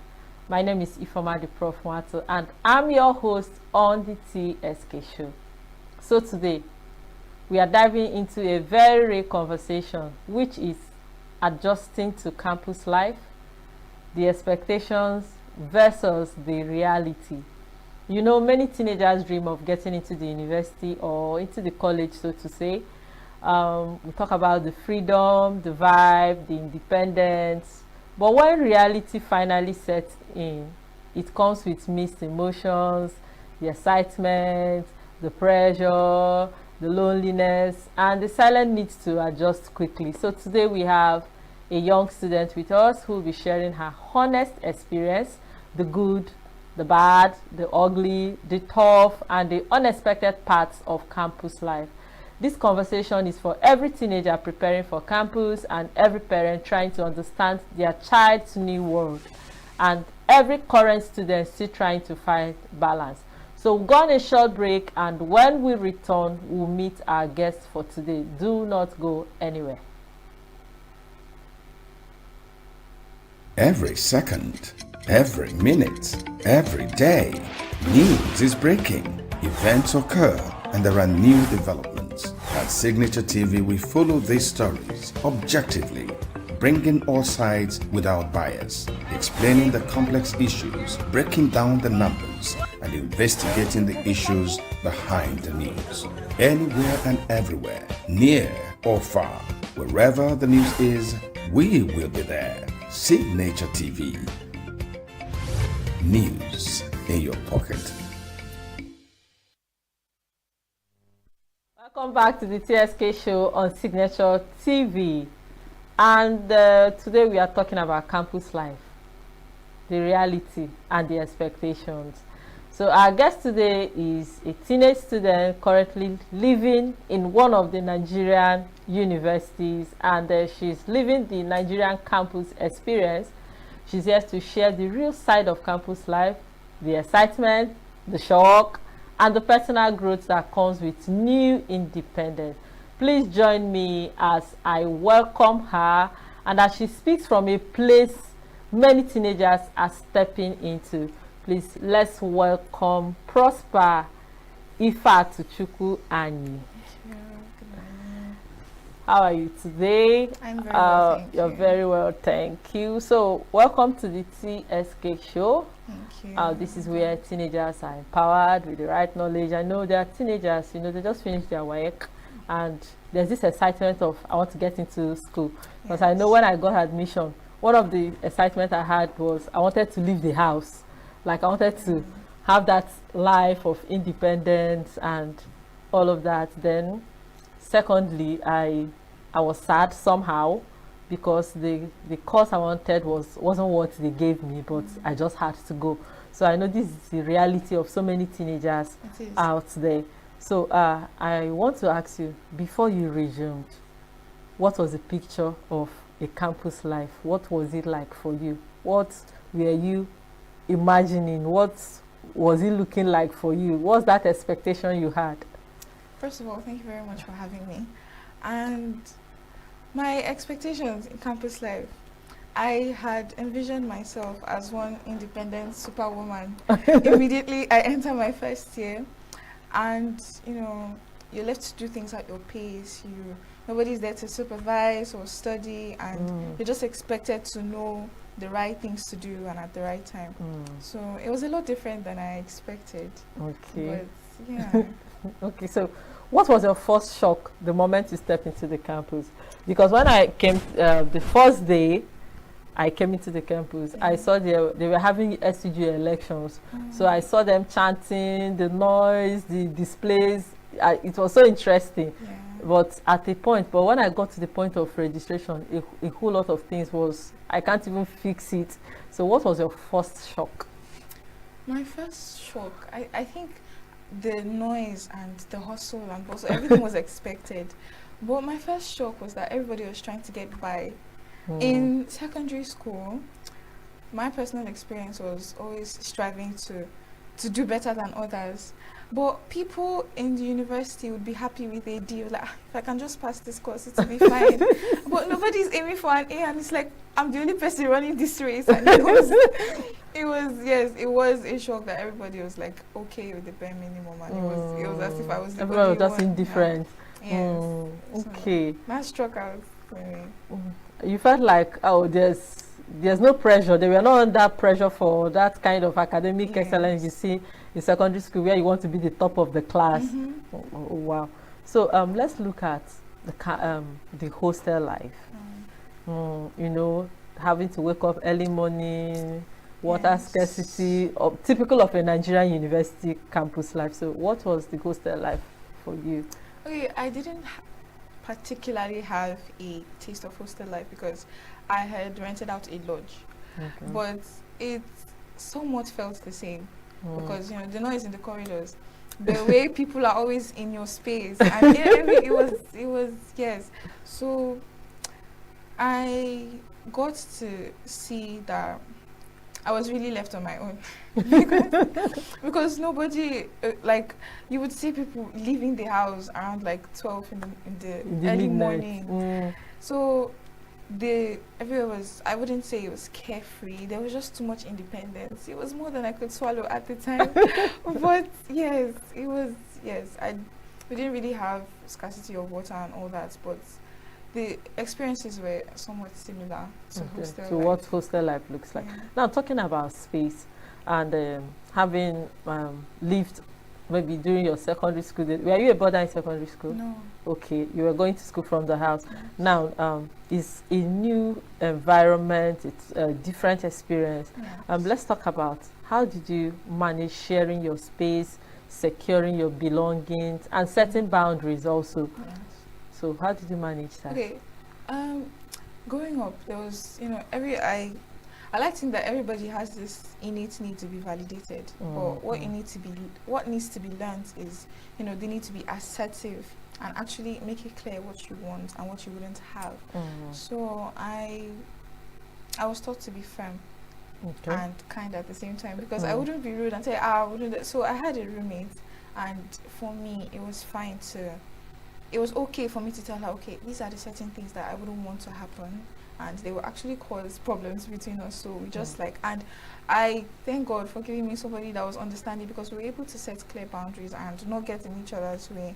So that was also nice. But adjusting to campus life, it felt like walking into a story that wasn't even mine yet. But with each passing day, you know, the routine, the new faces, the diversity in personalities, you know, and the emotions that didn't always feel like my own, it gave me this sense of verisimilitude. I'm sorry, the English is in my experiences. So it was fine for me setting boundaries with the people I met and making things clear on the type of things I would or would not have. Okay, I think what really helped you was your ability to communicate your values. Yes, because you know, sometimes people have values, they don't communicate it. You don't expect the next person to assume you don't want this or you want that. So I think by the time you communicated, this is what I want and this is how I want it, and you are firm with it, because sometimes people want to compromise, and that's where one or two issues will start coming up. So now let's look at lecturers rushing to having to wake up early, rushing to the lecture halls and all of that. So what was the experience like for you? It was I pride myself in being an early riser. Okay. But it was somewhat still stressful because I would be on the road by 7 o'clock in the morning. I wouldn't be dressing. I would be on the road. Like to you're class. already on the road. I'm already stepping. So it was a lot. And then sometimes you will come and the lecturer will take his sweet time. And everybody, it was a lot. Getting to lectures on time. Not just to meet up with the lecture, but to make sure that you will be in a comfortable space for the lecture. Because sometimes you're there and you're having combined classes with other departments, and everywhere is choked up. You won't. It's be as if you shouldn't have even gone for the class. Cause yes. Okay, so I want to ask you, how did you cope with lecture hall strategy? You know, there are strategies where people have to put their bags. Jumping through the window to secure space, especially when there's combined courses from other departments and all of that. So how did you cope in that situation? So I'm not really athletic, so I didn't jump any windows.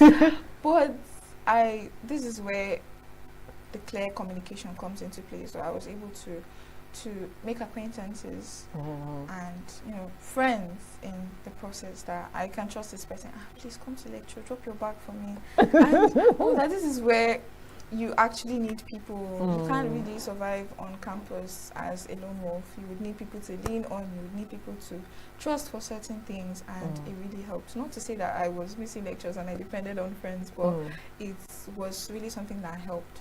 Okay. Yes. Okay, so let's talk about the teaching styles. That of the secondary school and that of the university. You know, there's constant supervision on you in secondary school. Yes, you know, and in my secondary school there was extra supervision on top of the constant supervision. We would have, I was still giving like back-to-back projects in my SS3. and we would have pop-up quizzes, we would have student of the month quizzes, we would have midterm tests, and we're like, these people want to kill us. But in the university, you're left to do things on your own. Nobody will if tell you want you, to listen, you listen. go and read, go and do. Nobody's there to tell you anything. And at that point, it's up to you to know that you just need to do what you need to do.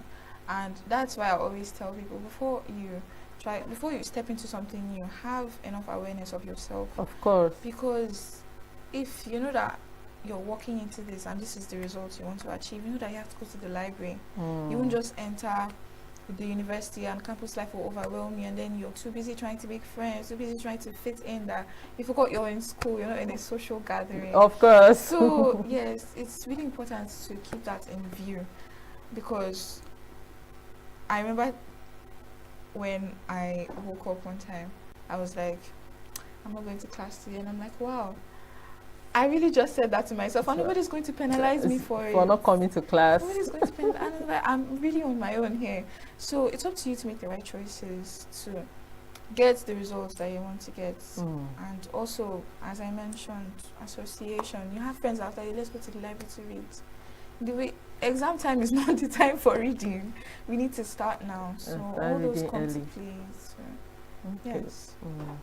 Okay, I know in secondary school we have the staff room where you have your form teachers where you can go and make your complaints and all of that, but it's not like that in the campus.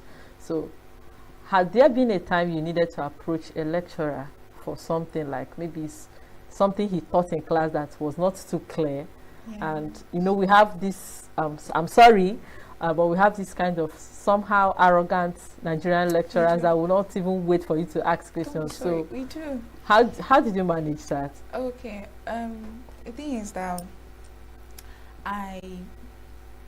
my dad would always tell me that I should try to get a glimpse of what I'm going to get in class, because at the beginning of the semester or somewhere into the semester, you're giving the course outline. It's up to me to just skim through it and see what I can pick up, so that things will not be entirely new to me when I get to class. So there was this occasion where I had to meet my lecturer, and thankfully he didn't blow me off. He wasn't really kind and patient with me, but he was able to like explain things. And because it was a very sensitive topic. Okay. Yes, because that was physical chemistry, and it's not something that you use your brain to fathom in one magical epiphany. It had really lengthy steps, and so he was able to do that for me. I wouldn't say it's the same for every lecturer. And then your manner of approach is very important, because you can say, sir, I didn't understand this thing you said. A lot of people will, so all those things come to play to make sure that you probably get an answer from your lecturer or not. Okay. Let's look at that little independence where nobody's supervising you about your going to classes, reading, doing your assignments, and all of that. So how did you get to the point of taking full responsibility just for yourself, that supervision?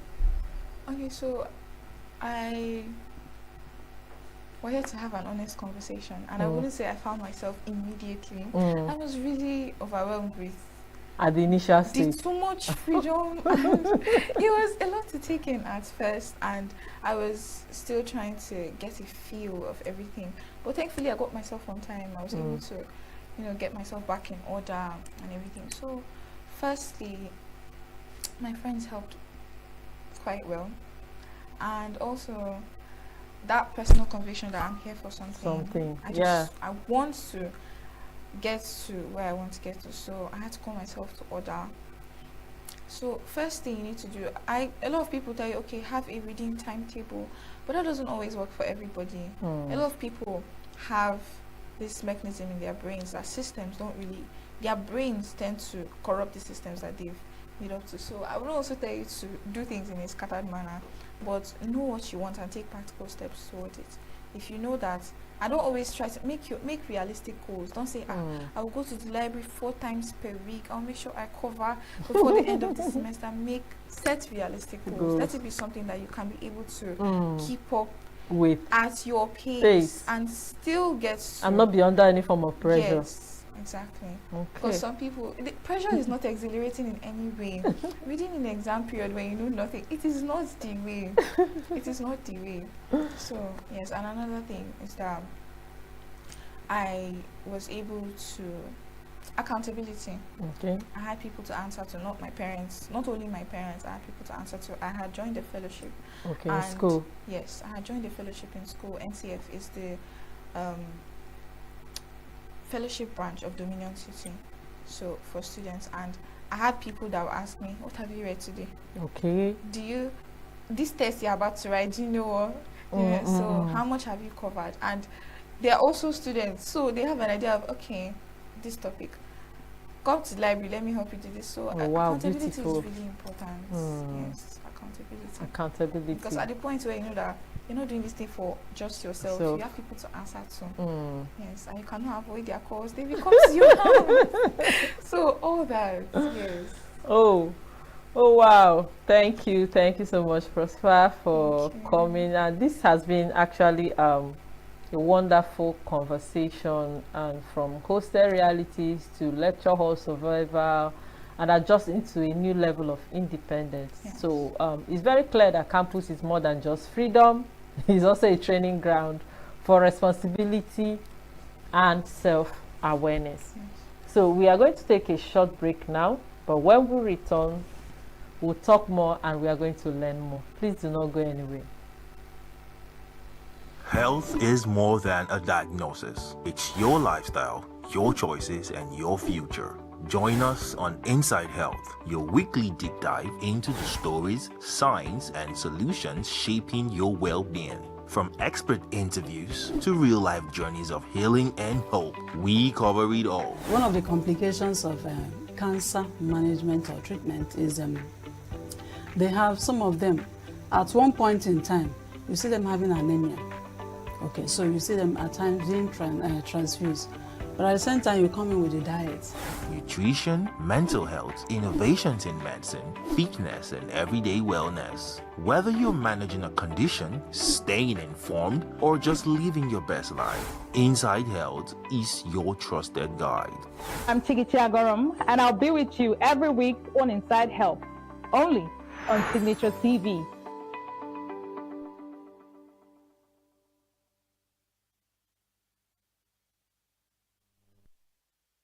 Oh, welcome back. If you're just joining us, we've been having a very eye-opening conversation about campus life, not just the social media version, but the real journey of adjusting, learning, and finding your fruit.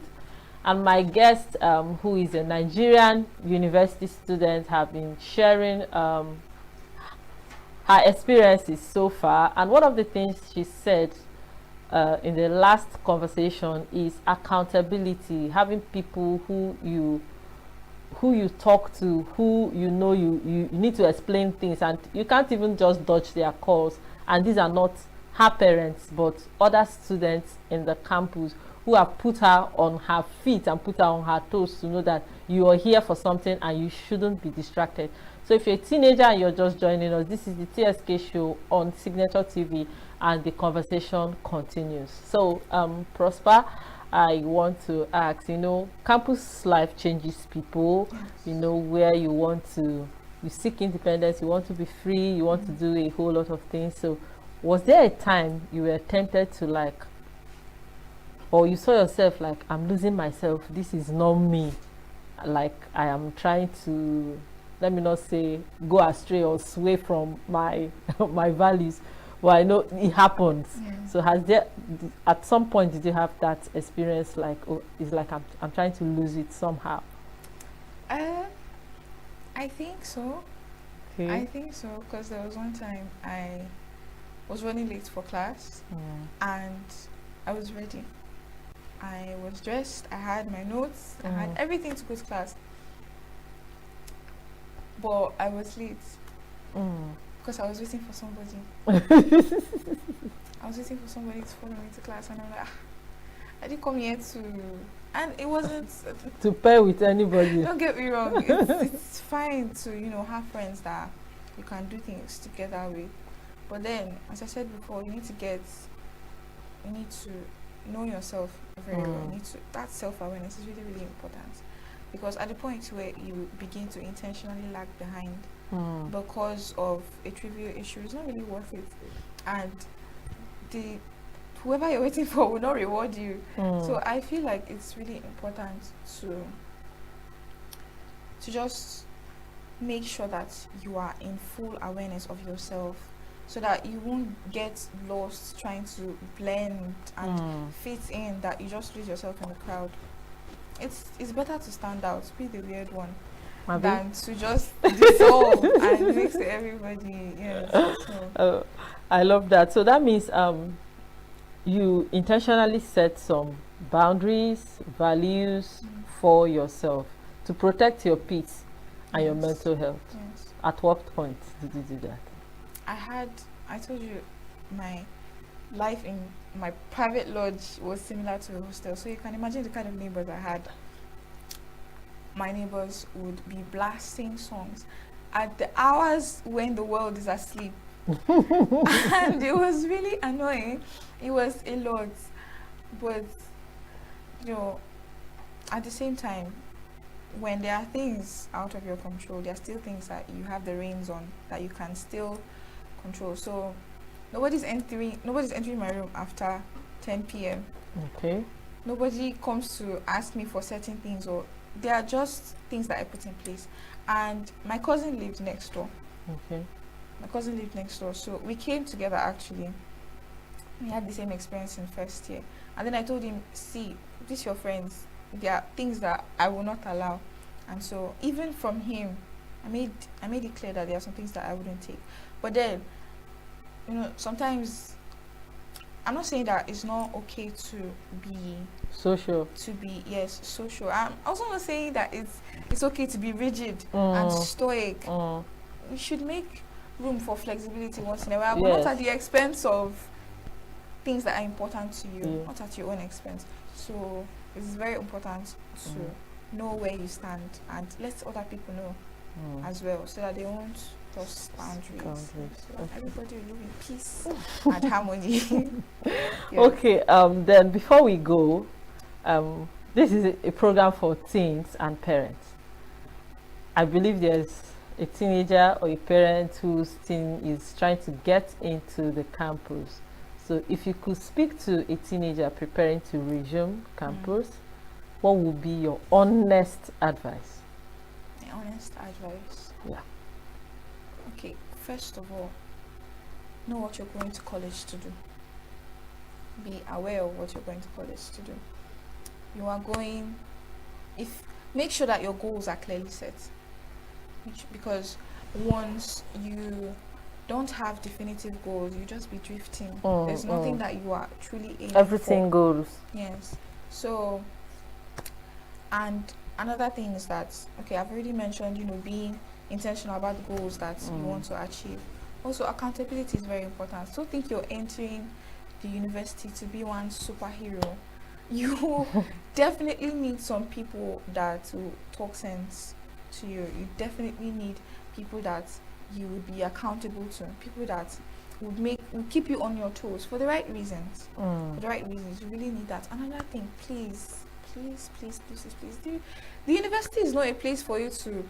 It's fine for you to mingle, but don't do it at the expense of what you came to the university to do. Don't go and get boyfriends.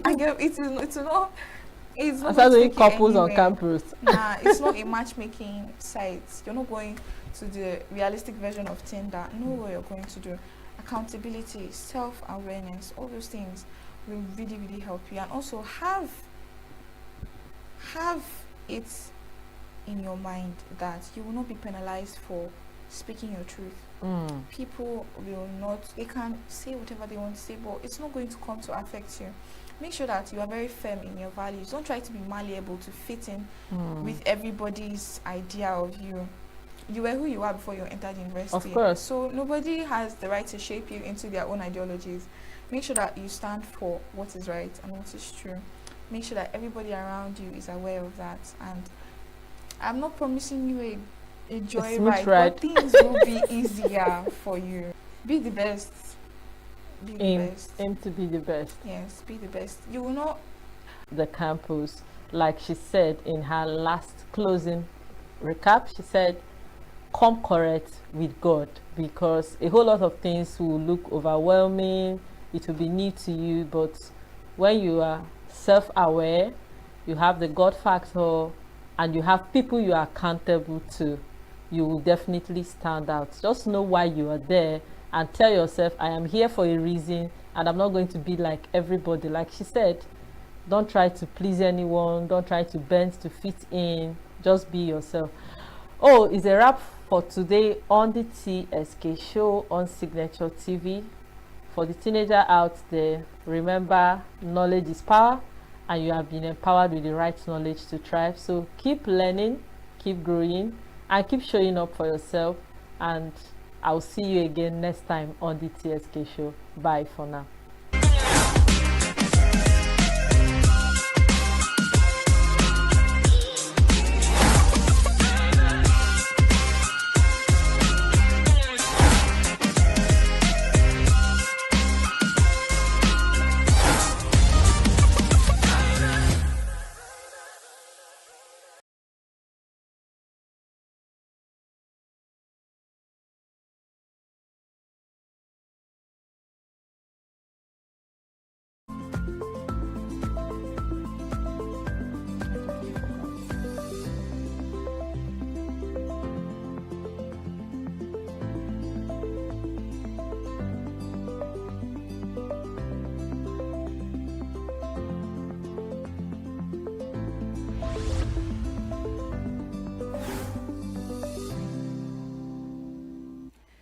Good afternoon to you. Welcome to Inside Health on Signature Television, a health show where we bring you, information, health tips, and discuss topical health issues that will help you take charge of your health and well-being.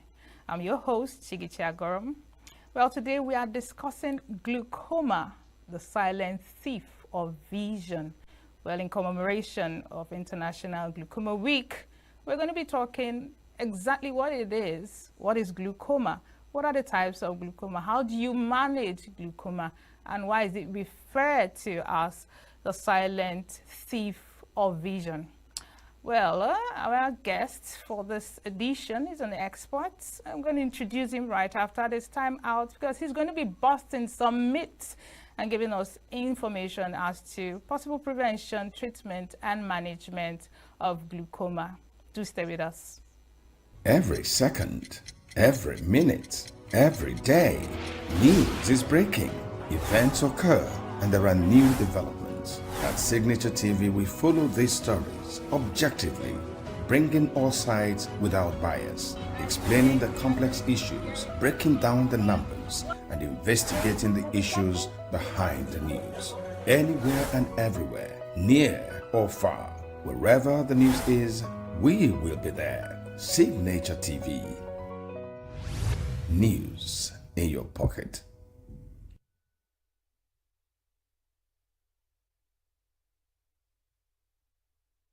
Well, many thanks if you're just joining us. This is still Inside Health on Signature TV, and the topic is glaucoma, the silent thief of vision. Our guest, like I mentioned earlier, is an expert. He is a consultant ophthalmologist. He is also the General Secretary, Nigerian Medical Association, ENUGU chapter, Dr. Chima Edoga. Good morning, Dr. Edoga. Thank you for coming back to talk with us on this show. Good afternoon, sorry. Good afternoon, viewers. Good afternoon. I should take a cue from you. Good afternoon. All right, so it's International Glaucoma Week, where, of course, there's a lot of awareness about glaucoma. So I want you to explain to us what exactly is glaucoma, because it's some sort of a buzzword in the health ecosystem.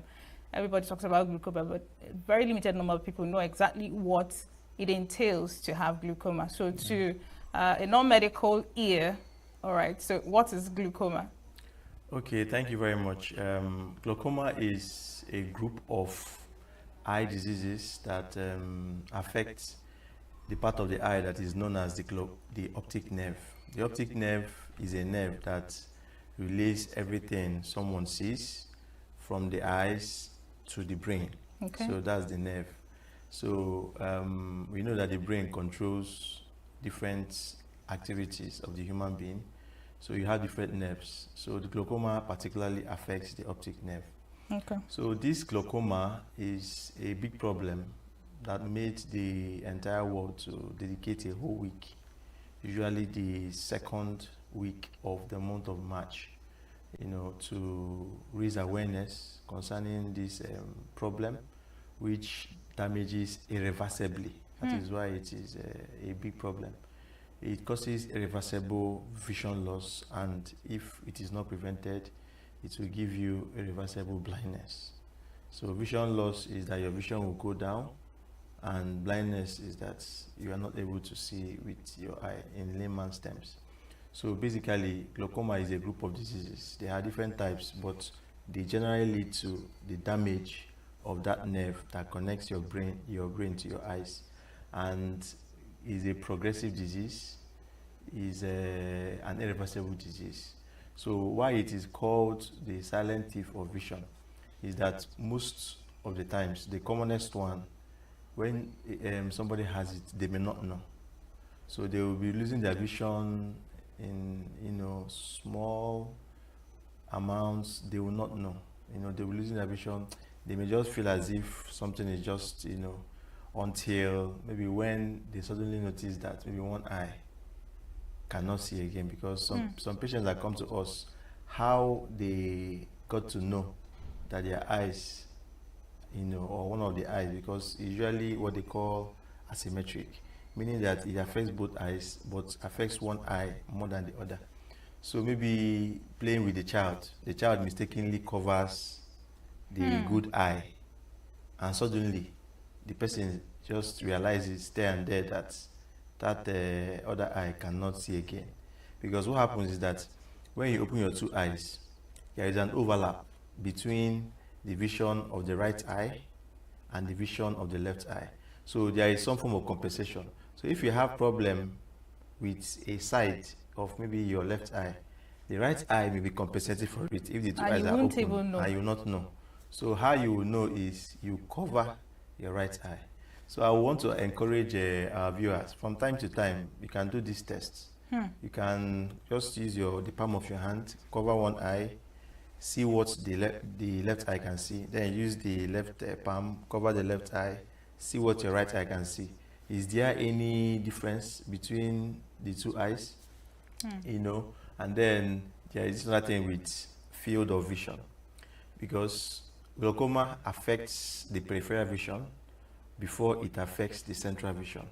So, for instance, if somebody notices that sometimes they will be stumbling on the side of chairs, they won't see the chairs on the side, and they will just stumble and kick the chair. So it's a sign, but at that time the glaucoma has already advanced. Then you see drivers, they will not be seeing cars by the side of their side, and they are maybe having constant accidents. It gives you an idea that peripheral vision is lost. So glaucoma usually affects the vision in the periphery and then continues until it enters into the center of the vision and then affects the center of the vision. Right. Yeah. Now, there are other types of eye defects or eye issues. There's astigmatism, there's myopia, there's long-sightedness. I've forgotten what is called a medical term, but there are a lot of eye issues. How can you distinguish glaucoma from those other eye issues? Okay, the ones you've mentioned now, they are known as refractive error. What does that mean? Refractive error is that your eyes are not refracting objects that are placed in front of it well. If it is myopia, it means that the object that is placed in front of the eye is focused in front of the retina. The retina is the back of the eye that receives the images of objects. If it is like a mirror. Yes, like a mirror. So if it is long-sightedness, the object is focused behind the retina. So now, if for you to have clear vision, that object has to be focused by your eye on the retina for that object to appear clearly. So you now see people who have myopia, they will only be seeing things that are close. So when you put things far from them, they will not see, because that object is going to be focused in front of the eye. So it will be blurred. If it is long-sightedness, they're able to see long things, but when you are bringing it closer, the images will be focused behind the eye. So now, those type of patients, what they require spectacles. I don't know maybe whether the one you are wearing, you know, has a correction. Yes, so it does. it can be reversed, it can be corrected, whether it is short-sightedness, which is called myopia, or whether it is long-sightedness, which is called hypermetropia or hyperopia, or if you have astigmatism. So then you also have the one that affects people once they get to the age of 40 years. They develop what they call presbyopia, meaning that they require glasses to be able to read small prints, like prints on a small Bible, small newspaper, you know. So those ones are reversible. Then you also have the one they call cataracts. It happens to people, it can happen to a child, but most often it happens to people who are old, you know, 40, 45 years. The lens inside the eye begins to whiten. Most people, once they get to 40, 45, have some level of cataract. But some people can tolerate their own and it doesn't impact on their vision. But those that it impacts on their vision, they will require to do surgery. And that surgery, when it is done by a trained eye doctor called an ophthalmologist, he can reverse the vision loss and the person regain the vision. So you could see that all these ones I've mentioned are reversible. You know, they are things that you can do something and the person will have a vision restoration. But glaucoma is different. Glaucoma is progressive and irreversible. And the treatment is to either stop the progression or to reduce the progression. You cannot reverse the damage. It's actually about management. That it causes. So that is what differentiates glaucoma from the other eye problem. You also have other eye problem that causes progressive vision loss, but they are not as common as glaucoma. Glaucoma is very common, and surprisingly, people in West Africa, you know, have a high prevalence. So you have more people from West Africa having a high prevalence. Then when you come to West Africa, you have more people of Igbo origin. Really? That's, according you to know, research? Yes, that have a problem from glaucoma. So it's something that, you know, strikes home. You can rarely see a family that does not have one person or more having this problem of glaucoma. So it's a very, very important public health issue, which people need to be aware of and need to, especially if you have a family member who has glaucoma. So now, if you have a family member who has glaucoma, your risk increases by 2 to 4 times. So just by having a family member. We'll get to that in a bit. Yeah. Now, why is glaucoma? I know you have spoken to this in the course of our discussion so far, but I want you to expand on it. Why is glaucoma silent? Why is it called a silent thief? It's a thief, nonetheless, but it is silent. So why is it called a silent thief of vision? Okay, so the silence is that, okay, if you use a thief, when a thief comes into the house, it makes noise. It can wake you up and you know that the thief is in the house. But when the thief has mastered the art of silence, stealth, the thief can actually steal things from your house and you'll be sleeping. You will not wake up. Okay? The thief may even go by, maybe come by 1 a.m., steal, go, come back around 2 a.m., silently steal, go. He continue to come back until maybe 5 a.m. And when he finishes, he just close the door and all and just go. So when the person wakes up, the person may not even know that something was stolen until maybe when the person needs it. The person will now see that something was stolen. So in the same vein, when glaucoma is damaging the eye, it damages it quietly. So in the nerve that I talked about, the optic nerve, it has maybe around 1 million fibers. So you have small fibers or ropes inside the nerve. So it will be damaging the fibers every day. In fact, it's actually on a per second, per minute, per hour, but it is damaging it little by little. But because the eye has a very large reserve, so even if the eye is damaged by 50%, you'll still be seeing. because of the fidelity of the eye. But when you now subject the eye to scrutiny, tests in the eye clinic, those defects will begin to show.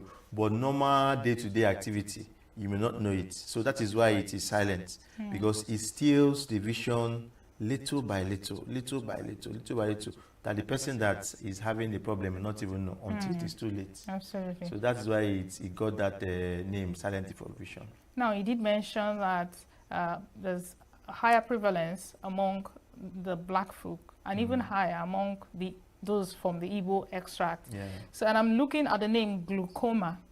I don't know the roots, word for glaucoma. I'm also thinking glucose, glaucoma, glucose. Do you think it's because of our high consumption of starch and sugar that could be a predisposing factor? Okay, in disease processes, there's what they call nurture and there's what they call nature. So for nurture is your environment, the food you consume, and your lifestyle. So those are the things that constitute nurture. Nature is usually genetic. They can be found in your genes. There are millions of genetic material that is stored in every cell. For glaucoma, is mostly genetic than nurture. So you also have other types that can develop through maybe trauma. If somebody hits your eye, you can develop glaucoma from it. But the normal natural processes for glaucoma are usually of genetic origin. So there has been several tests. Take for instance, if you give birth to twins that are identical, so when you look at them, there is nothing to differentiate one from the other. You keep one in Nigeria and then take one to, let's say, the West that has very good weather, very good economy and all. And the family history of those twins has a lot of glaucoma. Maybe the mother has glaucoma and their father has glaucoma, and they have that gene to develop glaucoma. Even though you have changed environments, even though you have changed the food they eat, the probability of two of them getting glaucoma is almost the same, with different environment, because they are identical. They share similar genetic makeup. So that goes to show you that the problem of glaucoma is more genetic than it is maybe environmental or what we eat. Now, there was a study that was done in 2005, 2007. It was a national study. It has to be a longitudinal study for it to last that long. Yes. It took like 2 years. So this study had people that they checked their eyes across the country, the 6 geopolitical zones of the country. And you know that the Igbo tribe, for instance, are predominantly located in the southeast. Even though they are also located in other parts of Nigeria. So when they finished their study, they discovered that people who were from the southeast had more problem associated with glaucoma. And the southeast ranked #1 in terms of visual impairment that was coming from glaucoma. And it is a big problem because one is that if you know that you belong to a tribe that has a higher risk of having glaucoma, that means you should be able to go and have your eyes tested. So eye test is not an expensive thing to do. Sometimes you have free screenings, but at other times you can just walk into a clinic, either a government clinic or a private clinic, and just tell them that you want to screen your eyes for glaucoma, especially if you know that you are a black, or maybe you are Igbo, or you have a family history. And then in family history, we have different ways of categorizing family history. We have first degree family relative, we have second degree family relative. So first degree is the relative that is directly linked to you.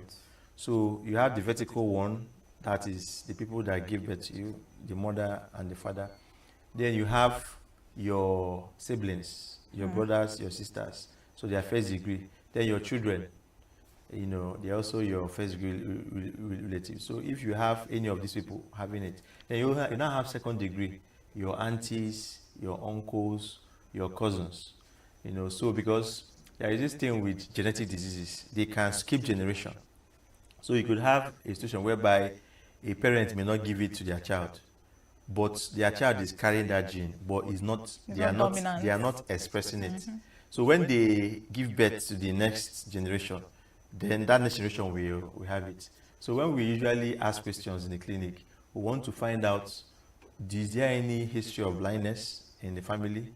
Not just your parents, but even your uncles, your aunties, your grandparents, because sometimes it skips generation, but most of the times it does not skip generation. So you have different variants in the genes, and but we are actively studying it so that we could actually, assuming somebody does a genetic study, you will know whether you have the gene that predisposes you to glaucoma, so that if you may be thinking of doing a glaucoma test once every year, because you may have the gene, you may not decide to be doing it once every 3 months. Yeah. So, that time is coming where people can map their genes and know whether they have genes that predispose to glaucoma or not, because there are several of those genes that have been mapped. Brilliant. So we are currently doing some genetic studies from people of African origin, people of Igbo origin, and we are discovering that there are some genetic makeup of some of these people that predispose them to having glaucoma. Oh, genetics is truly an interesting phenomenon, and genetic mapping is not cheap. So I'm wondering, but that is not where I'm going to. Yeah. You have talked about genetics. You've talked about your race. Talking about predisposing factors. Are there other, factors, minimal factors that can predispose one to glaucoma? So one is age. Everybody, as you are growing, you're getting older. So usually when you get to 40, 45, your risk for having glaucoma, goes up. Glaucoma can affect any age group, but usually affects the older age group. We have had situations of children who are less than 1 year who develop glaucoma.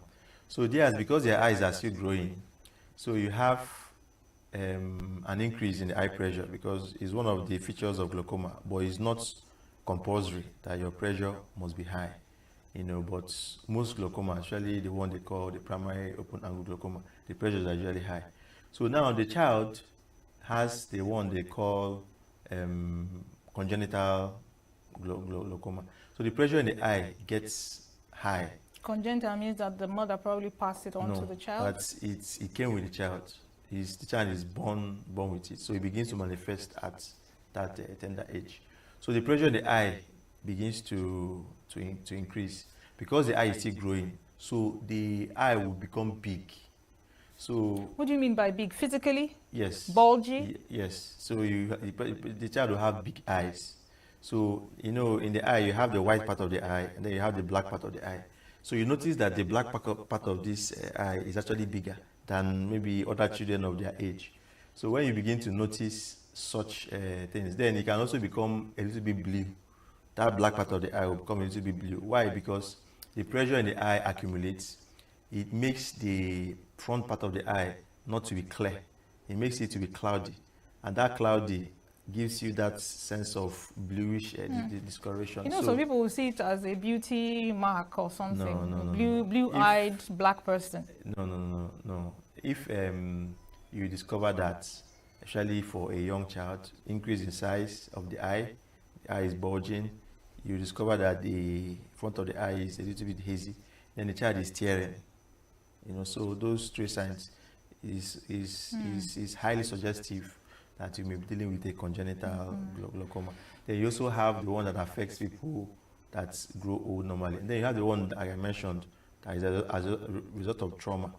So you could have maybe people who maybe they hit their eye when they are younger. They can develop glaucoma after 10, 15 years. So that type, it has its own name. So I've mentioned the genes, I've mentioned age, I've also mentioned trauma. Then you also have other things, other abnormalities that may develop in the eye that may predispose the patient to develop. So you're saying diet is not one of it? Is not a good association. Diet can give you what they call optic atrophy, especially if you are lacking some particular vitamin B's in your diet. So that one is not glaucoma, but it still damages the optic nerve, which is the wire that connects the eye to the brain. So usually people that smoke or people that take alcohol. People that take alcohol, they forget to eat or they lose appetite. So they usually develop problems with their vitamins. And you have some vitamins that are essential for nerves to transmit without any problem. So if you don't take those vitamins in your food, you are What going are some of those vitamins? You have mostly the vitamin B complex. You have the vitamin B12, vitamin B6. There are different vitamins in vitamin B. So vitamin B in particular.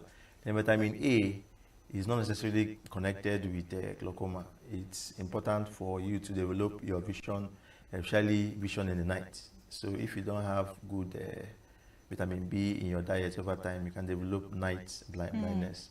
It can also make your cornea, the front part of your eye, to become very weak, and you have what they call bitter spots or malacia.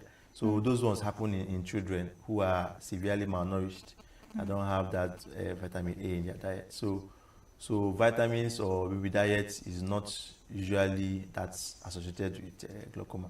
So these are the common causes or common predisposing factors to glaucoma. You also have some of the things, but these are the major predisposing factors to somebody developing glaucoma. All right, there's this question I'm going to ask you before we go call for a break. So I'll need you to just answer it as quickly as you can. Now, there's people that you look into their eyes and you see some kind of growths, encroach from the white of the eye to the black part of the eye. Is that glaucoma? Is that a symptom of glaucoma, a physical symptom of glaucoma? No. So that one is called pterygium. PterygIum, or it can also be pinguiculum. So those ones usually occur in the middle part of the eye because that's the part of the eye that is exposed when you are seeing. Okay. Usually people that live in the tropics, so UV lights and all.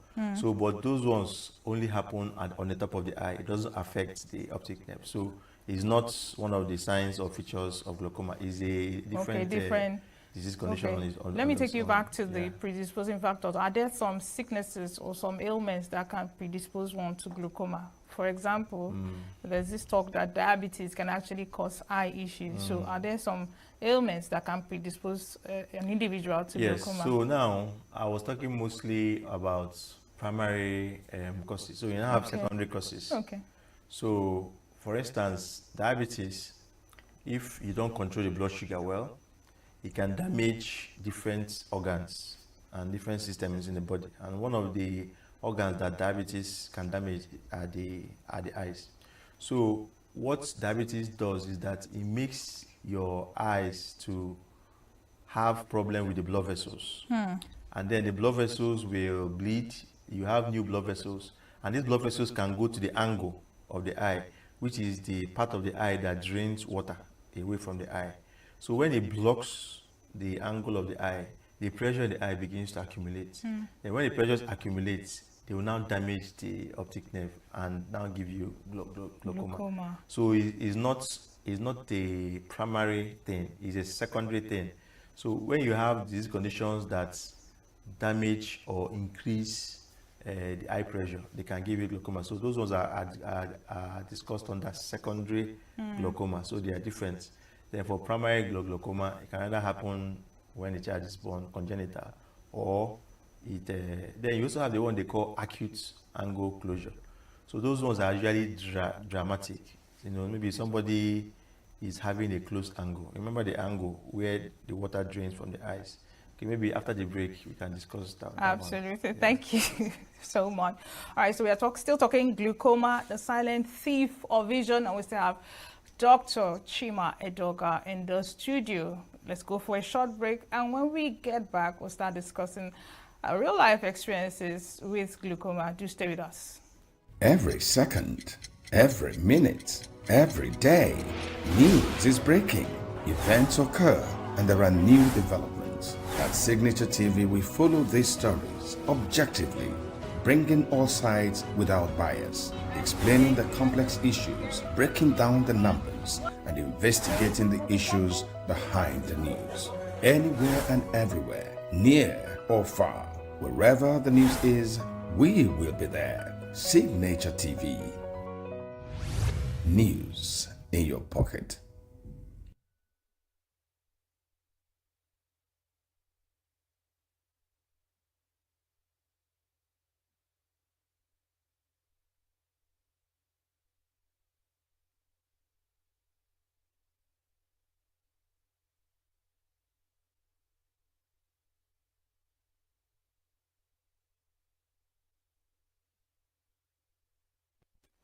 Many thanks for still staying with us. Don't forget, we are still discussing glaucoma in commemoration of International Glaucoma Week. All right, Doc, before we went on the break, you were talking about a particular type of glaucoma. Can you finish up with it before we call up our real-life experiences with the eye issue? Okay, so the glaucoma broadly is divided into two types. So you have the open angle and then you have the closed angle. So there is a part of the eye that is called the angle. So the eye produces fluid or water in the back of the eye, and then it moves through. If you look at somebody's eyes, there is a small hole in the center of the eye that when you shine light, it will close. When you remove light, it will open up. So that's called the pupil. So the water moves from the back of the eye through the pupil into the front of the eye and then moves away through the angles. So now the angles can be open, the angles can be closed, or the angles can be what they call occludable. That means they can easily close. They are open, but open to a small extent. Then you have the ones that are very open and they cannot close. So now, if somebody has, usually graded from maybe 0 to 4, somebody has like 1 or 2, then the person has occludable angle. So now, if for instance the person is in a dark room, you know, when you're in a dark room, your eyes, your pupil will dilate, and when they dilate, your angles are more closed when they dilate. So they may notice that when they are in a dark room, they are having pains in their eyes. So it is one of the things that may suggest that they have some form of closed angle. When you are in a dark room and you are trying to see and your eyes are paining, you may need to come for an eye test to know whether your angles are closed. So people that have that type of glaucoma is that normally they are having very good vision. Suddenly they start having severe pain. And the pain may be so intense that they may even begin to vomit. So that one is usually acute onset. Acute in terms of that it happens within seconds to minutes to hours. Unlike glaucoma that can happen over years, that's the open angle type. So that one usually bring the patient to the hospital immediately. It comes with headache, the eyes will be red, the vision will drop, the eye may even become cloudy. So those ones are acute. They show up immediately. And when the person comes, we make a diagnosis of glaucoma and then we begin to treat. Okay, so we have some real life experiences that we gleaned from the internet. I'm going to just run through it and see some lessons that we can draw from that. So this is from Aisha. She's from Kaduna State. She's 42 years old. She's a mother of 2. She says she has always been careful with her health, but never thought much about her eyes. Then one day while at work, she noticed a dark spot in her vision, in her peripheral vision. Well, at first she shrugged it off as fatigue, but the spot gradually grew larger. She decided to visit an optometrist, right, who recommended seeing a specialist. And after a few tests, Aisha was diagnosed with glaucoma, a condition she had never heard of, before now. So Aisha's doctor explained that her high intraocular pressure was damaging her optic nerve, and while she had already lost some vision, treatment could still help preserve what was left. Just like you said, you just reduce the progression. Okay, so though the news was frightening, Aisha felt relieved knowing that with proper management, her vision could be preserved. And this was us trying to summarize the whole story. Now, Aisha's glaucoma was caught relatively early. Would you agree with that? And what are some other signs that someone could look out for early so as to, ensure early detection and good prognosis at the end of the day? Okay, so like in the beginning of the program, I gave a simple test that somebody can do. So it's something that you can do from your house. You could check, close one eye, check, know what your eyes can see. Not just the clarity of what you can see, but the extent of your vision. So if for instance, you know the extent of your vision and you know the clarity of your vision, and you check your eyes maybe once every week, once every month, if it is beginning to go down, you are going to notice that either the field is diminishing or the clarity of object is going down. So it's a simple test that anybody can do, and you have to do it one eye at a time, because the right eye assists the left eye if both eyes are open, and vice versa, the left eye assists the right eye. So you do it one test, one eye at a time. So that is one. Two, if your glaucoma is the one that has high pressures, you may be having eye pains. You know, they mentioned Aisha had high intraocular pressure. Is that what you're talking about? Yes. So you may be having eye pains. Intraocular pressure that is normal usually ranges from around 10 to 21. But some people that have maybe 18, 17, they can also have glaucoma, even though it's within what is normal. So for you, some people may even have 25, and it is normal for them. So you now have other type of glaucoma that they call normal tension and high tension. So the high tension glaucoma has high pressure, while the normal tension has normal tension. So you now see that it's not just a function of the eye pressure. So if somebody has that eye pressure and it's very high, it may begin to pain the person, may begin to give the person headache. But most times it doesn't pain, it doesn't give the person headache, except maybe when it has gone to the end stage, where the pressures may become too high. So they usually call them malignant glaucoma. So glaucoma usually starts and is mild, then it progresses to become moderate, and it progresses become severe or advanced, and then it now progresses to end stage. So it's difficult to detect glaucoma at mild stage. If somebody that is very careful and knows their eye may detect it at moderate stage. But most people present to the eye clinic at severe or advanced stages. So that is why that glaucoma is very dangerous, because people find it difficult to detect when it is mild and when it is. So the story that you gave, so it's called that dark patch is maybe it was a part of the visual field, because your visual field, you have the upper part of the visual field for every eye, you have the lower parts, you have the outer parts, and then you have the inner parts. So it's divided into quadrants. So maybe the part of the nerve that is observing that quadrant became damaged, severely damaged, that she was able to now see dark patches in that spot. So that triggered her to come and seek for help. So she already having damage in that quadrant. Maybe other quadrants may be okay. So that is why they categorize her as mild. But maybe one was more damaged than the other. Because what happens in glaucoma, like I said in the beginning, is that you have a constriction of your visual field. So you are not seeing things that are happening on the outside. So there's a simple test we do, because if you want to analyze the visual field, is either use a machine or you can use your hand.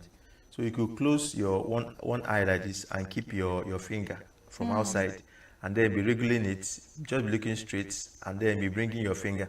If you have to bring your finger so close to the center for you to be able to see the wriggling finger, that means you have lost peripheral vision. So it's one of the simple things that somebody can do at home. So you do it one eye at a time. You can do it from this side, you do it from up, you do it from down. So it is good that you do it so that you know what your visual field is at the moment. Then from time to time you're doing it. So if you now notice that your finger has to come closer really to the middle for you to see, that means you are losing your peripheral vision. So you need to come. Brilliant. Talking about what people need to do for themselves, in terms of their eye care. There's this advice. There's this length of hours you should watch television, or you should use your phones, or you should use computer devices generally. What's your advice, and can it actually increase the progression of glaucoma by spending long hours on your devices, on your television? Okay, spending long hours, what it will do is it will give you eye strain. It may make you to develop presbyopia earlier. Presbyopia, like I said in the beginning, you can develop it at around 40 years. So when you strain your eyes, you may develop it lesser. So most people, once you get to 40 or around 40, 38, 39, 41, 42, you will notice that you are not able to see small objects, except if you push it far from your eyes, or you use torchlight. So you notice that They are requiring more light to be able to read, so they have developed presbyopia. So what we advise is that you should have breaks. You know, you should have breaks in between your reading. You shouldn't read 2 hours, more than 2 hours stretch. You should be able to stop, use like 20 minutes, you know, rest your eyes, look far, look close. So those things is to just make your eyes more comfortable. So how you rest your eyes is you go outside probably. You go outside, try and see further objects, then see near objects. Just relax, remove your eyes from what you are doing. Then you come back and continue what you are doing, but you must be able to break it. And when you are using screens, because people use screens a lot, so the screens emit the type of light they call blue light. So blue light causes more eye strain, and it can also damage the eyes. So some people use, either you do use dark mode. You know, most devices have dark mode. Dark mode. Yes, so dark mode is good because it removes the blue light.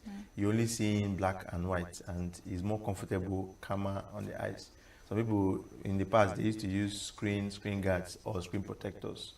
And then some phones also have settings that you can do to reduce the amount of blue light that is coming from your eyes. So those are things that people can do at home. Moving on, tell us about, because there are several treatments for glaucoma. Well, for lack of a better word, but it's management, not treatment. It can be treated. Now, tell us about surgery. Surgery. You're an ophthalmologist, a consultant ophthalmologist. How has the prognosis been generally when an individual comes to the point where it has to be surgery? Take us through the process and what is the prognosis? Okay, before I go into the treatment, we have to make a diagnosis of this thing. So diagnosis entails doing what they call a visual acuity. Sometimes they can have good visual acuity. Then their visual field is impaired, like I was talking about. They will measure their eye pressure. Then we dilate their eyes. If the pressure is not high, we look into the eye and check whether the optic nerve is damaged or not. Then we give the patient to do some tests like they call pachymetry. Then there is one they call optical coherence tomography. They call it OCT.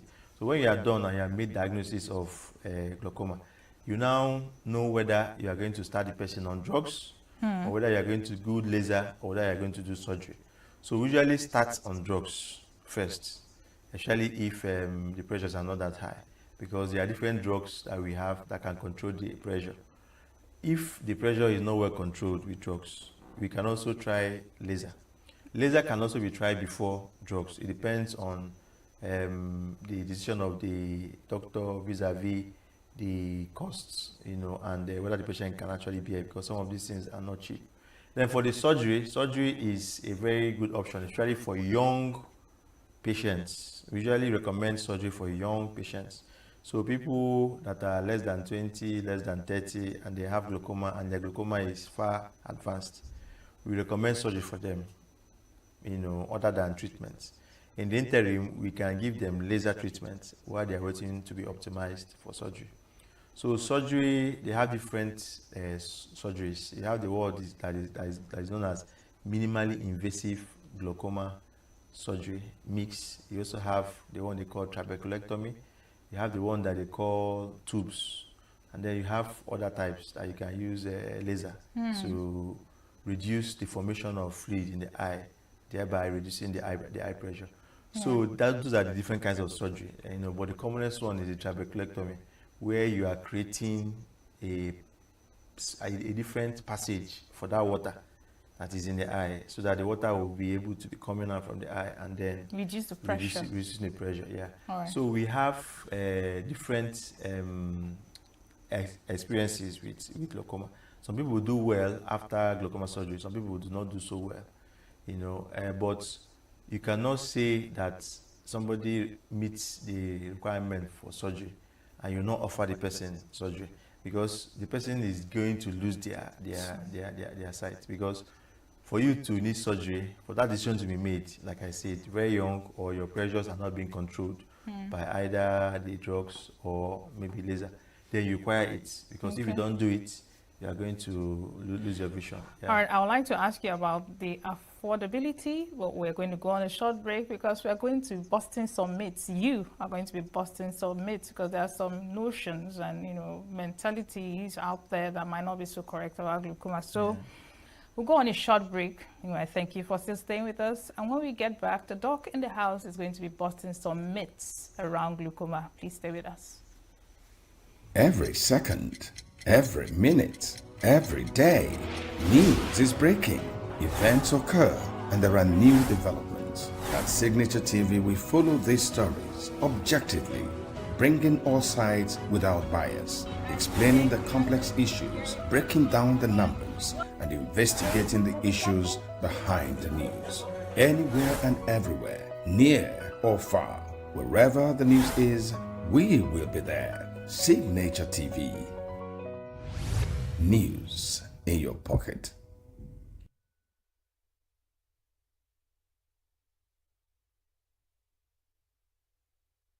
Thanks for still staying with us. We are still talking glaucoma, the silent thief of vision. Now, Doc, how affordable is glaucoma surgery in 1 minute? Okay, it varies. You can go to a government hospital, it may be cheaper. It will be more expensive when you go to a private hospital. However, there are some private hospitals that you can also get it relatively, So I don't know what is cheap and what is expensive, So, but what I want to encourage people is, first of all, if you think that you have, or if you know that you have, one, you are already up to 40, you have a family history of glaucoma, you come and check. Some people don't require surgery. They require eye drops, that they'll be using every day for the rest of their lives, because it's a chronic disease. So those eye drops, some of them are manufactured in Nigeria.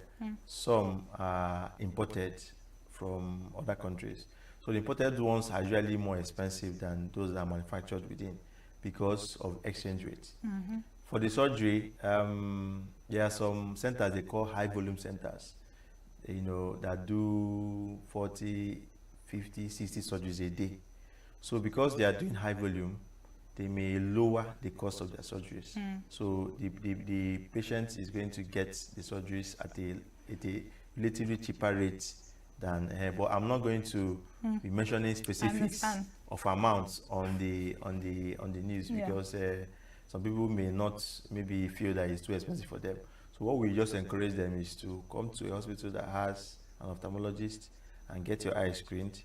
And if you have it, you'll be given options. Yeah, depending on factors like your age, the extent of the disease, even for instance, we offer surgery to people who have advanced glaucoma who are not able to continue on their drugs, because the drugs, they add up over time.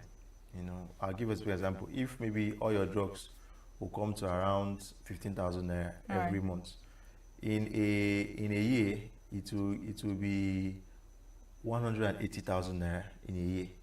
Some people may not afford to be using 180,000 naira every year on just the eye drops. They need to eat food, they need to pay for their children's school fees and all. But with that same amount or even lesser, you can have surgery done and you may not require to use medications again. Or even if you require it, you may not require the number that you are using before. Okay. All right, so we actually have time for a couple of myths for you to bust, 2 or 3 of them. Number 1 myth: if you have glaucoma, you will definitely go blind. Is that a myth or is it a fact? It is not a fact, it's a myth. Okay, can you expand a little bit? If you control your glaucoma, you are not going to progress like if you are not receiving treatment. So the main fact is for you to reduce progression, because it's a progressive disease if you don't do anything to it. So now the treatment is to stop the progression or to slow the progression. So if, for instance, the person was programmed genetically to get blind at 50 years, and the person comes to us at 30, we discover the person has glaucoma. We begin to monitor this person, and the person is compliant with the treatment options the person is given. The person may still be seen at 70, 80 years of age, even though genetically the person was programmed to become blind at a much earlier age. So the myth is not that you must lose your vision. No. Okay. If you manage it well, the problem is that people do not stick to their treatment regimen. You know, you give them 2 months appointments, they come after 2 years. So and within that time they don't come, they may not be using their medications, or they may not be using it well, even though they are using it, maybe because of some consideration like cost. Somebody may be on 3 medications and does not have funds to buy all the 3, but may just buy 1. Yes, the person is taking glaucoma medications in quotes, but the person is not getting the best out of the treatment, and the person may still be having progression of their glaucoma. And finally, in 1 minute, glaucoma causes nerve pain. Nerve pain? Yes. Nerve pain, I won't say that it causes nerve pain. Maybe you're talking about the nerves in the eyes, the supply to the eyes, so Yeah, causing some kind of pain around the eyes. If the pressures become high, either in the acute type or in the open type that the pressure is high, yes, it may give you pain, it may stretch the eye, and the nerves that are part of the nerves that sense stretch, they may interpret it as pain. So like acute type, once the pressure goes high, person start having severe pain in the eye, headaches, and also yes, glaucoma can give you nerve pain. But what about the ones that is normal tension and that does not have high? So it's not pain. Is not pain. Is not. Shouldn't be the yes, because you may be waiting to have pain. You may never have pain, and your glaucoma has advanced to very bad stages. All right. Thank you so much, Dr. Chimedoga. Always a pleasure to have you come and expound on some issues. I'm afraid that's the much we can take today on our topic, glaucoma, the silent thief of vision. I'm sure you must have gleaned a thing or two to help you in taking care of your eye. Don't forget, health is your wealth. Take charge of your health. I'm your host, Chigichi Agorom, and bye for now.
We are local. The international community is observing every Why the main market is in chaos. People are... We are national. Those in support of this motion as amended, say aye. Aye. We have taken this vote by default. We are international. Israeli airstrikes. Donald Trump left us the worst unemployment.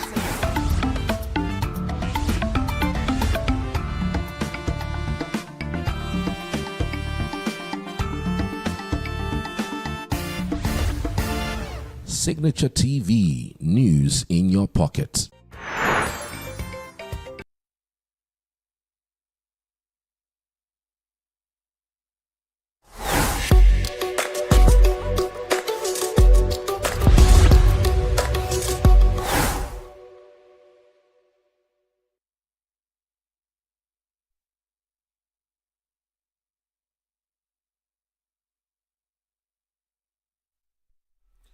Welcome again to news on Signature Television. Signature TV is coming live to you from on channel 265 of SLTV. And of course, on all social media handles you can think about, unless the one is new, Signature TV is on all social media handles. My name is Christian Chibuzo Maduka. I don't know whether it's by, what they call it, by election or by selection, or do we say by intimidation, I've been made to be your chief anchor person on news. Well, take me the way I am, according to the hymn book of the Protestants. They say, take me the way I am. And pardon me if I am your sitting rooms, you find me unwelcome, then please just bear with me. It will last just a brief second. Allow me to think and talk. I'm sure you're also thinking and talking, because a lot of things that are happening in this country and the world at large affects all of us. So once in a while, we pull out, sit down one place to think and talk about few of them, just like I'm going to do from here. Welcome once again. I'm not going to just waste your time and just quickly think and talk about a few things. The irony is that some people talk and think, but here we think before we talk. And that's what we think should be the normal thing. But in democracy, anything goes, you know. We find people who talk before they think, and they think is the right way.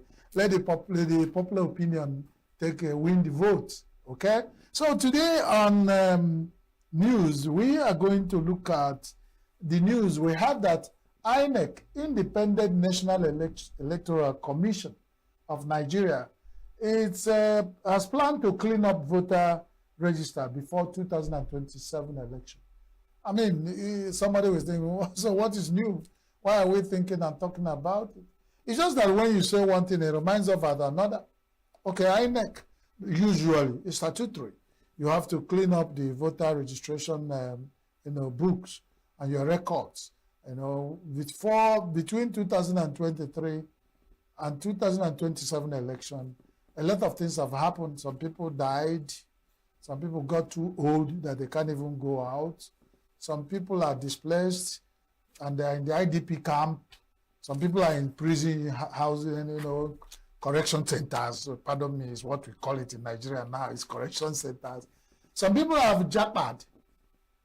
They traveled because they don't find anything interesting again about Nigeria.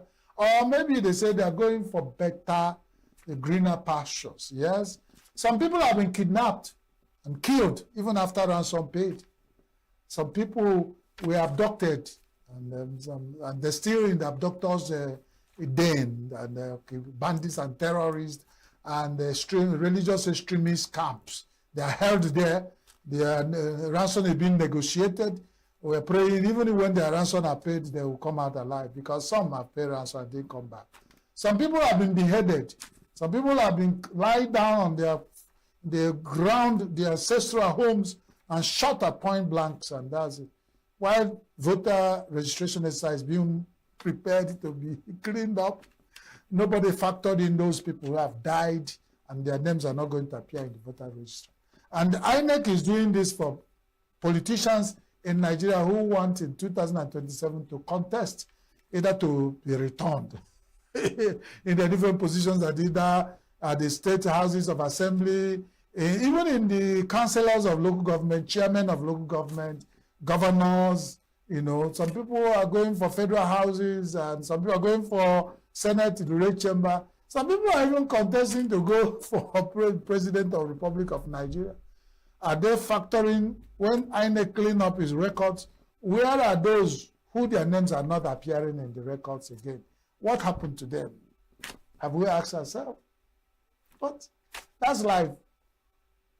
Before. And the INEC will be busy cleaning up. If your name is not there, that's by the way, nobody remembers you.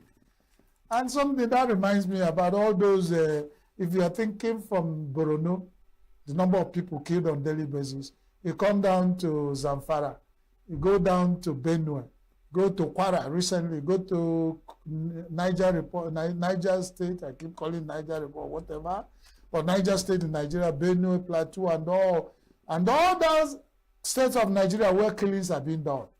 Is the INEC thinking about how to stop so that they won't find more jobs? Because if more people name are not appearing on your voter registration, you have more job to do. I'm just thinking and talking. The next thing to think and talk about is INEC is busy going to clean up voters register. Has INEC cleaned up the voting, the electoral process of Nigeria? And somebody will say it's not INEC's problem. But wouldn't INEC be concerned that if they finish the election in polling booth and they transmit results so that they will begin to gather whatever they can and go home safely? Because once they have the result with them, they are prone to risk. You remember those days where INEC officials will pursue thugs and the armed men will pursue them. They will drag in voters' the election box or voting boxes, and they were dragging. Some of them were scattered, and the voters votes wasted and they burnt. Even some of the polling booths are burnt down, destroyed, and election officials will run for their safety. Has INEC planned about cleaning such things? Because, like my people say, if it's good for the baba, it will be good for the head. If it's good for the head, it will be good for the baba and the clipper as well. So we need to create an environment. What have INEC bothered to clean up? Because they are also Nigerians. Nobody working in INEC is a mercenary or brought from an expatriate. We are Nigerians. Even when the argument is that 80% of INEC officials you find in the voting pools or during voting election days are not INEC officials. They are ad hoc. But they are still ad hoc staff of INEC.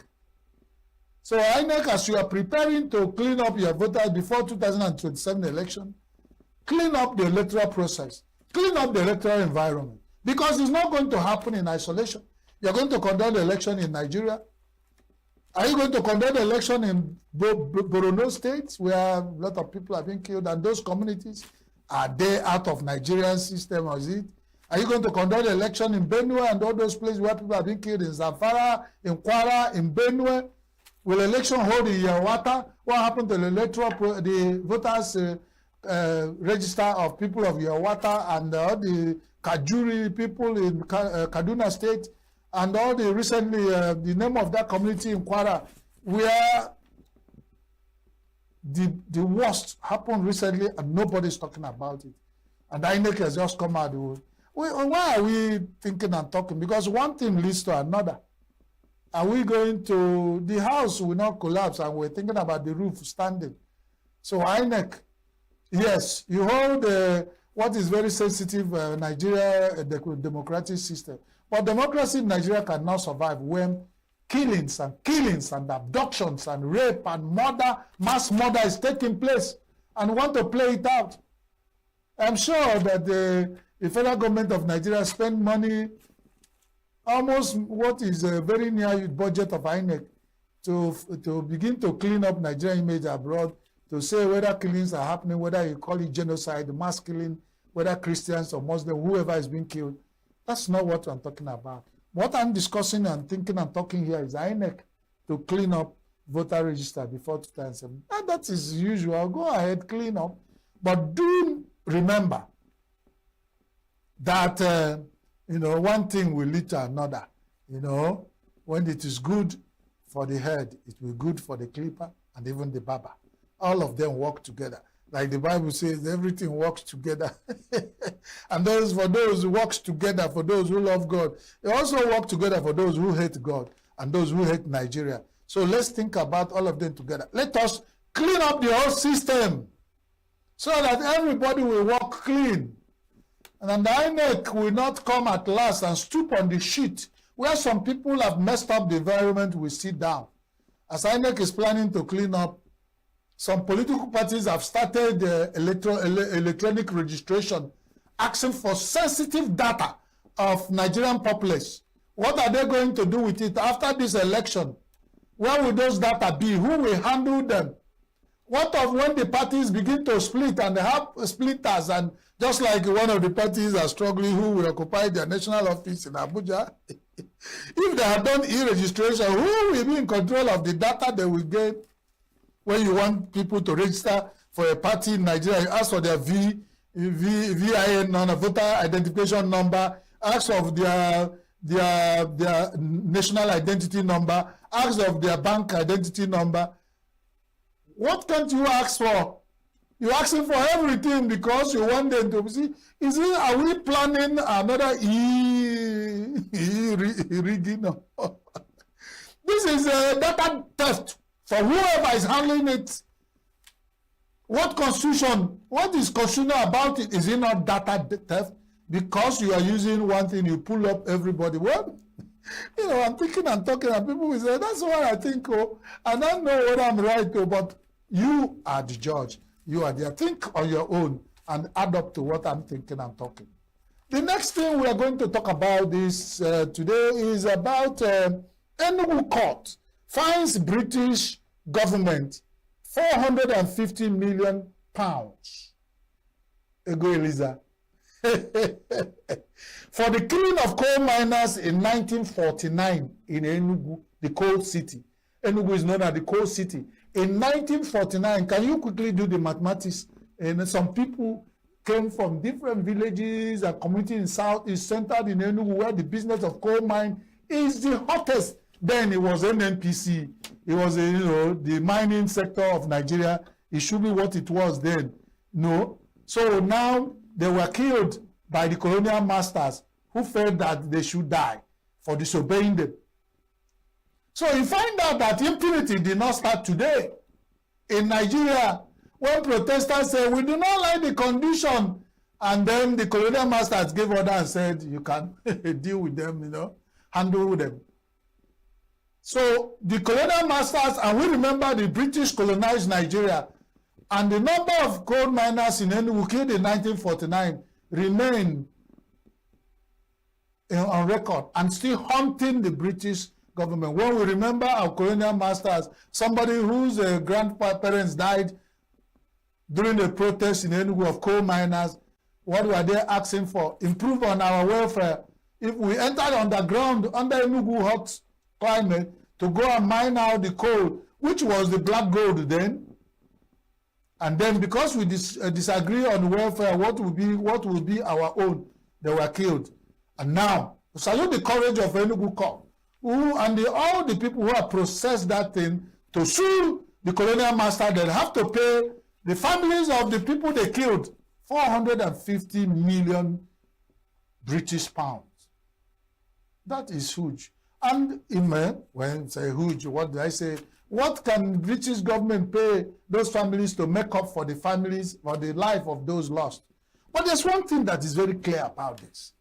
When you think and talk about it, it means that Okulu Chezo, Onyo Gwayanecheta, some people will say, what is this man talking about? When you talk, you can forget, but the person you told will remember. Those who killed the miners in ENUGU in 1949 may have died and gone. Even their grandparents would have been in a position and they still be there, even in US and in UK, big positions occupying. That's if.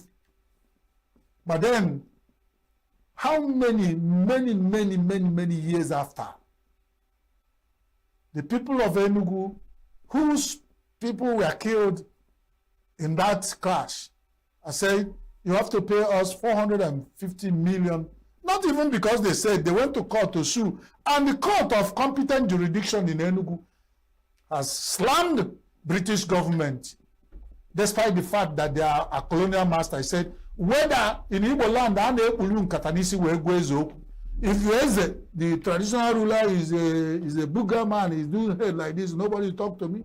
Once in a while, you carry a basket and cover your face and tell him, what you did is wrong.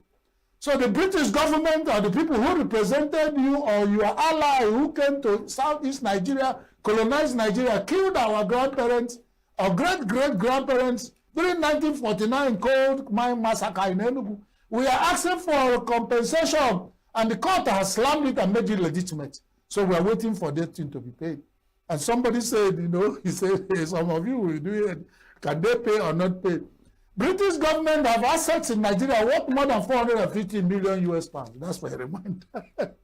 A barrister just told us that one on air. He said whether they pay or they have, because what you have in Nigeria is more than 450 million pounds. So you decide which one is. So let Nigerian people in high authorities, all the wickedness we are perpetuating out of impunity in Nigeria can count come back to haunt Nigeria in many, many years to come. I've talked about it in different platforms. When we keep killing people, some of their children, offsprings will remain. And someday history will be told about how your great-great-grandchildren died.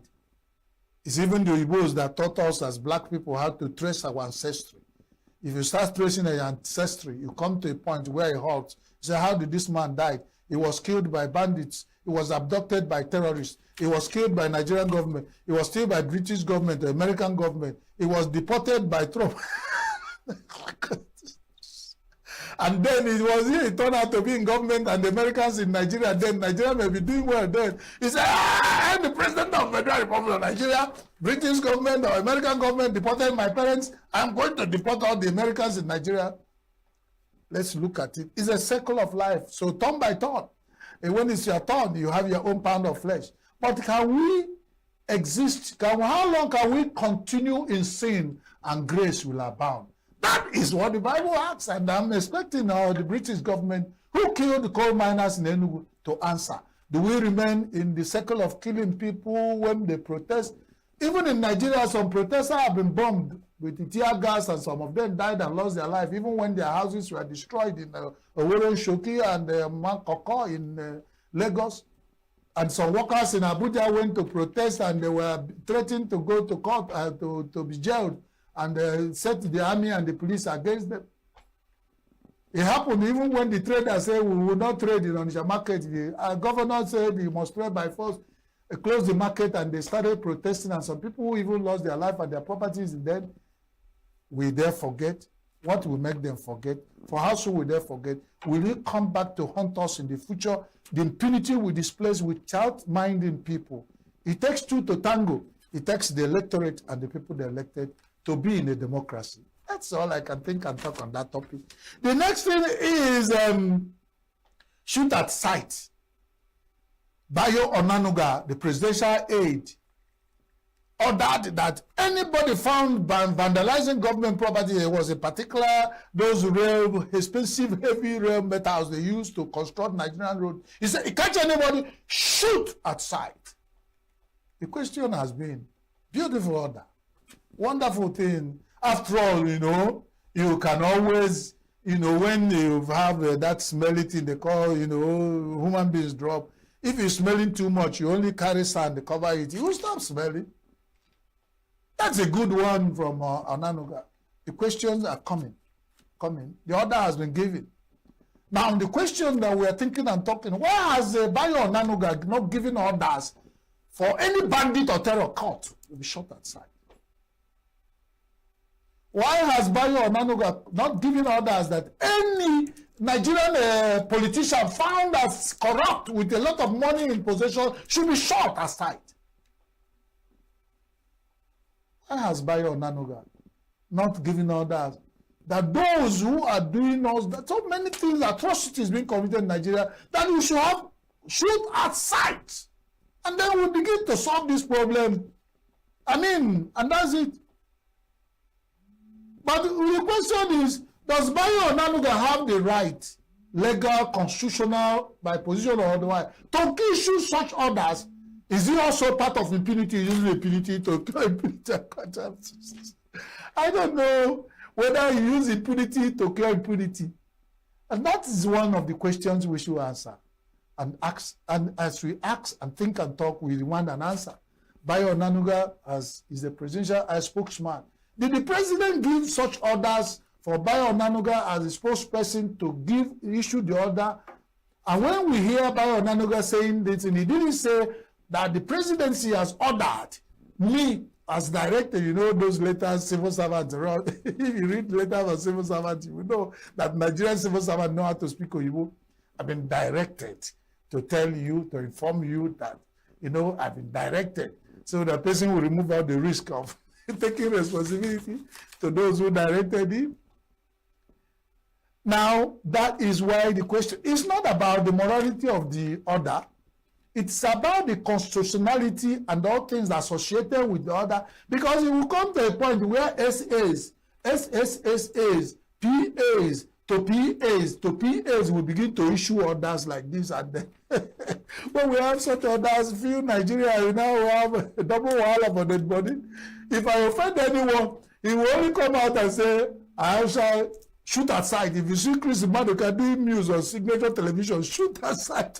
And then we begin to manage shoot aside orders with orders coming from whoever is coming from. It become another thing, another menace to manage in Nigeria. That's all that we are asked. And when we say this program, we say we only here to think and talk, to muse about issues. Because it's not everything that looks right that looks noble and constitutional. We have to follow things, because even in madness, there is order. You don't get mad without following order of madness. Madness have an order. Without, ask those who have been mad before. According to Idi Amin, he said, I am the world's strongest general. If you doubt, ask those who have had opportunity of boxing me.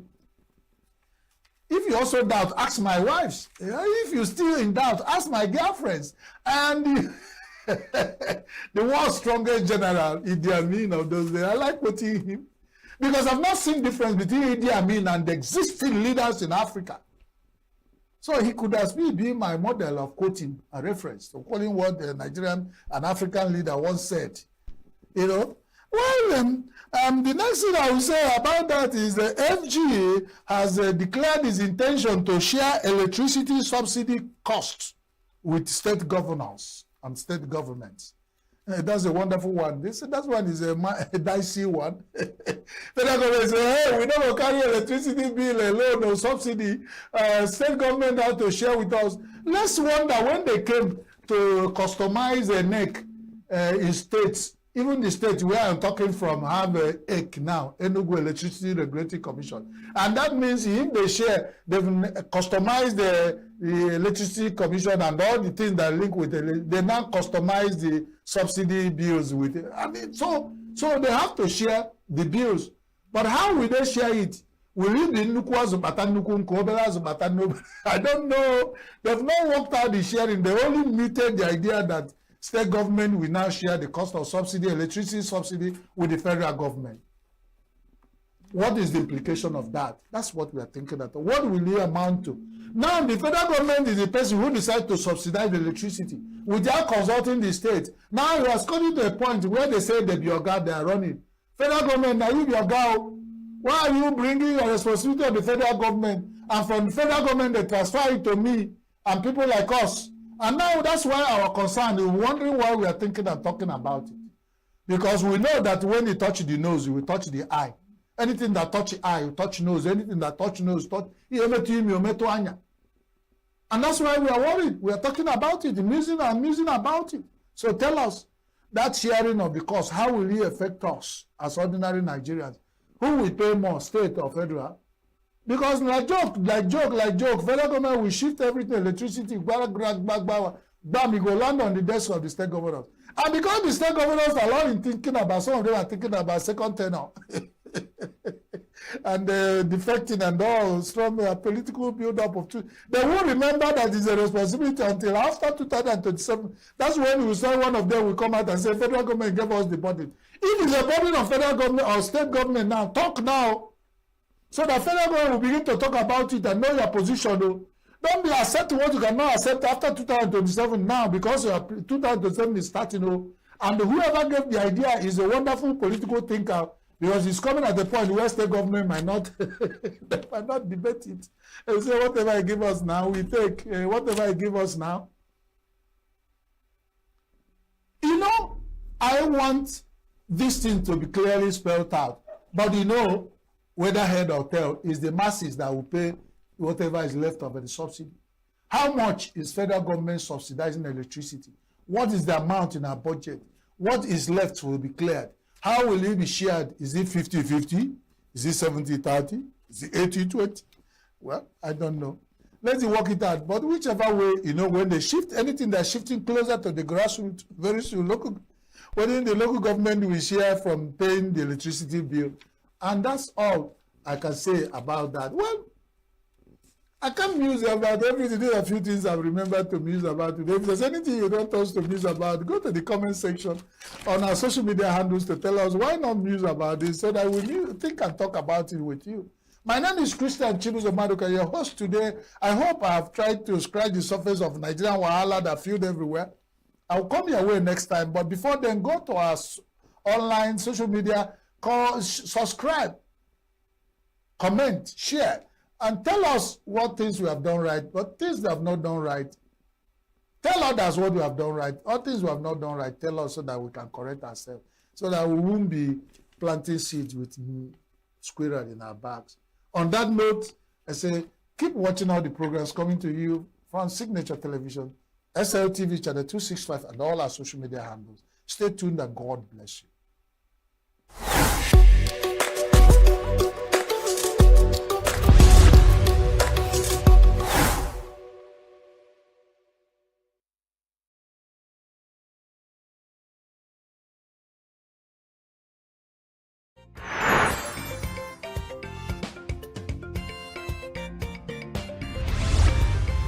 Signature TV, news in your pocket.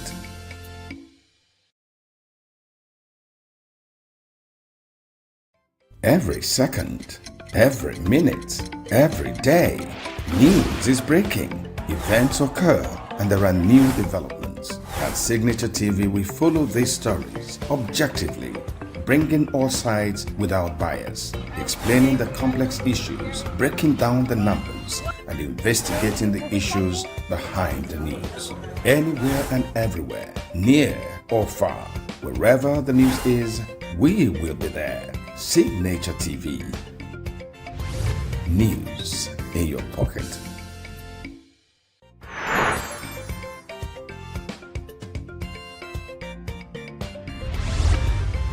Signature TV. News in your pocket.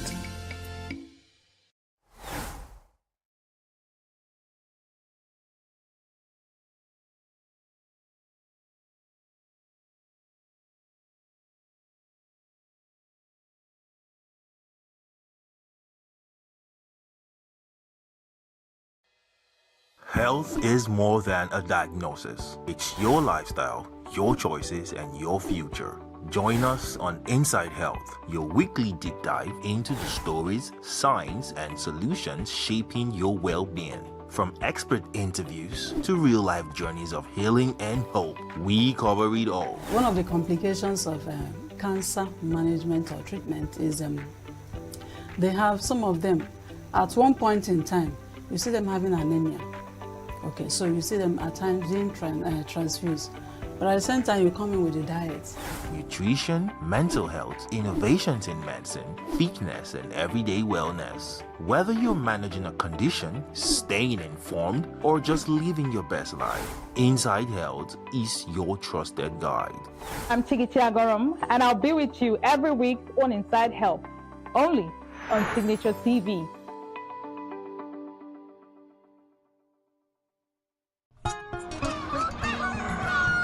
New every morning on Signature TV, we open the day for you with needed energy, information, and required vibes to shape your day. From sizzling snippets of stories in various areas of life to intriguing conversations with net worth guests. When you have people who have no track record becoming your leaders, you have a problem.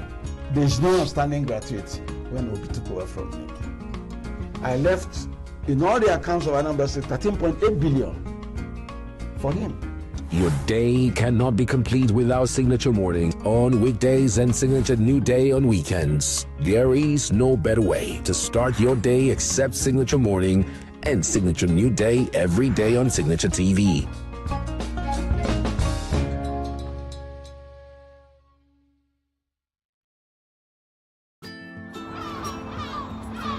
Bright and early as the day breaks, as the newspaper headlines trail the stories that shape the day, we at Signature TV trail the headlines that trail the day. We interrogate the headlines. We analyze the stories that make the headlines. Why is overrated, and they even overrated themselves, and when people see it, they are insensitive of some Nigerian children who have never had what they call CBT. With passion and emotion, we drive the conversation to change a narrative.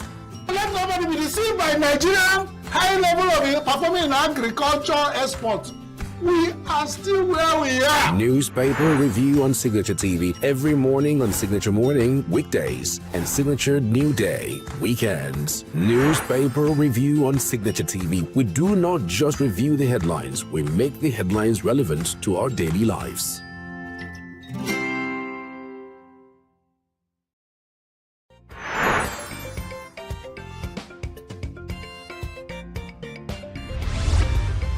Signature TV, news in your pocket.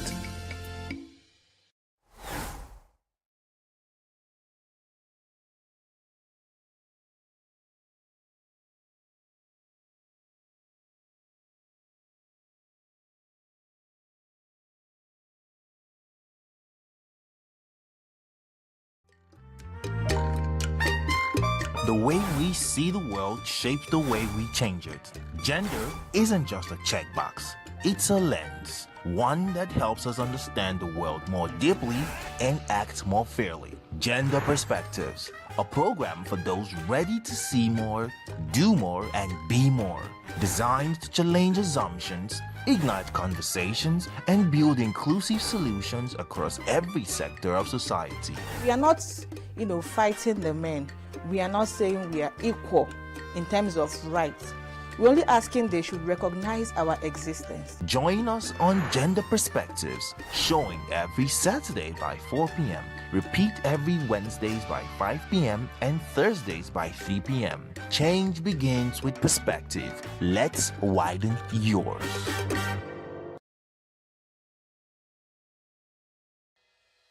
Health is more than a diagnosis. It's your lifestyle, your choices, and your future. Join us on Inside Health, your weekly deep dive into the stories, science, and solutions shaping your well-being. From expert interviews to real-life journeys of healing and hope, we cover it all. One of the complications of cancer management or treatment is they have some of them at one point in time, you see them having anemia. Okay, so you see them at times being transfused. But at the same time, you come in with a diet. Nutrition, mental health, innovations in medicine, fitness, and everyday wellness. Whether you're managing a condition, staying informed, or just living your best life, Inside Health is your trusted guide. I'm Tigiti Agorum, and I'll be with you every week on Inside Health, only on Signature TV.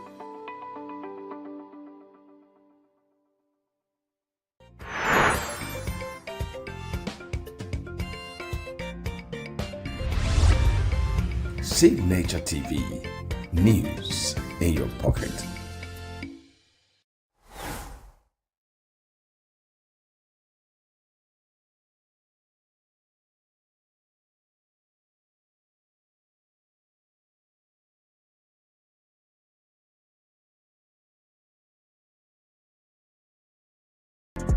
Get plugged into the heartbeat of entertainment on The Hub, your ultimate show on eVibes.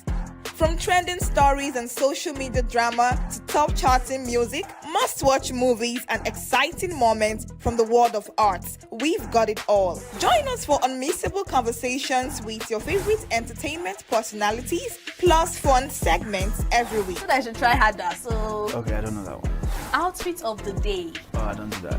No. That's some Gen Z stuff. Oh, now you say it's a Gen Z stuff. It's everything you love about entertainment, served fresh every week at 1 p.m. with weekend repeats just in case you missed it.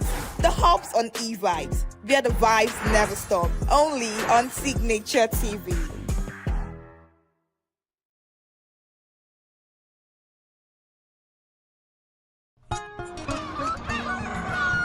New every morning on Signature TV, we open the day for you with needed energy, information, and required vibes to shape your day. From sizzling snippets of stories in various areas of life to intriguing conversations with net worth guests. When you have people who have no track record becoming your leaders, you have a problem.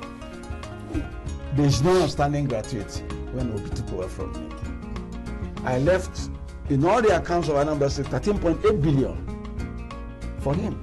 Your day cannot be complete without Signature Morning on weekdays and Signature New Day on weekends. There is no better way to start your day except Signature Morning and Signature New Day every day on Signature TV.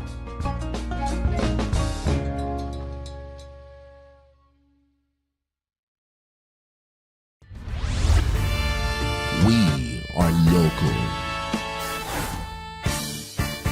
International communities observing every Where the main market is in chaos.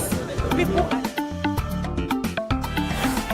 We are national. Those in support of this motion as amended, say aye. Aye. We have taken the vote by default. We are international. Israeli airstrikes. Donald Trump left us the worst unemployment.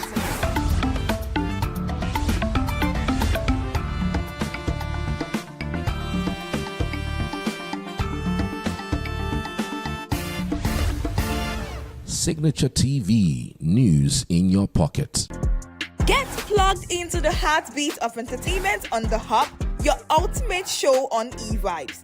From trending stories and social media drama to top charting music, must-watch movies and exciting moments from the world of arts, we've got it all. Join us for unmissable conversations with your favorite entertainment personalities, plus fun segments every week. So I should try harder. So Okay, I don't know that one.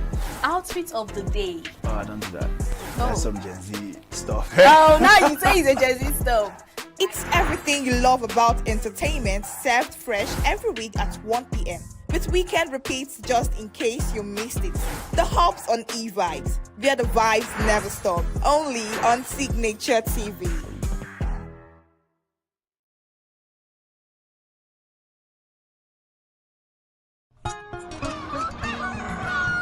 New every morning on Signature TV, we open the day for you with needed energy, information, and required vibes to shape your day. From sizzling snippets of stories in various areas of life to intriguing conversations with net worth guests. When you have people who have no track record becoming your leaders, you have a problem.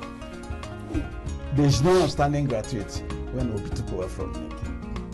I left in all the accounts of Anambra State 13.8 billion for him.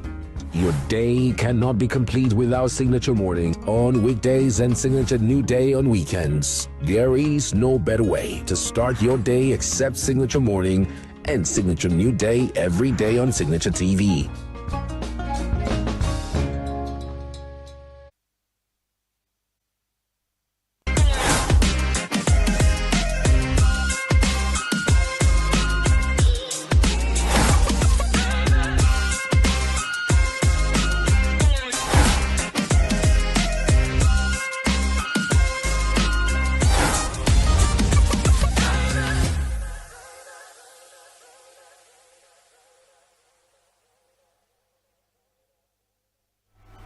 Hello and welcome to the TSK show, where teenagers are empowered with the right knowledge to thrive and parents are equipped with the tools to guide them, because when teenagers know better, they do better.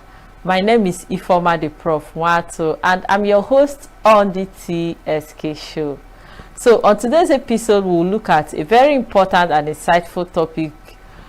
It's something that might just change how you handle pressure, goals, and even your phone, and that is delayed gratification.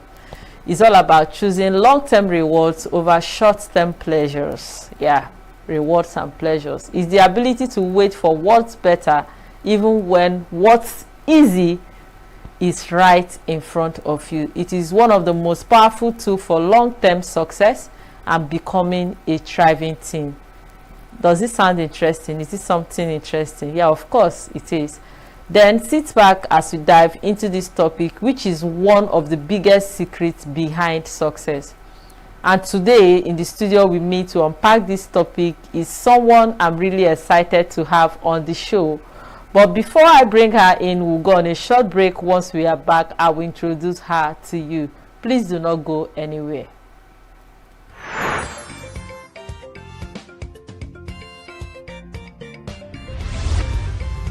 Signature TV. News in your pocket.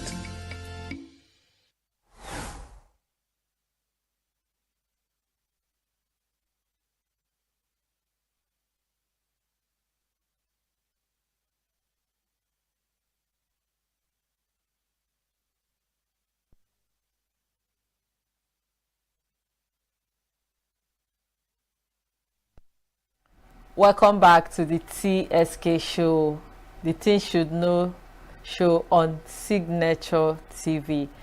And with me today on the show for today's episode of Teen Should Know is a powerful woman. She's a multifaceted identity coach with expertise on education, entertainment, and personal development. Her approach is rooted in empathy, compassion, and authenticity. She is Princess Udochi Alisigwe. Welcome to the show, ma'am. Thank you very much. Thank you. Wow. It's good to have you here. I'm honored and it's a pleasure to have you on the show. So we'll go straight into today's topic, and let's start with the basics. What is delayed gratification? I will start by saying what gratification is. Simply put, gratification is that satisfaction you derive from achieving something. Now, delayed gratification is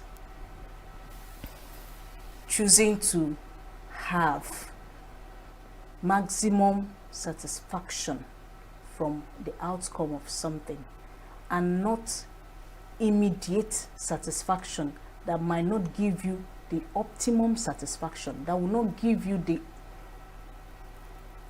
how will I put it now? You know, the bigger picture is what you're looking at when you're talking about delayed gratification. So when you choose the small gains over the very big one that is ahead of you, that's what delayed gratification is all about. Choosing to wait in order to reap the bigger harvest. Oh, that's beautiful. You were once a teenager. Is there any time you put this into practice and it actually paid off, where you had to wait for something and at the end of the day you have to reap the bigger harvest? As a teenager, you know, most times teens are being guided by what our parents expect from us. So as a teenager, I wasn't one for immediate gratification. I was always looking at the bigger picture. So I wasn't prone to get carried away by pressure for immediate results. So most times that has always been me. So most times I find myself then as a teenager having issues with the pressure to do something or immediately. Get something. Yes, get it. I will always say no. I will always resist it because I always had a clear picture of what I really wanted. So most times, if it's for the immediate gain, I will always be found wanting. But at the end of the day, I will still pull through. Okay. So as a personal development and identity coach, what's the first thing you would teach a teenager who is struggling with self-control? Or let's say a teenager who always wants quick results. Some people that want it to happen now, sharp. Yeah. For a teenager, if I'm to advise a teenager, I will first of all ask that teenager to define his or her values. It is these values that will help you, that is guiding that teenager to be able to have self-control.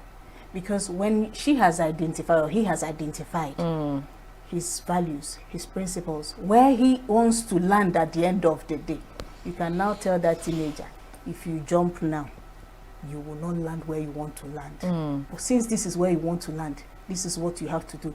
And once that person gets that picture, self-control becomes an easy thing for that person, because that person now understands why he has to forfeit today's gain for tomorrow's bigger success. Okay, let's look at the social media. The social media is becoming a tool to me, I understand that most teenagers, the pictures they see the celebrities, the influencers, and when they look at those things, they want to be like them. So do you think social media is actually helping the 2025 teenager? Because I don't want to say the 21st century, the today's teenager now. Today's teenager is being negatively influenced by social media. Because what we see on social media is already made. The process is not shown on social media, and the process might have taken so many years. And what we see is what is happening now, without knowing that something led to that. The 2025 teenager is being derailed by social media, because the social media teenagers are easily influenced by what is happening around them, and when they don't when they are not living up to what they are seeing around, it's as if something is being denied them. So the 2025 teenager needs teens coaches like you, and they need TSK show in order not to be swept away. Because social media is like a flood where it's packing all the dirt, everything. It doesn't discriminate, it just washes everything. And if you find yourself inside, it carries you along with it. So social media is like a flood. 2025 teens need guidance, serious, strong guidance, in order not to be swept away by the flood of social media. I actually agree with you that the social media is making it harder for today's teenager to wait. They are making it harder for them to wait for real success. Now, can we talk about the connection between emotional maturity and being able to say no to something? Because sometimes these teenagers will want to keep to these values, but the pressure sometimes does not really allow them to say no. You know, they will say no and they start feeling guilty at the same time, especially those who are being influenced by their peers. So do you think there should be a connection of emotional maturity and the ability to say no without feeling guilty? There is a connection between emotional maturity and the ability to say no. And a teenager needs, like I said before, needs guidance in order to obtain a level of emotional maturity that will enable him or her to say no without feeling guilty. And it comes down to caregivers, the adults around the teenager, those who are guiding that teenager. Because I believe you have, as an adult, you have a responsibility that has a teenager around. You have a responsibility. Your responsibility is to make sure that what is entrusted in your care does not get spoiled.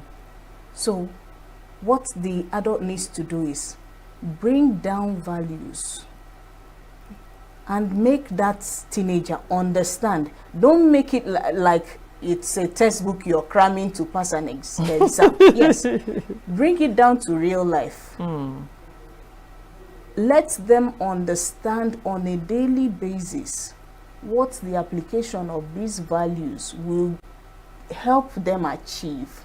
This is what I stand to gain, and this is what I stand to lose. And those who are following this trend, this is what is happening. Once you, as an adult, if you're talking to a teenager and they feel that you don't know what they you're know, saying. and now when you're talking to them and you're now telling them, and maybe instances you coined in your head starts to align with what they see their mates, their peers do, and what the repercussions, they'll be like, wow. And once it becomes graphical and clear to them, the ability to say no becomes very easy for them, because they will tell their peer, I know where you will land, and I don't want to land there with you. Therefore, I'm saying no to this because I personally, I don't want to land there with you. If that is the path you're choosing, for me, it's a no. And when that child is clear about what he is saying no is not a problem. It won't be a problem, of course, at all. And that is how that child will gain emotional maturity. Okay, now, some of these teenagers have really tried to stay disciplined and they fall back. It's just like when somebody's addicted to something and there's a relapse. So what do you have to say to a teenager who has been putting in effort to stay sane without being swayed by this flood of the social media, the peer pressures, and all of that, without that person feeling like I am a failure? You know what? This starts with, that's why I always say the caregivers, the guiders, the guardians, those who are guiding. It starts from childhood. They transcend from childhood to teenage, adolescence. Now, if they are guided properly from that, once you make a mistake in life, the adults that are around you, we are the ones who do the judgment and everything, condemnation and all that. Once we don't do that condemning, you're holding a child and you're climbing a hill that is steep and somebody pours water, and you as an adult, you've encountered it before, so you move. But the teenager you're carrying along sleeps. You don't condemn that teenager for sleeping. It is from sleeping that that teenager will know that next time I won't put I will wait. I wouldn't put my feet inside that water once it's running down. I will have to wait, it runs out, and I look for somewhere else. You know, life, that nobody is perfect. Somebody that you're viewing as perfect grew through mistakes. Of course. So for a teenager, start from childhood. They didn't just become teenagers. The caregivers, the coaches, the teachers, start from childhood. Parents, start from childhood to instill values, principles, guidance, and make it very graphical to them. Make it relatable. Make them understand it. So that when they take step one, taking step two will not be difficult. Of course. When they encounter problems, encourage them. When they fail, encourage them. Let them know that you also failed and yet you are here. Be that thing they want, physically, relatably.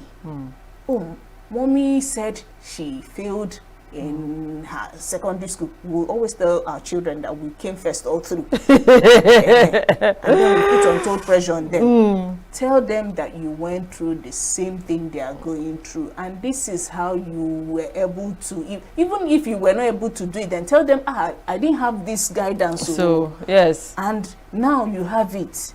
You're supposed to be better than me. Okay.